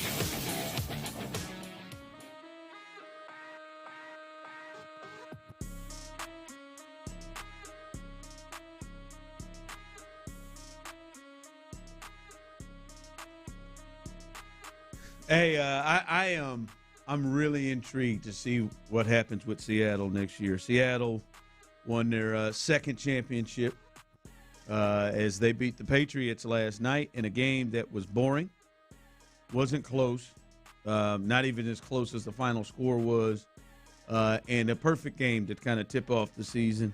But I would say this, Clint, I'm interested in seeing what the Seahawks looks like because you could argue that Clint Kubiak is as big of a change for them as Sam Darnold was. The challenge for a defensive-minded head coach is keeping the offensive coordinator. And by the way, it's just as important to keep one in the holster because you never know when you're going to fire one Bobby Slowick or when you're going to lose one Clint Kubiak. Well, and the other part is like you do that and you see your boy Sean McVay went ahead and scooped up. He got him one, did he? Just saying, scooped him up, and that's not an option now. Like, and maybe they're going in house and staying with whoever somebody's on the staff that's been under Clint Kubiak. But even if they wanted to go and have a chance to interview Cliff Kingsbury, that's out because Sean McVay went ahead, scooped him up, and took him right off the market. And now, since they're waiting to this point, I would assume they've known for a while and they've got something in mind. But we've seen a ton of people get hired, and a lot of OCs get hired. So Clint Kubiak, it's official. He expressed it after the game that he will be heading to coach the Raiders and be their new head coach. So they've got to find somebody else. And Cliff Kingsbury, and Clint Kubiak has been huge for Sam Darnold and was huge this year. And Sam Darnold was a big change from Geno Smith, but I think Clint Kubiak was as big a change to that team as anybody, and they're going to be without him. I mean, you could argue, top this year, not ever, not in like this season, you can argue top 2 or 3 coordinators in football. The job he did, yeah. I mean, because you watch how Seattle plays is one, you're not dealing with just like some freakishly talented quarterback that's bringing some kind of crazy talent, arm strength, and athletic ability to the table. You're not talking about JSN came in to this offense. Right now, everybody looks at him as one of the best, but he wouldn't even have been mentioned in the top 10 or 15 receivers a year ago. And the way in which, like the touchdown that Sam Darnold, hell, the one he missed to JSN before the half. Yeah. That scheme was perfect.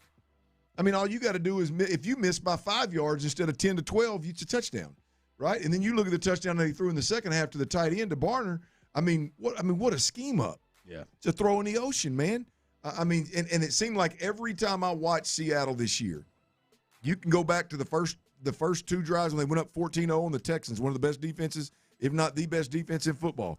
And he's throwing to wide open receivers early in that game. Clint Kubiak was as quarterback friendly as any offensive coordinator in the game of football this year. And that's including the head coach play callers as well, the Sean McVays and Kyle Shanahan. This year, when you look at what Clint Kubiak did, he was as good offensively of giving his players opportunities to win as anybody in the league. And so, yeah, man, Clint Kubiak, now we'll see what he can do in Vegas. We'll see what he can do with Genty. We'll see what he can do with that group and in a situation. But I just wonder how much this affects Sam. Yeah. Do we see Sam the last 2 years when he's going 14-3 with the Vikings? He had Kevin O'Connell. Mm-hmm. The system knows, and widely regarded as a great offensive-minded coach, has worked with everybody. Then he gets over to Seattle and gets Clint Kubiak, who he had worked with before with the Niners. And we understand coming to that system, and Clint Kubiak, he was probably potentially the hottest offensive coordinator to get a gig. And now how does that affect? Does Sam go back to being is this the Sam we're going to see? Have they announced? Seattle hasn't announced what they're going to do. No, I don't know. Within, are they going to? They got that Pease fella is the passing game coordinator. Yeah. Maybe that's a direction. Well, they've got. I mean, there's the truth of the matter is too, Ron. I mean, there's so many organizations right now that have some version of the Shanahan, Kubiak, McVay, however you want to couch it. They have some version of that offense. I mean, I bet 2/3 of the damn league's running it. So I mean, you gotta think that there's somebody, that next up and comer has got to be on their radar, and maybe he's already in house. You're right. Maybe they bring over Nate Shieldhouse from the Rams or something. Maybe maybe that's the route that they go, so he can call plays. Who knows? Well, that'd be a hell of a deal. Go from Shieldhouse with the Rams to Seattle in division. It'd be painful. Yeah, but he would. I mean, it would be a move up. No, right. Defensive-minded head coach. Yeah, he's completely responsible for the offense. Yeah, no doubt. Yeah. So that's one to watch coming off of yesterday's game. And I will say, man, I was absolutely dead wrong about everything from that game. But the one thing that really jumped out to me when you test the Texans is, one, I look at C.J. Stroud, and it's been 3 years. No matter how you feel about him, I think one thing we can all say is C.J. Stroud is not like the elite of the elite that maybe we thought he would be after year one. At least right now. Not saying that he can't get there, but at least right now, I think you don't look at C.J. to where it's like, hey, man, he is somebody that maybe we can get a little cheap in certain areas because he can uplift them. Yep. Like we see it with some of the – like we see Buffalo, I mean – they seem to do it damn near everywhere, except for, at running back. But he can uplift them to a certain level. I don't think CJ – I think what we all can see is CJ is not that. I think CJ is probably somebody closer to the help that Sam Darnold gets. And to be fair, Ron, this system's not going to let CJ be that. That too. But I think they need help. And Kenneth Walker yesterday was obviously the difference in the game to me. One side had a run game with Kenneth Walker, the other side didn't. And when you look at that, it's like the Texans need to get somebody in the backfield that ain't just he's going to play off CJ. No, he is going to give CJ a break. He is going to take pressure off of CJ. He is somebody that can go and help win a game, capable of being an MVP in a Super Bowl. That was clear and evident that the Texans' run game has to pick up because you need more weapons around CJ, because you just can't expect CJ to drag a team through. I don't think he's got that, at least right now. Yeah.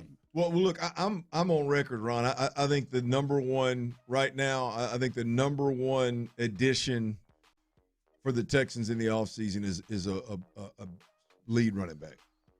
I would love to see them just go all in on defense and say we're going to load up interior-wise. They got to do something at the D-tackle position. I'd love to see them get the best guy on the market and spend some money, whoever the hell that is. But the reality of it is I think the best thing for this team, and it may be Joe Mixon. I don't know. I don't know if Joe Mixon – you may have that guy under contract. I don't know if Joe Mixon's foot's going to allow him to be that guy, or his age, as I know you're concerned about, Ron. But when it's all said and done, I think an absolute horse in the backfield for this offense is a game changer. I love Woody Marks. I salute Woody Marks. Respect. I think Woody Marks is a better change of pace back. I think they need more. I think he impacts the game better that way. I think the fact that he can catch the ball out of the backfield and he pass protects so well, I think he is an ideal build for a third down back. We've seen him be effective on third and fourth downs. You don't have to pull him out of the game and put in and out of the game on third and short, fourth and short. He can get that done. But I think an absolute horse, a number one back in this league, whoever that may be, and to your point, Kenneth Walker, that tier and up. Yeah. I think that tier, which I would say in this league right now, based this year, 2 running back. I mean, he's not a tier one with your main guys. Yes, Saquon, but he is somebody that takes pressure off of Sam Darnold. Yes, absolutely. Yeah. I think you got to find that guy, man. And it needs to be a guy that can handle the punishment. It needs to be a guy that can wear defenses down. And so I think that would be the best way, the quickest way for this team to improve the most is to find a back that can operate like Kenneth Walker.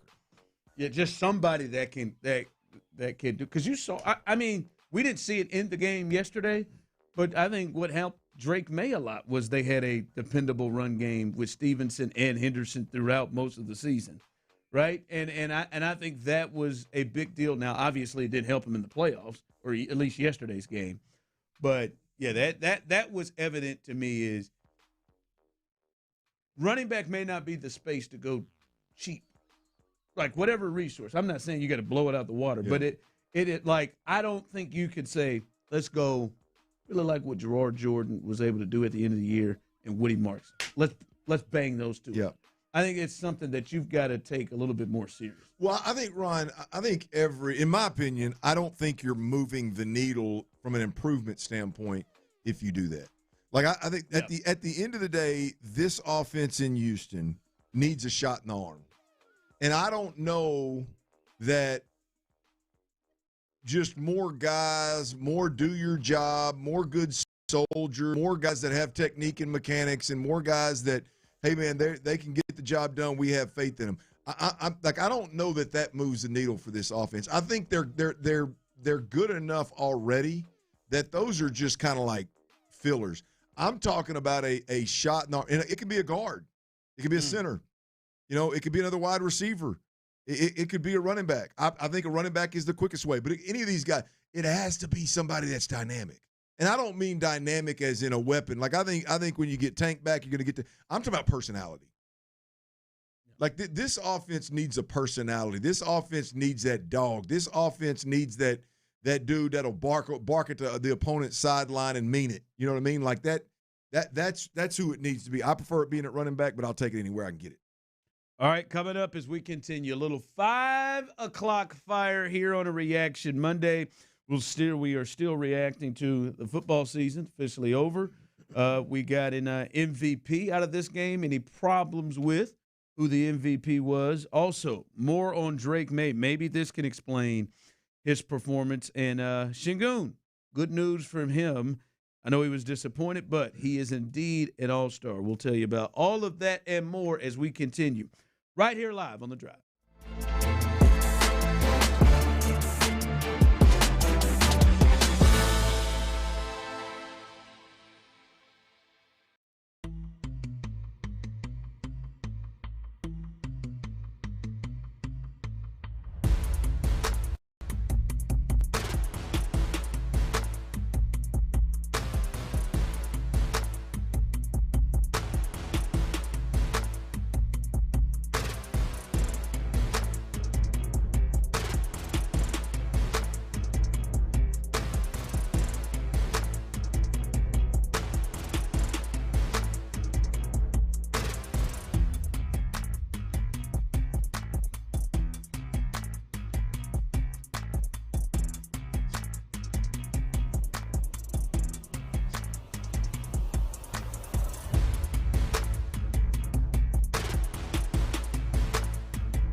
Studios, KILT FM HD2 Houston.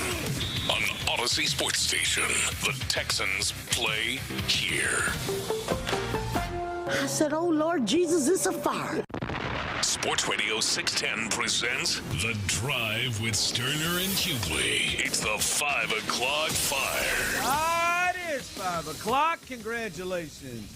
Hopefully you're off work. Luckily for you, Old Dirty Show, T-Mill, a Psycho T have the latest. And the latest is it is a reaction Monday, and we are reacting to the football season officially being over because we have a champion, the Seattle Seahawks. And now we look at it, they were the best team in football. And maybe many people tried to fight believing that they were the best team in football all season until it came through. If you look at it as they won a championship, Clint, they've had a pretty dominating playoff run. And I think am I right on this, Cheryl? I think they finished the season on a 10-game win streak. I think they finished that sucker out on a 10-game win streak. And the only team to really give them fits were the Rams. I mean, that's really about it, especially down the stretch with and I think because Sam Darnold was the quarterback, many people didn't want to kind of give that the case, but they were the most complete team in terms of they had a defense like the Texans had in the ballpark, in the same. I would say the Texans are slightly better. They had a defense like the Texans, Clint, but then they had an offense that could also score. They had an offense that could also go toe-to-toe with the Rams, toe-to-toe with the team. If they needed to go put up 30 or 40 points, they could do that. So they were the most complete team, and from start to finish, Clint, this thing was clear that one team was a much, much better. It from the jump almost seemed like the Patriots didn't belong on the field with them. Yeah, look, I think the Patriots were a team that no disrespect, no minimizing, but they navigated a last place schedule to get the respect that they were given or that they earned, however you want to couch it. I think Drake May, same thing. And when they got to the playoffs, I think there was a very weak AFC field, and I think that it was there for the taking. I think Mother Nature helped them, and I think they went into the Super Bowl with us not knowing a whole hell of a lot of who they are. I don't think they were very battle tested as it pertains to seeing the best the league has to offer. I mean, remember this was their regular season schedule was, from a strength of schedule standpoint, the softest schedule since 1999. So to disregard that and not at least make note of it as you're talking about the Patriots is I believe somewhat misleading. And so tip the cat to Drake May, ended up second in the MVP race. I don't think it was as close as the voting said, to be honest with you, but it is what it is. I feel like Seattle was one of, if not the best overall team, most complete team all year long. Once we saw how well Sam Darnold and Kubiak were going to work together, I think they were one of the better football teams overall from start to finish. With the exception of the Rams, right, Ron? I mean, the Rams were pretty good all year long. Yeah, I've heard, which is silly, but I've heard some people say, I still think when I watch the games, the Rams is the best team that I've seen this year. There's some people say that, but it's hard because of how sexy they are on offense with Matt Stafford, Puka Nacua, Devontae Adams. But their defense had been leaking oil for a minute. Yeah. So the point being is I think the AFC representative, whoever it would have been, to be completely honest with you, would have gotten there, and I would question whether they were truly battle tested or not, given that Mother Nature, given the quarterbacks that were in the field, given how turnovers played such a big part. Hell, for some teams that won, were still a big part. And so, I think once we got there, I think Seattle was the best team in football, and I think New England was a team that was a little bit mysterious. I don't think we really knew exactly who they were, and unfortunately we found out right there on the biggest stage when the lights were the brightest that they, to be honest with you, No, they didn't stack up well against the best team in football. And it was 4 straight games. Their offense never looked like the offense that we saw during the regular season that had them as the number 2 rated in total offense this year. We never, ever saw that. We just heard one of our sister hosts come up during that commercial break and talk about that they felt like Myers, the kicker, who was 5 for 5, potentially should have won the MVP over Kenneth Walker. Kenneth Walker, 27 carries, 135 yards, 5 yards a carry. He also caught a couple of balls for 26 yards in the screen game. You think they got it right when it comes to the MVP of this game? Oh, yeah. Yeah. No, I think they got it right. I think, watching that game, Drake May was not on point. Sam Darnold was not on point. I don't think, from a play calling standpoint, this was not one of Clint Kubiak's best days. He was good, but I don't think it was one of his best days. You look up JSN, what was viewed as one of the best receivers in football this year was virtually a non-factor in this game. And so you can look at this game in a vacuum and say, boy, this needed to be a game where they could grind out drives and get into field goal range. And I think when you look at Kenneth Walker, I think he's the reason they got it done. Sure, Sam Darnold made some throws here and there to keep drives alive. Cooper Kupp made a couple of catches. But when it's all said and done, I think the one consistent kind of throughout the game involved in all the drives that ended in points, I think was Kenneth Walker. And overall, you mentioned the 2 catches, but overall I think the production was just too much for – had the kicker kicked the game winner at the very end, or had he kicked several 50-plus yarders? Maybe you feel different. I think I could feel different 41 about it. was the longest. I mean, those are chip shots in the NFL right now. I would have to go with Kenneth Walker. The only thing for me is I watched that game, and the number one thing I think about is Seattle's defense. Yeah, that's the only and maybe Hill had 2 sacks, and one of them was a strip sack. They scored. What's his name? Scored the touchdown. As you said, Witherspoon. He got back there and ruined several plays.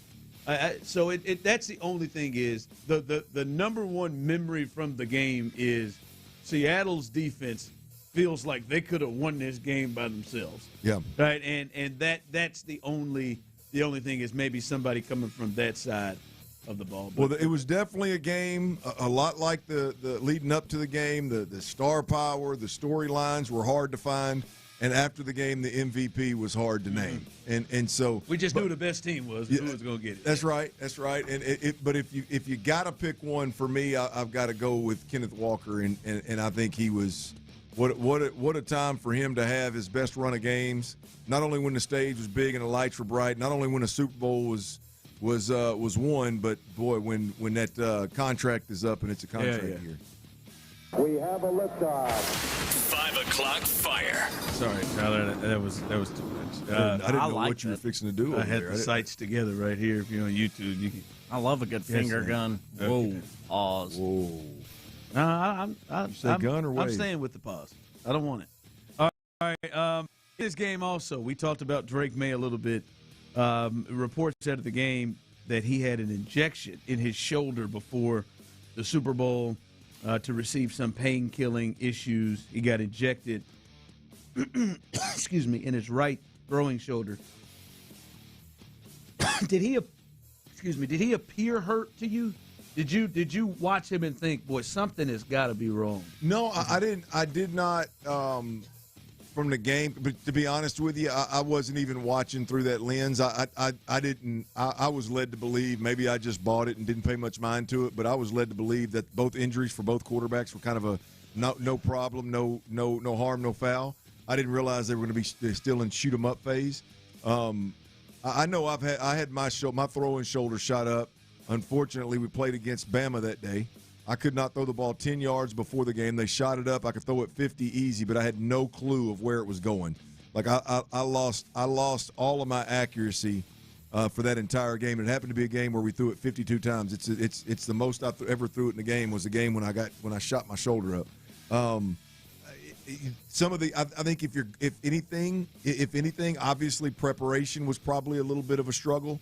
for Drake May in a sense of throwing as much as you need to over a 2-week span, as well as, again, I would lean back on personal experience. Some of the accuracy issues that we saw may have been because of that. If anything, I didn't watch some it. of the some of those floater balls, like that one he threw up in the air. I'm like, some of his deep balls look like they lost steam, right? Yeah, looked short. That was when I saw that. That was the only time I thought about it. But I don't know, man. I thought he could have been 100% with that shoulder. He looked like, because his worst throw, like his worst decision, the pick, like he fired it in there. Yeah. I don't know who the hell he was throwing it to, but he fired it in there. There was the one to Hollins that looked like, I was like, what was that? Like he just threw a punt up in the air. It's exactly what it was. Exactly. He threw a jump ball up there. Threw a jump to ball Mac. To Mac Hollins, who doesn't wear shoes. So that was interesting to see that, but it does kind of suck for him that he wasn't.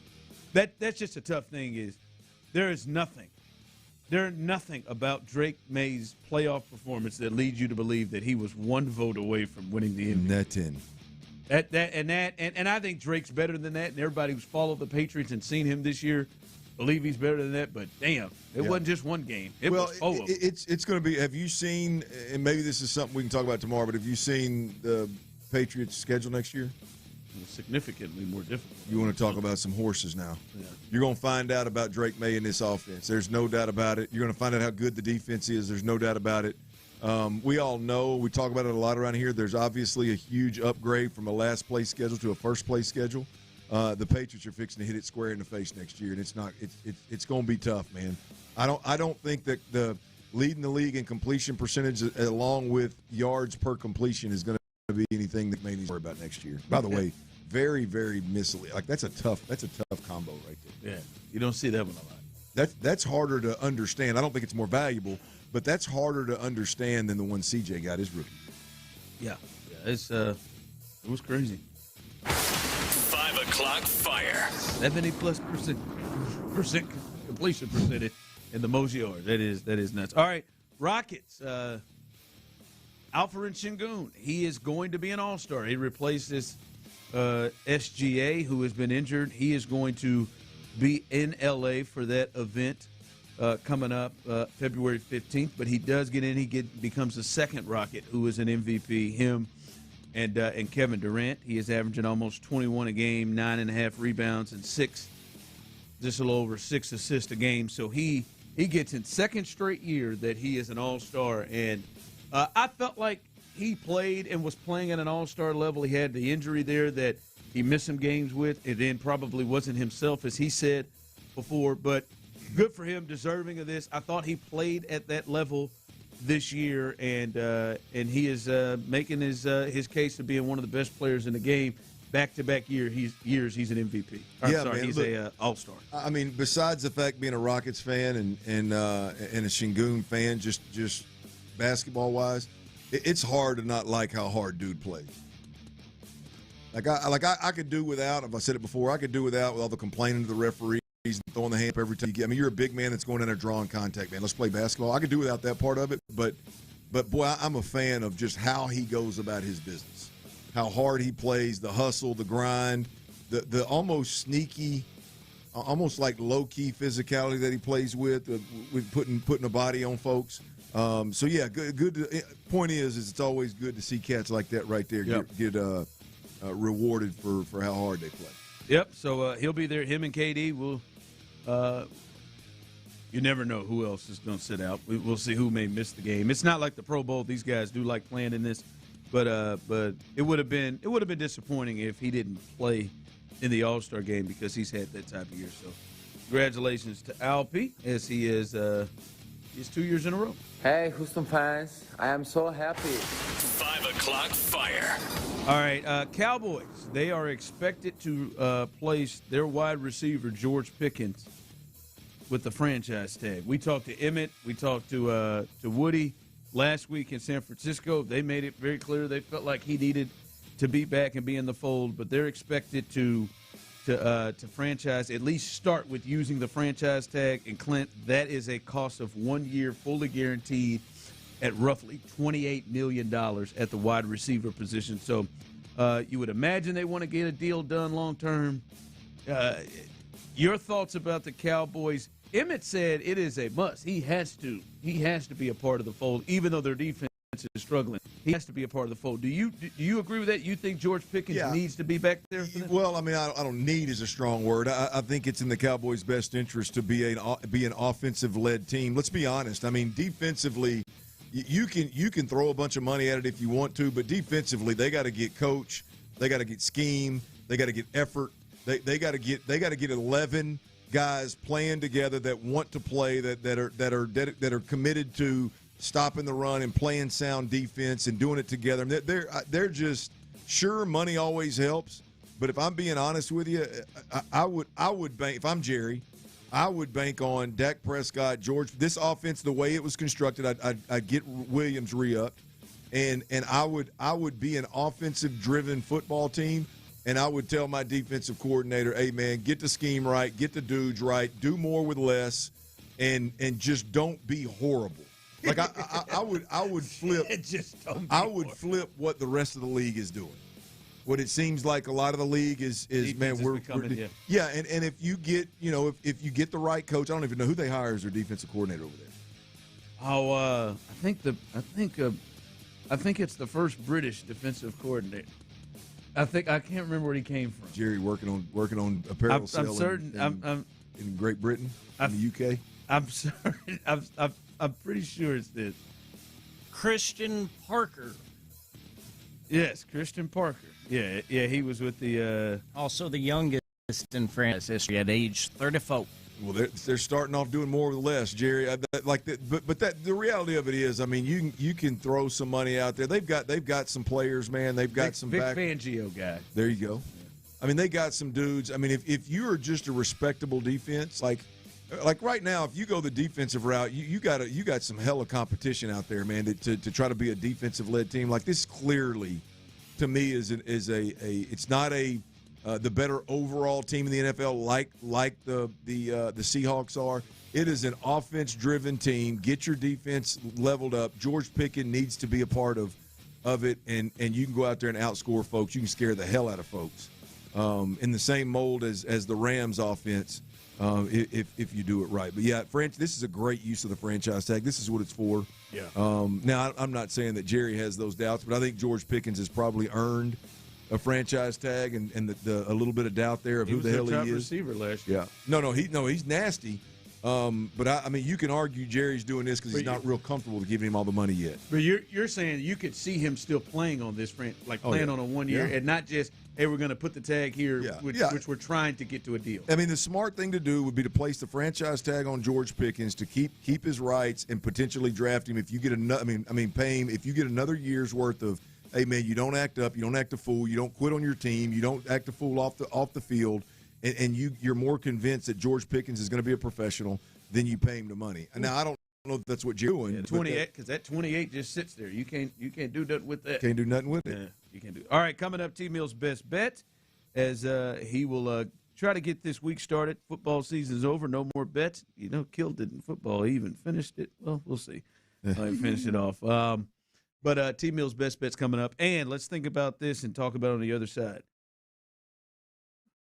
Did the Texans have the best defense this season, or did we watch the best defense win the Super Bowl last night? We'll discuss that next. All right, fellas, look, has a week-long trip to San Francisco like I just had, or maybe it was some winter weather, storm come through. Did it knock you off your normal routine?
Lawyers at 281-222-2222.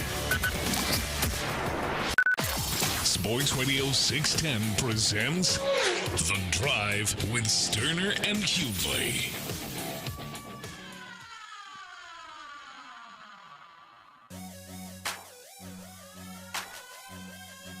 Hey!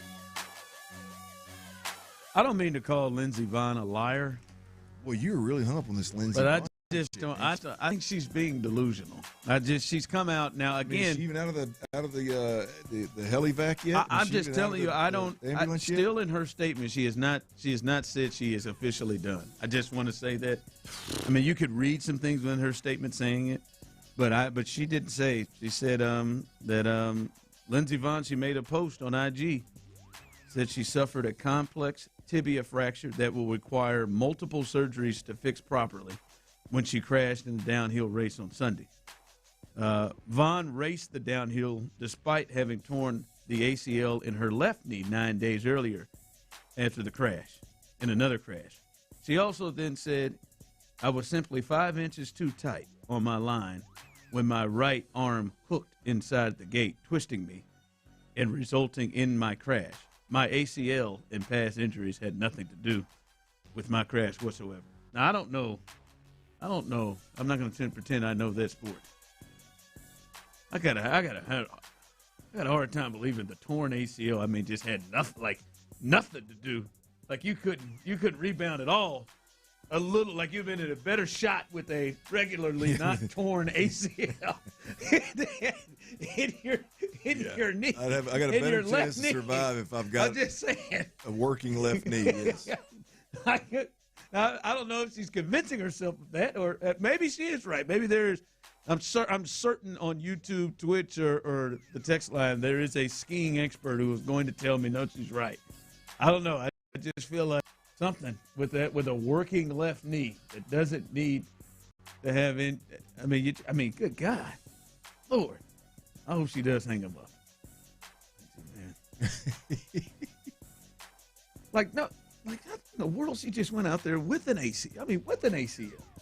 I think she's safer playing football with a torn ACL. They're going out there and getting in those starting blocks. It just that dangerous ass sport. Anyway, good for her. She's up out there. T-Mill's best bets coming up here in just a second, so stay tuned to get those. All right, were you swayed at all? 713-572-4610 YouTube and Twitch. Were you swayed at all by watching that Seahawks defense yesterday? They've been dominant this year. They actually passed the Texans late in the season for best scoring defense. They're right behind the Texans in total defense.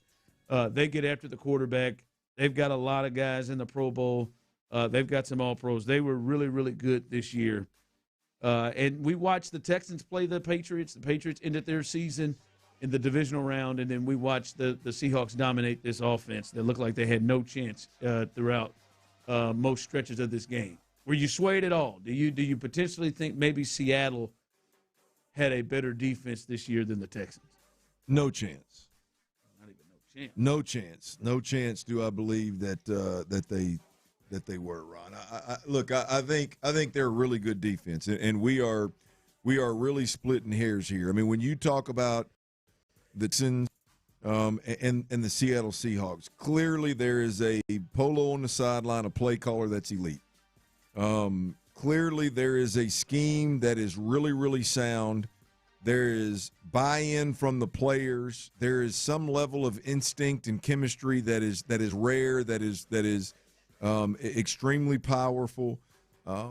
There's some level of hustle and grit and all that goes into playing great defense. Good tacklers, sound and discipline, and where they're supposed to be. All of that is very true, I think, probably for both defenses. For me, there's two things that I believe the Houston Texans have or do at a significantly better level than anybody in the league. I think when you look at the two corners, you've got, from a personnel standpoint, I think they're not only a good defense, but you've got two corners that are as good as any corner tandem in football. And you've got two edge rushers that are as good as any edge rusher tandem in all of football. And I think they're all physical. They're all bought into the same thing that the role players are on this defense. So I think when you look at the difference makers, the X factor type players, I think the Texans are on a different level than any other defense, but in this instance, definitely than the Seattle defense.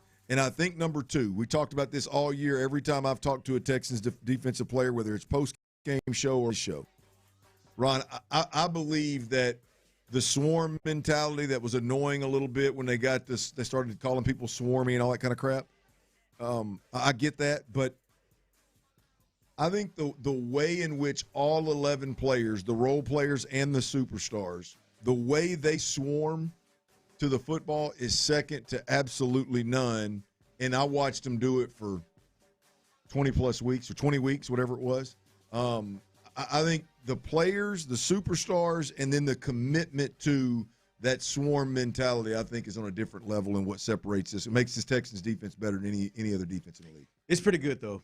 They're coming more with their guys in the interior with Leonard Williams and Murphy, and they've got some guys outside like Lawrence had a hell of a season this year.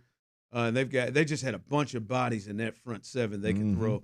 Their secondary is really good. I would give the Texans a slight edge because I think their corners may be a couple of all potential ones in all pro, and I think you could argue that Lassiter played near that level a lot of the season as well. And their secondary overall, Petrie back there was something else. And they've got some dudes too, so I would slightly give them. But they were pretty good, man. And those two teams stepped, and I love that. Come on, man, bring that. Those two teams, I don't know. Those two teams stand out with their level of aggressiveness and how they attack whoever is getting the ball. Like that, they both look downhill in a way other teams don't. Like even other good defense. I think the Browns probably had a good defense. They didn't look like that. Yeah. Like the Texans and Seahawks looked like they knew the plays before they were coming in at times. Well, I saw some of that last night. I don't know that I saw that every time I watched. No, I didn't. Yeah, I didn't watch them all yet. Now the Rams, maybe you couldn't do that. Maybe you couldn't be that aggressive. The Rams torched them. Yeah. I don't want to hold too much against them. They looked that way against the Niners. Like the Niners, and that's Kyle Shanahan. They couldn't solve them. All right, let's go to our guy T Mill and get T Mill's best bets. Go to at T Mill Real Deal if you aren't able to remember these numbers. He will have them posted at T Mill Real Deal, and you can find out his picks for the day to make a little money. As we start the week off right, where you at, T? NBA picks, of course, 4 of them tonight. Rockets are not in action, so they are not involved here. I'm thinking about going to that Rockets game tomorrow night, though. Not 6. No, like we talked about, Ron, no more Beard for the Clippers who are coming into Houston to face off the Rockets. Those ticket prices should be pretty nice. At any moment, it's going to happen to Kawhi. Any moment. You ain't lying. I feel bad for saying that, but it's damn true. Yep. 4 picks tonight on a Monday night. Here they are. First, I'm taking the Grizzlies plus some points. You really have some fun with the Grizzlies. I do. I don't know why it is. They've traded everybody, but you really have some fun with the Grizzlies. I think Steph is still out too, so not bad. Yes, sir. Memphis plus 9.5. That's the number I got. Plus 9.5 for the Grizzlies as they are taking on the Warriors at the Warriors' house. That's your first pick. Second, I'm taking another team on the road minus some points. I'm taking the Chicago Bulls minus 4 at the Brooklyn Nets tonight. And then 2 overs here to round things out. First, the Pistons and Hornets. I got over 220 in that one. I do not like any amount bigger than that. I like 220 and lower to take the over on that. Over 222.5 points between the Pistons and the Hornets. And then that over 220 is for the Bucks and the Magic. Bucks at the Magic tonight. I'm on over 220 between those two squads. Those are your 4 best bets for this evening. All right, there you go. That Pistons Hornets. The Hornets are playing really good basketball. They've added some pieces. That should be a good game. I might have to check that one out tonight. The Hornets ain't they sneaky now, and they've made some moves. I like what the Hornets are doing. That's right. Right there. There you go. All right. T-Mill's best bets. Go to at T-Mill Real Deal once again if you aren't able to hear those or you want to see them again to make a little cash. Tonight, let's get this week started off right. All right. I wonder how many people are feeling like, all right, now we watch this. Do you come away for this going into the off season thinking, you know what, the Texans, they're right there. I watched these playoffs, they're right there. And a thing that maybe potentially should scare Texans fans based off what we saw last night and how that could be a future issue for the Texans. We'll discuss that coming up next.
Or at Bex Prime, 10 Houston area locations, BexPrime.com. Sports Radio 610 presents The Drive with Stoerner and Hughley.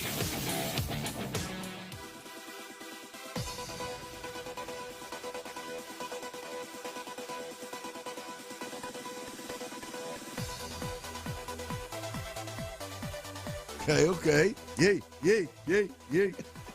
Is that your face? Is that your... Oh, yeah. Wide eyes, fist pump going to the beat, obviously. Little sandstorm never hurt anybody. Hell. Reaction Monday. And everybody on YouTube and Twitch can react to that. Coming up behind us, the return. It's back. Texans All Access returns back to us. They will look at last night's Super Bowl. Guess what? Through Texans lens. What they're going to do, baby. Meow. They got you covered. Mark Vandermeer, John Harris coming up right behind us. And then someone texted in earlier and said, so do we have Area 45 at 6 tonight? No, but got them at 7, though. Got them right after Texans All Access. Sean Bijani, Patrick Creighton, 7 to 11 tonight. 7 to 11. They will hold it down for you right after Texans All Access. So it's back tonight. So you got back for one day. They're back continuously, huh? Yeah. This is their back. It just took a little time, and now here we go. Little break, little vacay time. Little vacay time. Okay, I hear you. The off season's about to get going here. Do we roll year round with Texans All Access? That's what I was going to say. I don't know about beyond this week. I know this week you can hear All Access every night from 6 to 7. We used to have your show in there. Oh, yeah, the best of today. Best of today with Tyler Milners, with an S. Milners. You know us, man. Walmarts, Sonics, throw a few S's on there. Super Bowls. Well, now you're stretching. You go for that. All right. You still do you feel different about the Texans when you look at them and you think, because I think a lot of people after they lost the game to the Patriots felt like we're right there. We're close. We're right there to being where we want to be. We're right there. Obviously, you're close to get to an AFC Championship game, right there to get into a Super Bowl. And now you watch this Super Bowl. You've watched the championship games on both sides. Do you look at the Texans as a team that's close to performing at that level we saw yesterday? Yeah, I do. I don't now. I think there's a lot of factors there. One, our defense is good enough that I think we're going to compete with anybody, even on nights when your offense is not good. So that's a plus. I think when you look at the state of the AFC right now, I don't know that the opportunity that was this year in the AFC to get there is ever going to present itself again. But I do believe that there's kind of a changing of the guard, if you will. I do believe that when you look at the great quarterbacks in this league and the great offenses in this league, I think, a few of them have trash for defenses, so I like our chances to be competitive. And again, I think our defense is good enough to slow those guys down. So, yeah, look, I think we're good enough to compete at that level. In the AFC, given the current state of the AFC, yes, I think we're good enough right now to compete week in, week out with the best that the AFC has to offer. The only thing that holds me back, the defense is good. I think they're well coached overall. The only thing that holds me back is I think the difference from this year's, let's just stick with their conference, this year's AFC to what I will believe is next year's AFC. You said it earlier. This year, if you're in the AFC, baby, you can have a defense, baby. You can roll in here in New England, man.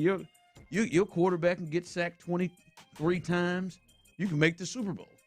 Like, you can go and have a backup quarterback and hell, there's some people believe that blizzard didn't occur, that Jarrett Stidham would have got the Bronx to the Super Bowl. There's some the Texans almost did it. Like, there's some thoughts that like this past year you could do that. Next year, I think offensively you're going to have to be able to do more than what was really needed this year. I think you're going to have to score more points. I think the Chiefs are going to be back as a team that you got to score points against. I think the Ravens are going to be back as a team you potentially have to score points against.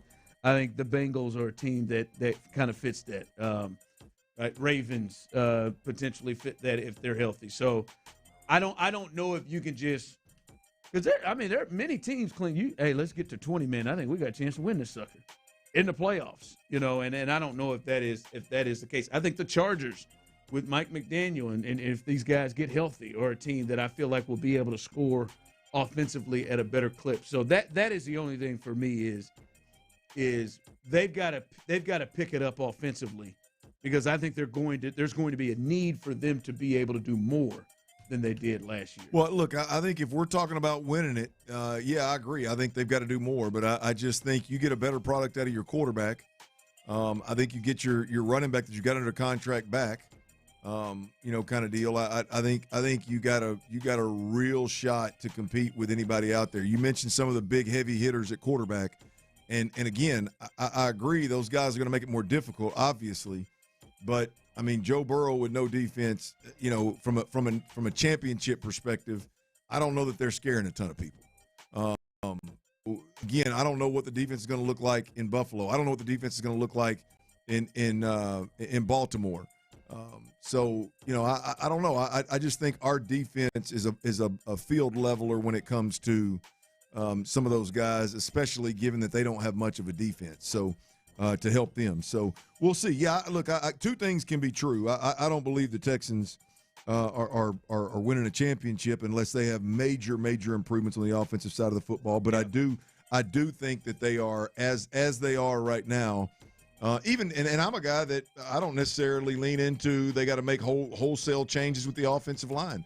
As they are right now in the current state of the AFC, I believe that they can compete. And that I believe that was the question, right? Yeah.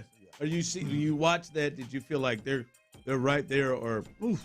I didn't watch it and think that they're right there with the Seahawks. I think there's a few teams out there that would give really anybody a hell of a run, but the Rams and the Seahawks. What the top tier in the NFC, I think, are just significantly better than anybody in the AFC right now.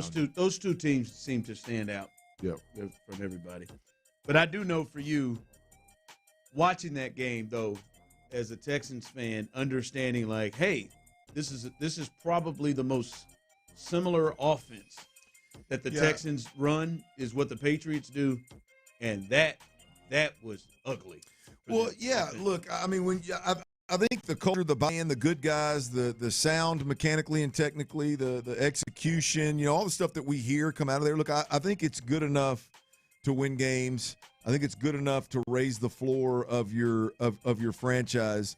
But it ain't good enough to win a championship, even when the conference is bad and the opportunity presents itself to move on with less production on the offensive side of it. I mean, I just think that there's a lot of similarities between New England and Houston, and it doesn't play out well, right?